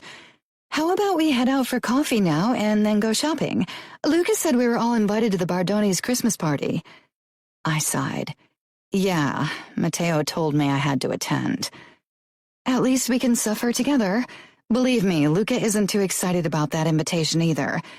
Bardoni wants his son to become Luca's consigliere, because in the past the consigliere has always been one of the Bardonis, but Luca wants Matteo and nobody else. So this party is going to be even more awkward than I thought. Everyone is going to scheme against Matteo and me. Oh joy. Aria smiled apologetically. It won't be too bad. Now let's go shopping. I need some fresh air. Of course, Romero accompanied us as we headed out to buy dresses. Maybe I would have enjoyed myself more if I didn't have to be careful not to flash my stupid ankle monitor whenever I tried a dress on. From the look on the face of one of the vendors, I was fairly sure I didn't manage to cover the bracelet with the hem at all times. I realized I'd barely thought about escape in the last few weeks. Too many things had happened. And then there was Romero's constant surveillance whenever I went somewhere with Aria. Moreover, the ankle monitor was making it entirely impossible. I'd have to figure out a way to convince Matteo to take that thing off. Once that was taken care of, my desire to run away would probably return with full force. Chapter 16. Gianna. I'd known all along that the Christmas party at the Bardoni's house was going to be a huge flop, but it was even worse than I'd thought. The only good thing about this ordeal was that Matteo had Sandro take off the ankle monitor so I could wear my cocktail dress without flashing that thing at everyone. That would have been the talk of the evening, no doubt. The Bardonis lived in a townhouse which had been decorated to an inch of its capacities. They'd even set up a massive angel, which had been carved from ice, in their front yard. The decoration was white and gold. Expensive crystal baubles adorned the massive tree. It screamed money and felt so impersonal that I was sure an interior designer had arranged it. Mrs. Bardoni didn't appear as if she'd ever moved a finger for anything. She was also at least 20 years younger than her husband. She and her husband greeted Aria and Luca first, and while their smiles hadn't been exactly warm or honest, they turned positively fake and condescending when it was time to greet me. I shook Mrs. Bardoni's hand with a polite smile, or at least I hoped it looked polite. Her expression was as if an untalented sculptor had tried to carve a smile into a statue. The smile of the ice angel outside had been warmer than hers. When Mr. Bardoni turned to me, I had to suppress a shudder. He reached for my hand, but while he'd barely brushed Aria's skin, his lips pressed firmly to my hand, and then his tongue darted out and licked my skin. The accompanying leer he sent my way almost made me punch him. I quickly retracted my hand, only barely managing not to wipe it on my dress, and only because the silk was too beautiful to come in contact with that asshole's slobber. Matteo was in conversation with Mrs. Bardoni, who was introducing him to a young woman my age. It was obvious that the old hag was trying to set Matteo up with her daughter. Anger bubbled up at me, but I knew better than to show my emotions. When I finally turned my eyes away from the scene, I found Aria watching me with a worried expression. I gave a small shake of my head. Matteo tore himself away from Mrs. Bardoni and her daughter and wrapped his arm around my waist. He scanned my face as he led me into the living room where the remaining guests had gathered. You look pissed. I shrugged. If I told him what Mr. Bardoni had done, things would become ugly. Looks like you have a fan, I said instead, nodding in the direction of the Bardoni daughter whose eyes followed Matteo. Jealous? He asked, smirking. You wish. But was I? We didn't get the chance to talk more because other guests approached us, and while most of them were acting polite, I could see in their eyes that they despised me. I had a feeling that they would show me what they really thought of me the moment Matteo wasn't around. They soon got their chance. While Matteo and Luca joined the other men, Aria and I strolled toward the buffet. Of course, we weren't alone for long.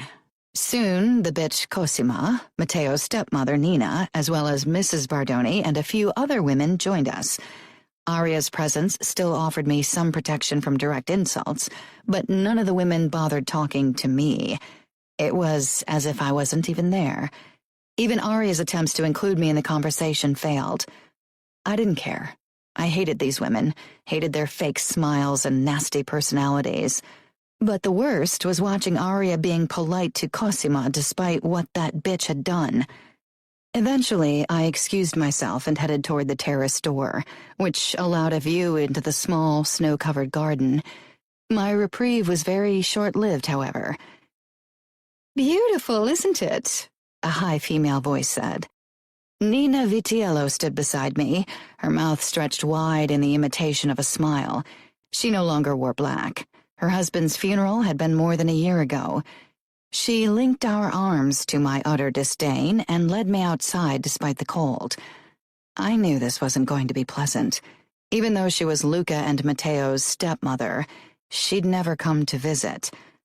I had a feeling she was scared of her stepsons. The moment we were away from privy ears, she turned her back to the windows and faced me with a face devoid of any pleasantness. She reminded me of an ugly toad. "You might be parading around like you are one of us, like you belong in our circles. But if it weren't for Matteo, nobody would invite you." I raised my eyebrows. Did she really think I gave a damn? I'd never wanted to be part of this world. That was why I had run away. It took immeasurable control on my part not to say what I wanted. Instead, I tried to return to the party, but Nina Vitiello held my arm, obviously not done. "A decent girl would have died from shame after being caught with another man. The only reason you're still alive is Mateo's good-heartedness. That boy is too dutiful. Although nobody would have blamed him if he'd discarded you like a dirty rag after what you did. If my husband were still alive, he'd have fed you to our dogs. Dutiful and good-hearted? That didn't sound like Mateo. Deep breaths, Gianna. Don't cause a scene. Again, I tried to leave, but her fingers dug into my skin. Aren't you ashamed of yourself? You've dishonored your family, and now you are bringing shame to the name Vitiello. Your mere presence is an insult to every honorable woman in this house. Your existence is sin.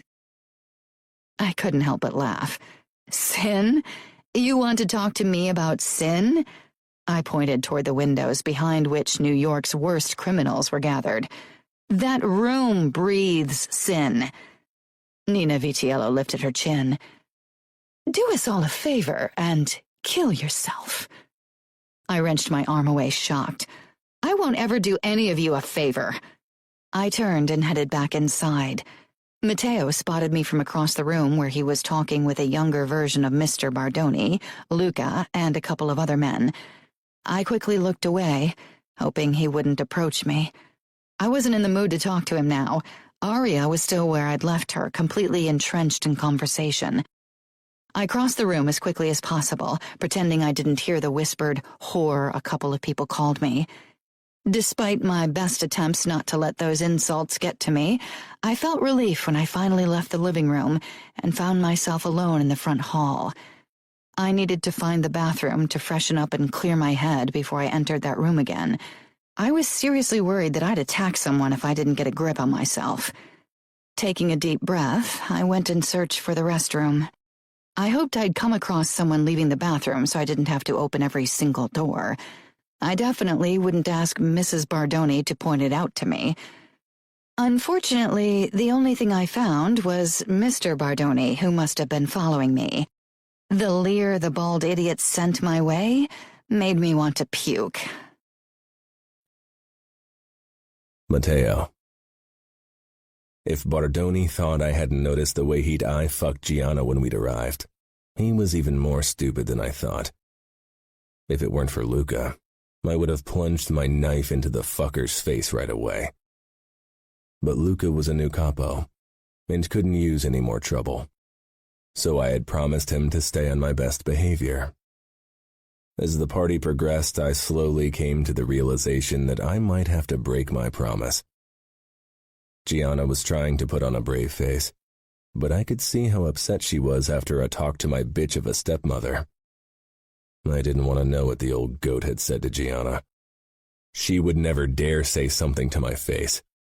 She was scared of Luca and me, had been for as long as I could remember.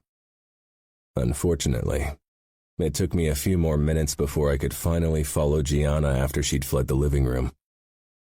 Luca's warning glance almost made me want to laugh.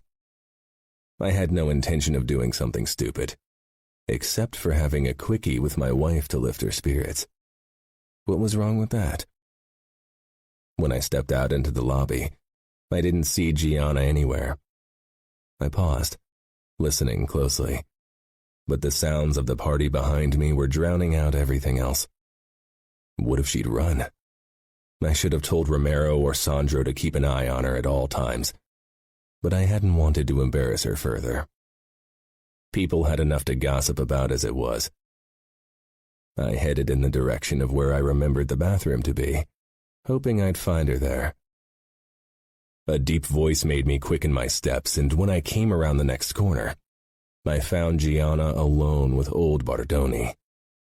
One look at her face, and I knew she was on the verge of a freak-out.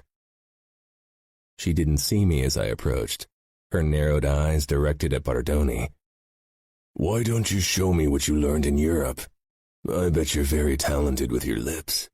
That's why Mateo was so eager to marry you, Bardoni said and reached for Gianna's arm. Before she or I could react, he pulled her against him and fucking kissed her while groping her breast. My blood boiling, I stormed toward them, pulled my knife, shoved Bardoni away from Gianna, and slammed my blade into the soft spot below his chin, piercing his fucking brain. Gianna gasped and stumbled back against the wall, her eyes darting from my knife to my face.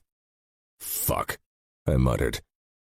I chanced a quick glance around, then dragged Bardoni's body toward his office, leaving my knife in his chin so blood didn't shoot out.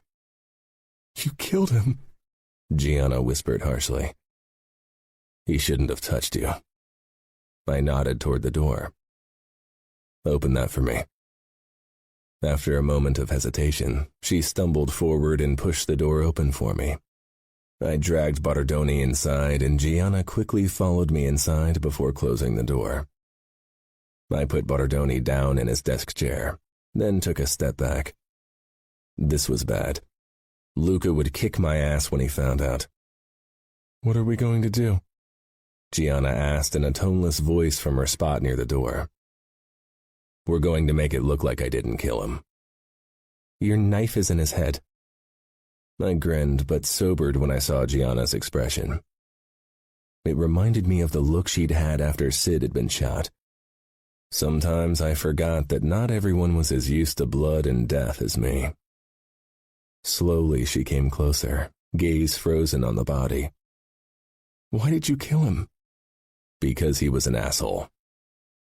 Gianna stopped beside me and dead Bardoni. She looked like she couldn't quite believe what she saw. She raised her arm as if she was going to touch the corpse to convince herself of its existence. "Don't touch anything," I ordered a bit too harshly, gripping her wrist to stop her. She stared up at me with huge eyes. After another moment, she nodded almost robotically. She looked like she was going into shock. That was the last thing we needed. Ideally, I would have gone in search of Luca, but I couldn't leave Gianna alone with the body. If someone came in, she'd have more trouble dealing with that person than I did. I touched her cheek to bring her attention back to my face. "Go and get Luca," I told her. She hesitated. "Go." Okay." She whirled around, crossed the room in a rush, and slipped out. She closed the door silently. I really hoped she wouldn't give everything away because she was so freaked out. I lowered my eyes to Bardoni.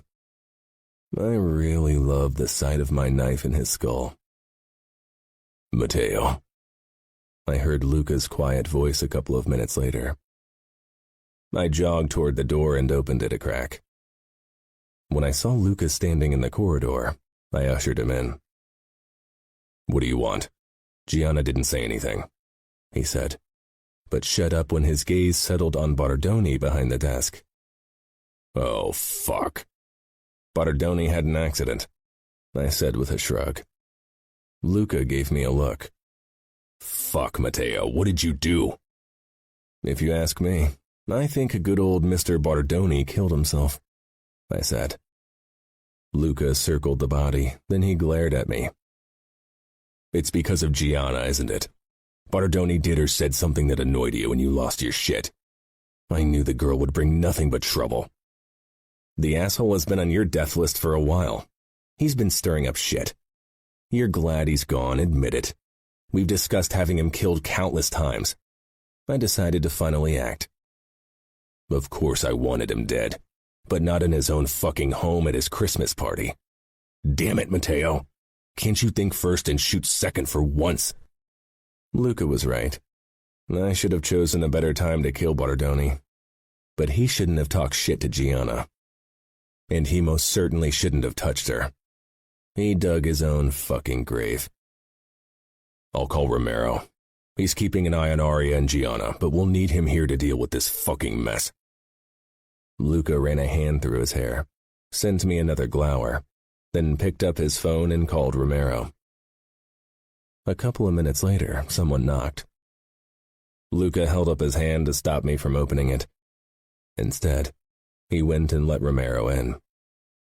Romero's eyes scanned the scene before him, before focusing on me. "You killed him?" I raised my arms. "Why did it have to be me?"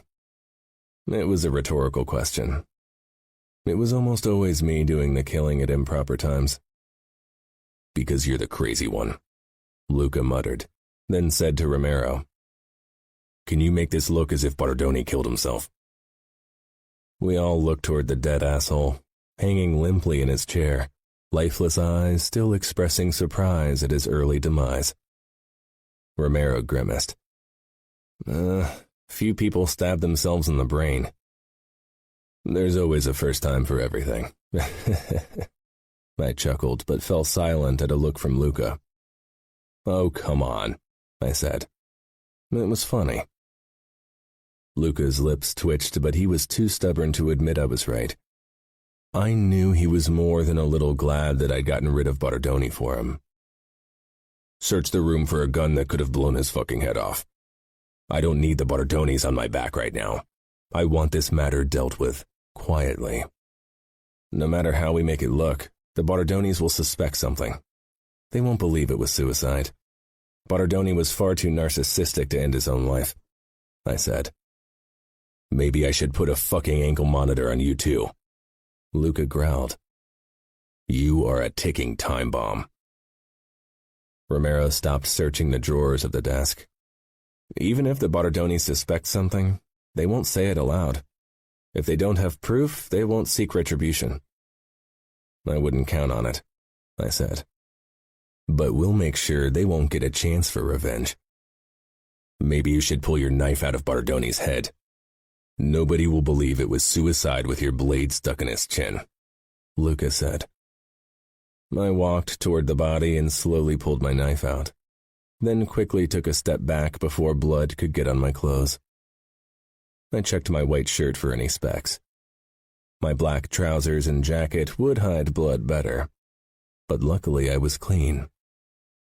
The same couldn't be said for Bardoni's clothes. Blood was quickly soaking his shirt and trousers. Romero pulled a high-caliber Smith & Wesson from a drawer in the cupboard behind the desk.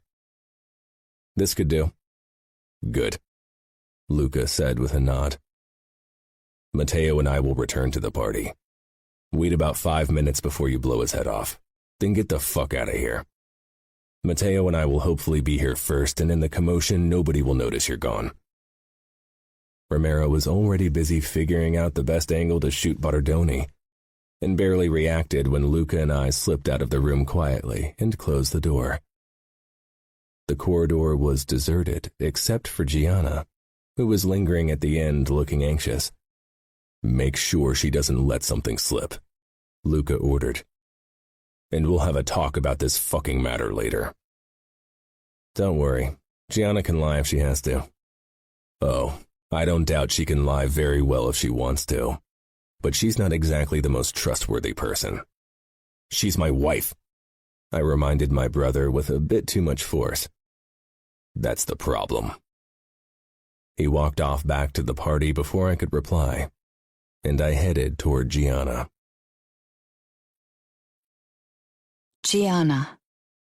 I couldn't believe Matteo had rammed his knife into that man's chin.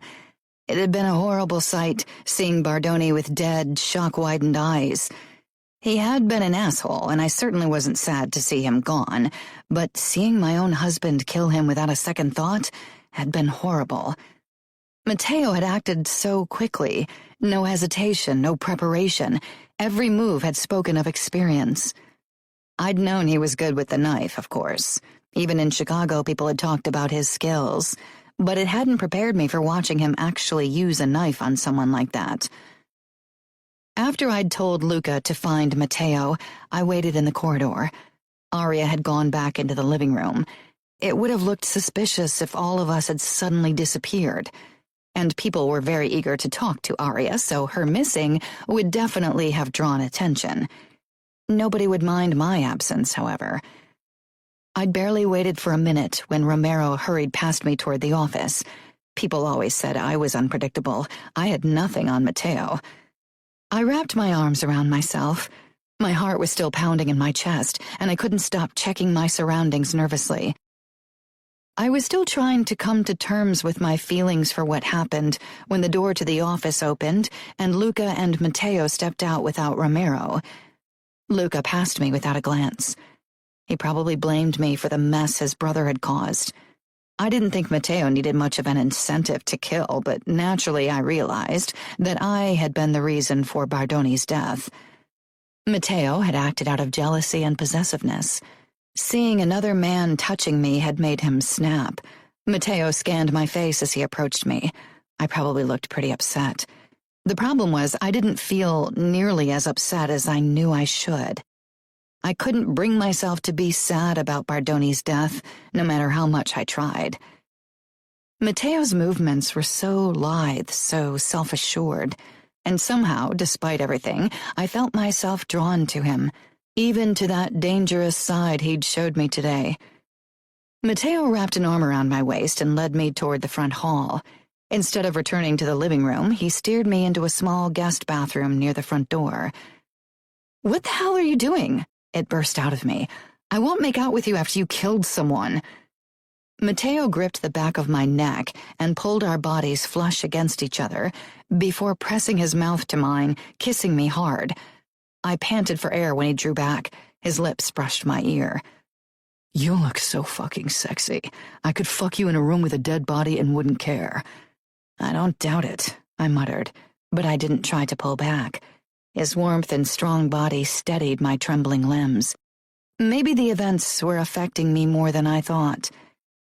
"But that's not why we are here," he murmured. A loud shot carried through the house. I jumped. "What?" "That's why," Matteo said calmly. "We're going to pretend we had a quickie. We don't want people to think we had something to do with Bardoni's unfortunate end, right?" He ruffled my hair, then his own before unbuttoning his top 2 buttons. He raised his dark brows. "Ready?" I nodded. "Remember, we don't know anything. We are shocked and surprised." Matteo ripped open the door and headed out, pulling his gun. The lobby was filled with other guests, most men with their weapons drawn. Confused looks were exchanged. Luca and Bardoni's son ran toward where the gunshot had come from. Several people gave me and Matteo disgusted looks. They seemed to believe the lie Matteo wanted them to. It probably helped that they all thought I was a whore. "Stay here," Matteo said. "I'll have to see what's going on." He looked so honestly worried and alert, as if he really didn't know why a shot had sounded. Nobody would doubt him.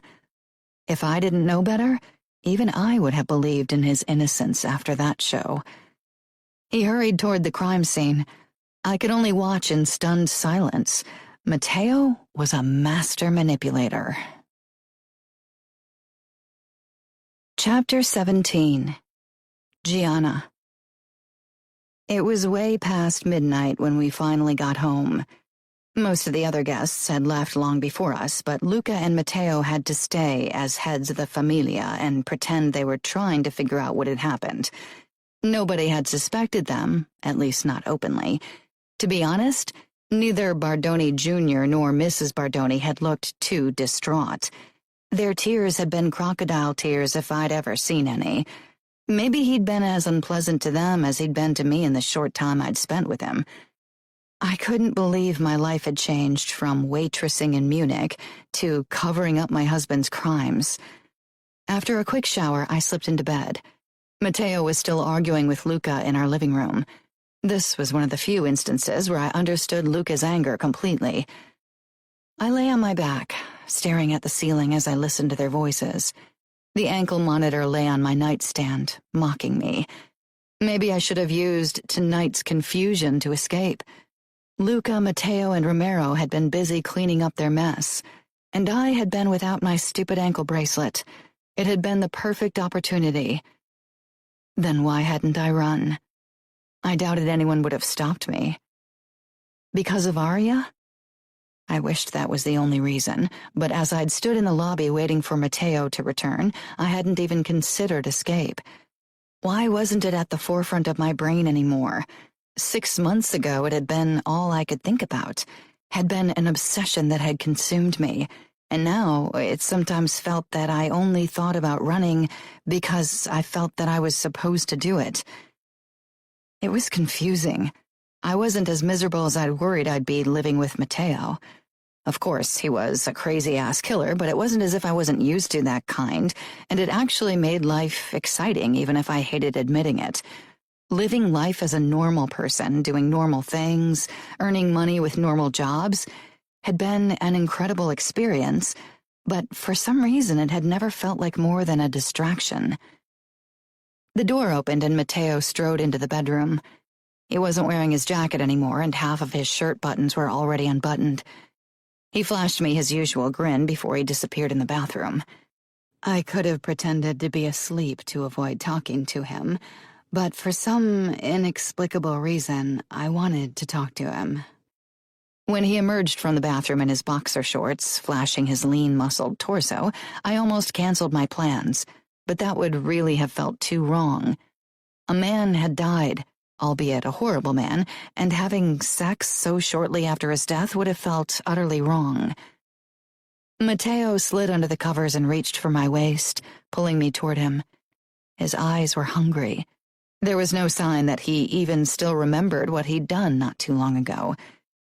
His lips claimed mine, and I let his tongue in, let the kiss consume me until my body was humming with pleasure, and I forced myself to push him away before I did something for which I'd despise myself tomorrow morning. Matteo flung himself on his back with a groan. "This is because of Bardoni, right?" I glared. Maybe I'm just not in the mood. You aren't that irresistible. "If you say so," he said in a low voice that sent a traitorous shiver down my spine. The bastard was way too manipulative. I decided to steer this conversation towards safer grounds. So, will Luca punish you? Matteo chuckled. "Luca has never punished me for anything. He's used to my proactivity." Proactivity? Matteo winked and I almost reached for him again. Instead, I pulled the blankets up to my chin as another barrier between us. Luca looked furious. "He'll get over it. He always does. He would have had Bardoni killed anyway. It was only a matter of time." I had a feeling this wasn't ordinary bedtime talk. When did you kill your first man? Kindergarten? Matteo propped his head up on his arm, smirking. He ran a finger down my arm in a very distracting way. "No, I was a late bloomer in comparison to Luca." Really? That seems unlikely. "Not really. Luca made sure I didn't get in trouble when I was younger. He was a protective big brother." I can't even imagine Luca being a kid, much less him making sure you stay out of trouble. "He did. Is that really that surprising? Didn't Arya try to protect you when you were younger?" "She still does," I said with a grimace. "See?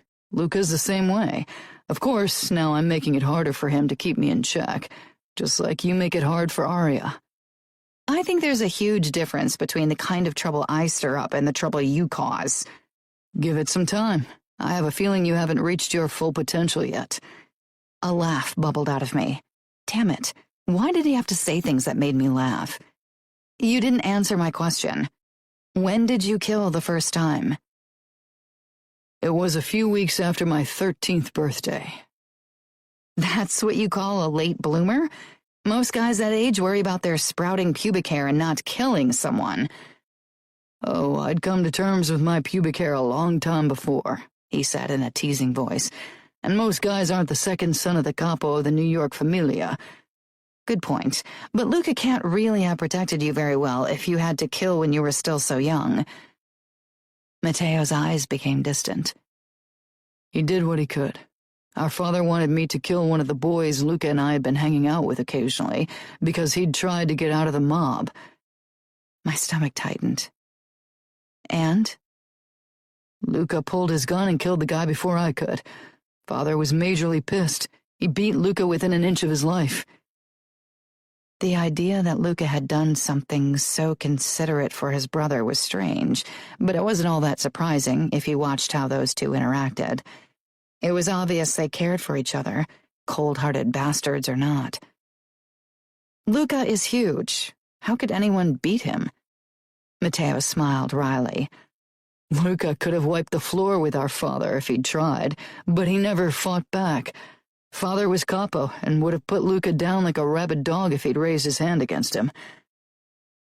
I sometimes forgot that things weren't all sunshine and rainbows for men. They had more freedom when it came to promiscuity and going out, but they had their own burdens to bear. I guess your father found someone else for you to kill pretty quickly after that. I'd barely known Salvatore Vitiello, but he'd seemed like a creepy fuck. Matteo nodded. He found out about another traitor a couple of months after that. He made me slice his throat. Girls weren't given many details about the induction ceremony, but Umberto had often let something slip when he'd guarded us. Usually, the first kill of an initiate happened from afar with a gun. He didn't let you shoot him?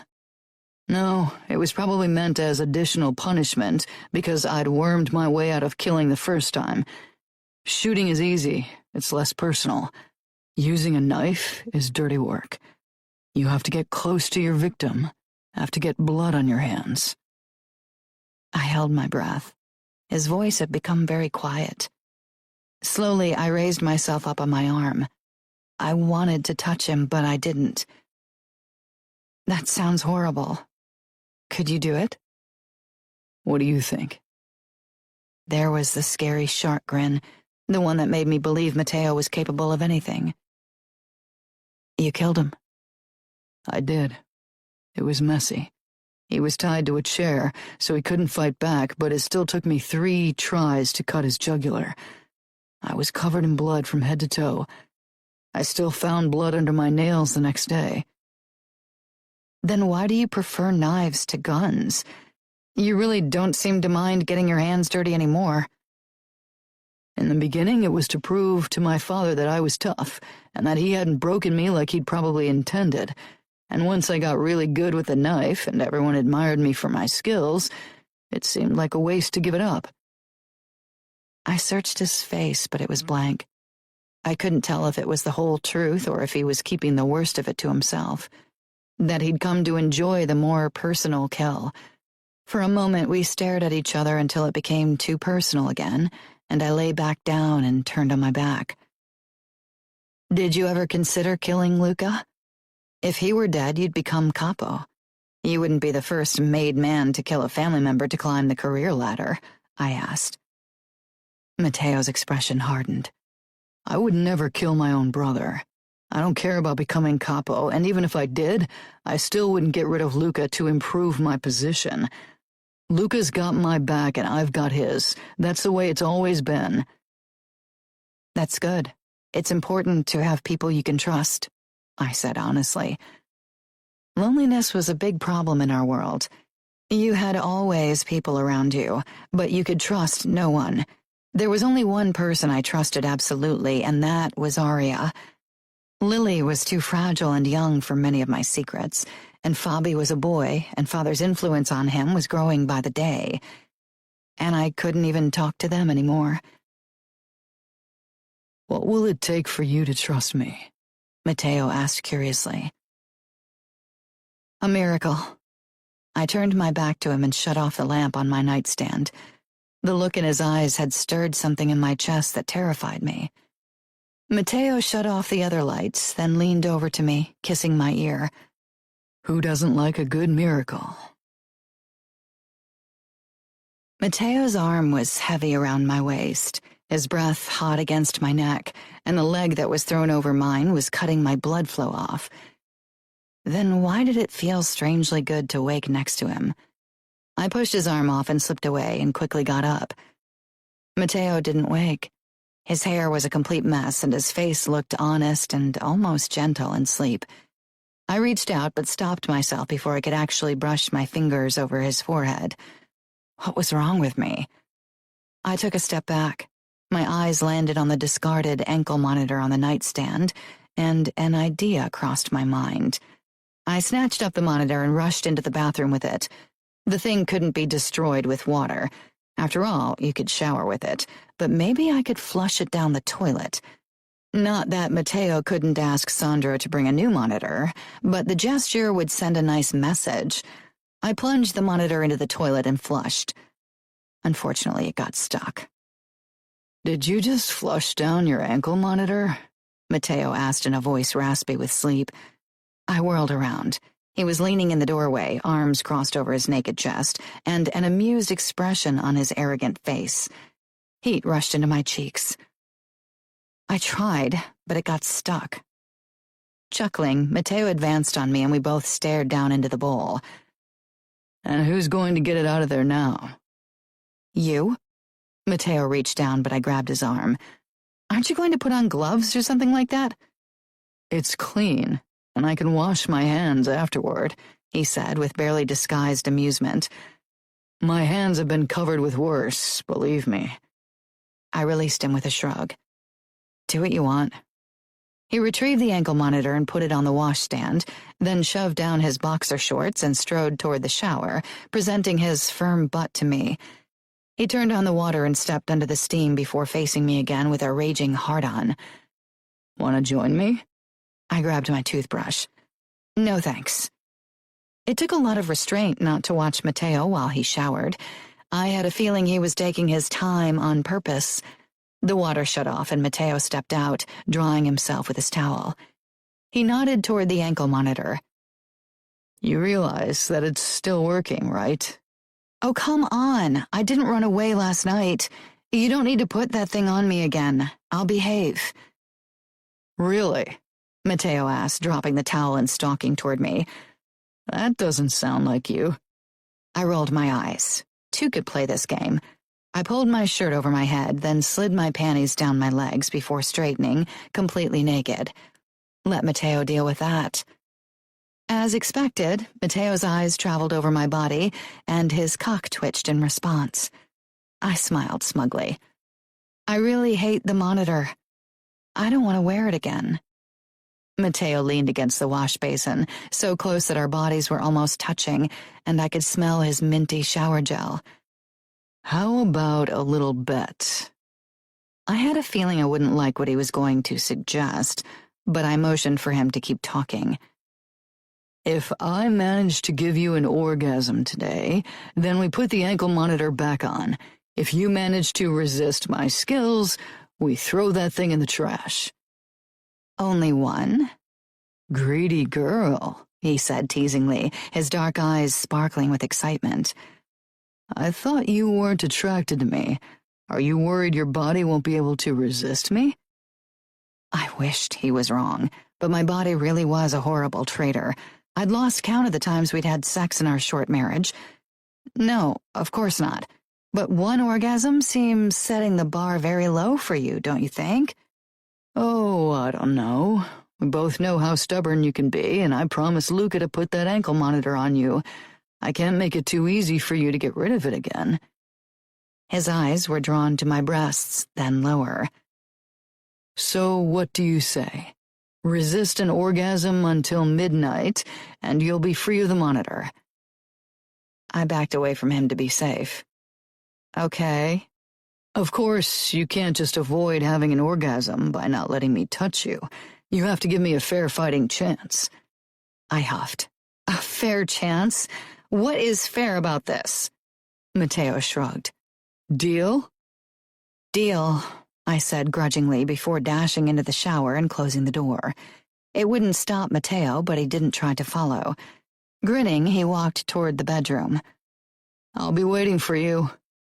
Okay, I needed to put myself in a mindset of complete calm, needed to figure out a way to make me immune to whatever Matteo was going to do. Problem was, my pulse was pounding with excitement when I thought of what he was going to do. Damn it. I closed my eyes and turned the water on cold. Gasping for breath, I started shivering and slowly my arousal abated. After a couple more minutes, I stepped out of the shower, frozen to the bone, and hopefully turned off enough to resist Matteo at least for the moment. I headed into the bedroom. Matteo lay on the bed in all his naked glory with his arms crossed behind his head. I was actually glad for his self-assured smile, because it only strengthened my resolve to resist him. Straightening my shoulders, I walked past the bed, determined to head toward the dressing room. Shouldn't we get up?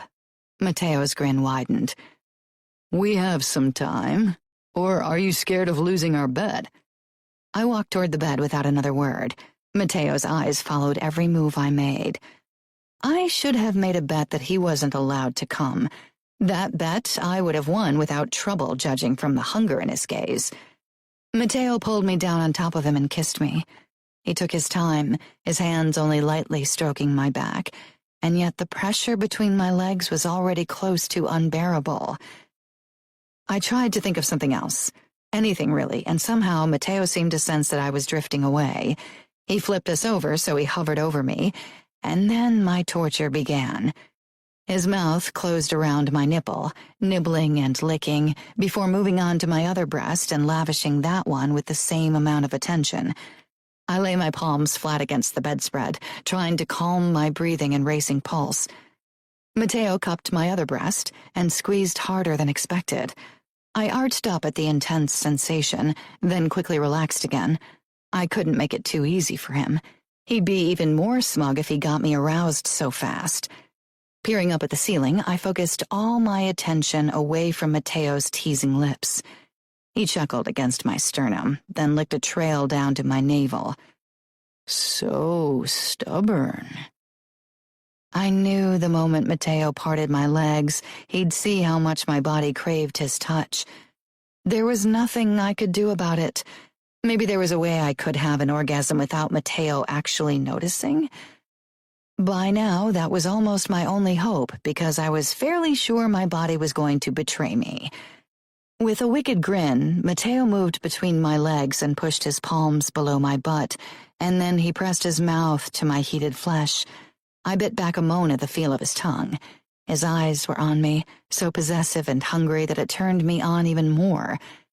I closed my own eyes tightly, trying to block out what Matteo was doing, but he was making it difficult. Delicious, he murmured, then took another lick. You taste so good, Gianna. I want to eat you out every day.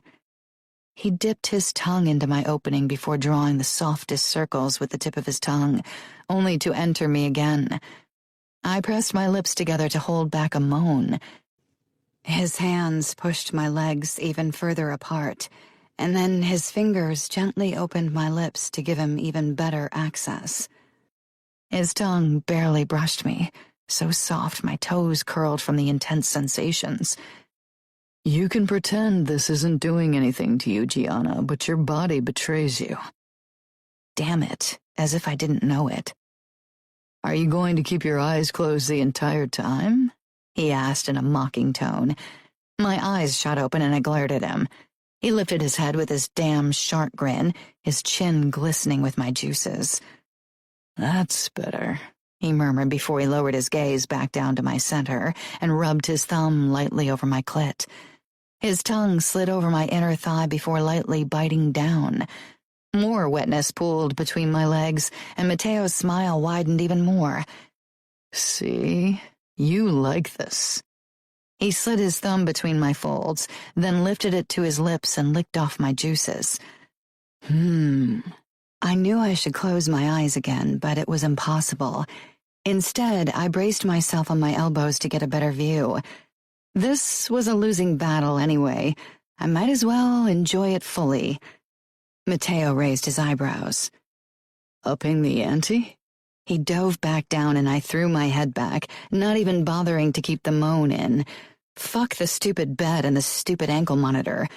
My calves started spasming, and the tremor spread through my entire body as pleasure coursed through me. There was no thinking of hiding my orgasm. No chance in hell. I arched off the bed, letting pleasure consume me. Loud cries fell from my lips, and I let them out without restraint. Eventually, I caught my breath. Matteo pushed himself up on his elbows. The look on his face made me regret my weakness. Maybe one orgasm was really unfair, he said in a raspy voice. You think? I whispered breathlessly. How about an additional bet? All or nothing. I'm listening. If I manage to make you come, you lose and I won't have to wear the ankle monitor again. If you resist, I'll put that thing back on without protest. Matteo sat back on his haunches, presenting his rock-hard cock. I leaned forward and curled my fingers around his length with a challenging look. So, what do you say? Why should I risk losing if I can only win the same thing again? I licked my lips and squeezed his cock once. "Are you scared of losing?" I repeated his earlier words. He chuckled. Of course not. The bet's on. I'm in your hands. "Lie down," I ordered, not wasting any time. I'd win this bet no matter what. Mateo. I flopped down on my back beside Gianna and crossed my arms behind my head. Gianna looked pretty confident. My cock was already hard from licking her, and she probably thought I wouldn't last very long. She didn't know me very well. She knelt beside me, then lowered her head very slowly, her eyes glued to me, challenging and sexy as fuck. Did she know how much her gaze turned me on? That look alone made my cock twitch. Gianna curled her fingers around my base and swirled her tongue around my tip before she took all of me into her fucking hot mouth. I loved seeing my cock disappear between her pink lips. When I hit the back of her throat, I almost groaned. Gianna smiled around my width as if she knew exactly what she was doing to me. And then she started to hum, and the vibrations went straight to my balls.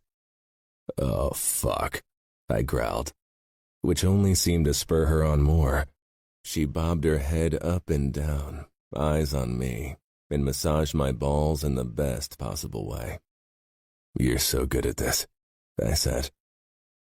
She rolled her eyes at me, and damn if that didn't make her even sexier. Her red hair stuck to her forehead and cheeks as she took me deep into her mouth. I wasn't going to last forever. I'd never really thought I could win this bet. Never actually wanted to win. All I wanted in this moment was to come in Gianna's hot mouth. I raked my hands through her gorgeous locks. The muscles in my thighs tightened, but I fought the sensation off. It was too fucking amazing to be over so soon.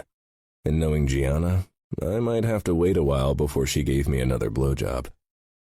She looked like a sex goddess. Fuck. I'd wanted to see her like that for a long time. Had fucking daydreamed about it. I jerked my hips and felt my balls tightening. Gianna sucked even harder. Not that I needed any more convincing. All I wanted was to spill into her. And then I fucking exploded. Gianna didn't pull back. Fuck, she kept sucking even as I shot my cum down her throat. With a long moan, I let my head fall back and my body became slack. Gianna lifted her head and wiped her mouth with a wide smile. "I win." I laughed quietly. "You did. Congratulations. So I won't have to wear the ankle monitor ever again?" she asked with a hint of suspicion. That's the bet. I didn't tell her that I felt like the real winner. I'd never liked seeing her with the ankle monitor. It had always felt like a sacrilege to cage her in like that. I was glad that she wouldn't wear it anymore, even if that meant I had to keep a close eye on her, and that Luca would probably punch me. Chapter 18. Gianna. The next morning after I'd showered and dressed, I enjoyed my newfound freedom, even if it was small. Mateo had kept his promise and stashed the ankle monitor in a drawer. I didn't have to wear that stupid thing, at least for now. I doubted Mateo would still keep his promise if I tried to run again. We'd both lost our bets, and yet we both felt like winners. Life with Mateo was an enigma. He was already leaning against the kitchen counter, drinking coffee when I came out of the bedroom. His smile was so smug, I had trouble stopping myself from wringing his neck. I grabbed a cup for myself, then leaned across from him. "Do you ever feel regret or guilt?" Mateo's eyebrows climbed his forehead. Regret? "Yes, you know, that feeling normal people have when they've done something wrong." I took a sip. I wasn't even sure why I was asking, except to wipe that annoying smugness off Mateo's face. For a long time, Mateo only looked at me until I couldn't stand it anymore and pretended my coffee was really interesting. Why did I suddenly feel guilty for asking that question? "There's little time for guilt and regret in my life," Mateo said. His voice was quiet and devoid of humor. I couldn't help but look up, trying to gauge his mood, but as usual, he was making it difficult. "So you do feel it sometimes?" "Occasionally, but I've learned a long time ago that it's not clever to dwell on the past. I prefer to focus on the future." With that, his usual charm was switched back on. He strode toward me, set his cup down on the counter, and braced his arms beside me. "Do you ever regret running?" I opened my mouth to say no, but for some reason I hesitated. That moment of hesitation was all the answer Mateo needed. "Why?" "Because it got someone killed," I said quietly. I'd managed to forget Sid and his horrible end, but now it all came back. I could have kicked Mateo for bringing the memory back, especially because I'd come to realize that the life I'd run from wasn't as horrible as I'd wanted it to be. Mateo's expression said he didn't give a fuck about that, and it was pretty much what I'd expected. "I can tell you without a doubt that I don't feel guilt over that guy's death," he murmured. He ran a hand down my side. "I would have killed every guy that touched you, but we both know I don't have that because despite plenty of opportunity, you were a good girl." The way he said good girl made my blood boil. I was still trying to come up with a clever comeback when the elevator rang, announcing a visitor. Mateo pecked the tip of my nose with a superior expression before staggering off toward the elevator. I couldn't believe him. I was still glaring at his back when the elevator doors slid open and Aria walked into the apartment. She was talking on the phone. To my surprise, Mateo moved into the elevator, leaving us alone. I suspected he could lock the elevator from the outside, so I couldn't leave unless I took a dive out of the window and ended up as a blood splatter on the sidewalk down below. "Who are you talking to?" I asked as Aria headed toward me. She gave me a bright smile and held the phone out to me. "Lily and Fabi want to talk to you, but Father forbid them from calling you, so—" She trailed off. Of course, I'd suspected something like that. Father had made it pretty clear that he didn't want me around them anymore. "Thanks," I mouthed to Aria before taking the phone from her and pressing it against my ear. "Lily?" My voice was shaky and I had to clear my throat. "Oh, Gianna, I was so sad when Father didn't let me say goodbye to you. I've been begging him to let me talk to you, but he got really mad and now I'm grounded." Grounded had always felt like a strange term for our punishment. We had never been allowed to go anywhere alone anyway, so being grounded only meant that we had to stay in the house even more. "I'm sorry," I said, trying to keep my anger for our father back. Lily still had to live under his rule. She didn't need to get in trouble because of me. I walked over to the living area and sank down on the sofa. Aria perched on the edge beside me. "How's school?" I asked. "Boring, but at home is even worse. Since you and Aria moved out, nothing fun ever happens anymore," Lily murmured. My heart ached for her. I'd always had Lily and for a long time Aria, but Lily would have to survive for years without that kind of support. Of course, she still had Fabi, but he was a boy and would soon face very different challenges. "What about Fabi?" "He's being a pain in the ass," Lily said. In the background, I could hear my brother say something. "You are," Lily retorted. "Oh, shut up. It's my turn now. You can talk to her later." There was the sound of grappling, and then there was Fabi's voice in my ear. "Gianna!" "Shh, you fathead," Lily hissed, obviously taking the phone back. "Nobody can know that we're talking to her." For a moment there was silence, as if they were both listening for sounds. Then Lily spoke again. "Is Romero there with you?" I laughed. "That's why you're calling? I thought you wanted to see how I was doing," I said in a mock-hurt voice. "Of course I want to know how you're doing." "I'm fine." There was a pause. Deciding to stop torturing her, I added, "And Romero isn't here."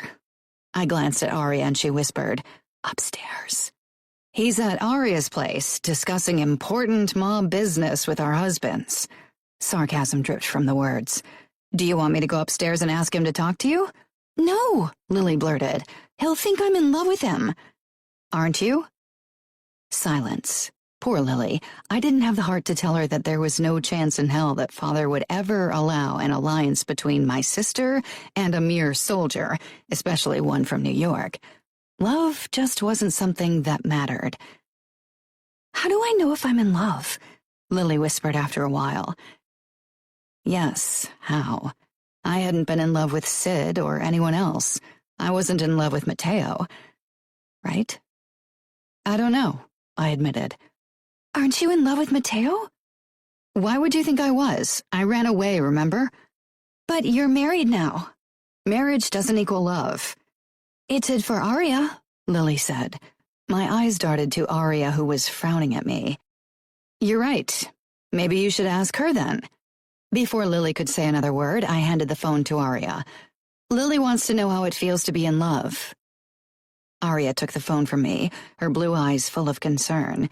She listened to Lily for a moment before she said, "That's hard to put into words. Love is when you feel safe in someone's arms, when he's the first thing you want to see in the morning. Love is surrendering. You risk getting hurt, but you don't care. You are willing to give someone the power to break your heart. Love means seeing someone at their worst and still seeing the good in them. Love means someone is perfect for you despite their imperfections." She grew quiet, eyes distant. I didn't have to ask. I knew about whom she was thinking. I swallowed hard. I could have never said what Arya had just said. Unwantedly, an image of Mateo's cocky grin flashed in my mind. I'd definitely seen him at his worst, that day he'd tortured the Russians. "But how do I know when I'm in love?" I heard Lily's whine through the phone. Yes, how? "It's a gradual process. I don't really know when exactly I started loving Luca. For a long time, I thought I hated him." I pushed to my feet, suddenly restless. This wasn't a topic I felt comfortable with. It made my chest feel tight, made me start to panic in an odd way. I hurried into the kitchen and made myself another cup of coffee. After a couple of sips, I returned to Arya, who gave me a questioning look. I raised my cup as a way of explanation. "Here," she said, handing the phone back to me. "So what else is new?" I asked lightly. I could practically hear Lily roll her eyes. "Are you going to come to our Christmas party?" I opened my mouth to say yes, because I'd always been there. Then I realized I probably wasn't wanted anymore. "I don't know. Things are difficult at the moment." "You mean Father doesn't want you to come?" "The only reason I would want to come is you and Fabi. I don't care about anyone else. And maybe you and Fabi can come visit New York in the new year." Lily was silent. "Father said he won't ever allow us to go to New York again after what you did." That shouldn't have shocked me as much as it did, I suppose. Of course he wouldn't let Lily out of his sight. He couldn't risk another one of his daughters turning into a slut. "We'll figure something out. I'll ask Mateo if we're going to Chicago." Facing Father again was the last thing I wanted to do. For all I cared, I would never set foot on Chicago ground again, but the idea of never seeing Fabi and Lily again was even worse. "Promise?" "I promise," I said. "Now give me Fabi before Father realizes you're talking to me and not Arya." "Hi," came Fabi's voice. "I bet you've grown another 2 inches since I last saw you." "When I grow up, I'll be at least 6 feet tall," he said proudly. 6'4" at least. You'll probably be taller than Luca. "That would be so cool. I could kick everyone's ass. Everybody would have to be nice to me and respect me." I smiled wistfully. Soon enough, people would do that anyway. The cute boy would be replaced by a ruthless killer. "That would be cool," I agreed. "So, do you have any new knives?" Fabi had a huge collection of knives, a bigger collection of knives than a 10-year-old should have. Of course, Father supported my brother's fascination with weapons. "No," Fabi said, sulking. "Father is angry at me." "Because of me?" Fabi didn't say anything at first, but I knew he was shrugging in that cute way he had. "I don't like how he screamed at you." "I don't like it either. But you have to try not to make Father angry too often, Fabi. I don't want you to get punished." Now that I wasn't available as Father's favorite punching bag, I worried Fabi might have to bear the brunt of his anger. Okay, he said. I miss you. I miss you too. We hung up and I handed the phone back to Arya. Are you okay? She asked. I nodded half-heartedly. The party is next weekend, right? Yeah. I guess I'm not invited. Arya grimaced. Even Luca and I aren't sure if we should be going. Why? Things are really bad right now. Luca has enough trouble in New York, and he doesn't want to deal with Dante, Cavallaro, or Father in addition to that. Fabi and Lily will be really sad if you don't come to visit. I know, Arya said with a sigh, leaning against the backrest. That's what I've been telling Luca. I even suggested I could fly over alone with Romero, so Luca could take care of business here. Let me guess, he hated the idea. Arya laughed. Yeah, he doesn't trust the outfit and won't let me go there without him. I kind of have to agree with him. I wish we could go together, though. Maybe next year. Father can hardly stay mad at you forever. Father will still be mad at me when he's roasting in hell. As expected, I wasn't invited to my family's Christmas party. Officially, Father couldn't have denied me entrance as Matteo's wife, but not only would that have been very awkward, but Matteo also didn't want to risk taking me back to Chicago so soon. That night, after my body had won over my brain once again and succumbed to Matteo's charm, I lay naked in his arms, his chest pressed up against my back. I wasn't sure why I always fell asleep with his arms around me, and worse, why I was sometimes longing for his closeness during the day, too. So far, I'd managed to resist that second notion, at least. Will I ever see Fabi and Lily again? I whispered into the silence. Matteo's arms around my waist tightened. If they were part of the Cosa Nostra, Luca could do something, but your father only has to listen to Cavallaro. I know, I said almost angrily. I knew how things worked in our world. But can't we invite my family over for some kind of gathering? Father wouldn't reject a direct invitation, right? Matteo propped himself up and stared down at my face. Your father would definitely follow the invitation, but he wouldn't have to take your sister and brother with him. Many men keep their families out of it for security reasons. I nodded. Matteo watched me for a long time, and it was starting to make me feel naked in a very different way. I shot him a glare. What? Luca is very convincing. Maybe he can ask your father to allow Liliana and Fabiano to come for a visit after Christmas. Your father could send his own guards with them if he doesn't trust us. Why would Luca do that? He and Arya are still welcome in Chicago. If I ask Luca, he'll do it. And why should you ask him?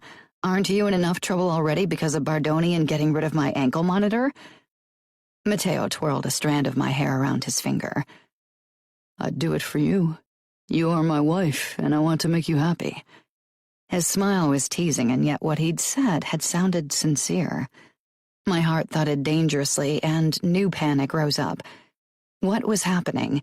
Fear of my own emotions got the better of me. If you really care about me and want to see me happy, let me go. All I've ever wanted was freedom and a normal life. The moment the words left my mouth, I realized I wasn't sure if they were still the truth. Matteo's expression shut off, something hard and cold settling in his eyes.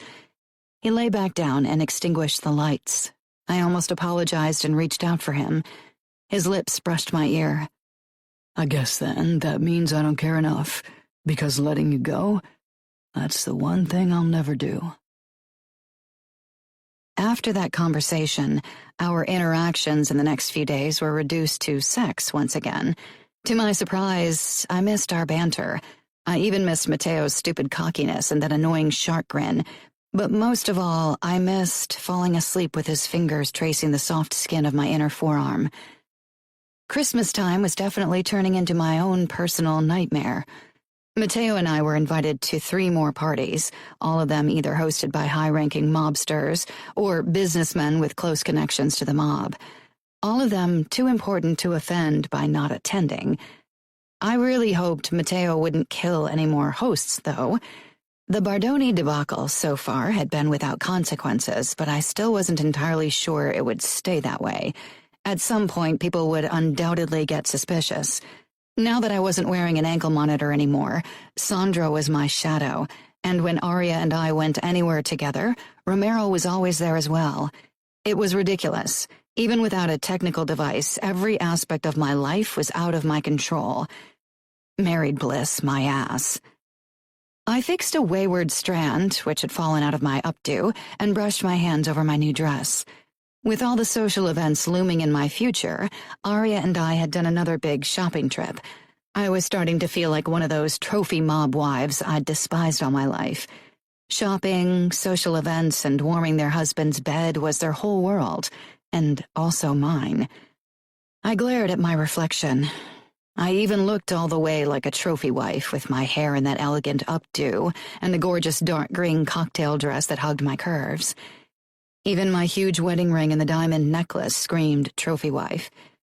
It took all my self-control not to rip the dress off my body and cut my hair off. How could I have become what I'd hated for so long? And how could I be okay with it?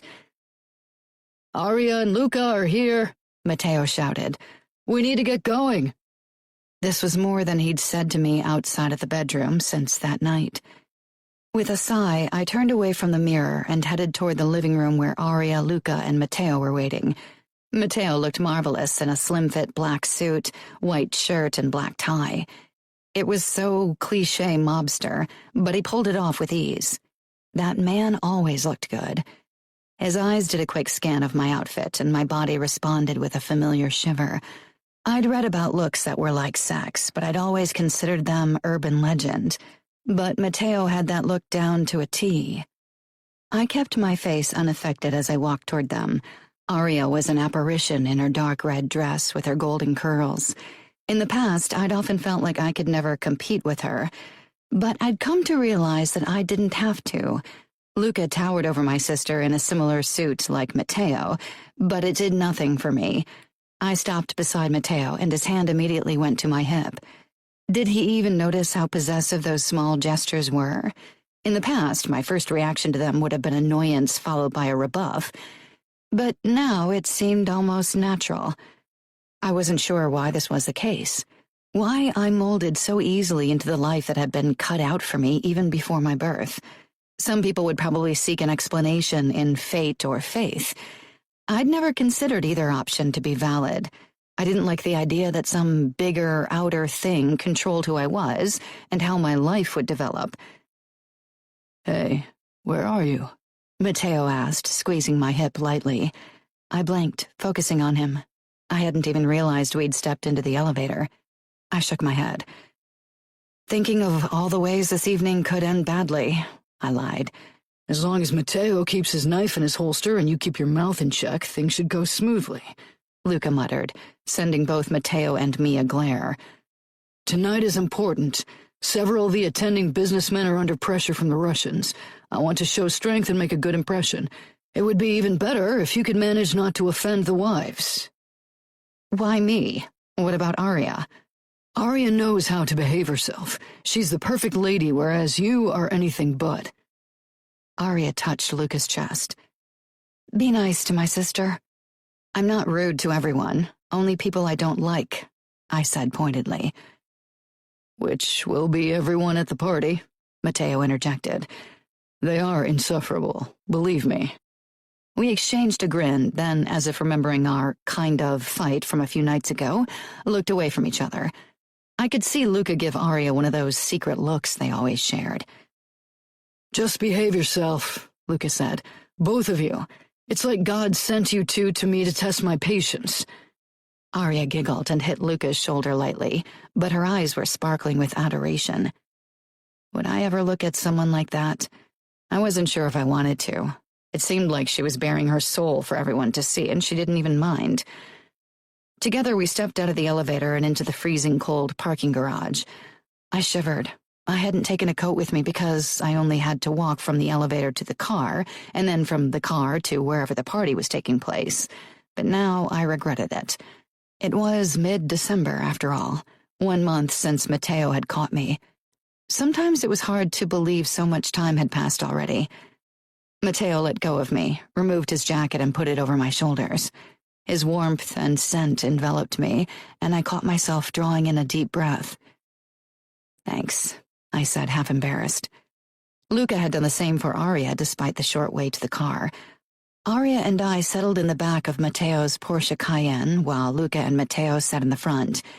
It seemed the men weren't worried anymore that I'd tried to jump out of the driving car to escape. Maybe they, too, had noticed how easily I'd settled in.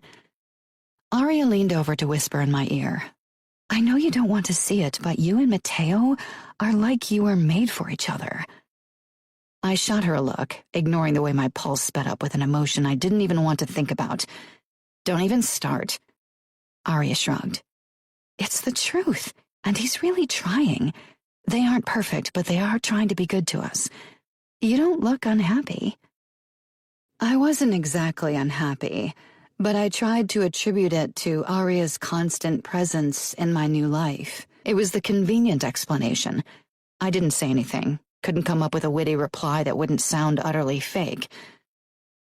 We sat in silence after that, and yet I felt like my silence was more of an answer than I liked. I was actually relieved when we finally pulled up in front of a luxury apartment building, not unlike the one Matteo and I lived in. A doorman rushed toward our car and opened my door. Good thing he didn't see both Luca and Matteo reach for their weapons, always ready for an attack. I thanked the guy who looked like he was barely my age and got out. Aria followed quickly. We handed the jackets back to our husbands before walking into the brightly lit lobby. Another doorman waited next to the elevator and clicked the correct button for us. As we rode up toward the top floor, Matteo leaned close and murmured, "Don't forget to behave yourself." He winked at me when he pulled back, and I knew we'd be in trouble. Matteo's expression promised that he had absolutely no intention to be good tonight. The party took place in a huge penthouse overlooking the city. It was not quite as big as Luca's, but definitely showy. The walls were covered with drawings by Picasso, Warhol, and Miro, all of them originals, and I had a feeling the furniture was as pretentious. But everything had been removed to fit 2 long tables for 80 guests into the room, as well as a dozen bar tables where guests could mingle before dinner.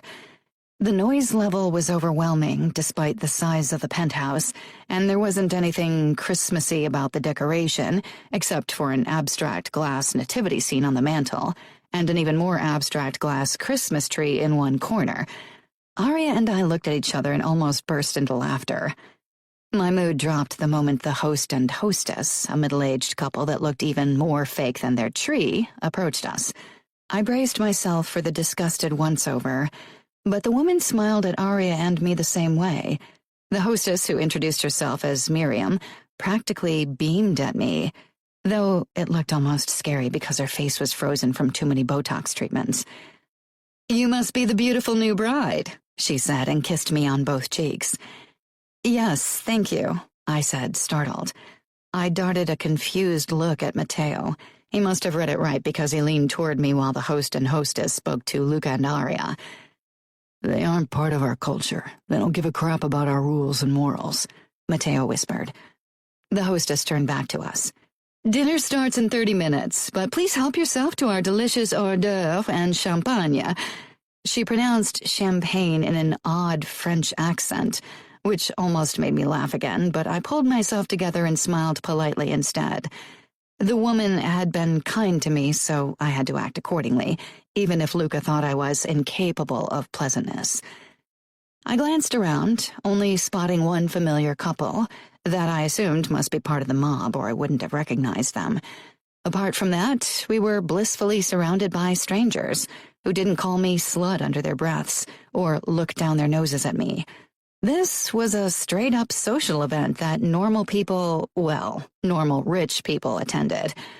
I relaxed. Maybe this wouldn't be too bad. "Come on, let's fill up on some champagne. We'll need the buzz to carry us through the boredom," Matteo said. Luca shot him a scowl, but Matteo merely grinned and led me toward an unoccupied bar table. I grabbed a glass and took a deep gulp. That was the one good thing about living in our world.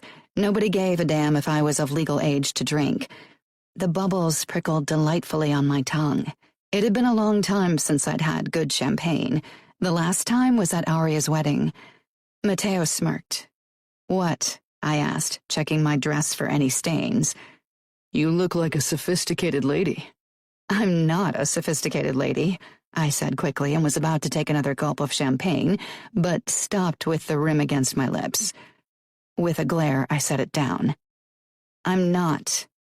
"I didn't say you were. I only pointed out that you look it." He was right. I fit in, which brought me back to my earlier problem.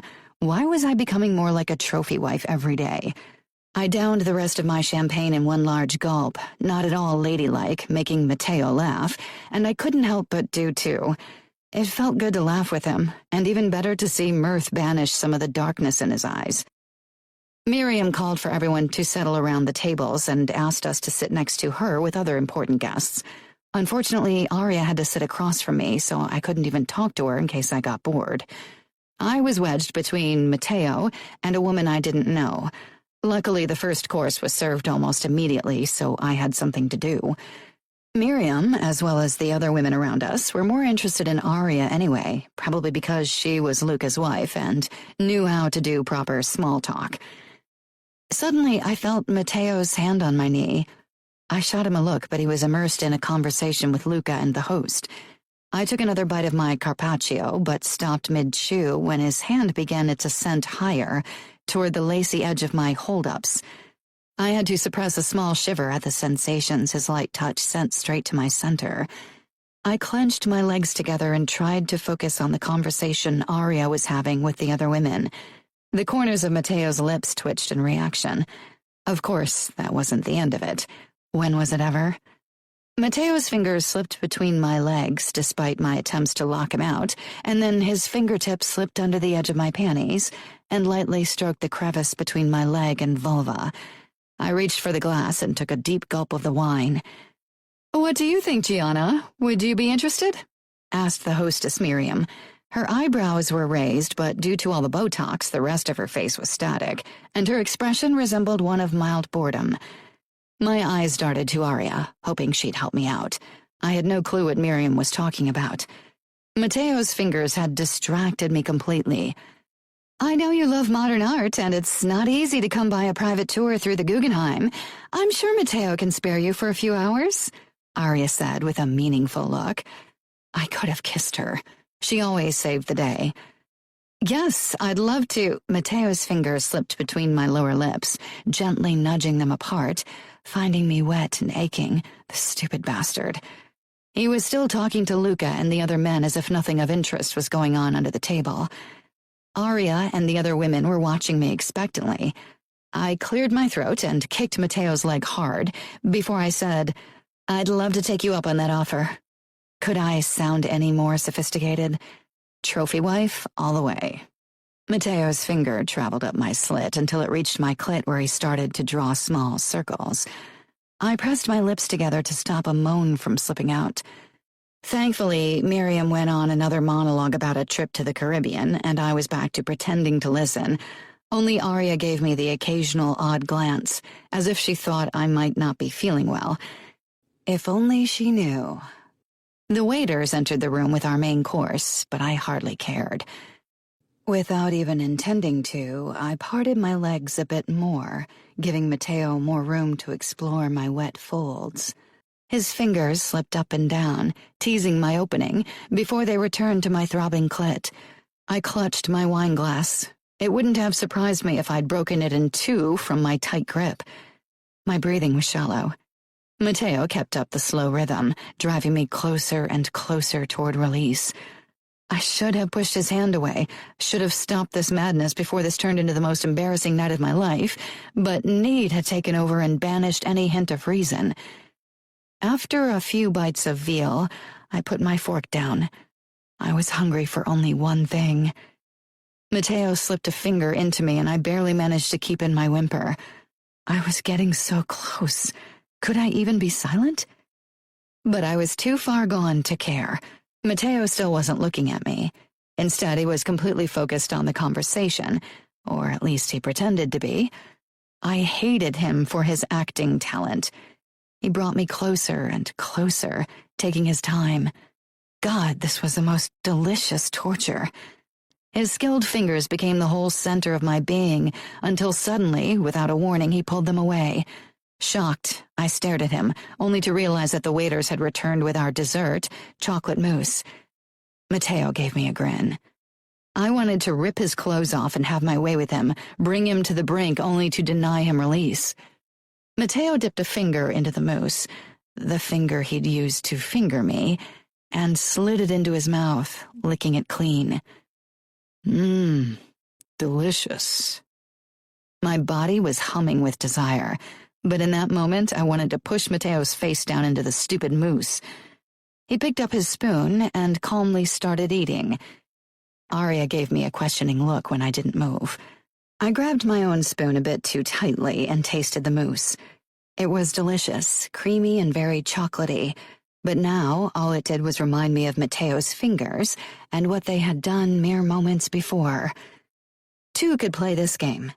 Once I was done with my dessert, I slipped my hand under the table and reached between Matteo's legs. I found him already hard, and that knowledge made me ache even more. I considered stroking myself instead of teasing Matteo, but banished the idea. If I wanted to win this game, I needed to play. My fingers closed around Matteo's erection. He sucked in a quiet breath before his eyes met mine, one corner of his mouth lifting. I massaged him through the fabric of his pants, feeling him grow even harder and bigger. Unfortunately, my own body responded too. Matteo turned his head to an older guy across from whom he'd asked him a question, and I used the moment to find his tip and start rubbing that. Matteo had had it easier. He didn't have as many barriers between his fingers and their goal, but as I worked the head of his cock, I could see from the flexing of his jaw that Matteo wasn't completely unaffected. And, unlike me, he would have a hard time hiding his arousal if he got up, and an even harder time if he came in his pants. The thought made me smile. Aria leaned across the table toward me. I really hoped she wouldn't notice anything. "What's the matter with you? You're acting strange," she whispered. I shook my head and mouthed, "Later," but my hand never stopped its work under the table. I hoped Matteo was getting close. It was hard to tell.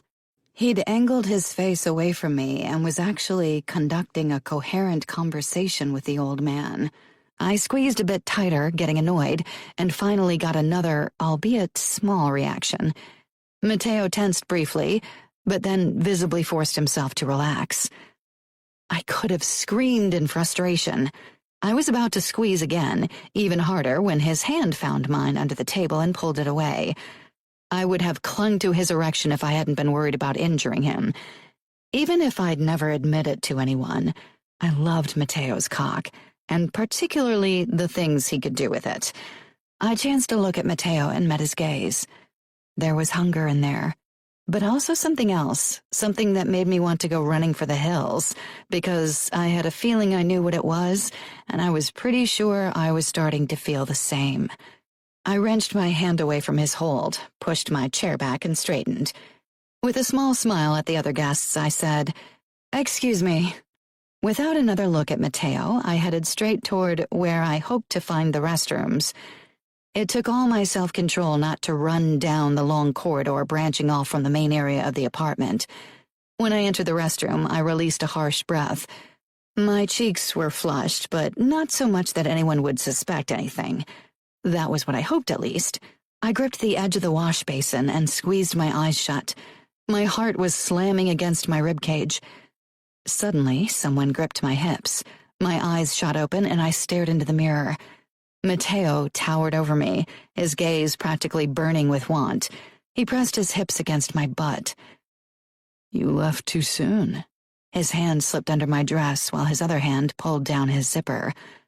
"What are you doing?" I hissed with a glance toward the door. "What if someone comes in?" "Who gives a fuck? Let them get the show of their lives. It's probably been years since those bitches got to see a cock." He pushed my panties aside and thrust 2 fingers into me. I jutted my butt out, giving him better access. My body seemed to be acting on its own accord, even when my brain was screaming at me to push Matteo away. Mateo, I gasped. Lock the stupid door. He moved his fingers in and out in a deliciously slow rhythm. My hips moved against him, forcing his fingers deeper into me. Do you really want me to stop so I can lock the fucking door? He licked my spine from the edge of my dress up to my hairline, then met my gaze in the mirror. I shivered. He slammed his fingers into me again, hitting a sweet spot deep inside of me. His eyes seemed to bore into me, trying to reveal my darkest, deepest secrets. My heart lurched, and I knew I'd be doomed if I didn't stop this madness soon. Sex, that I could deal with, but these moments of silent understanding, these long looks full of too much meaning, they were starting to chip away at the walls I'd taken years to build. Mateo cupped my breast through my dress, kneading and pinching my nipple in an almost painful way that made me grow even wetter. I closed my eyes to avoid his eyes and soaked in the sensations. Mateo thrust his fingers into me over and over again. I bit down on my lip to keep the sounds in. Mateo's lips clamped down on my pulse point, sucking the skin into his mouth. I arched, pushing my butt against his hand with all my might as my orgasm jolted through me. Look at me, Mateo ordered, and my eyes flew open, meeting his. Yes, like that. Fuck, you are so fucking wet and hot. I dropped down to my forearms with a shuddering breath, enjoying the last waves of pleasure while Mateo slowed his fingers. He lifted my skirt even higher. I heard him unbuckle his pants, and then he wrapped his arms tightly around my chest, pulled me against him, and rubbed his tip over my opening. Then he slipped in, inch by inch. I tried to jut my butt out, needing to feel him all the way in me, but he didn't let me. If possible, he slowed even more, edging into me. "Fuck me," I whispered harshly. He reached up and tilted my head to the side before claiming it with his mouth, his tongue taking possession of me. He had finally sheathed himself completely in me, and then after a moment of stillness, he started slamming into me. My hands shot out to grip the edge of the washstand. Mateo drove my body against the cold stone as his cock thrust into me, deep and hard. "Fuck, you feel so good," Mateo rasped. I moaned in response. It did feel better than anything ever had. Everything about this did. God, what was happening? I tried to shut my brain off and only focus on the way Mateo's cock filled me up. How he removed himself almost completely to drive me insane, only to slam back into me. The edge of the wash basin dug into my palms as I clung to it. Mateo's hands moved down, clasping my hips. I threw my head back, gasping and whimpering as I tumbled over the edge again, with Mateo close behind. The sound of his moans spurred me on even more. A moment before we both slumped forward, our gazes met in the mirror again. And then I knew why I'd hardly considered running in the last couple of weeks, and it terrified me like nothing ever had. I quickly looked down, trying to catch my breath and calm my pounding heart and pulse. Mateo kissed my shoulder blade. "I'm fucking glad that you are mine." I stiffened and would have pulled away if I wasn't trapped between the washstand and Mateo's body. When Mateo eventually pulled out of me and we straightened our clothes and cleaned up, I couldn't meet his gaze. I wasn't embarrassed by what we'd done. That ship had sailed. I was confused and terrified by what I'd seen in my own eyes. Mateo. During sex, there were moments when I was certain Gianna was falling for me.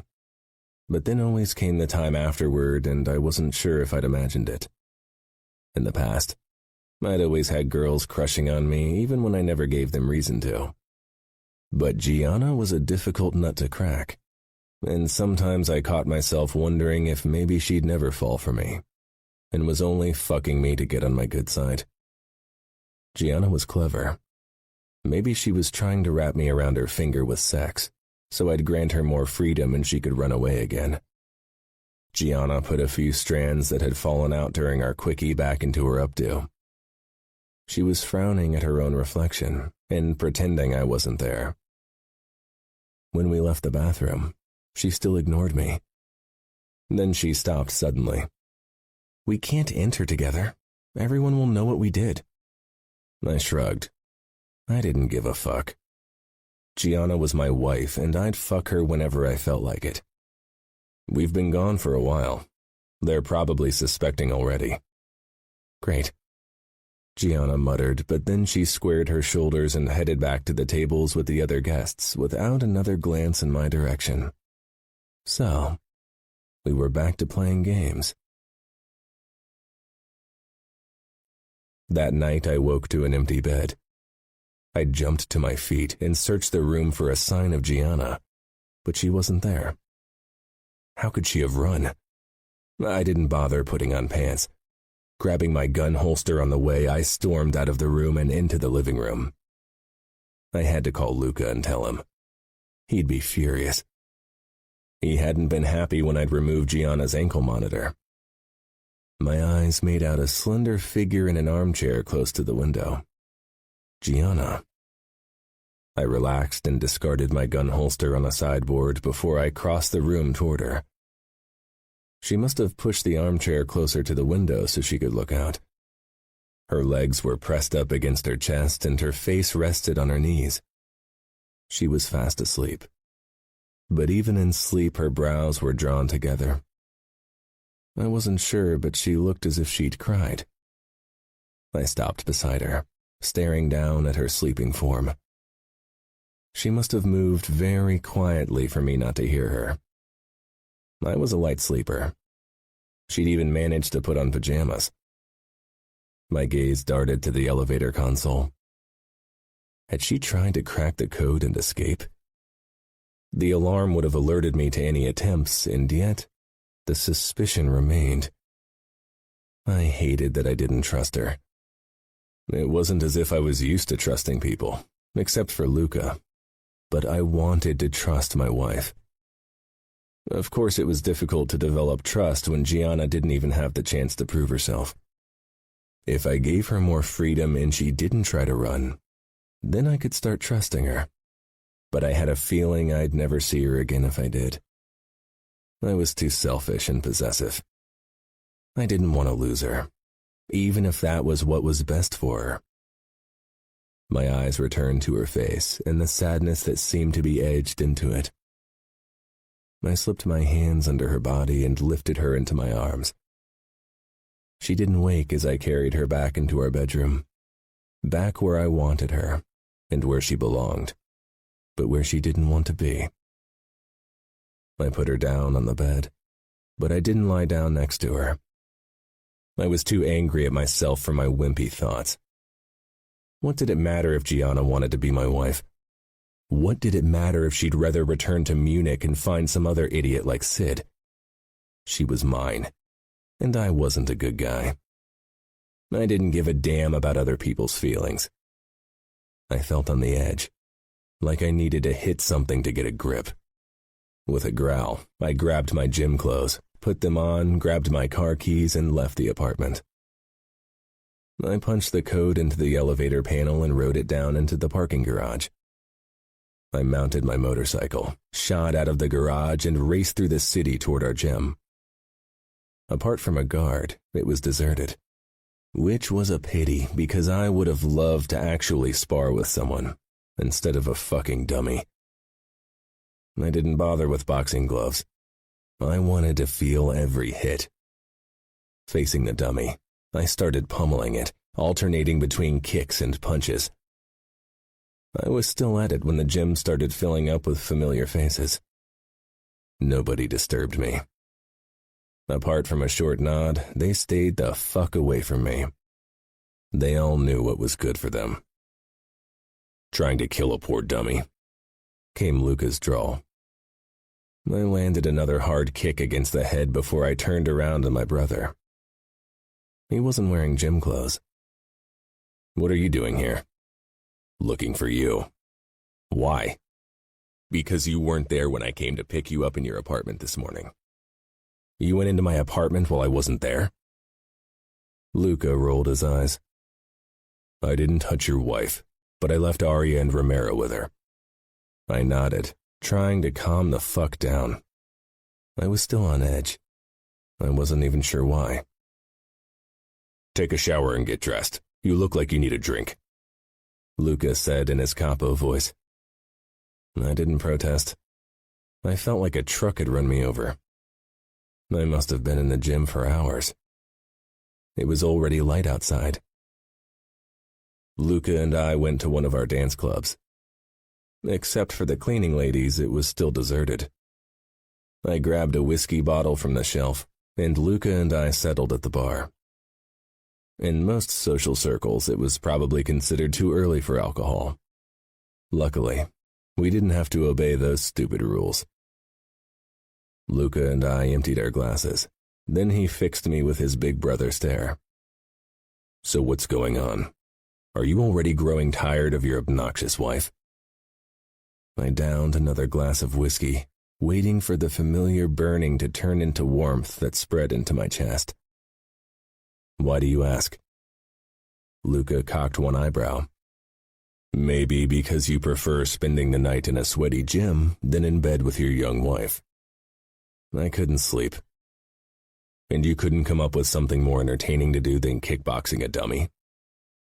You're starting to grate on my nerves, I said. Luca ignored my warning tone. To be honest, I'm surprised you lasted this long with her. If I spend more than 10 minutes in a room with Gianna, I want to seal my ears with hot wax. I'm not tired of her. I actually like Gianna's obnoxious personality. She spices things up. Life would be boring if she were like the other trophy wives. Luca narrowed his eyes. Arya isn't just a trophy wife. Of course, he was allowed to get angry when I even remotely insulted Arya. But he could talk shit about Gianna all the time. I didn't say anything about Arya, but I prefer my women. Annoying and foul-mouthed. Luca finished for me, before he took the whiskey bottle out of my hand. Then what's the problem? Why are you sulking like a whiny bitch? I was waiting for one of my usual clever comebacks to pop into my mind, but I drew a fucking blank. That was serious bullshit. I'm starting to think that Gianna might always hate me. I thought it was her way to be interesting and a challenge. A sort of game at the end of which she'd come to her fucking senses and fall for me like all the girls I've pursued before her. But I'm pretty sure Gianna is a challenge I'm losing. She won't come around. I think she hates this life a bit more every fucking day. Luca scanned my face. This is really bothering you. He said it as if that was the biggest fucking surprise of his life. As if I was a fucking robot that wasn't capable of emotions. That coming from you, I said with a smirk. Before Arya, I wasn't even sure you were capable of liking anyone, least of all a woman. You make it sound like I'm a fag. It's not that I didn't like women. They were just not something I considered useful outside of the bedroom. I shook my head. How the hell did you get Arya to love you? It's like the fucking eighth wonder of the world. Are there any new drugs you're not telling me about? You're wasted, Matteo. I'm not. If you'd stop hogging the fucking whiskey, I might get the chance to be in a couple of hours. I ripped the bottle from his hand and took a swig. Gianna is like a tiger in the fucking zoo, caged in. It's fucking depressing to watch her look for a way to escape captivity. Did she try to run again? How could she? I'm keeping her on a tight leash.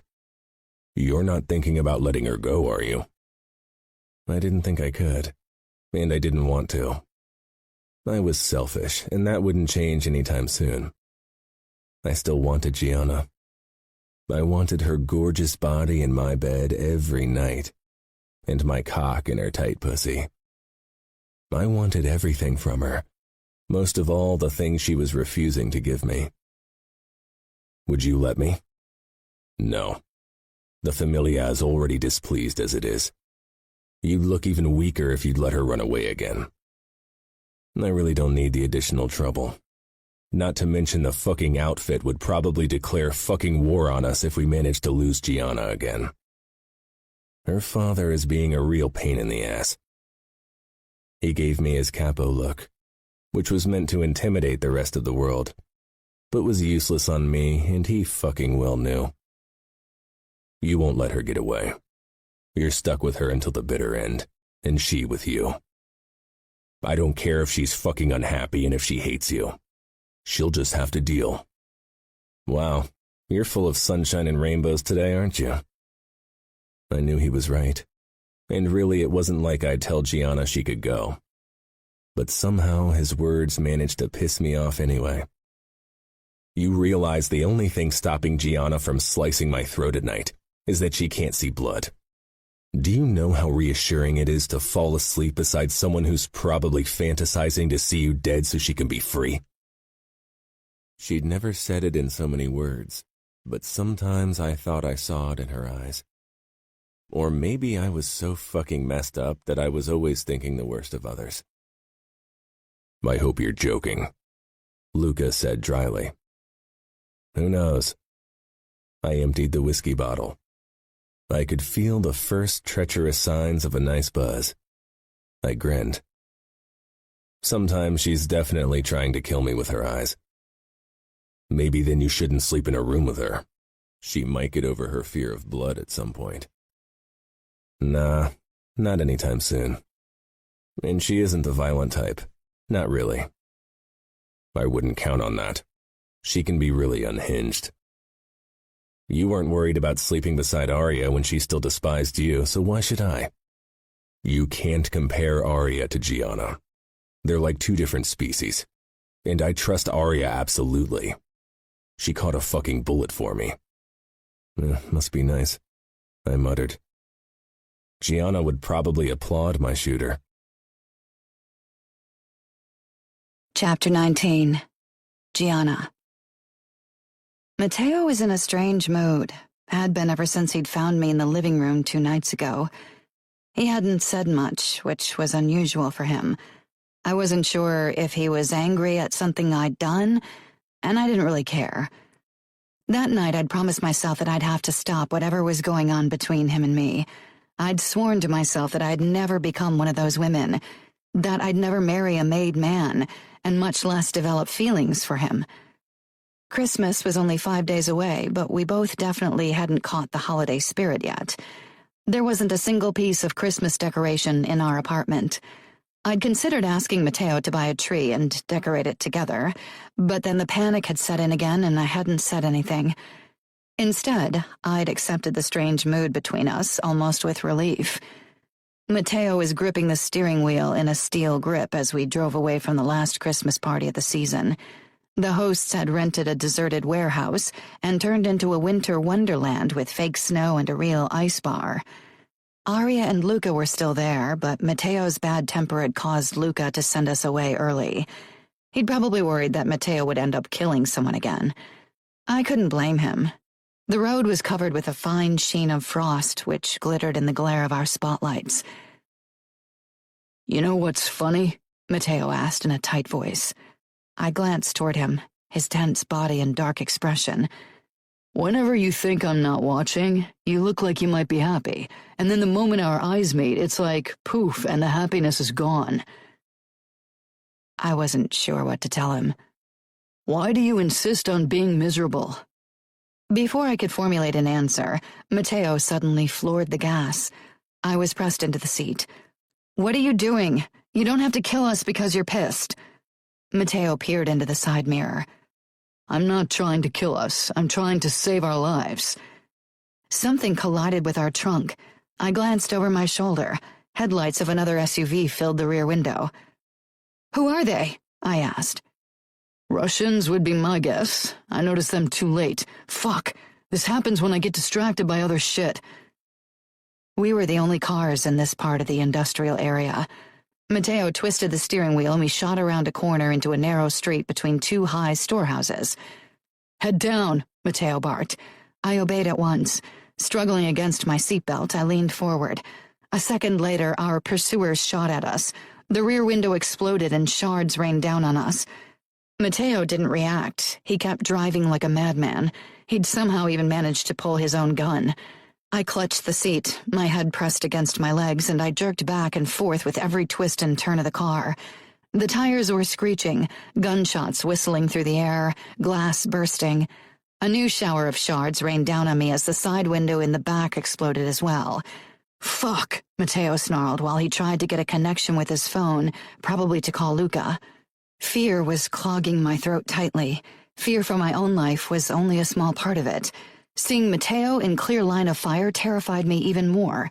He couldn't duck his head. One bullet and everything could be over. We turned another corner and I slammed against the door. I squeezed my eyes shut, fighting my rising sickness. More shots rang out and Matteo let out a hiss. I peered to the side. Matteo was still driving and shooting at our pursuers, but he was bleeding from wounds in his arm and shoulder. That moment, another bullet grazed his head, blood spurting everywhere, even on my face. Matteo didn't even seem to care. He fired another round of shots. Suddenly we were spinning, the car out of control. I wrapped my arms around my chest as I was thrown around in my seat. Through half-closed eyes, I saw our car shooting toward a massive wall, and then there was an ear-splitting crash as we smashed into it. My body jerked forward, the air rushing out of me as I was flung against the safety belt. It cut into my collarbone and my vision turned black. Then something soft exploded in my face, stopping my impact. I didn't know how long I hung limply in my seatbelt, my face buried in the deflating airbag as I tried to catch my breath. My ears were ringing, but eventually that faded and silence greeted me. With a groan, I sat up, ignoring my throbbing headache. Smoke was rising from our crushed hood, slowly filling the car through the broken windows. I blinked to get rid of the dots dancing in and out of my vision. My entire body was sore, but nothing seemed to be broken. At least I could move. I turned to the driver's side and stilled. It was dark in the car. Our lights were smashed, but from somewhere a distant glow illuminated what was around me. Matteo was slumped over the steering wheel. Like many Mafia cars, the driver didn't have an airbag because it was a bother during car chases. Blood plastered his dark hair to his forehead, soaked his shirt, and dripped down on his pants. So much blood.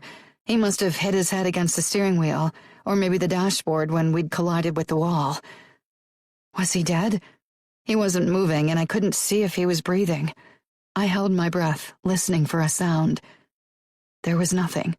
I blinked, then peered over my shoulder to see where our pursuers were. Their car had smashed into another building and had already caught fire. They were definitely dead.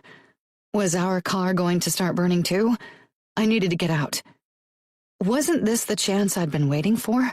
Matteo and I were alone. Nobody was here to stop me from running. I could leave and be free. I unbuckled myself, then glanced at Matteo again. I needed to check if he was dead, but somehow I couldn't. What if he was really gone?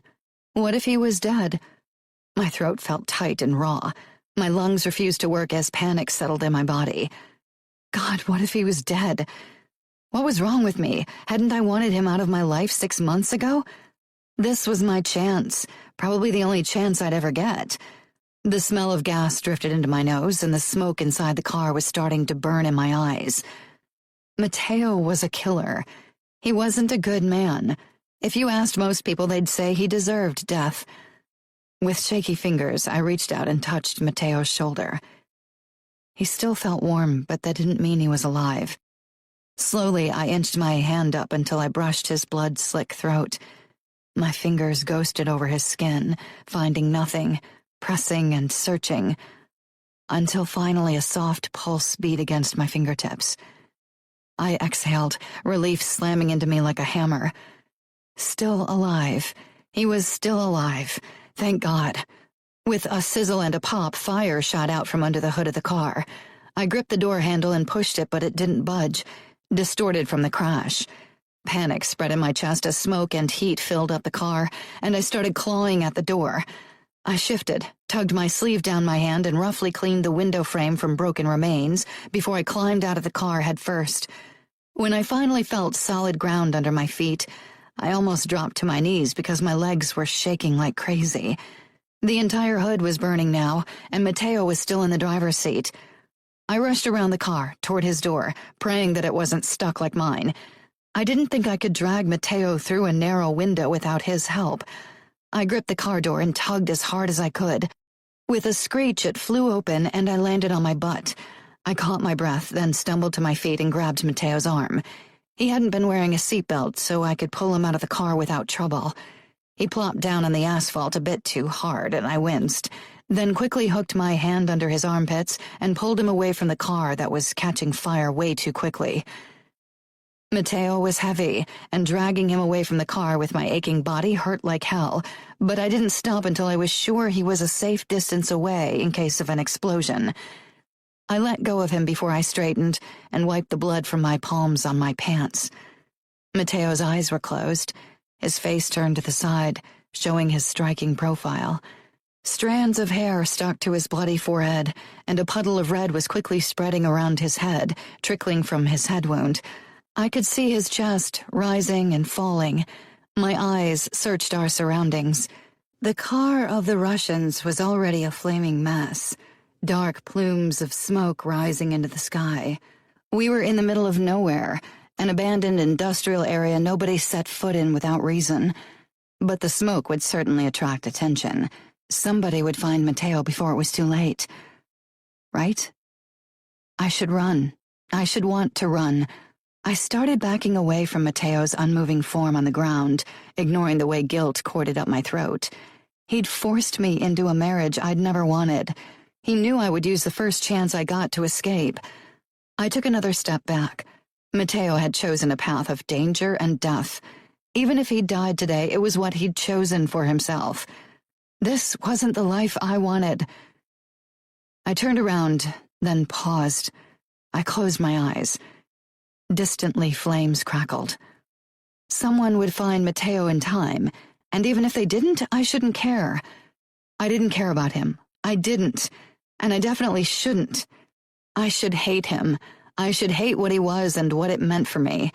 I should hate that he couldn't give me up no matter how often I pushed him away. Why couldn't he give up? I started walking away, one small step after the other. Once I was out of town, I would call Aria and ask her about Mateo. It would be too late for him then. Maybe. Or maybe not. Mateo was tough. A head wound wouldn't kill him. I chanced to look over my shoulder, my eyes finding Mateo's unmoving body sprawled out on the concrete. Behind him, the cars were burning, tinging the illuminated city sky black with their smoke. Funeral black. The pool of blood around Mateo's head looked black from my vantage point, and it had grown even more. "I don't want to love you," I whispered as I jerked to a halt, clenching my eyes shut. But I did. I did love Mateo.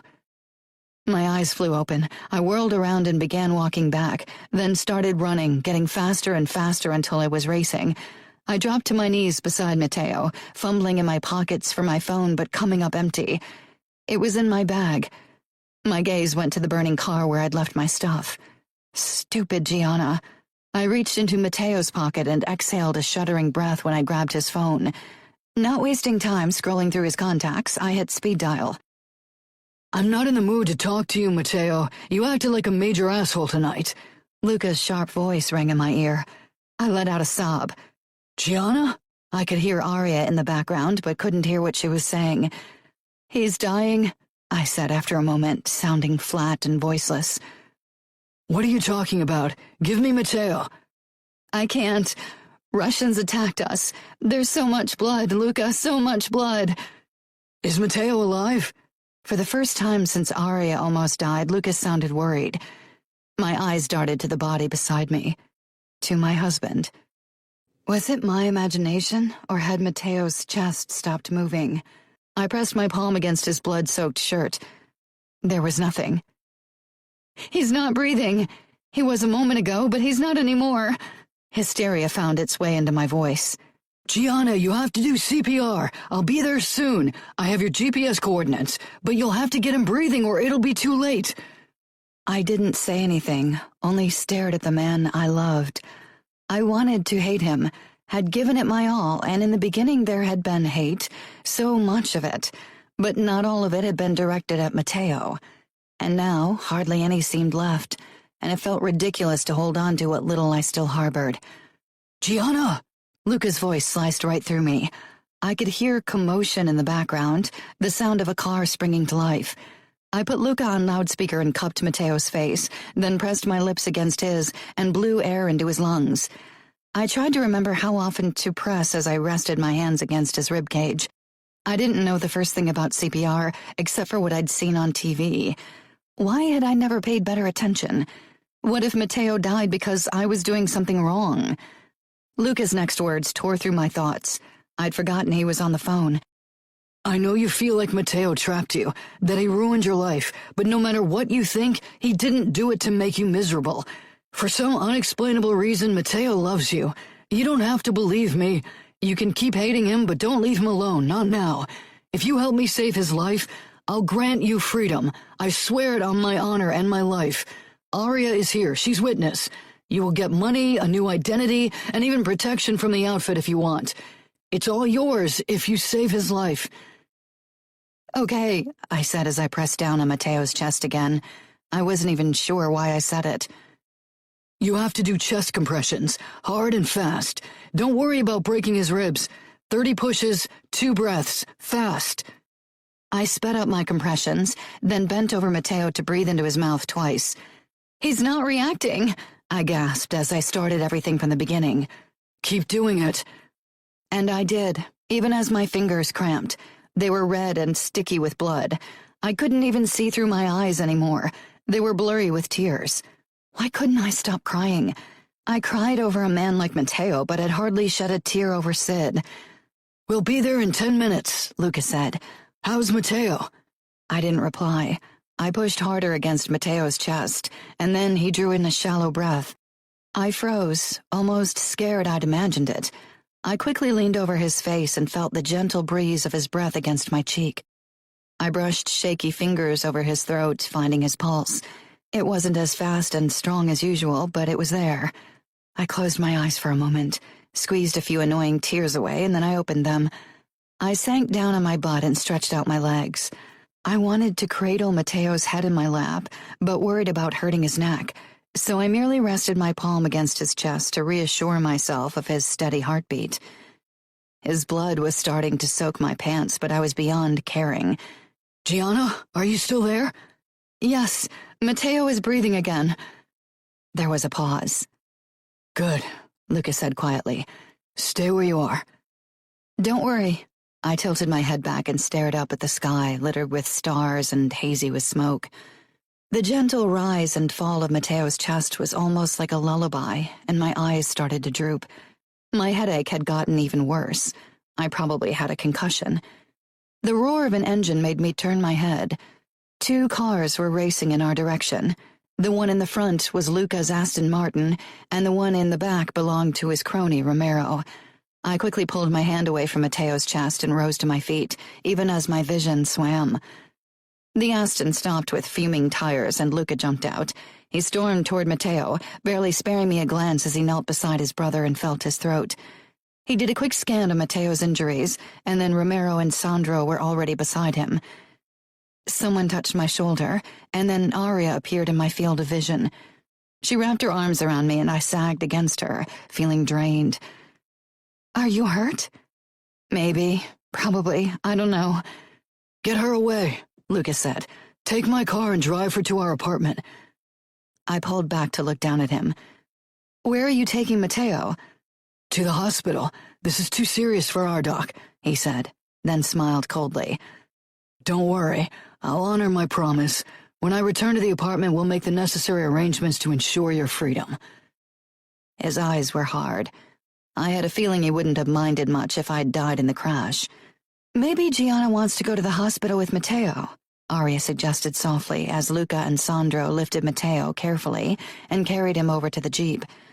Romero was talking to soldiers on the phone, making arrangements to keep the police out of this. She doesn't, Luca said firmly. Help her gather her things from Matteo's apartment so we can get her settled in her new life before my brother returns home. Why didn't I protest? Why couldn't I admit my feelings even now? Aria gave me a searching look, but I shrugged, ignoring the heat behind my eyeballs and the tight feeling in my chest as I watched them take Matteo away. We can follow them in our car, she whispered. I swallowed, then shook my head. No, Luke is right. I need to pack up my things. Frowning, but without protest, Arya led me toward the Aston Martin. Matteo. Every inch of my body hurt, and my head felt like it was filled with cotton. Groaning, I tried to open my fucking eyes, which seemed to be glued shut. Resisting the urge to peel them open with my fingernails, I slowly opened them a tiny bit, then finally fully. Luca was sitting in a chair next to my bed. A fucking hospital bed. Don't tell me you took me to a fucking hospital. I rasped, then coughed. Fuck. I felt like death warmed over. Luca leaned forward, a wry smile on his face. Did he have to look so damn worried? I wasn't a kid who needed his protection anymore. Now that you're swearing again, I'll consider moving you to my penthouse. Romero is already looking forward to playing nurse. I was reaching for the needle in the back of my hand to pull it out, but paused when his words sunk in. Your penthouse? You'll need to rest for a few days, and I know you, so there needs to be someone to keep an eye on you. He was watching me carefully, as if he was trying to gauge if I could take the bad news. Did something happen to Gianna? No, she's fine. He paused. Spit it out, damn it. I made a deal with her. Stop fucking around. Tell me the fucking truth. I can take it. When she called me, you weren't breathing. I was worried she'd use her chance to run. My life against her freedom, I said with a dark laugh. She agreed. Now she's home with Arya packing her bags. We need to protect her from the outfit. Her father won't accept it. You want to protect her? Luca asked incredulously. She's still my wife, and I'll protect her as long as she'll let me. She'll leave as soon as I set everything up. You better forget about her sooner than later. I glared. Would you just forget Arya because someone told you to? Arya would need bribing to save my fucking life. I jerked the needle out of my hand and sucked the blood away that welled up before I swung my legs out of the bed, despite my splitting headache. My eyes scanned the table beside my bed for my knives and my gun holster. They weren't there. Damn it. I felt fucking naked without them. Fuck, Luca muttered. The bastard grabbed my shoulders to stop me from standing. I didn't mean to get you all riled up. You're supposed to stay in bed. I don't give a damn. I'm not a fucking toddler. Stop patronizing me. I've dealt with worse shit than a headache. I shrugged his hands off and slid off the edge of the bed. Big mistake. The moment my bare feet hit the floor, I swayed. Luca steadied me. With a groan, I sank back down on the bed. What did they give me? I feel as if someone put roofies in my drink. Luca gave me his most patronizing expression. I told you to stay in bed. Shut up. I blinked a few times. It did nothing to banish the dots from my vision. I want to get the hell out of here. I'm fine. You're fine when I tell you.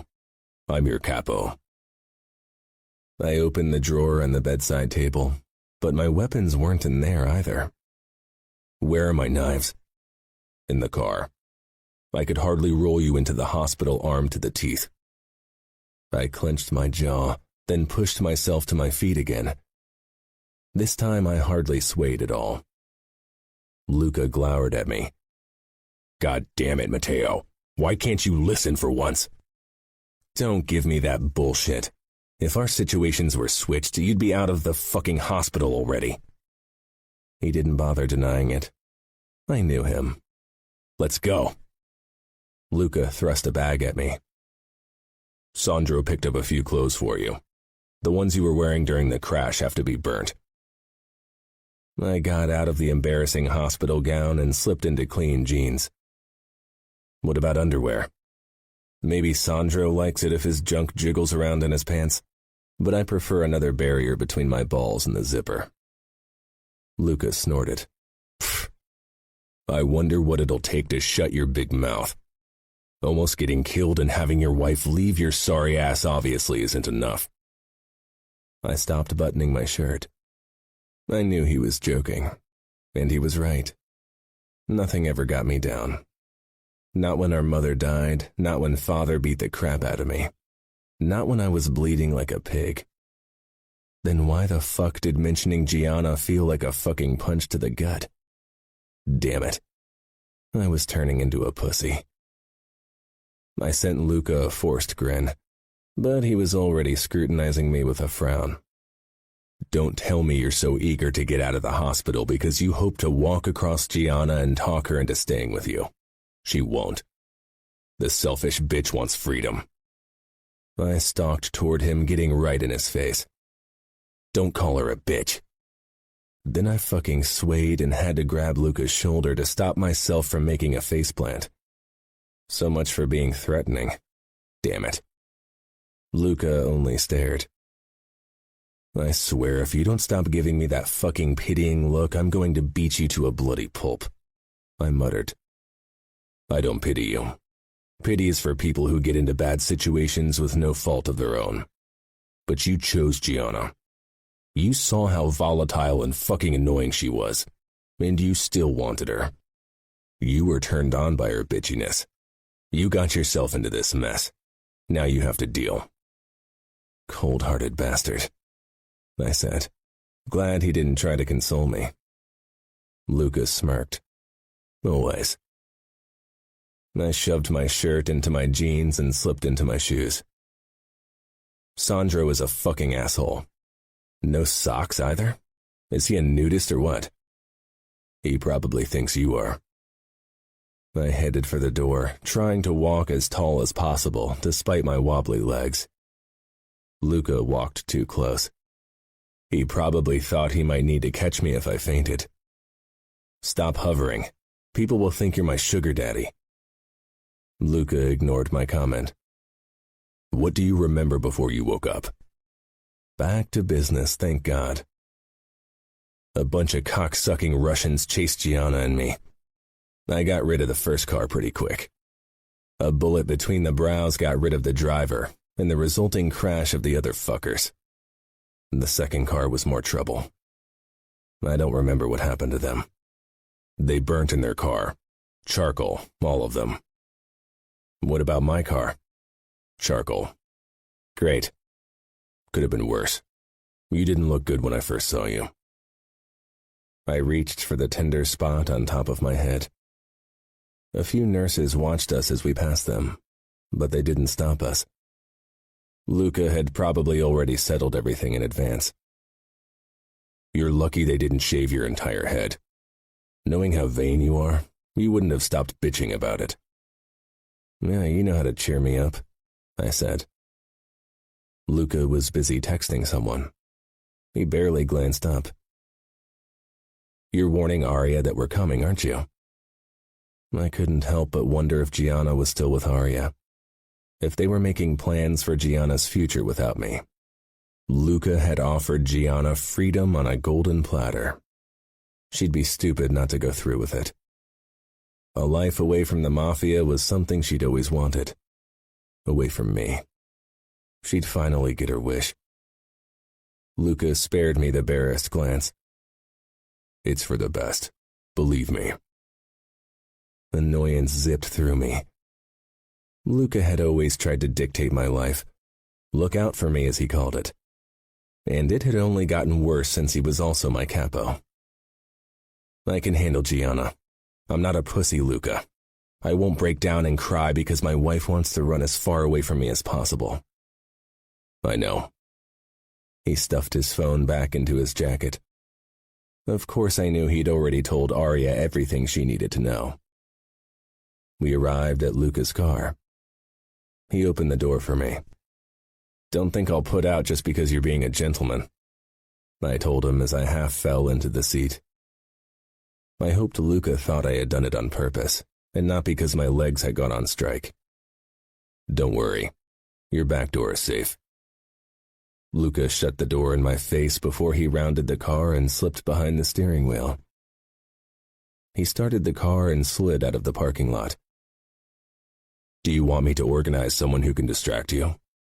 Maybe not today because of your head, but in the next couple of days. I snorted out a laugh. You mean a hooker? Luca gave a one-shoulder shrug, not taking his eyes off the street. He had his poker face on, and it annoyed the crap out of me, because I wasn't sure if this was a test or if he was being serious. A few years ago, I'd have said he was dead serious. Luca had never had trouble moving from one woman to the next, but that had been before Aria. First of all, I might have a concussion, but I'm not dead, and that means I don't need a pity fuck. If I want a woman, I can find one myself and don't need to pay someone. You haven't seen yourself in the mirror yet. I checked my reflection in the rearview mirror. Okay, maybe I'd have more trouble than usual. I had 2 black eyes, both of them swollen and bloodshot, and there was a bluish lump below my hairline. Not to mention that my hair was a matted mess. You'll scare the shit out of every woman you approach. So what?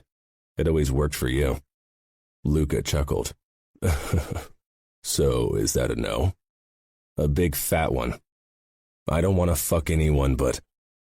Realizing the fucking trap I just walked in, I snapped my mouth shut. Damn it. You're not going to give her up, are you? Luca said in a resigned tone. No. I swore on my honor to grant her freedom, but I can break my promise if that's what you want. It's not like I haven't done worse before.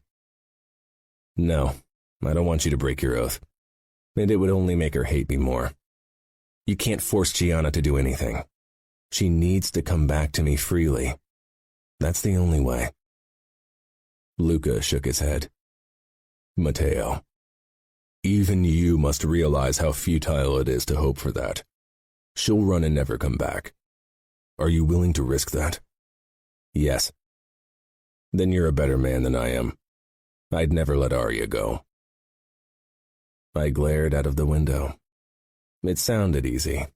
Letting her go, giving her the chance to find her way back to me. But I wasn't sure I could go through with it. I wasn't better than Luca. But I was a hunter, and sometimes a chase was useless. Sometimes you had to wait for the prey to come to you. I wasn't a patient hunter. But this time, I would try. Chapter 20. Gianna. Arya kept throwing glances my way, her pale brows drawn together in concern. Are you sure you don't need to see the doc? I'm fine, really, I snapped, then felt bad for it. Arya was always on my side. She'd done so much for me in the last year, even gone against Luca. Sorry, I'm exhausted. The smell of smoke and blood lingered in my nose, a vivid echo of the earlier events. It's okay. You've gone through a lot, Arya said gently. My thoughts drifted back to Matteo. I hoped he'd be fine. He was tough, but he'd lost a lot of blood. Maybe I should have let Arya drive me to the hospital to make sure he was all right. I wanted to be with him, wanted to be there when he woke and hold his hand while he was unconscious. I wanted to tell him that I was tired of the games, tired of pretending that I didn't care for him when I'd already lost my heart to him. It was futile trying to lie to myself. I knew I'd come to love Matteo, even his arrogance and shark smile. He was still a bad man, a murderer and criminal, but I knew now that I wasn't much better. I had no doubt that I would have been like Matteo if I'd been raised like him and not sheltered from life like all the women in our world. It was an ugly truth, one I'd prefer to deny, but it was the truth, and it was time to admit it and own up to the life I was obviously meant to live. The words lay on the tip of my tongue. You can take a quick shower, and then I'll help you pack everything. Oh, sure, I said distractedly. Pride had always been my problem, even now when I knew it was only hurting me and Matteo. Arya glanced my way. Luca will keep his word. You don't have to worry. He's never broken his promise, and he knows I'd never forgive him if he'd lied. You'll be free. Free. What was freedom worth if it meant ignoring what my heart wanted? I know. You don't look happy. I wasn't happy, but why? For months, I'd wished for nothing more than to figure out a way out of this marriage, out of this life, out of this world, and now that I finally got my wish, I didn't feel anything. How could I have been lying to myself for so long? And why couldn't I admit it, especially not to the outside world? Why did it feel as if admitting I loved Matteo was the ultimate defeat? I'm still recovering from the crash, that's all, I said on autopilot. I wondered how long that lie would work. Aria didn't look convinced, but she didn't push the matter. I leaned my head against the window and closed my eyes, not in the mood for conversation. I needed to sort through my emotions as soon as possible, but the splitting headache definitely wasn't making it an easy feat. I must have dozed off because suddenly Aria was nudging me awake, and we were parked in the underground garage. She gave me an encouraging smile, and for some reason it made me feel horrible. I quickly scrambled out of the car, unable to meet Aria's compassionate gaze. I rushed toward the elevator, a few times almost tripping over my feet. Aria caught up with me and called the elevator down with a press of the button. "What's the rush? You don't have to worry that Matteo will come home while we're still packing. They'll probably keep him in the hospital overnight. He looked really bad." I leaned against the cool wall of the elevator. Did Aria really think that would cheer me up? Was I such a horrible bitch that people thought I'd be happy that someone was seriously injured? Of course they did. Luca had thought he had to offer me a ticket to freedom so I didn't let his brother die. I was nothing but a heartless, selfish bitch in his mind. And judging from Aria's words, she agreed with him. My throat corded up. Maybe they were right. "I'm not worried," I said calmly. It was easier to play the part they all expected me to play. Aria nodded, but she didn't stop watching me. We were leaning across from each other, and I could see my reflection behind her in the mirror. We couldn't have been more different. Aria with her kind expression, angel-like hair, porcelain skin, and baby blue eyes, the epitome of pureness. And I looked like I'd risen from hell with my messy red hair, blood-covered clothes and skin, and dark shadows under my eyes. When we stepped into the apartment that I'd shared with Matteo since our wedding, I quickly rushed into the master bedroom, and from there into the adjoining bathroom. Maybe a quick shower would help me get a grip on my heart. Luca's offer was my last chance. I knew that.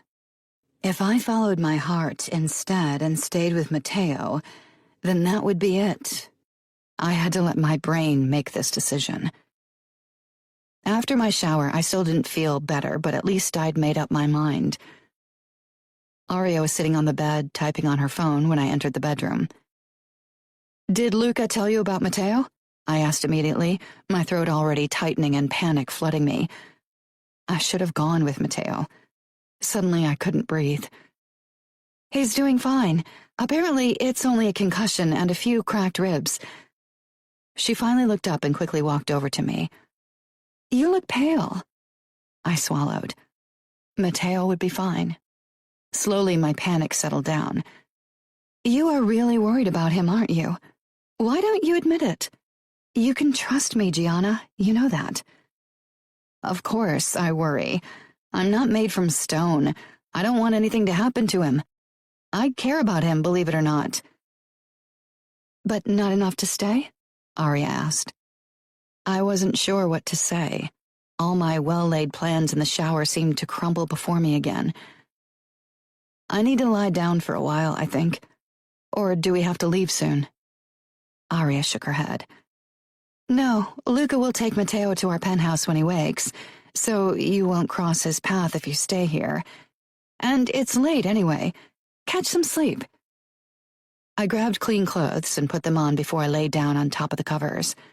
I could hear Aria closing the door, and then silence reigned around me.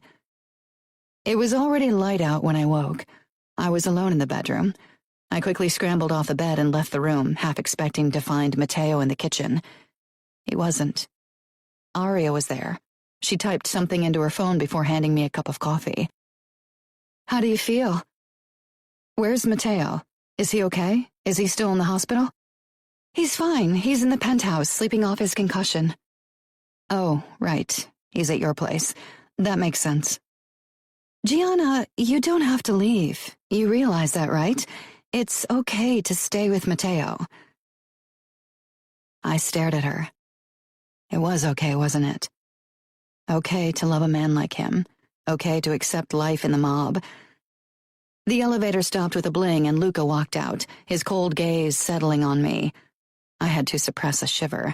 That was what hatred looked like, and I supposed he had every reason to hate me. Sandra was a couple of steps behind him like a good lapdog. "I hope your bags are packed. I want you out of this apartment as soon as possible." "Luca," Aria hissed, "that's not fair." For once, she couldn't warm his cold heart. "No, that bitch needs to get as far away from my brother as possible. I want her gone. She's been ruining his life for long enough." I glared, but deep down I wondered if he was right. Of course, I'd never admit it. "I know you think Mateo deserves better than me, but let me tell you one thing. Aria deserves better too. She's too good and pure and kind for you. You aren't even worth the dirt under her shoes. She's too loving and nice to see it, but I do. You think I destroyed Mateo's life, but I never got a choice in the matter. I didn't want to marry him. You, on the other hand, chose to marry Aria. You chose to destroy her life with your darkness. So get down from your high horse, you bastard. You don't deserve her and never will." Aria's knuckles turned white from her grip on Luca's wrist. He could have shaken her off with ease, but he didn't move. "I know," he said in a steely voice. "But the difference between you and me is that I'm trying to be a better man for her. But you never tried. You were always content with being a bitch." Aria gasped. "Luca, please." "No, he's right. I'm a bitch, and I'm leaving now. Tell Mateo goodbye from me." Wow, spoken like a true bitch. It was too late to take the words back, and I knew I would be too prideful to do it anyway. I took 2 of my bags that Aria must have carried down before I'd woken, and headed for Sandro, who picked up my other bags and followed me toward the elevator. I stepped inside and faced Aria and Luca, my head held high. Luca's gaze was unrestrained hate, but Aria was crying. She was pleading me with her eyes, and eventually I couldn't take it anymore and lowered my gaze to the floor. The doors slid shut and the elevator started moving. Sandro didn't try to make conversation. Every look he gave me spoke of disapproval. I wondered if Luca would have had me killed if it weren't for Aria. Sandro drove me to a hotel where I would stay until I'd found an apartment. I wasn't even sure if I would stay in New York. Returning to Chicago was definitely out of the question. I'd be dead within a week. "Here, that's $5,000. Luca will contact you with more details soon," Sandro said as he parked in front of the hotel. A doorman opened my door. Sandro didn't follow me as I got out of the car, only gave the doorman information about the reservation. The moment the doorman had lifted my luggage out of the trunk, Sandro drove off, leaving me alone. I stared after the car. Nobody was watching me. I was free. Then why did freedom feel like my new prison?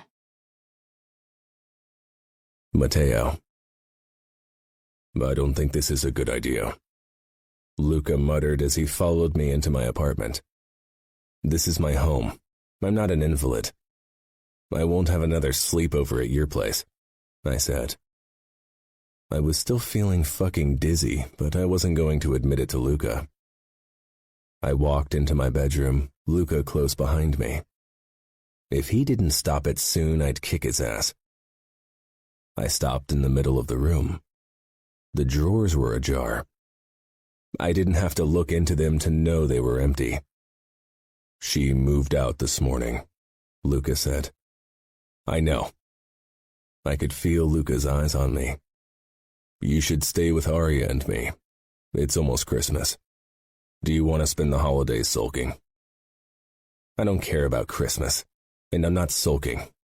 I'm supposed to rest, remember? I pointed at my head, then walked over to the bed and lay down. And I don't want you to watch me while I sleep. You will have dinner with Arya and me tonight. I don't care if I have to drag you into my penthouse, but you will be there. I nodded. Let me sleep. He finally left. Of course there was no way I could sleep. My eyes darted toward the dressing room with its empty shelves. Gianna was really gone, and this time, I wasn't going to hunt her. Chapter 21. Gianna. I stared out of the window of my hotel room. It was dinner time, but I wasn't hungry. I hadn't left the room since I'd checked in this morning. Did Freedom always feel this lonely? My phone beeped with a message. It was from Arya. Matteo broke down again. He's unconscious. I called her immediately, my heart hammering in my chest. She picked up after the first ring. Where is he? I asked. At our place. He's in the guest bedroom. The doc says he needs to stay in bed. He overexerted himself too soon after the crash. I'm coming over. You are? Arya asked in a hopeful voice. Yes. Tell Luca he should get used to my presence again. I could practically hear Arya smiling. I knew it. She paused. I'll send Sandro over. No, I'm taking a cab. I'll be there soon. When I arrived in the apartment, Luca barred my way. What is she doing here? I want to see Matteo, I said, and I didn't care if I had to knock out Luca to do it. Luca glared. Get the fuck away. Luca, please, Arya whispered. I tried to walk past Luca, but he didn't let me. Let me see my husband. Matteo can't use the emotional stress right now. You leaving and then returning won't help with his recovery, Luca growled.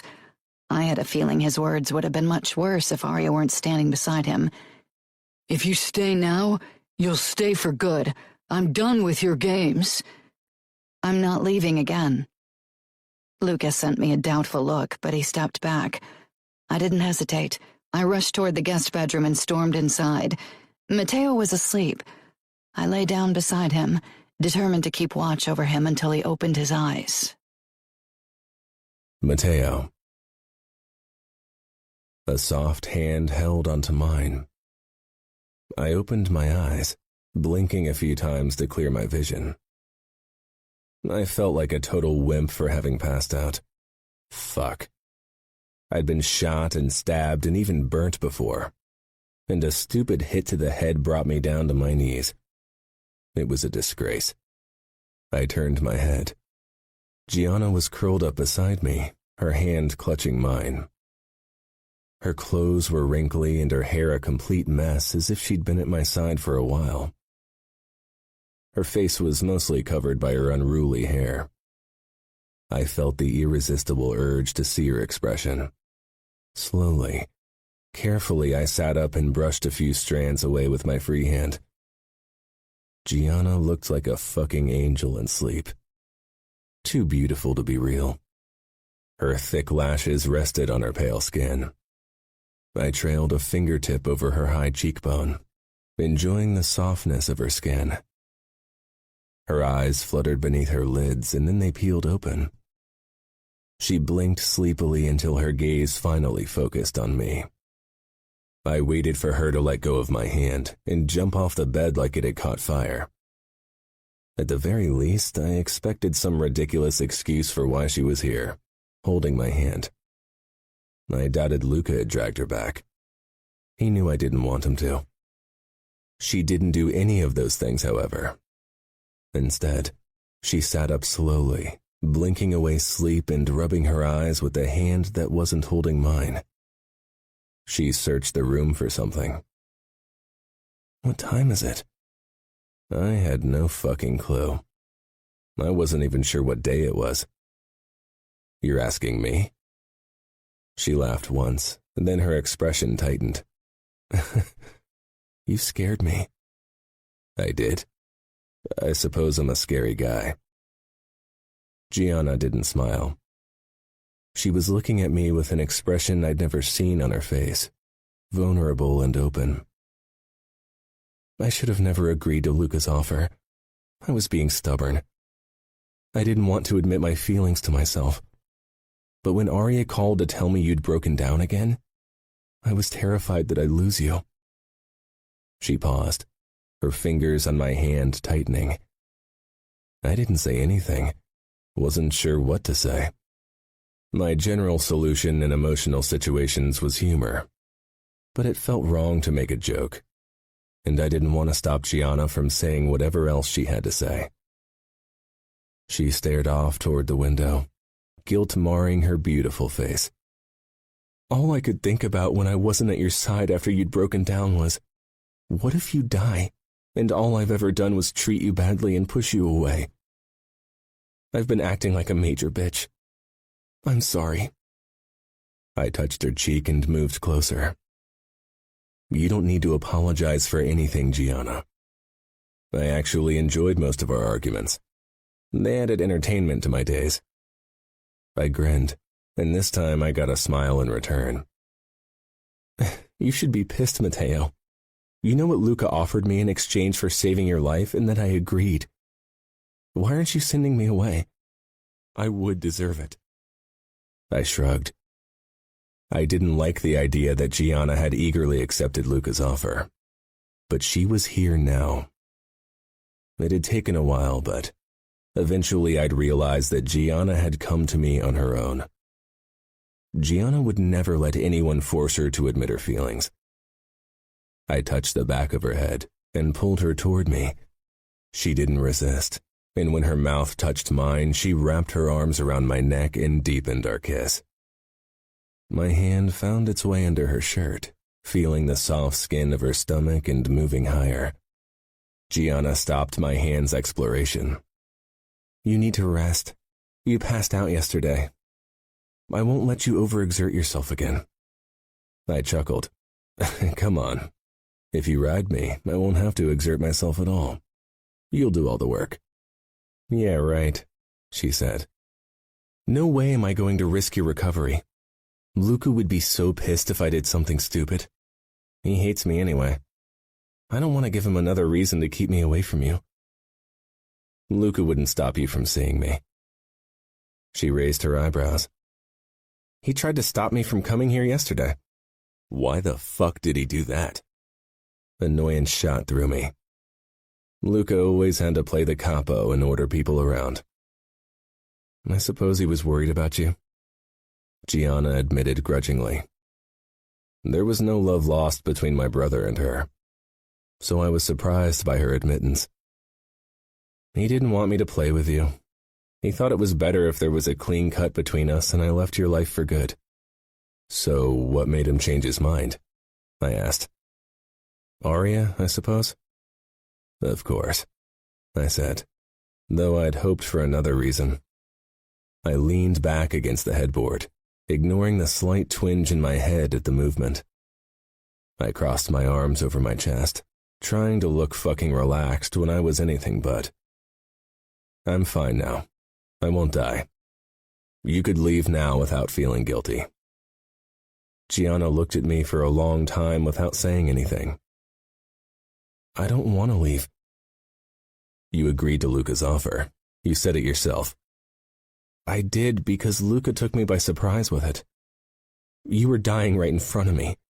We'd barely survived a crash in the crazy Russians, and suddenly I was offered something I thought I wanted. I didn't even really think before I said yes. I nodded, but didn't say anything. I was tired of making the first move, of always pursuing Gianna. This time, I wanted to hear something from her. She sighed, her blue eyes tired. You think I would have let you die if Luca hadn't offered me a ticket to freedom, don't you? That's what everyone thinks, probably even Arya. I kept my expression neutral. Isn't it the truth? She glared. No, it's not the truth. When Luca mentioned his stupid offer, I had already started chest compressions. I didn't know what I was doing and probably made every mistake possible, but I wasn't just letting you die. I was doing everything I could even before Luca offered me freedom for your life. I would have never let you die, never. I know you don't have to believe me. There's no reason why you should. I could be lying for all you know. But I did believe her. I knew how to read people, and Gianna wasn't lying. I could tell how upset she was, more upset than I'd seen her in a long time. I don't think you are. Gianna didn't even seem to hear me. She was scowling in the direction of the window, her cheeks flushed with emotions. I knew the moment I saw you lying in your own blood that I didn't want to lose you. I knew it, but I still didn't want to admit it to anyone. I was so stupid and stubborn. I was being bitchy Gianna like usual. And once I'd agreed to Luca's offer, I was too proud to tell him that I didn't even want his stupid freedom. I didn't want to leave you. Didn't want another life. I probably would have been miserable alone, but too proud to admit it if you hadn't broken down. It felt like I was giving up, like I was admitting defeat, which is so idiotic. How can love ever be a defeat? She fell silent, eyes widening. I had become very still, like a hunter who didn't want to startle its prey. She licked her lips nervously. I wished I knew what she was thinking, but I had a feeling I knew. She was probably regretting ever bringing up the L word and everything else that had bubbled out of her. That was who she was. Maybe she was waiting for me to say something first, to tell her I loved her. But I wasn't going to open my fucking heart to her and risk her stomping on it. I knew what I was feeling, had known it for a long time. But I'd never said it to her. I'd never said it to anyone. Admitting something like that made you vulnerable, and so far Gianna had given me little reason to risk that. I'd hunted her long enough. Now was her turn. I wouldn't push her in either direction. Everything from this point on would have to come from her. Luca's offer still stands. You're a free woman. You can walk out of this building and nobody will stop you. No, she said firmly. I've run from my emotions for too long. She braced herself on her palms and leaned forward. I want to be with you, Matteo. By God, I know I shouldn't want it, but it doesn't matter anymore. I'm sick of ignoring my heart. I love you.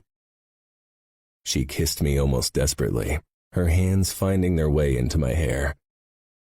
My head was still tender, but I'd have rather cut my own throat than told Gianna to be careful. I wanted to feel her lips, her fingers, her body. I wanted all of her. You sure you mean it? I asked in a teasing voice when she pulled back. She nodded. Yes, there's no fucking doubt in my mind. I love you, Matteo. I don't care what that makes me. I don't care what other people think about me, about us. I don't even care what Arya and Luca think. All I care about is us. I kissed her again. I'd never get enough of tasting her. I love you, Gianna. I've fucking loved you for a long time. Gianna. Hearing Matteo say that he loved me set my heart aflame. I couldn't remember the last time I'd felt so happy. I'd thought admitting my feelings to anyone would give that person more power over me. But instead, I felt freer than I had in a long time. I'd fought my emotions for so long, had held myself back for no good reason. Now that I'd said everything that needed to be said, I felt relieved. Maybe all this had started as something that had been forced upon me. But today, this life, Matteo, my marriage, were my choices, and I said yes to all of them. Matteo's kiss was demanding. There was no restraint, no sign that not too long ago he'd been unconscious. I knew it was stupid, but I wanted to feel him, wanted to show him with more than just words that I loved him. I pulled back and let my eyes wander down Matteo's body. He was dressed in only a tight white shirt and boxer shorts that did little to hide his erection. When I looked back up into his face, his gaze was transparent with lust. I'd never listened to other people's advice, so why should I start now? Mateo wouldn't overexert himself. I would take care of him. I knelt on the bed and gripped his waistband. Mateo smiled his shark smile. I thought you didn't want to risk my health. Oh, shut up, I said quietly. Or do you want me to stop? No, don't stop. He made himself comfortable against the array of pillows. I smiled as I pulled down his boxer shorts, revealing his hard length. I moved between his legs so I could watch him while I sucked his cock. I cupped his balls, gently massaging them, but I didn't touch his shaft yet. Instead, I watched it twitch and grow even harder under my ministrations. You tease, Mateo growled. I thought you wouldn't torture me today. He was right. This wasn't about me.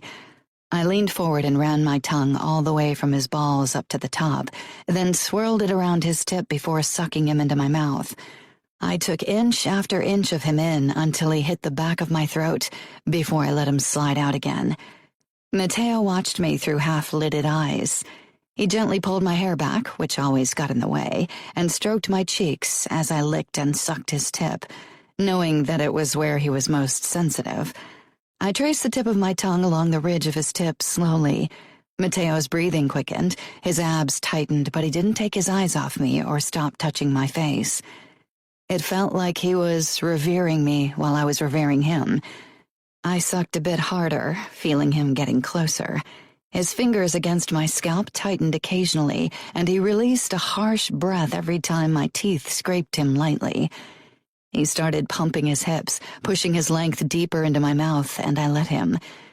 I was growing wet, and the pressure between my legs had mounted to almost unbearable proportions, but I was determined to ignore my own needs for today. Mateo's motions grew frantic. I clamped my lips tightly around his cock as he thrust into me over and over again. I'm coming, he rasped. I didn't pull back. Instead, I cupped his balls tightly and met his gaze.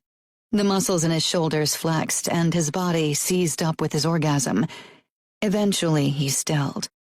I pulled back and wiped my mouth with a self-satisfied grin.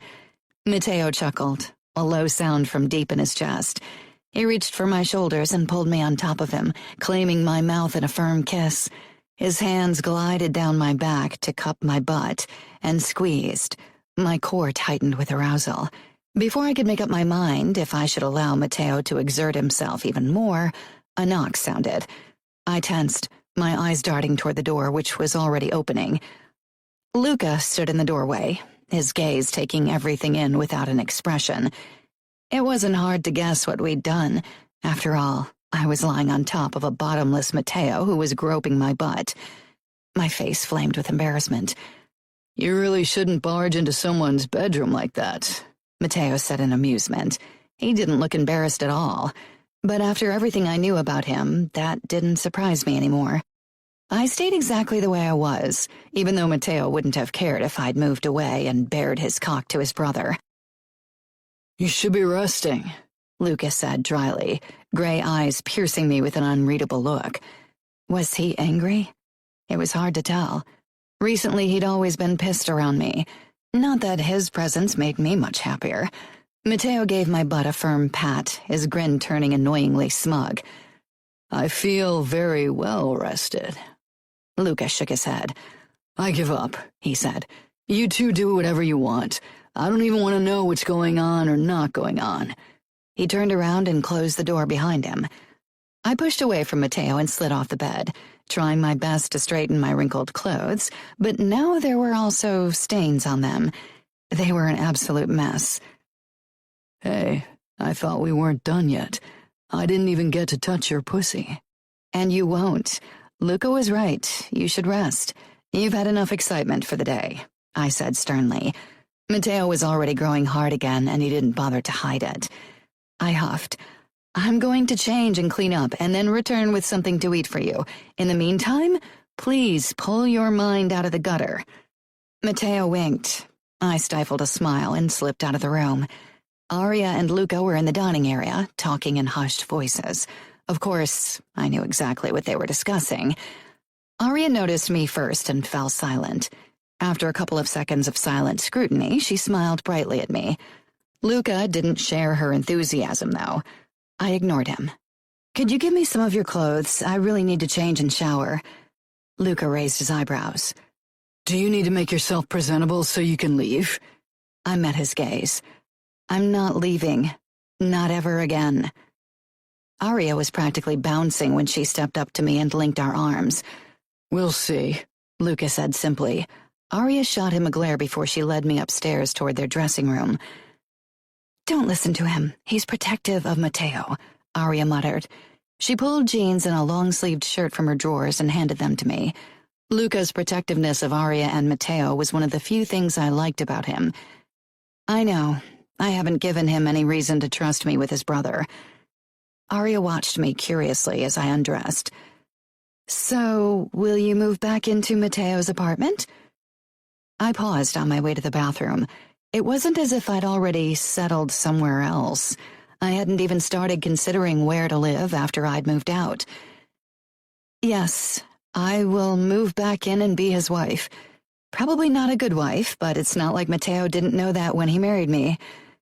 Matteo doesn't expect you to be a perfect wife. He likes you for who you are, flaws and all." It was the truth, even if I'd been blind to it for so long. I stepped into the shower but didn't immediately turn the water on.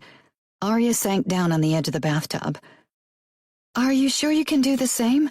Accept all of him, even the bad?" There was plenty of bad in Matteo, in every made man, really. But I'd come to realize that there was in me as well. Maybe not as much, but it was there. It was in all of us. I'd tried to become someone else, some kind of ideal I'd thought I needed to be, but that had never been me and never would. Matteo had held up a mirror to my face and showed me who I really was and where I belonged. I'd hated it, had fought it tooth and nail, but it was time to be brave.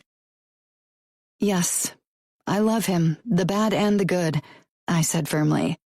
Arya smiled as if I'd given her some huge present. Smiling back, I turned the water on and really let the words sink in, their truthfulness.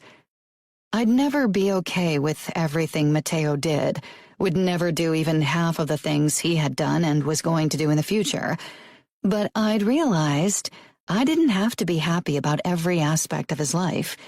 As long as Matteo treated me with care and respect, as long as he loved me and I loved him, things would work out.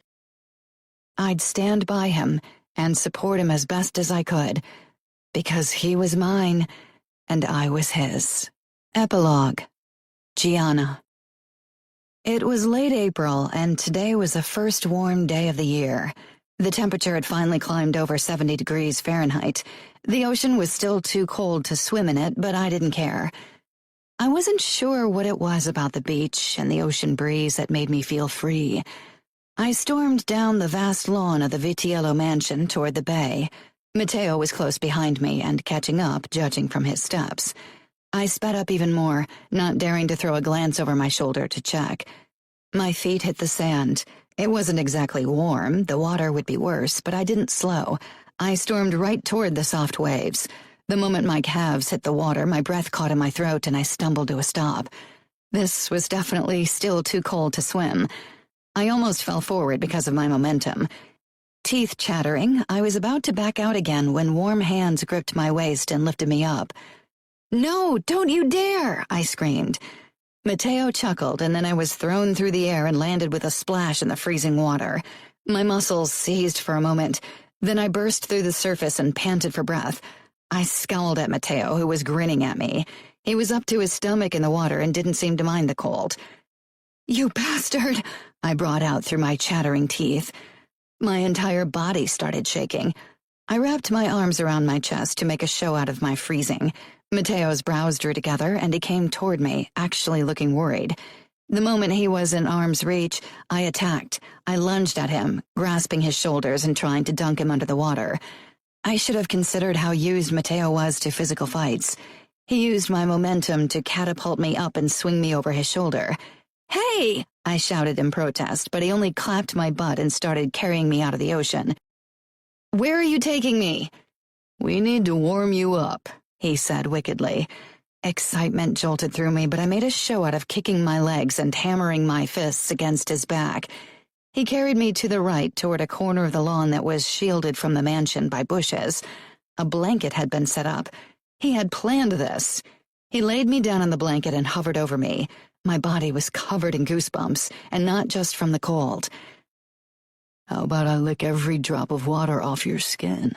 Matteo murmured as he leaned down and licked a hot trail up from my belly button to my collarbone. "What if Arya and Luca come down here?" I whispered as he pushed my bikini top down, baring my breasts to the cold. My nipples hardened even more, and then Matteo's hot mouth closed around one. I cared less and less if someone caught us. "They won't," he whispered against my skin, and that was the last time we spoke in a long time. His lips and hands found every place on my body, banishing the cold and leaving only heat and want. When he finally entered me, our bodies pressed together, it felt like everything was falling into place. Even without the breeze and the blue sky, I would have felt free.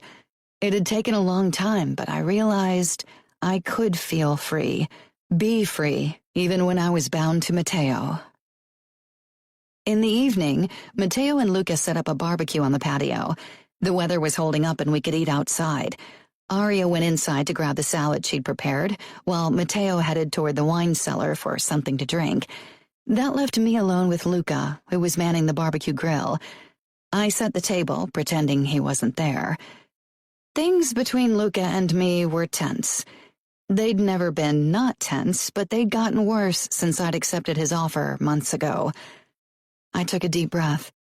This had to stop. Luca was not only Matteo's brother, he was also Arya's husband. We had to make a truce at some point. I put down the last plate, wiped my hands, and then strode over to Luca, who was turning the marinated lamb chops around on the grate. As if he could sense my attention, he glanced up. It was futile trying to read his expression. I bridged the remaining distance between us. Most of our interactions hadn't exactly been civil.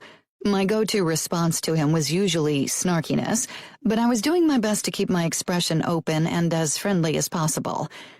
Luca raised one dark eyebrow when I stopped beside him.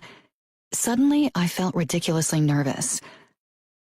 "I know you don't like me," I began, "but I think we should try to get along better for Arya and Matteo." I managed not to squirm when he scrutinized me.